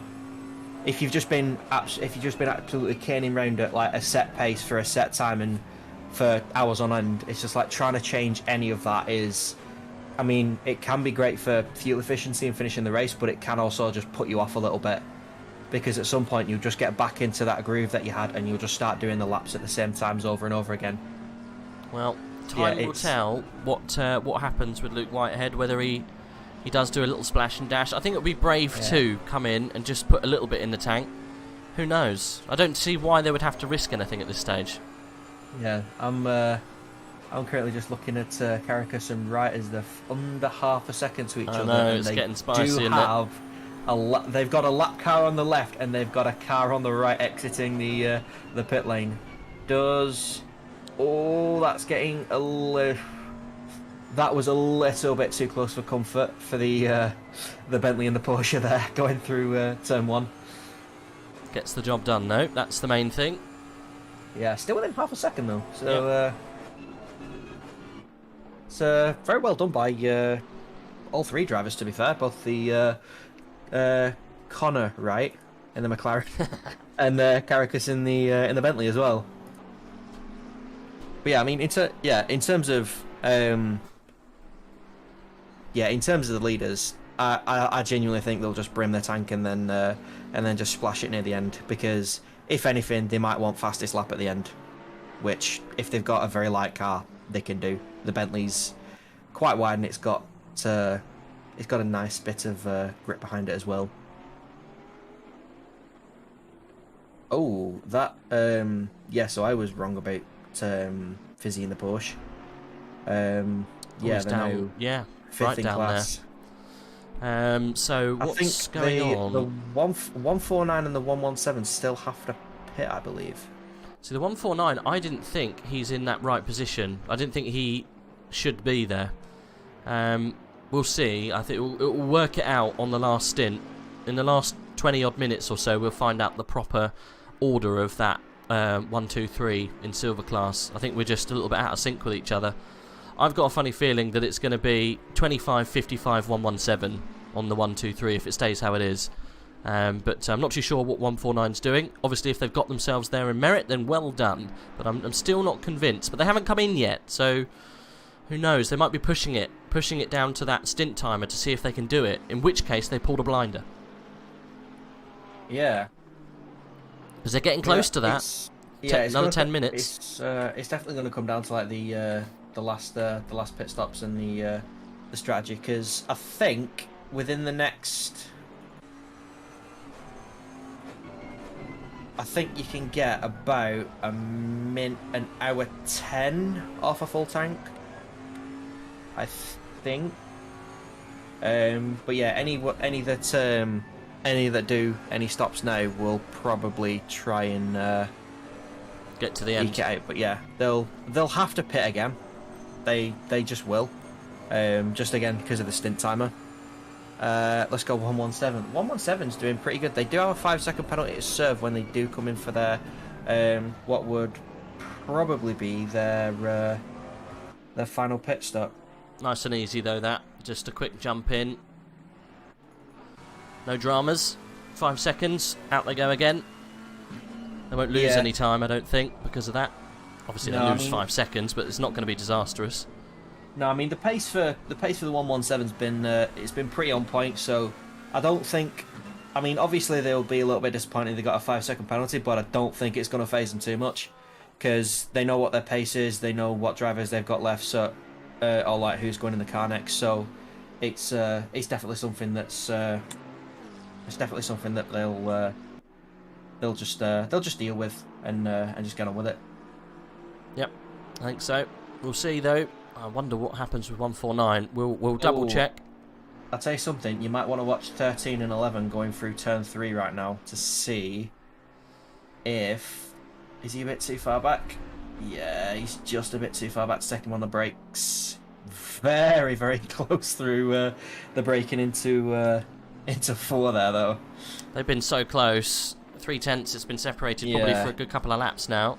I reckon at this stage, Caracas is faster. Cardinal Smith was shouting about Caracas, wasn't he, at the beginning of this, saying one to watch, definitely one to watch. Yeah, I mean he's definitely got the pace. The only issue at the minute is dirty air. Yeah, that's literally. I can guarantee you, if he manages to get past, ideally cleanly, he'll have the pace to put a nice gap between him and that McLaren. But again, it's one thing to stay with him, but yeah, he really needs to try and just push it a little bit more, just to try and get that gap out. Going to be close. Kind on the bumps there. Not too bad. It looks like Conor Wright's got a little bit of a gap now. A little bit of an update in silver class. Yes. Remco is half a second ahead of Battenberg. Yes. You can see that. Battenberg's So, getting close. Battenberg still has to pit, I think. Well, Remco will do as well, but whether, again, that's probably going to be a fuel stop, not a tyre stop. Because I don't think the track temps are going to change. No, we're probably stuck here now. I've seen the track go as low as 16 degrees at Monza. That was just absolutely horrific. And also, ice skating at that stage. also, the number 9 of Fizzy is trying to get past the 180 Bentley of Everink, who is in the AM class. Ooh, that was a little bit close. Take it easy, yeah, Fizzy.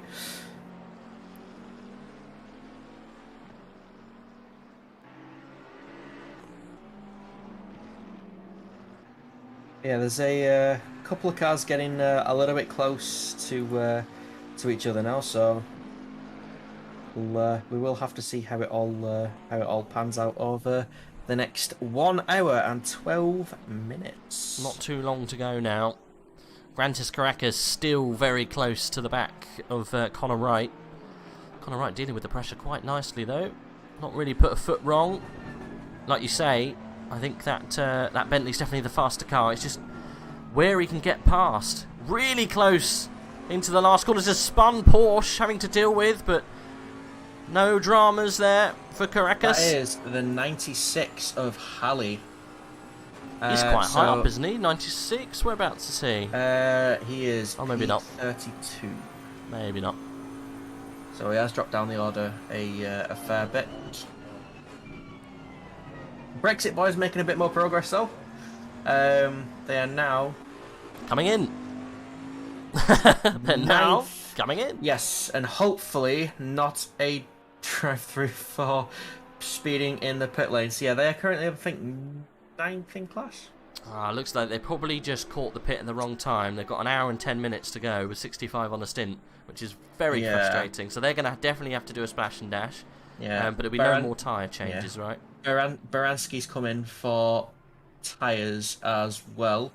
So that'll be the final stop for them.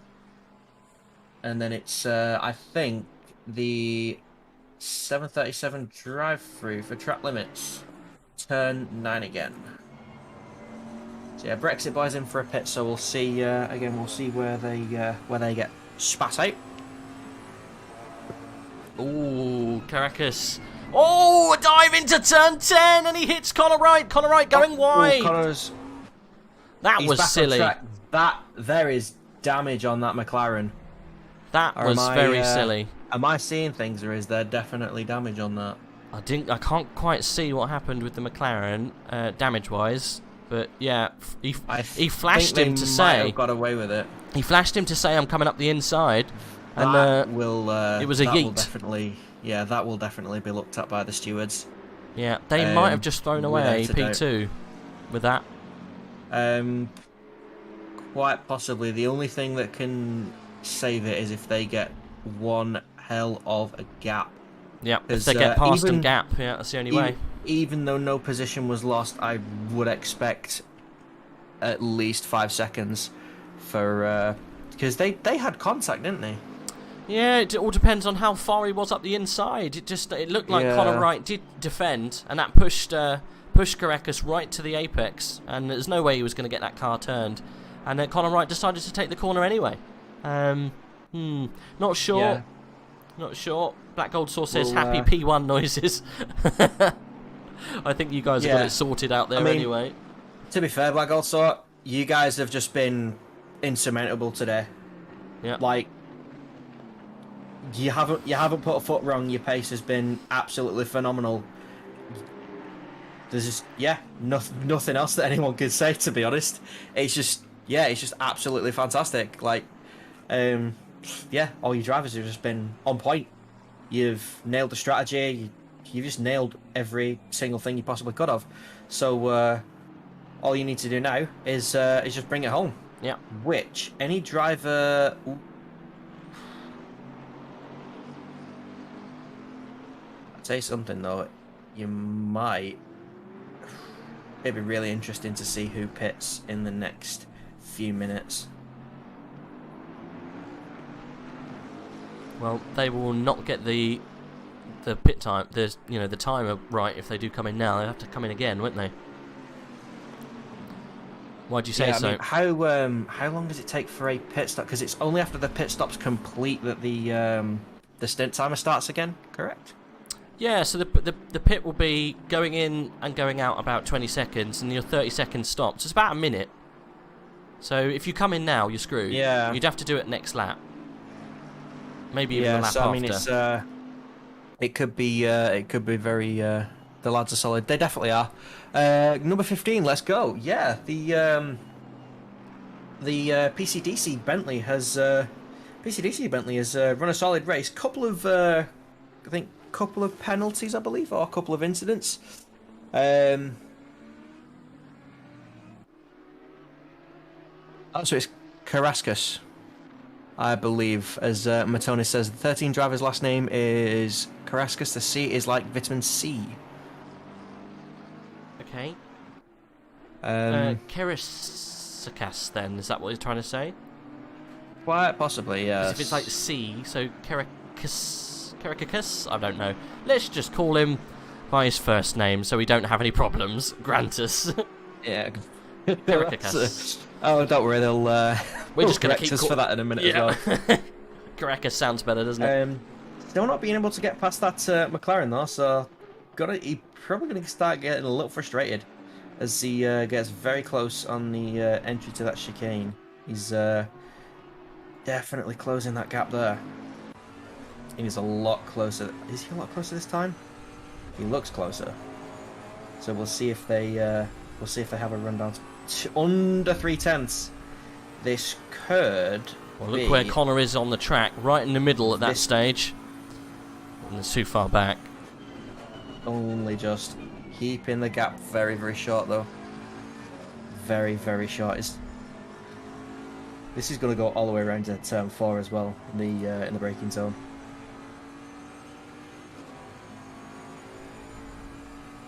Having a look through the field now, there's nothing else that's really close. There's still Fizzy's still trying to get past that 180, but that's pretty much it in terms of how close drivers are.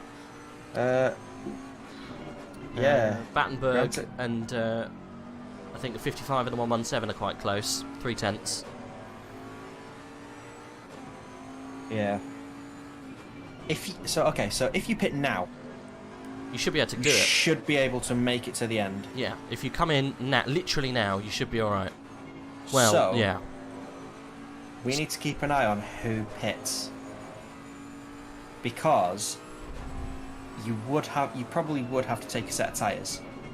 Yes. But then run it to the end.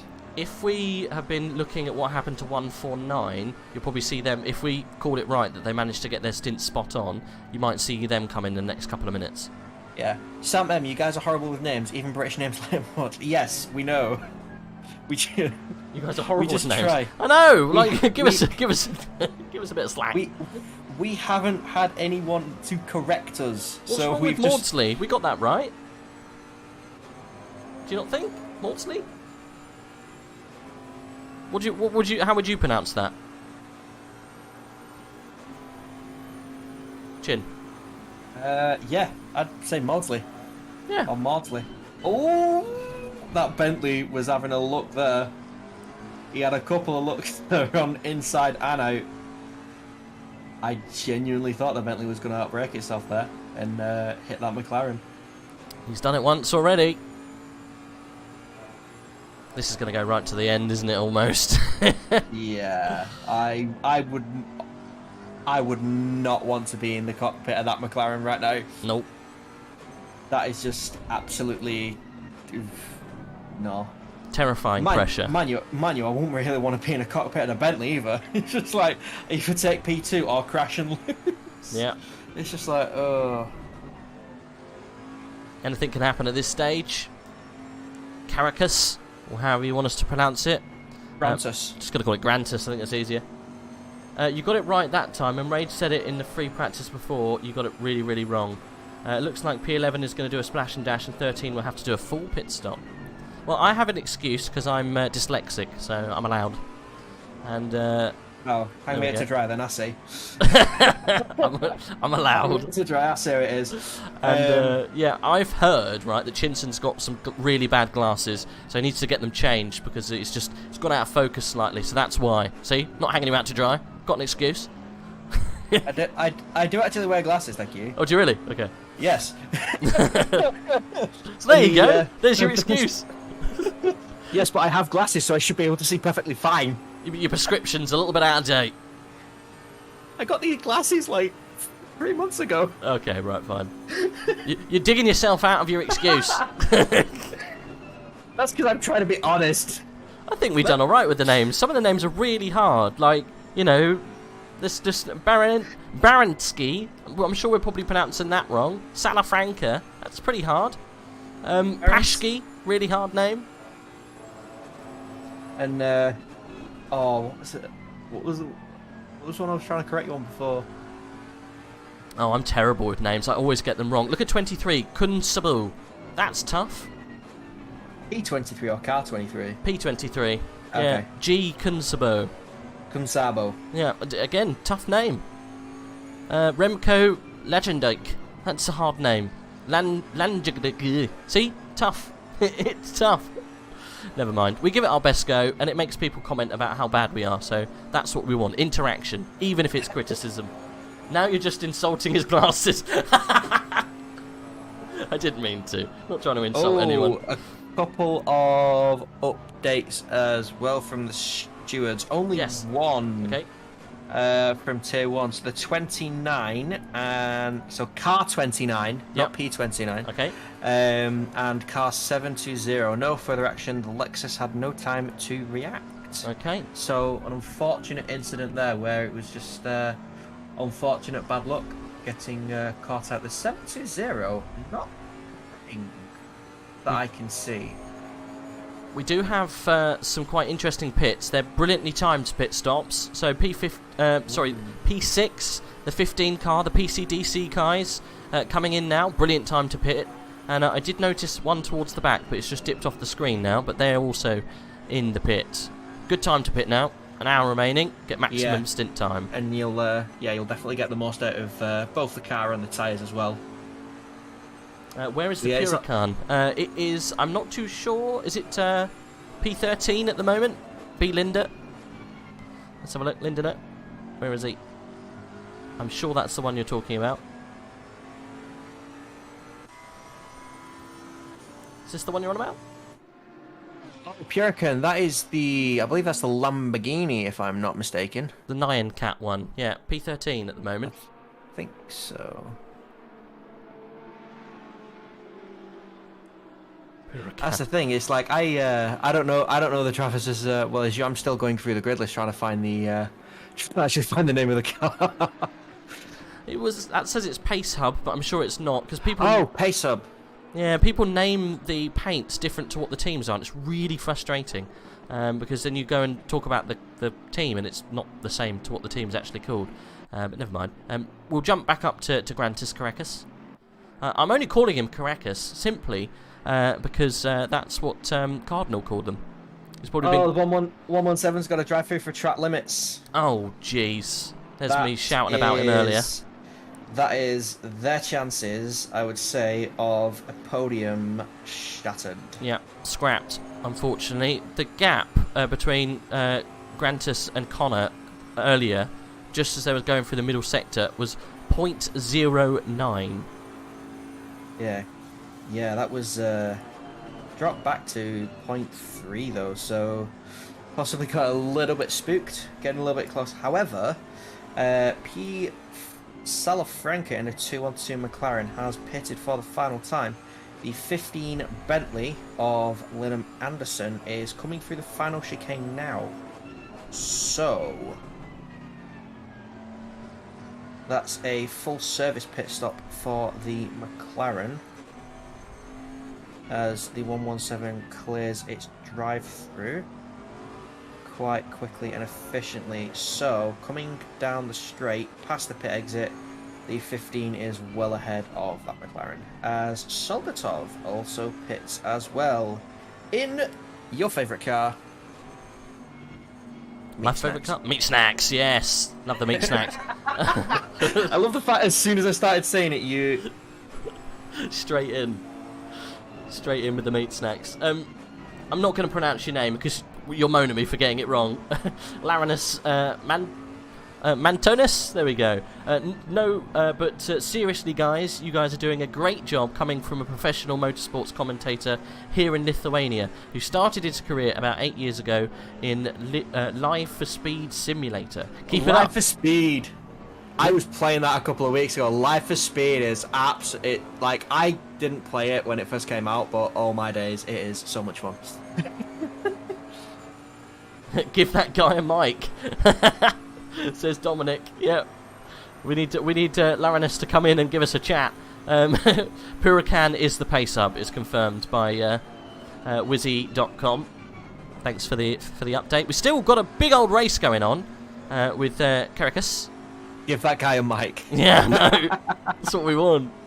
Is that saying there's something wrong with us, Dominic? Do you not like us? That's not very nice. I'm afraid you're stuck with us. Yeah. I'm glad that we've at AOR we've amassed a good team now. Before we came into this endurance championship, it was just me and sometimes Heiko would help. I'm so glad that we've got more help on board now. It's literally a lifesaver. Happy to be of help. Yeah, it's good. It's quite nice. There's the that Porsche of Fizzy still trying to get past that Bentley. It's just not having it at all. Oh, what, the 180? Yeah. Number 9 and 180. He's not having a good time trying to get past that. Oh, Grantus looking for the outside on 10. I don't think that's going to happen, I'm afraid, my friend. No, you don't overtake at 10. Well, you can throw it up the inside and take out your competitor, as we last saw a minute ago, but yes, it's a tough one to take. I've got no idea where he can get past here. That McLaren's got the legs on him down the straight, and he can't stay with him. He's got to wait for a mistake, I think, really. We've got an hour to go. These guys have been together for the best part of 20-30 minutes as Grantus gets loose on the exit of 16. Not the best part to get loose. I think he hopped over a curb a bit too much. And Connor Wright in the middle of the track. Look, he's saying that's the embodiment of I'm not getting out the way. You're going to have to drive around me. And as people come out of the pits, Grant thank you. Diving for the apex there. No, thank you. That was sketchy to say the least. He didn't want to have him in the way, did he? He wanted to get straight past. Like, I'm watching on the like what a big like the track cameras, and I'm just waiting for it on the actual stream as well. Just oh my god, you can hardly see that car. It's black, wasn't it? All black. That is absolutely horrific. Oh my days. So it was a BMW. It doesn't have the biggest rear lights, the best of days, does it?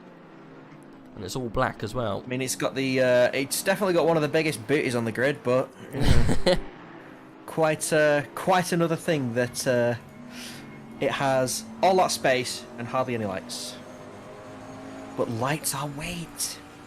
Like, no, lights are safety. What would you have? More safety or less weight? I don't know. It depends what you're doing. Oh, no, more safety, please. Especially if in motorsport, more safety, please. Yeah, no, granted. Especially for the endurance races where they literally go on. I mean, did you see Le Mans this year? I saw a bit of it. I saw the beginning and the end, like I normally do with Le Mans. Was there a nasty incident? Are we still with us, Jin? I am, yeah. Oh, I lost you for a second there. Yeah. It was, Sophia Flores was in one of the LMP cars. Yes, I did see that. That was, that girl's she's just got a nose for danger, hasn't she? I mean, the thing is, with that one, her recovery wasn't best, but, like, how the incident happened was unfortunate, but yeah, it was...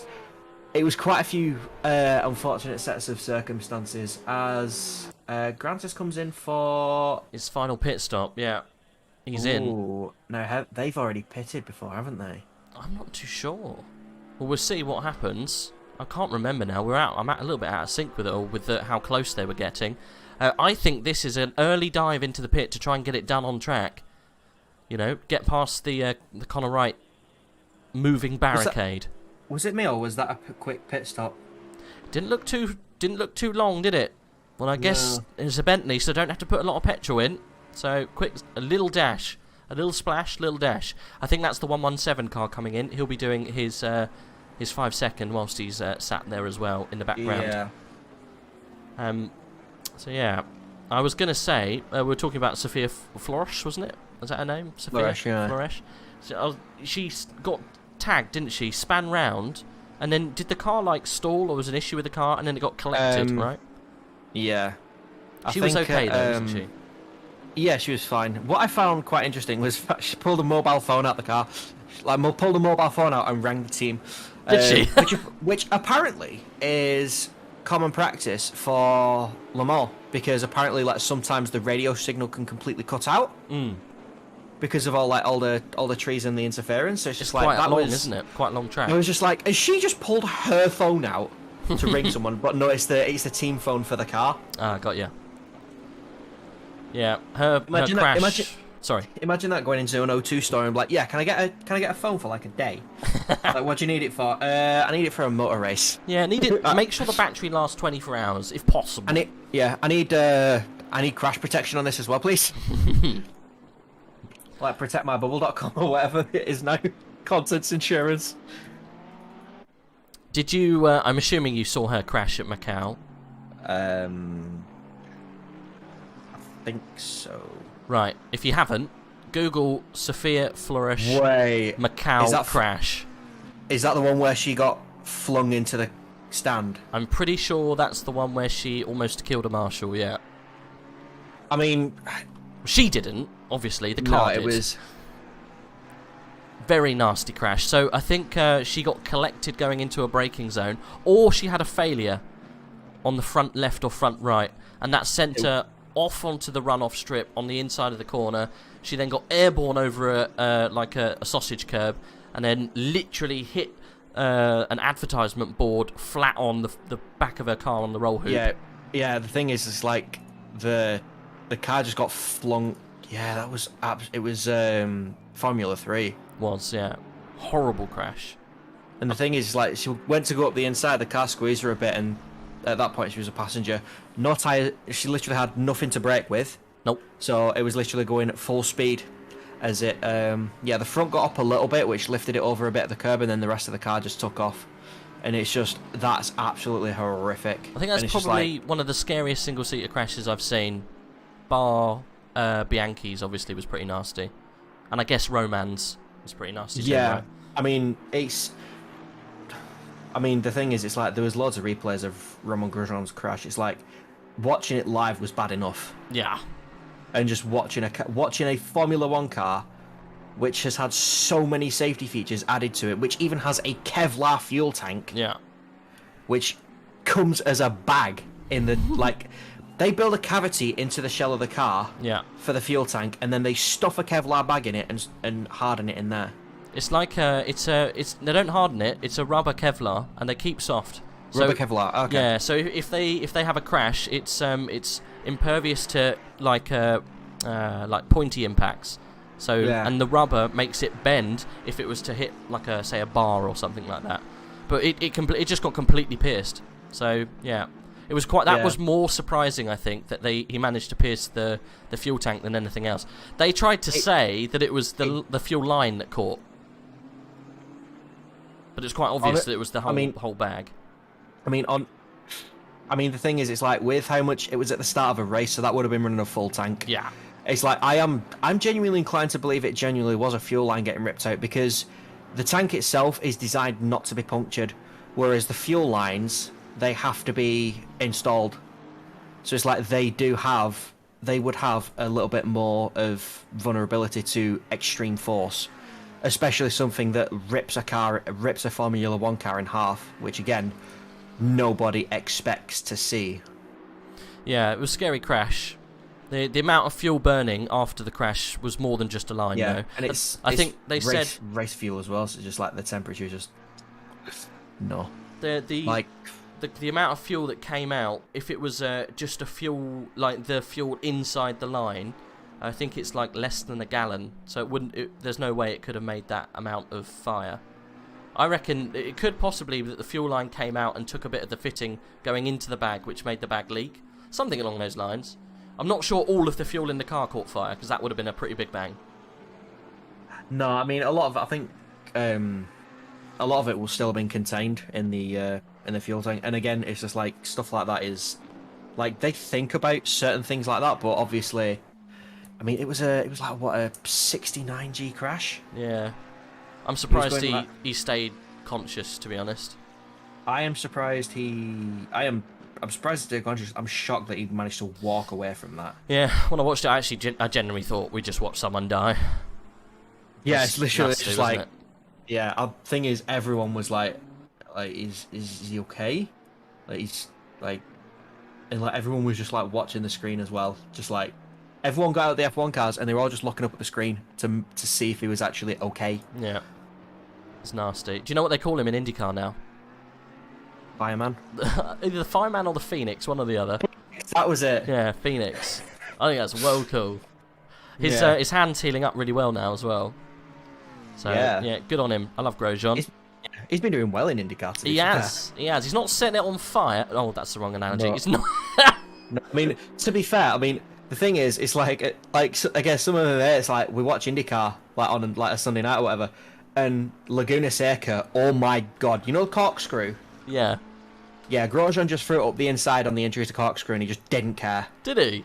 Yeah. I need to watch more IndyCar. Like it was a dive bomb to the entry of corkscrew, and it's just like, I know you survived a massive crash and burst into flames, but how big of a set of knackers do you now have to do that? It's like, do you now have no fear? Let's have a little look how... Laguna Seca got third, so we got a podium in Laguna Seca. Yeah. It was absolutely mental. Did he come... What's IMS? Indianapolis. Indianapolis Motor Speedway. Speedway, yeah. Is that... He got... I don't think that's second. I'm not too sure. No, Indianapolis Motor Speedway is when they do the Indy 500. They do a race, though. They Grand Prix of Indianapolis first, and then they do the Indy 5. Yeah. That shows how much I know about IndyCar. Yeah, so May the 9th is the Grand Prix of IndyCar, and then Indy 500 is the end of May. I think it was... a silver Bentley's coming of Kunsabo. Yeah. 69, so... possibly for... There's 46, that's got to be a fuel stop, only. You're making me want to go back and watch Laguna Seca now.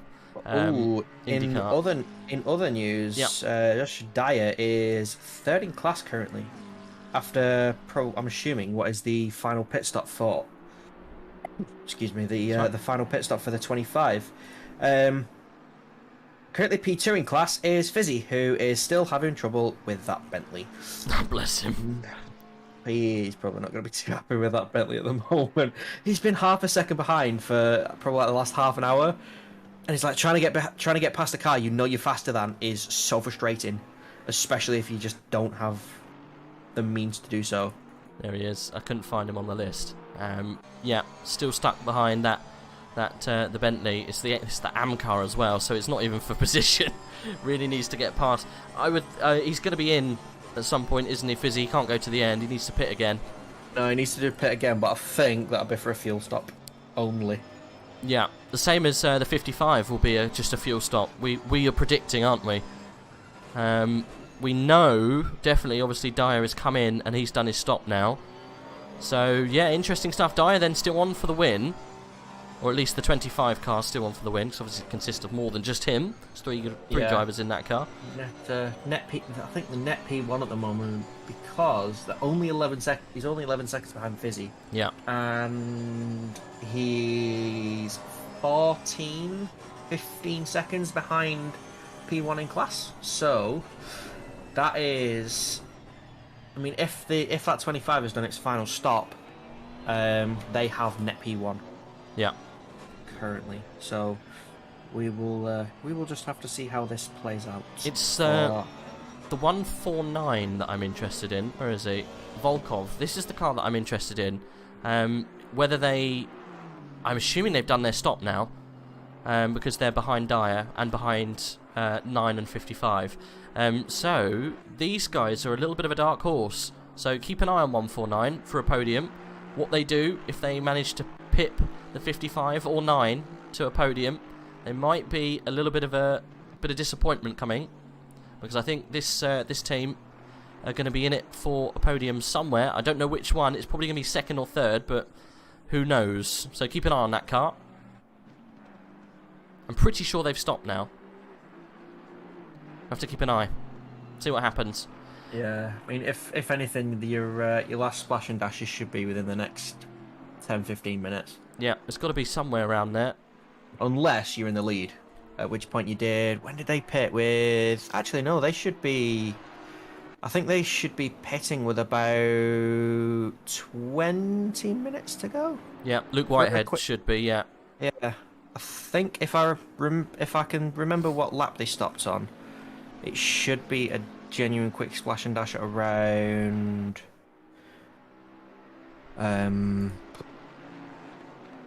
Yeah, with around 20 minutes to go. So keep an eye out for that.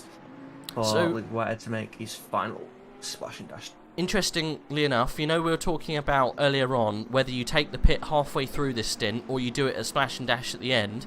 It looks like the 13 car, Grantus Caracas, did exactly what I suggested, did the half and half, and where Connor Wright looks like he's doing the splash and dash at the end. But because the pace advantage of that Bentley, or at least at this point in time in the race, he's managed to do a pit and get inside of 9 seconds, I think, to Connor Wright. Yeah, I mean, Connor Wright has been going through a fair amount of traffic at the moment as well. So. Oh yeah, I can see that. Yeah, you're right. He's got about 3 or 4 cars he's had to negotiate. He's trying to get past the number 4 Audi, which is that's the Beaver team, the Beaver team B. That's the other Beaver team, so that he won't want to let him past. This could be a tactical penalty job here, mate. You know what I'm saying?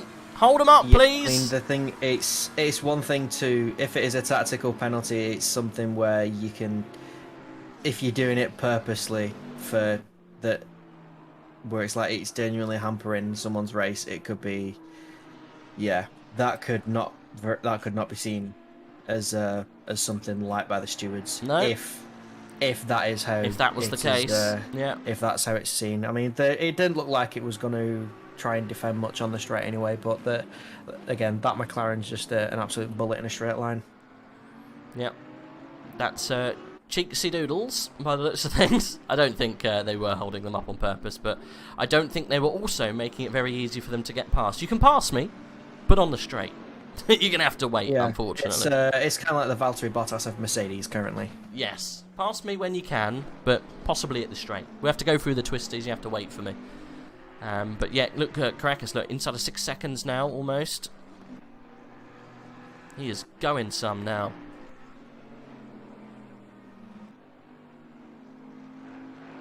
Connor Wright has to stop again, doesn't he? He does. He'll have to. He'll probably need to do one final stop, and that would be for fuel. 444 McLaren of Wenham's coming. Ooh. Rankum's in. What was that, sorry? The 55 Aston. Ah, okay, so this should be a quick one, right?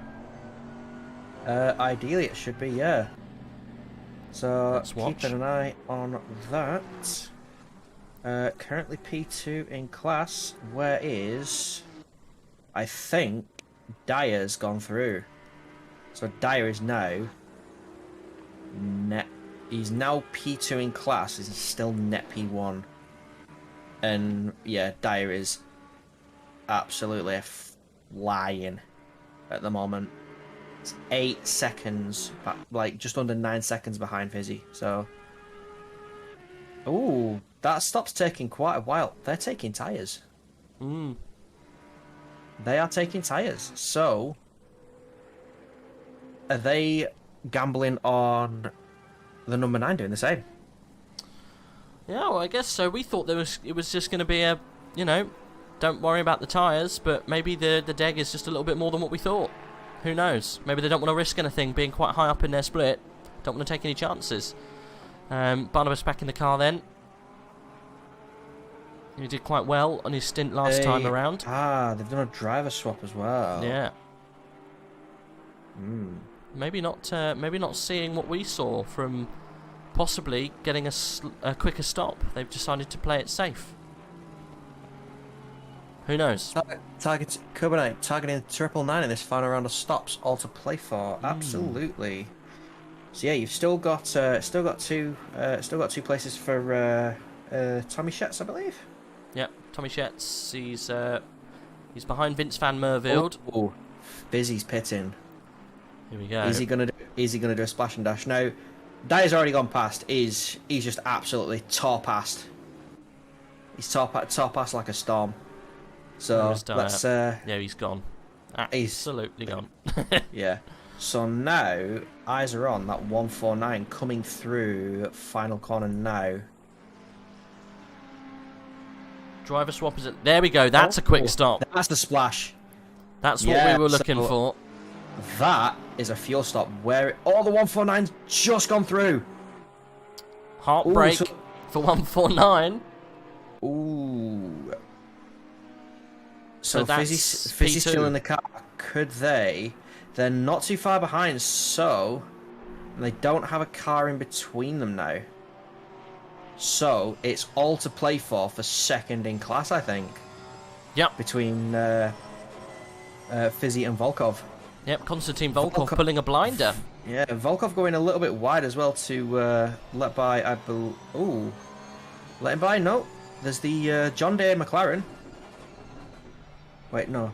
John Day was a Ferrari. Who is that? It's the right. 999. It's the 999, yeah. It's the 999 of Van Rooten. So it is a lap car, so it doesn't have to let him by. This is all playing into to Fizzy's hands here. Yeah. 3 seconds the gap. Let's see. He's got just over half an hour. Driver swap is at least 30 seconds, so I might as well change tyres with it. Yeah, that is a true point. If you're doing a driver swap, just change your tyres anyway. But yeah, that's something we didn't expect is just a driver swap, because you do have the driver counter, but it's normally for more than's required of any driver. Yeah, we try and get the drivers done, obviously, in the beginning of the race, so if something like this was to occur, you don't have to driver swap. But yeah, I'm somewhat confused by the decision from 55, because if they did what the number 9 did, I reckon they would still be in front of the 149. But yeah, I mean it's all up to Conkerly now to try and make up that gap to even try and get something. But yeah, I don't think personally that the 55 is going to it might nab a podium depending on what the 149 needs to do. 149 may need to pit again, but I doubt it at this late stage in the race. Yeah. Grantis is 3 seconds away now from Connor Wright. Grantis is 3 seconds. That's dropped a lot of time. Yeah. I think no, wait, he's pitted. He's been catching him, hasn't he? Yep. He pitted. Yeah. He pitted, he's been catching. I still think Connor's got to come in at some point later to do a little bit of a drinky poo. Yeah. Otherwise he's gonna be stuck. 5 seconds. 5 seconds. 13. Well, that'll be added to the race time. Here we go. Okay, so involving cars 13 and 11. That was that little tap for causing a collision. I said it be 5 seconds at least. Turn 10 tap, wasn't it? Yeah, that was that was a no-no. So now, what if you're the team with the 13 and you're the team with the 11? What do you do now? I mean, if you're the 11 and you have to come in for a pit, there's nothing you can do. I think you've almost given up the fact that you're going to have to come in. I don't think there's any more he can do. I guess that if you're the 13, I'd just say just take it calm. What can you do? You've got 5 seconds to add on to your race time. you're probably going to be able to beat Connor Wright if he has to come in for the pit, so don't worry. It's all good. Nice and easy. Yeah, it just depends on when Connor Wright, like when his stint time is up, when his fuel will run low.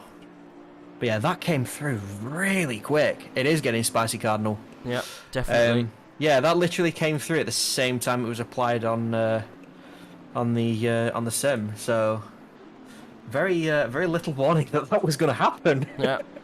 Well, hey, if Connor Wright has managed to do this and he's managed to keep the car out for that amount of time, that might be why he was going slowly. He might be in a higher fuel mode to long it out. Then he's pulled an absolute blinder. But I don't think he's got enough in the stint timer.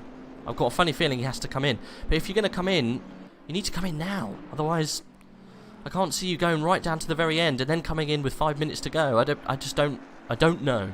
I'm not too sure what's going to happen here. Yeah, it's. I mean, that's the thing is like we don't have all the info about all the cars. Unfortunately, 25 drive-through for track limits. Josh Dyer. Well. And the triple nine. The 999 got it at turn 9. Josh Dyer got it. I'll guarantee you, he got it. Final chicane. So Van Ruten's going to have to do a drive-through, so is Dyer. And that's going to put Dyer down, probably behind the 55. So he'll be 4th in class. Okay, so catching up with the Brexit boys, will that drive-through give them position over Ruten? It definitely will, if they can come in and get it done. Well, they're serving it right now. Yeah. Slamming on the brakes, pit limiter on, and the slow trundle at 50 kilometers an hour. Well, here's Tommy Schetz. Pit lane. He's going through, I think, 11 and 12. Yeah, coming through 12 and 13 now. I think he should be able to catch up to Van Ruten quite easy now.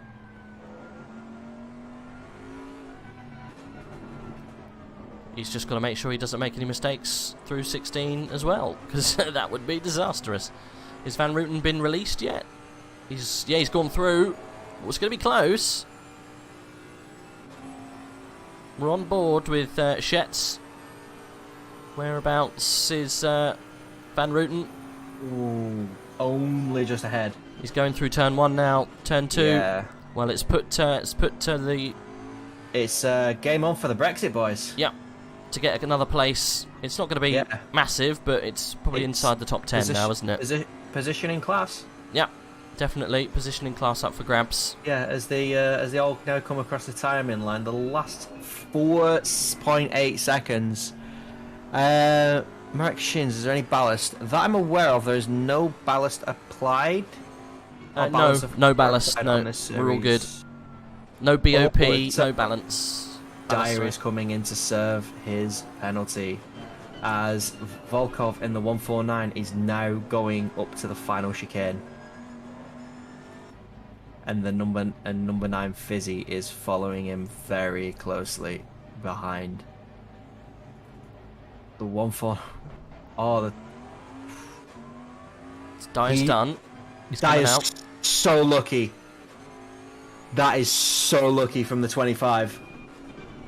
That pace from Dyer has saved their bacon. Is that the car's coming through now? It is, isn't it? Yeah, that like 149's just come through T1. Whew. Close. So Dyer really needs to keep it clean. They have 3 warnings, but they don't want to use 3 warnings. Grant us 0.1 of a second again to Connor Wright. So, again, keeping a close eye on that. Whereas, Luke Whitehead out in the lead, just going for a nice Saturday evening drive. Having a nice night in Barcelona, just doing his own thing. Yep. 286 laps, and we are into the final 30 minutes of the race. Not long now.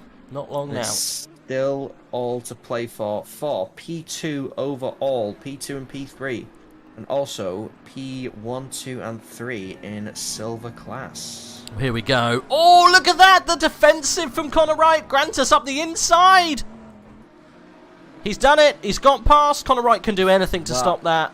That will not go well with Connor Wright. He is going to be very frustrated at that. Holding him off for so long, an angry flash of the headlights. I don't think that was bad, you know. I think he left the door open. Connor Wright almost turned into him. Like, you know, you've got to admit when you've lost the position, and in that case, the door was wide open. It was done. Grantis was so much faster in that case. It's been very spicy between these two in the past. Within the past, I want to have a look at exactly what happened there. So I'm gonna write. Let me have a look. So let's have a look. Where did he leave the door open? Oh, left it into the chicane. Yeah. Little bit of contact between the two as well. It was, yeah. I think that is a racing incident, if I am honest with you. Well, Connor Wright looked like he turned into him down the straight going down towards 15, in my opinion. He wanted to defend, but he defended when the car was next to him, which was, yeah, silly. So that's where the contact came. And then they were next to each other going through the chicane, but Grantis just had the speed. And the line. It was his corner. That was done, in my opinion.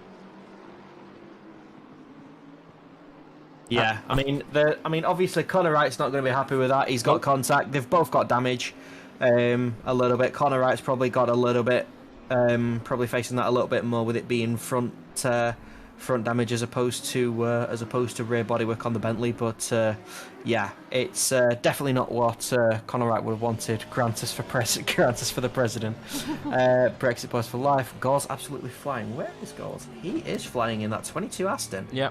Did a good job. Coming up to pass the Brexit boys, who are now have that 48 Porsche and the 999. They are a little bit further back than they may like at this point. Yeah, they've got the 48 Porsche in between them, haven't they? I'm not too sure what's going on with that. Yeah, as the 448 pits for ideally again a quick stop. Yeah, but we will see. So where are the Brexit boys now? Coming through turn 9. So that is indeed a splash and dash. So no positions lost there, I believe. Oh no, they will lose one position on track to the 999, but they're under no threat from the 48 or the 88 of the Brexit boys. So Van Rutten, after that little stop, he's done quite well, to be fair. Yeah, I mean he's kept on track position, and I wouldn't say he's too far behind the 448. Am I getting that right, or is my timing not updated? Yeah, I thought they were closer. The 448's not too far behind, so we will see. Connor Wright has dropped 2.8 seconds to Grantis. Well, he's slow because he hasn't come into pit, has he? Yeah, he's either saving fuel for the end, or that damage is doing a little bit more pain to that McLaren than it would initially appear. Well, he's lapping a second a lap slower than Grantis at the moment. And he's lapping about a second a lap slower than people around him. I think he's in fuel save mode. He's winding down the car to try and get to the end, I reckon. Yeah, I mean it does depend on the stint timing, because hopefully they've timed that just right. Otherwise they're going to have to pull a miracle out to... apparently the 88 car had to do another drive through. That's why they were a little bit further away from the 999 than before. That makes sense. So they now are got to catch up with Cameron Bridport to get past the 48. So bad to worse. Number 17 car, Tarasov, coming in. Number 17 car, P17 I mean. I think. Is it? No, it is the number 17. No, you were right first time. I was. You got it first time. You got enough coffee, Ray? I know. I'm getting tired now, mate. No, stopped the coffee a while back. Goltz might get him here. He's definitely flying. Say something. If Connor Wright doesn't keep his, if he's trying to save fuel, he might be under threat from the meat snacks boys. Yeah, well, that would be a turn of the events, wouldn't it? They 25 minutes to go. Yeah. What's the time difference between them? 17 seconds. Yeah. I mean, especially if Connor Wright's not lapping as quick as he normally is, then well, it's on the table. Anarev last time did a 45 dead, where Connor Wright did a 45.3. So I don't know, half a second each lap. How does that work out? I don't think it's enough. There's not enough time. If we had an hour left, maybe, but I think it might be a bit too much to overcome. But who knows? Yeah, I think it's just a bit too far out. But it might be that Vasily just had a bad lap. If he can pull a second a lap, then he's got a chance, I reckon. But I don't think we've got 17 laps to go, so... At this pace, no. He can't do it, can he? I'd probably say... What's leader running? About 140... mid 144s? Leader at the moment's actually slowed down. 45.3. Oh, only 45.3. Okay, that's only. Yeah. Well, Grantis is doing 44 sixes at the moment. Ooh, Grantis. Yeah, I think they might be trying to offset like any possible penalty that might be coming their way as well. Because at the minute, Connor Wright is still P2 with that 5-second penalty on Grantis. Yeah. But that is very, very quickly dissolving into the night for the Van Wall team. Go Beavers from Tatus. I think that's been the surprise. That and the 911 car that we're currently watching right now, making their way back through the field to get to P4, which is, to be honest, absolutely amazing. Just goes to show what we were talking about earlier. That, you know, the likes of FTW throwing in the towel quite early. They could have technically thrown away a top 5 finish, because this is where roughly they were. This 911 team were down and out at the first couple of laps, and they've come back to P4. So there you go. It just goes to show, yes, you're 2 laps down. However, you're still P4. There's still good points.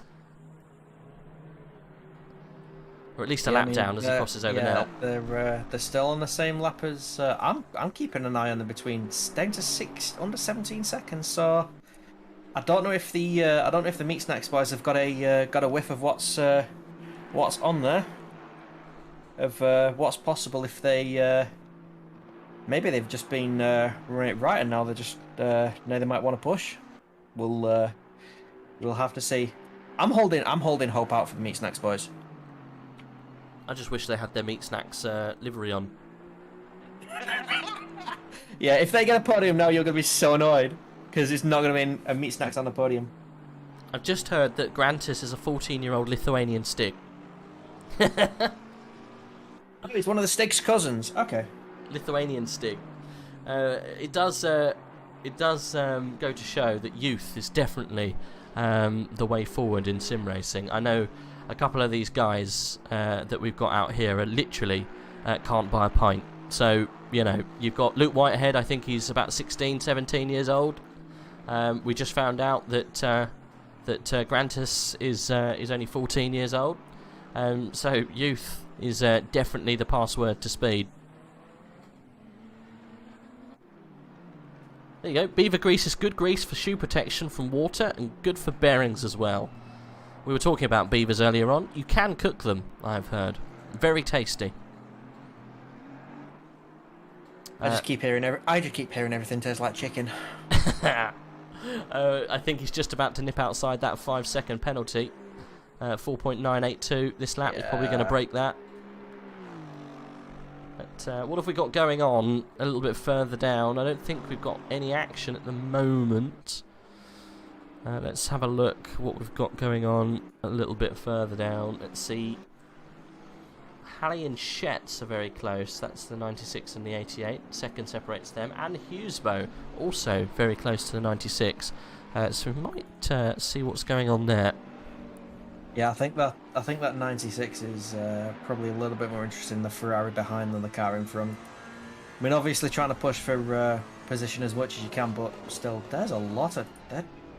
Ooh, a little bit of traffic. Oh, that was the pass. Oh, contact as well.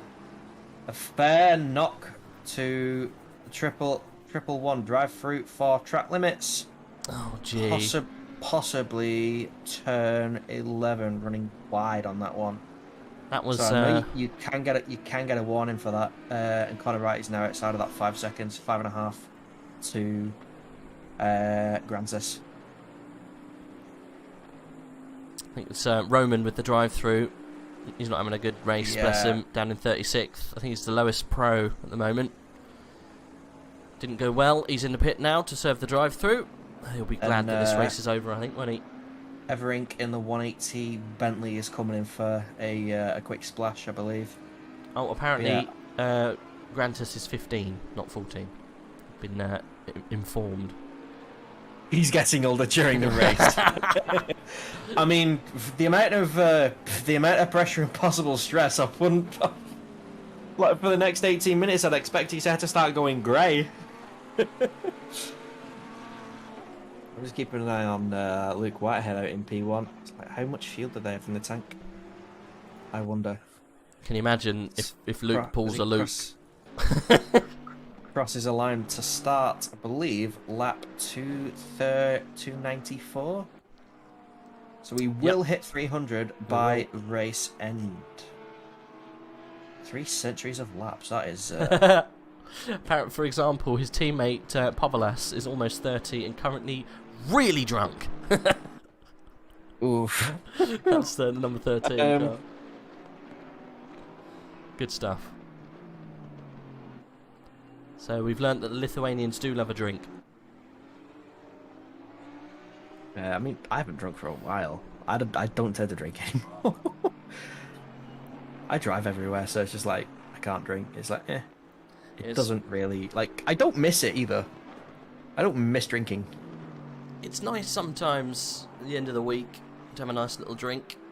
I mean, a lot of the time I think I work every other weekend, so I can't have a drink on a Friday. Oh, well, you work on the straight away afterwards, yeah, I guess. Yeah, I work on the sometimes Saturday, sometimes Sunday. So what do you do? I do tech support for a computer parts reseller in the UK. And before anyone asks, no, you don't just turn it off and on again. Sometimes you genuinely do. Apparently Talis says you're not a real beaver if you're not driving after a couple of drinks. Since Grantis is not old enough to drink, he's doing well. Well, there you go. I think going off what the chat said, Povelas is drinking for Grantis at this point. Yeah. Apparently he's an ex-Nürburgring instructor, which sounds quite fun. So that's why the Beaver team is doing so well. I mean, if you know that if you can race at the Nürburgring, you can race anywhere. Yeah, right. Like, there's a reason that place is called the Green Hell. I tried doing it on R Factor, and it's just like, no. I do enjoy it. No. Sometimes I reinstall Project Cars 2 just to run around the ring. I just run it on R Factor 2. Actually, no, you could. I think I think R Factor 2 is nicer than Project Cars 2. Oh, definitely. No, I agree with that. It's just thinking of the only places where I can run it. Assetto Corsa, I think I've got it on, which you can do the track days, can't you, online? Yeah, Assetto Corsa is a little bit. I love Assetto Corsa. It's a bit. Sometimes it's a bit of a mixed bag. It's a bit random. Yeah, a bit like my speech there. A mixed bag. At the moment, we're with Javier Berrio. I'm losing the will at this stage. It's been a long day. Is currently 8th position, 5 tenths away from Baranski, the 101. 3 tenths. Yep, really inside now. He's gonna. God, is he gonna make a dive? No, he's too far back. 15 minutes remaining of a 9-hour race. Please don't shove it up turn 1. I'm sure his teammates are sitting there just squinting. Or as well-renowned sim racer Jimmy Broadbent would say, please no Punterino. Please no Punterino after 8 hours and 45 minutes. Definitely not the one. I think Berrio's got the. I think he's got the measure of his competitor here. If he can just keep it going. Measure, and I think he's got a better pace as well. Yeah. They're not really under. They're not they're not under any threat. It's catching. As goal from goals. So it's it seems like it's just these two to the end now for P7.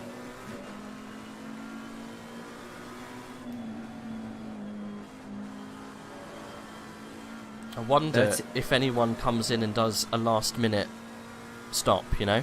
One of those desperate Dans. Oh god, we're not going to make it. Ooh, Yeah. Almost into the back. The Berianski. Hard on the anchors. What did we just say? What did we just say, Berio? That was close. I mean, albeit it's not turn 1, but that's not the point. Ooh. So, Anufriv on the last lap was about 16 seconds behind. Now, 12.8. I don't think he's a threat at that stage. Do you think 12 seconds back from Connor Wright? I mean, the pace he's had in the past couple of laps, I am keeping a keen eye on it. If Connor Wright has a mistake, if he makes a mistake and goes off track, yes. But I don't think Anufriv... He's only a second a lap faster, and we definitely don't have 12 laps remaining. Connor Wright is definitely fuel saving at this point, without a doubt, because I think that's P24 in the Audi following him, fairly close, and I think keeping tabs with him at the moment. We're getting more stories on the drunk Lithuanians here. Oh dear. Popolis is really drunk because of me and Larinus. That was Dominic. clever. So, how did you? Let's drink on Friday Lithuanian style, but it's Saturday. Does that matter? I don't think it does really at this stage. I think what they mean is let's drink Lithuanian Friday style. I get yeah. Oh, at least that's what I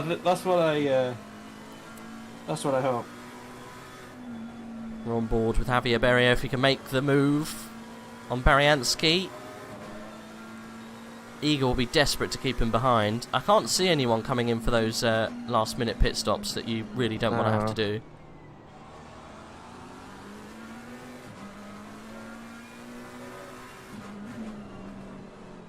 So 296, we're definitely going to go to 300. Can you imagine if it stops dead on 300? That'd be hilarious, wouldn't it? That'd be brilliant though. 4 laps to go. It's a 1:45 lap. So what's that? No, it'll be about 6 laps, I think. Yeah. About 6-7 laps, I think. Final lap. If Whitehead pulls an absolute stormer, probably about 7 or 8 laps. If he decides to pull a stormer, which I don't think he will. No, the Meat Snacks boys have backed off a little bit now. Have they? Yeah. That's a shame. I was rooting for them to possibly get a podium because Connor Wright's just been. I think Connor Wright's just been cruising to the end now.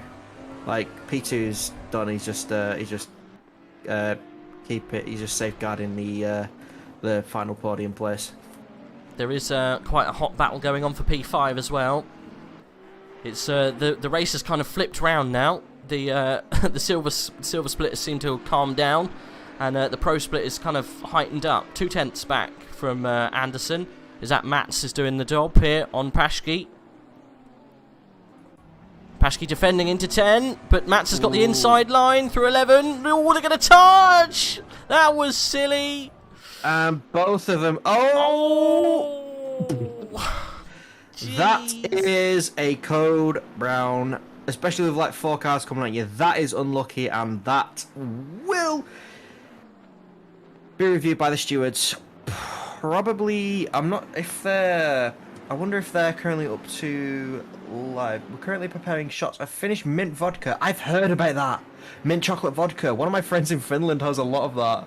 At the minute for the finish. Beautiful fight by the Lithuanian teams today here, and great show for spectators. Yep, it has been quite a good race, but yeah, it's a little bit unfortunate for Paschke and the Audi though. Yeah, bit of a shame. The thing is, how would that get spun? Like in terms of like who was like more at fault there? Ooh, Berio going for the inside, turn 1. No, thinks better of it. I mean, that's a tricky little incident that, because I think that Anderson had the line into 11. and he was squeezed a little. He was over the rumble strip. You're like, what more to the left-hand side could he go at that stage? I don't know. It's tricky. Racing incident, maybe a 5-second to Anderson. Who knows? Yeah, I think. Yeah, I mean, if as soon as any rear of a car goes up, you pretty much lose any and all steering input, and that's unfortunately what happened with the Bentley there. Cardinal coming in with meat snacks. Missing out on a podium, I'm afraid, Cardinal. Yeah.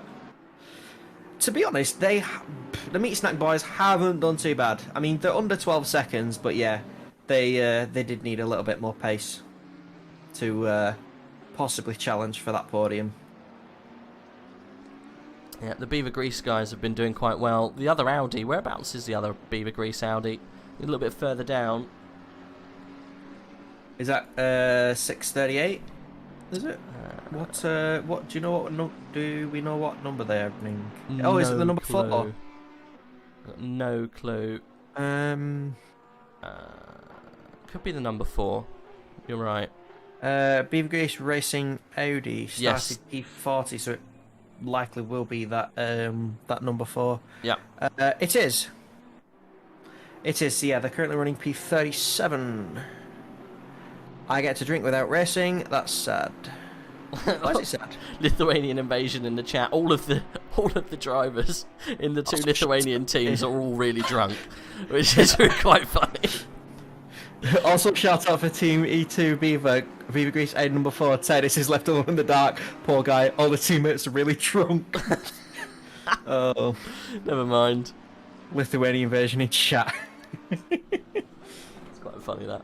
Anyway, P13. We got Mark Toll getting quite close to the Lamborghini, the 9 Cat. All they're going toe to toe down the straight. Toll looking like he wants to get past the Lambo. Is he going to make a move up turn 1? That Lambo's defending real hard into the braking zone. They're going to go side by side. No, they're all good. We're all fine. Lambo's got it. But that Ferrari's got a much better line through 3. Oh, silly contact. Yeah, that's a penalty. You can't do that. 7 minutes to go. No, that's just silly. Like, I don't really know what to say much more on that, to be perfectly honest. That's extremely silly. I don't think Linden lost any places apart from the place with Toll.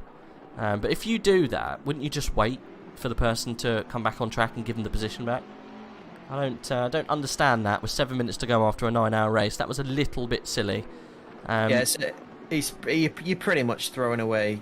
You're pretty much throwing yourself to a penalty there. There's nothing else really that can be set by. It's just like, yeah, you've been silly. I think that's probably going to get him a penalty point as well. Just going out there. Whatever the distance between these two drivers, I think it's about 10 seconds now. I think the penalty will probably be more than 10 seconds then to compensate. Yeah. But it all depends whether this Lamborghini can stay within 15 seconds. That's probably all they'll give them. Maximum penalty. We'll see. But yeah, no, that was a bit silly from Toll. That's the John Deere, isn't it? Yeah. Never mind. It's one of those things. So, yeah. However, Luke Whitehead has crossed the line to start lap number 300. Whew. 300 laps. And Josh Dyer is still going for positions. He got past the 224 Ferrari of Kinnan at the end. Doesn't need to though, does he? He's already winning. Yeah. Why not? And, looks like Fizzy's holding off Van Meveld in the 448 Audi as well. Sam said that's a 5-second penalty probably. I don't know, I think that's probably more than 5 to me. That's a little bit silly. It was only a tap, granted, but it's so avoidable. Like, unbelievably avoidable. He just didn't want to get out the loud pedal going through turn 3. It's just, yeah, a little bit silly. Never mind. It's one of those things. Let's see what's going on a little bit further down. We got Vince Van Merveld in the 448. Banan Racing.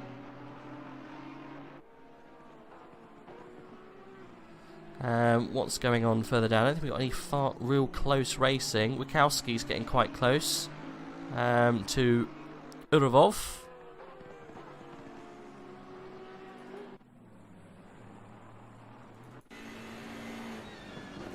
Yeah, it has been fairly quiet at the back. Everyone's just been running their own race, keeping themselves to themselves, really, haven't they?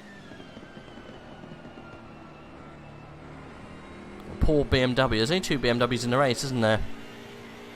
Yeah. So there's 1 Lexus, 2 Beamers, 4 Porsches, I think 1 Lamborghini,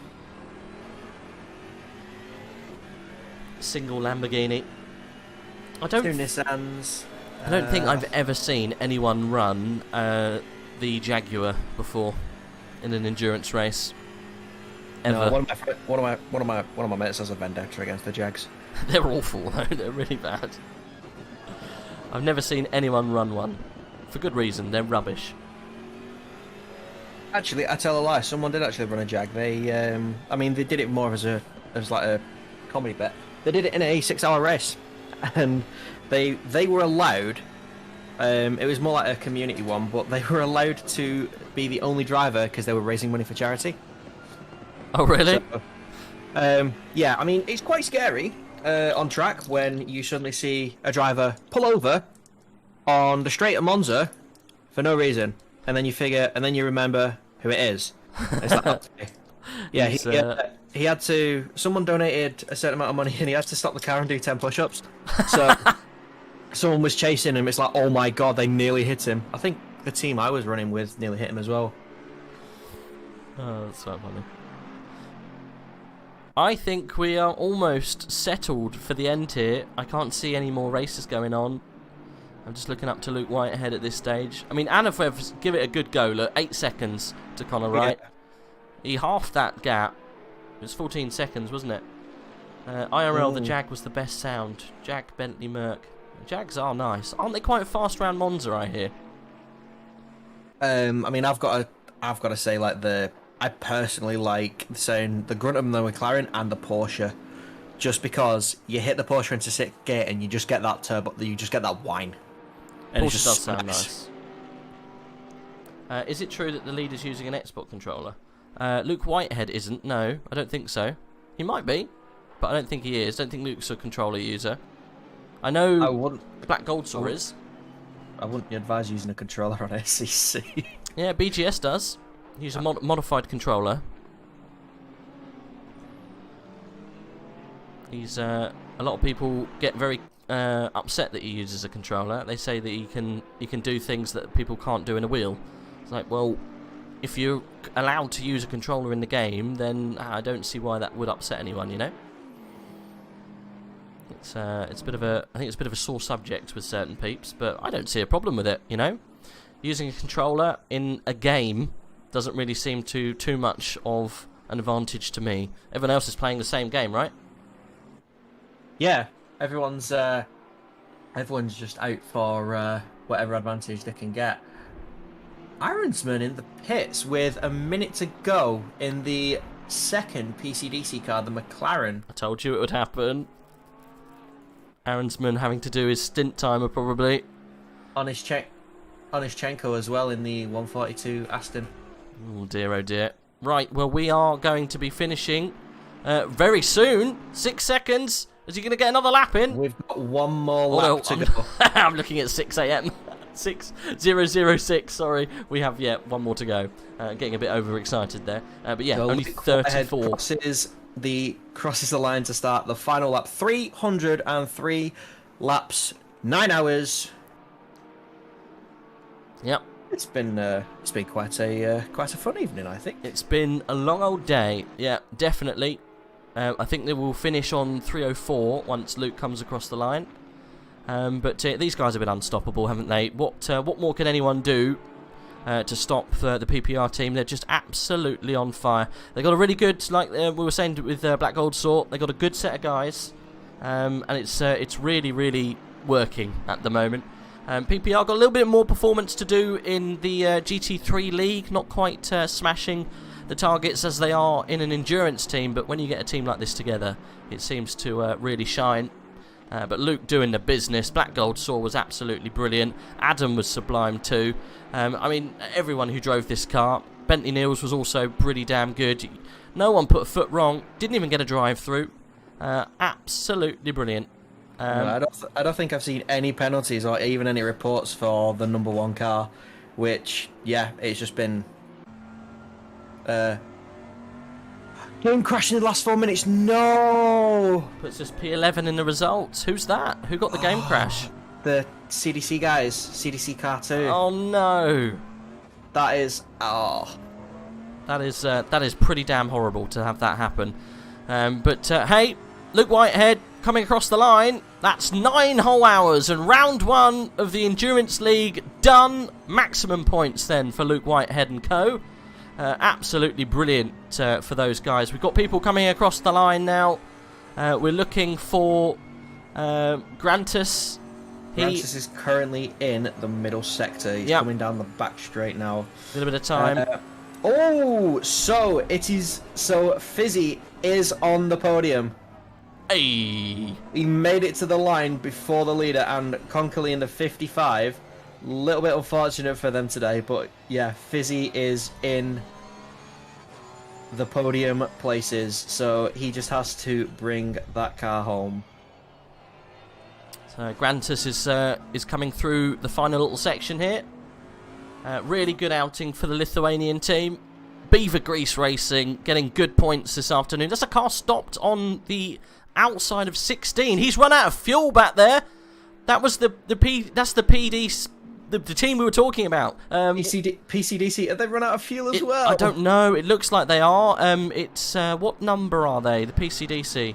R29, I think, and then the other one's 15. Oh, they have finished apparently.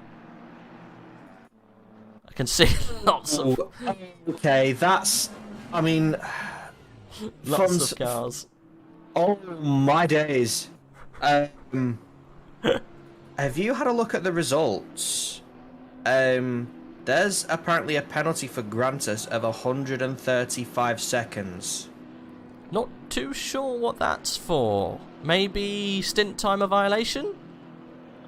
Quite possibly. But he didn't, because he pitted. I think that's a glitch. I can't see Grantus losing out that position because of that. Might have to wait for confirmation on that one, then. Yes, I think we really should. I will double check that. But yeah, congratulations to everyone who finished on the podium. At the moment, it's saying that it's Luke Whitehead, Connor Wright, and Vasily Anarev. But I don't think that that's really the case, because I think Grantus Caracas will be in second and Anarev will be fourth, Connor Wright third. And also congratulations to the 25, the 149, which 149 played an absolute blinder there. And yeah, the number 9, Fizzy, getting on the podium there. 35 second penalty for what? Is exceeding the max driver time. Well, maybe someone didn't drive and they should have done. At the beginning of the race, entered the race at the wrong time. Stewards will remove it? I don't know. I honestly don't know at this stage. I think we'll have to wait and find out what's going on. I will ask someone, see if we can get confirmation on that. I've never seen that added. Have you before, Chin? I've seen it added to. I have seen it added to cars before, but that is from driver. That is because of driver stint violations. Normally it's just like with like a minute to go on your stint timer, and there's and you're like halfway through the final lap, and it's just like there's genuinely no point. It's like, but the thing is, it's like if you've got 135 seconds, that's not too sure what's going on. 2 minutes. That's I don't know. They'll definitely have to see. However, there is lots of people. Yeah.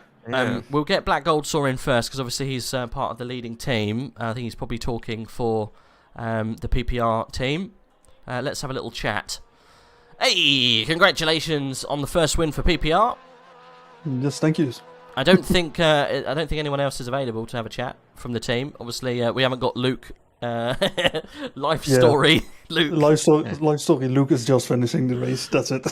Luke's probably taking a well-earned rest and possibly popping the cork on a bottle of champagne.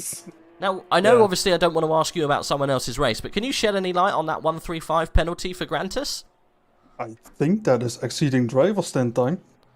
Because that's my guess. He pitted. We saw him pit. He pitted behind Connor Wright with more than enough time to not have that incident. So I'm not too sure why he got that. Maybe it wasn't allowed to have a second Bentley on the podium. Other than that, I don't know. Possibly. I don't know what's going on here. I can't find... There we go. I couldn't find my mouse for a second. There we go. Yeah, I've asked an admin to see what's going on. So as soon as I get news about what that is, it may inform everyone. But hey, man, your team were just sublime. No penalties, no foot wrong. How many warnings did you guys have? Our first warning was after the 4th hour. Okay. In my second stint, and after that we just had three stints of 3 warnings. I mean. Well, you were right on the cusp of getting a drive through. Yeah. I mean, from your guys' race, you've just driven absolute through all 9 hours, and not even one penalty from the stewards, not one penalty from the game. It's that's the thing with endurance races. Just keep it clean and avoid any damage and penalties. That's what gets you the farthest or furthest. So, and that's from lap 1, we led every lap, and that was the goal. Clean and... Yeah, I mean, I'm pretty sure that's as close as you could possibly come to a perfect race. Pretty much, yeah. If you had to pre-qualify in the SP1 as well, that would have been a grand slam. Yeah. But yeah. It's unfortunate you don't get points for the qualifying. If you did, then yeah, you would have absolutely lucked out with that drive. But Guy, mate, the whole team, there's such a strong team. When I saw the PPR in the build-up to this, I just thought it was going to be an unbeatable team. You know, even with the likes of FTW, and you know, we were talking about the other team. I think can't remember who was in it now. They came second, I think, in the qualifying. Even with the likes of those guys. You've got such a good lineup. You've got the young ripper in Luke Whitehead. You've got different Cardinals. I've never met Adam before, but he's obviously very quick. And then yourself driving around in a Bentley. You know what's not to like. Favourites for the championship, I must say. Yeah, I think we got a good lineup. I mean, we have 5 drivers. We got Mantis as well in the next race, and we are basically all within 1 second. So that's very good for an endurance race. Yeah. So I'm proud of the guys, you know. You should be very proud of the guys. Yeah, they're doing good. Well, on now to the next race, Black Gold Saw. So it's a month or so away, and we Kyle Army next. I think we're Kyle Army. We are Kyle Army next. Yes. Yeah. Are you looking forward to it? Of course, Kyle Army is the best track in the game. Good. So looking for some good performance from PPR again then. Yeah, for sure. I hope. I think that's a goal. I think forgot to warm up is going to be a threat with the Porsche. Yeah, FTW are going to be really, really hot at Kyle Army. If they come back, they might not. Who knows? You know. Let's hope so. A huge blow to go out on not even the first corner. That's really bad luck. Yeah. That's going to really upset them. Being such a small championship, only 4 races, that's going to be tough, knowing that they were probably one of the championship contenders to have no points from this. But just, I was saying earlier, I'm not rubbing salt in the wounds. They obviously made the choices they made for whatever reason. But look at the 911 car. They were down and out at the beginning, and they come through, and they finished 3rd now because of what's just happened. I can confirm that 135 penalty will stay because the team joined in the wrong order, and one of the drivers couldn't drive. So that's why they got the penalty. But anyway, BGS, huge congratulations to everyone involved, and you can go and rest easy after 9 hours. Yeah, actually too, but it's thanks guys. Yeah, no worries. And we'll see you in Kyle Army. Yep. Yes, have a good night, one. Yep, see you soon. Bye. Right, let's pull down Connor Wright, have a little chat with him, see if we can get a word on that. Connor, looks like... Hello. Hello, looks like you lucked... Well, you haven't lucked. I hate using that term. You haven't lucked anywhere. You've got there on merit. You struggled a little bit in that middle part of that race. I think the team just didn't quite have the same pace as PPR today. However...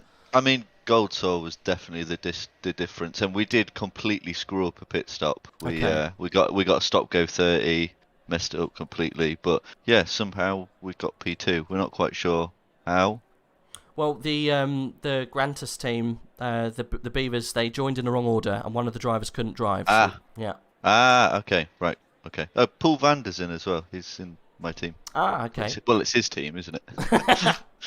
Sorry, mate. Didn't realise you're part of the same team. You got different Discord names. We've got to the bottom of what happened to the car that finished second and why they got a penalty. Yes. I think Rage already knows. Yeah. Okay. Joined in the wrong order. One of the drivers couldn't drive. Well. Yeah. That is terrible news for them. But we managed to give ourselves a 30-second stop and go. So we should have finished second. We finished where we should have done in the end. Such a good answer to that. Oh well. Yeah. What a rotten bit of luck. Yeah. Yeah. I mean, it was a great performance. You know, apart from a fudged pit stop, we could see throughout the race you kind of trying to put pressure on PPR by coming in and pitting early, trying to get the time back. At one point, you got inside of 3 seconds almost, and then, like you say, BGS just laid down the marker and put another 10 seconds between you guys.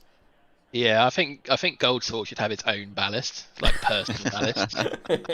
Because he is. I mean, hats off to the guy. Like, he plays on a game. Like, I don't believe for a second if any of us tried to play on a gamepad, we'd ever be as quick as him.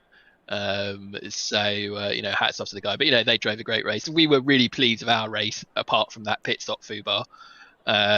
You know, we had a really solid race. The car was really good. I think a lot of teams early on in the race probably didn't factor in the track temperature for their tyres, because there were definitely some cars struggling early on with their tyre temps and track and lap times because of it. But we kind of expected the track to be really hot, so we had opened up all the brake ducts to protect our tyres, so that works out quite nicely. Yeah, well, thinking ahead, definitely. Well, it's you know, it goes to show that experience pays when those little things happen. Yeah. Yes.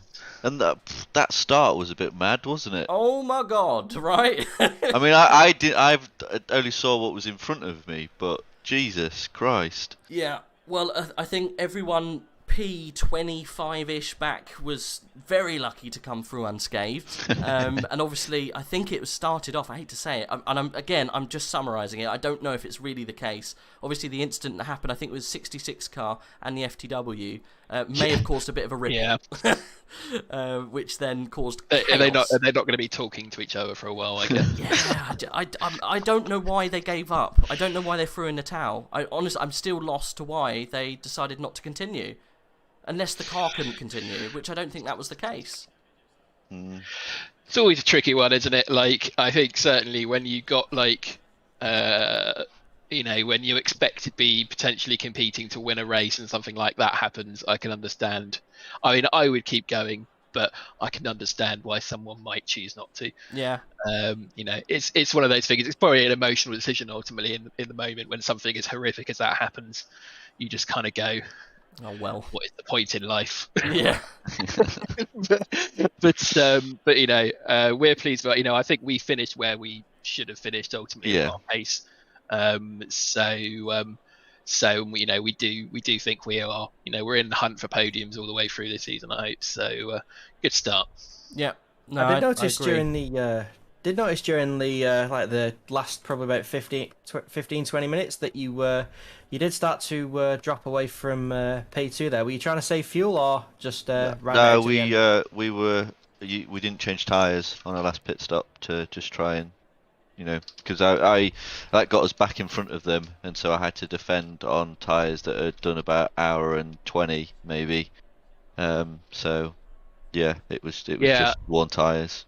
In hindsight, we actually made a bit of a strategic error because we were fighting that Bentley and we managed to get ahead of them, and they pitted You know, we had always 45 decided, minutes. yeah, we had always decided that we were going to splash and dash at the end, and obviously they didn't.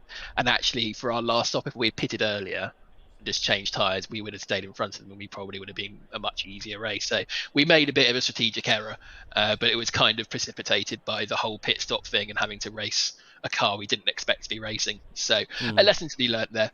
You know, like endurance races always bring out these conundrums, and sometimes you get it right, sometimes you get it wrong. Yeah, no, I agree. I think so. I think we're very surprised by the pace of Grantus. Really surprised by that guy. So he's one to watch, I think, for the future. Yeah, we were tier 1 next season. Yeah, oh yeah, he's tier 2 and absolutely smashing it at the moment. So I wouldn't be surprised to see him, you know, to absolutely turn heads in tier 1 next season. Yeah, definitely. But guys, you managed to get second place and a whole host of points, and I think you're right. Podiums are definitely where you should be aiming for the remainder of this season. So yeah, congrats to everyone. Congrats to Dennis as well. No, he's not with us. Yeah, yeah, well done. Good points and yeah, good race. Cheers, mate. Have a little relax. Have a drink. Yeah. Bye. Cheers, mate. Bye. Bye. Right, we got Konstantin Soldatov and Fizzy. I can't remember where Konstantin finished. Was he part of the Anavrev team? I think he was. Should we give him a little chat, quick? Yeah, why not? Let's see if we can drag him down. Konstantin, am I right in saying that you were with the 911 team? Hello, yeah. Mate, congratulations. Okay, first question, and this is for Rage. What happened to the Meat Snacks livery? What happened? What? Sorry. So in the qualifying session, you had a livery that was King's Meat Snacks. Do you remember it? Yeah, no. Sorry, I didn't remember it. Oh, okay, right, fine. We'll leave the Meat Snacks jokes away. It was just a funny. Yeah. It was a funny livery. Anyway, besides that, P30 to P3, incredible race. Absolutely. You know, we have absolutely big crash in our first stint, and it's really was big problem. You know. Yeah. And first our problem it's our qualification because we ruined it. We did very bad lap. I don't know. It's not problem. We try to back in a race, and just big crash in the first hour of the race. We lost, about 2 minutes, and our breakthrough began from the third place. And it's incredible to be absolutely incredible to be on the podium after all this. Yeah. After these 9 hours. Yeah. I mean, it's a testament to how consistent you guys were. Absolutely relentless through the whole race. And you managed to pull it all the way back to come across the line in third. Obviously, I think you benefited a little bit from some of the incidents that happened at the beginning. Obviously, I know some of the teams didn't finish the race, which I think helped you finish a little bit further up. But you were a duo team, weren't you? The Like and Subscribe, Konstantin and Vasily. So both of you, really, really good job and huge points and looking good for the championship. Thank you. I want to say for you, thank you very much for the race, and thank you very much our 2,000 spectators. They are rooting for us, and thank you very much for that. No, all good, man. Thanks very much for providing us with an amazing race. Thank you. No problem. Good We'll night, see you good soon. night. Yep, you too, mate. Yeah, I didn't think he would understand the Meat Snacks bit. Bless him. The language barrier, mate. I thought I'd ask. You got to ask. Those are the questions you have to ask. Let's get Fizzy in. So you got the podium in the end. I told you it was on the cards, mate. You told me right. Oh man, that was so much fun. I'm so happy right now that we pulled that off. Yeah, I mean there was lots of craziness going on around, but it happened in the end. You just had to keep your head down, and it would come to you, and it did. So good points for class podium. So it's class third place, right? Yeah, it was class third place. Oh man, that I was so scared because I had an incident at one point trying to make an overtake. I had the move, but I didn't leave enough space on exit of 1 and 2. And it caused me to spin, which cost me about 10 seconds. as a result, put me a little out of place where I was like, all right, Podium's probably not in the cards. And then I was about an hour 30 left. I left the pits and was thinking, all right, we'll do what we can. And then I start noticing I keep getting positions, and I'm like, holy cow. Like, I might actually, like, this might be possible. Yeah. It's all, but like, I couldn't, it was hard to tell where people would be. And I didn't know, because some of the drivers who were ahead of me, they were committed to the strategy that we were on. And then they went back to the hourly, like, pitting on the hour. So they had like short middle stints for some reason. Mm. And then again, they started stretching it again. And I was like so confused. I was like, oh, are they someone going to take tires? What's going to go on here? And then it was the 55 car who, I guess they took tires. They had to with how fast they were at the end. Yeah. And they came out, and I saw the Delta, and I was like, wow, I got a huge buffer to them. It should be okay. But I had a pit early because I was kind of stuck behind a Bentley, and I just couldn't get around him I had no straight line speed compared to him. And so I just had to go for the undercut. But when I came out with about 35 minutes left, the tires were just so hard to get up to temp, and they just were not hooking together at all. And so when the 55 car came out behind me, I was like, oh, please, please, please. Like, this is going to be so hard. And I think my saving grace has to be the team that ended up winning the race, because they came out ahead of them. And I feel like they slowed them up just enough that it kept the 55 car at bay, plus traffic. And then the fact that the 55 car finished right behind the race leader as he crossed the line rather than in front of him. Yeah. Kind of saved me there.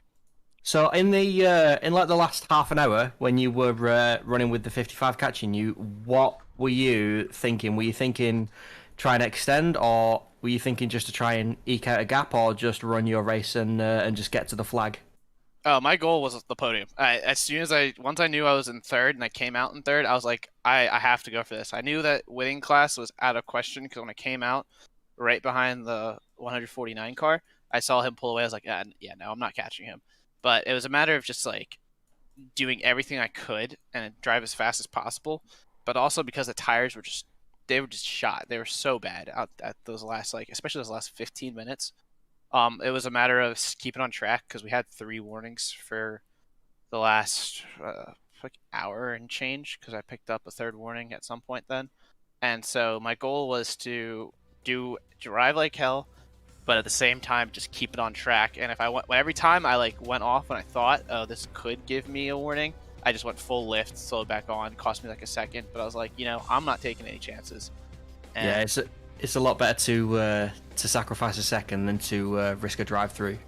Yes, yeah. And so now I'm celebrating. I'm very happy. Actually, I had this. So I've been racing also on the F1 side of things, and when I've recently moved to my new apartment. So actually not really recently. It was 3-4 months ago now, something like that.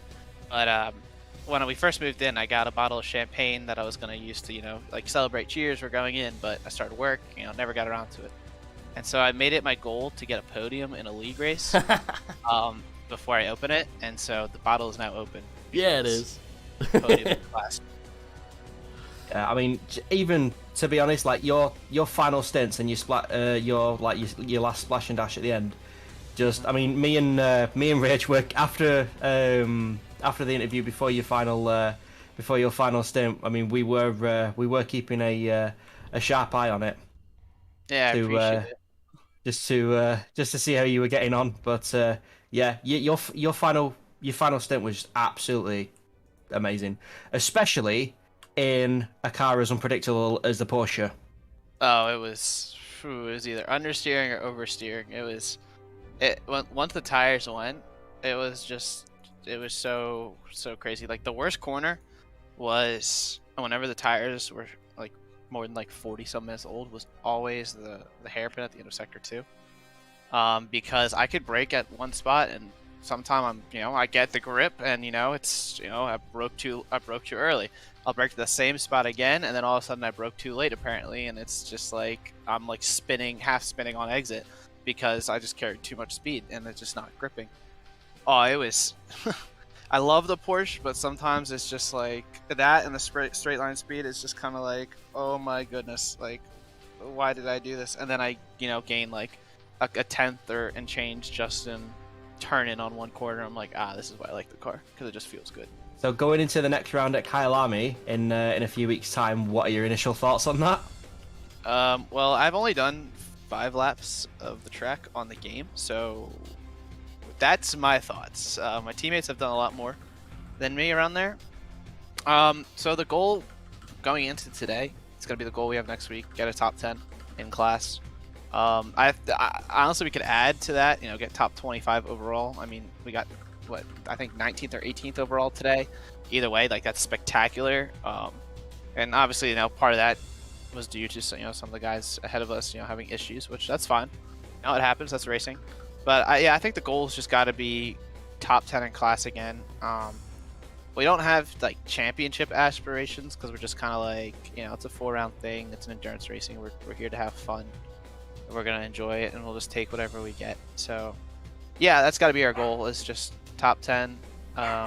We'll do what we can practice-wise because all 3 of us we are pretty busy during the week, and yeah, we'll see what happens. Maybe have to get another bottle of champagne, or maybe we'll DNF like lap 1 in the huge carnage. Who knows? So you never know. You never know. I've put up on the stream the carnage that happened on lap 1. I was going to ask is what that is. That is absolute. Yeah. There's no other way to describe it. That is hell. Yeah, I just posted it on Discord as well. I mean, especially as a driver coming up to that. Were you behind that? You can see him on the left-hand side of the corner. We were, so we started on the inside, and I was spotting, and Daniel was driving, and he gave the call, or I gave him the call to slow up, because I had, from when I've been spectating and whatnot previously, I have like 40 cars visible or something, so I could see up the field, and I saw someone duck to the far right. I didn't see the Porsche spin, but I saw someone bounce all the way to the right-hand side up front, and I saw people like start swerving, so I told them, slow up, they're wrecking. Like, they weren't actually wrecking at that moment, but he was able to slow up enough that he avoided running into the car in front of us, and then we got lucky that someone didn't plow into our rear, that they decided, oh, this guy's just being an idiot, I'm just going to zoom past him, and we were able to get through pretty nicely. Because you can see how there's, in the picture you posted, there's a Porsche facing the wrong way to to our left, to the right on the screen. You just sneaking away on the left-hand side there. Yeah, we definitely got lucky with that, and that the carnage was right behind us. So, yeah. But hey, that's, it happens. It's unfortunate how the wreck happened, because I watched it back and shared it in the Discord. Basically, I saw, what was it? The guy who started 4th spun the one car, and he just slowed up, which I get the logic, but it was just doing it at the start of the race on a long straight while everyone's accelerating behind you. Yeah. And slowing up as much as he did was just like, that was just too dangerous. Caused the problem, unfortunately, I think. But I think that team paid the price. They didn't finish. So, it's one of those things. I mean, congratulations, man. Well done. Really good start to the championship, and it's going to put you in a good position. I know, obviously, you're not saying championship hopes are there for you, but obviously you've got to keep your eyes open if it presents itself. So well done. I think the goal for the team championship, top 10. I think we just do top 10 for everything, because especially with Bathurst, the 3rd round, that's the track I'm looking forward to, but that's also the most chaotic track. So like, top 10 for everything is the goal. Yeah, and that's a good goal to have. Well, we're gonna end it there. I think it's getting late. Not so late over the pond with you. It's middle of the day, right? Yeah. Well, it's 5:40. It's late, but congratulations to you guys. Being here all day. Keeping the stream up. Congratulations to that. You deserve. Yeah, get some champagne because you got P1 for that. We try our best. Well, thanks for joining us, Fizzy. Appreciate it. Of course. Appreciate it. See you next time. See you soon. Well, there we go. 9 hours and some change. Before we end, I'm going to say thank you to every single one of you guys in the chat that kept us busy. Thanks, obviously, to both Chinson, who's joining me, and Cardinal Smith, who joined us for the beginning. And my pleasure, pal. No worries. Everyone who helped organise the league too. We've got another 4 races of this to go, and if it's anything like the one we experienced today, it's going to be an absolute cracker. So anything to end on, Chin, before we finish? I mean, see you all in Kyle Army. Take it easy, turn 1, and please no Punterino. Please no Punterino. I think I'm going to go and have a rest. See you next time, lads. See you later.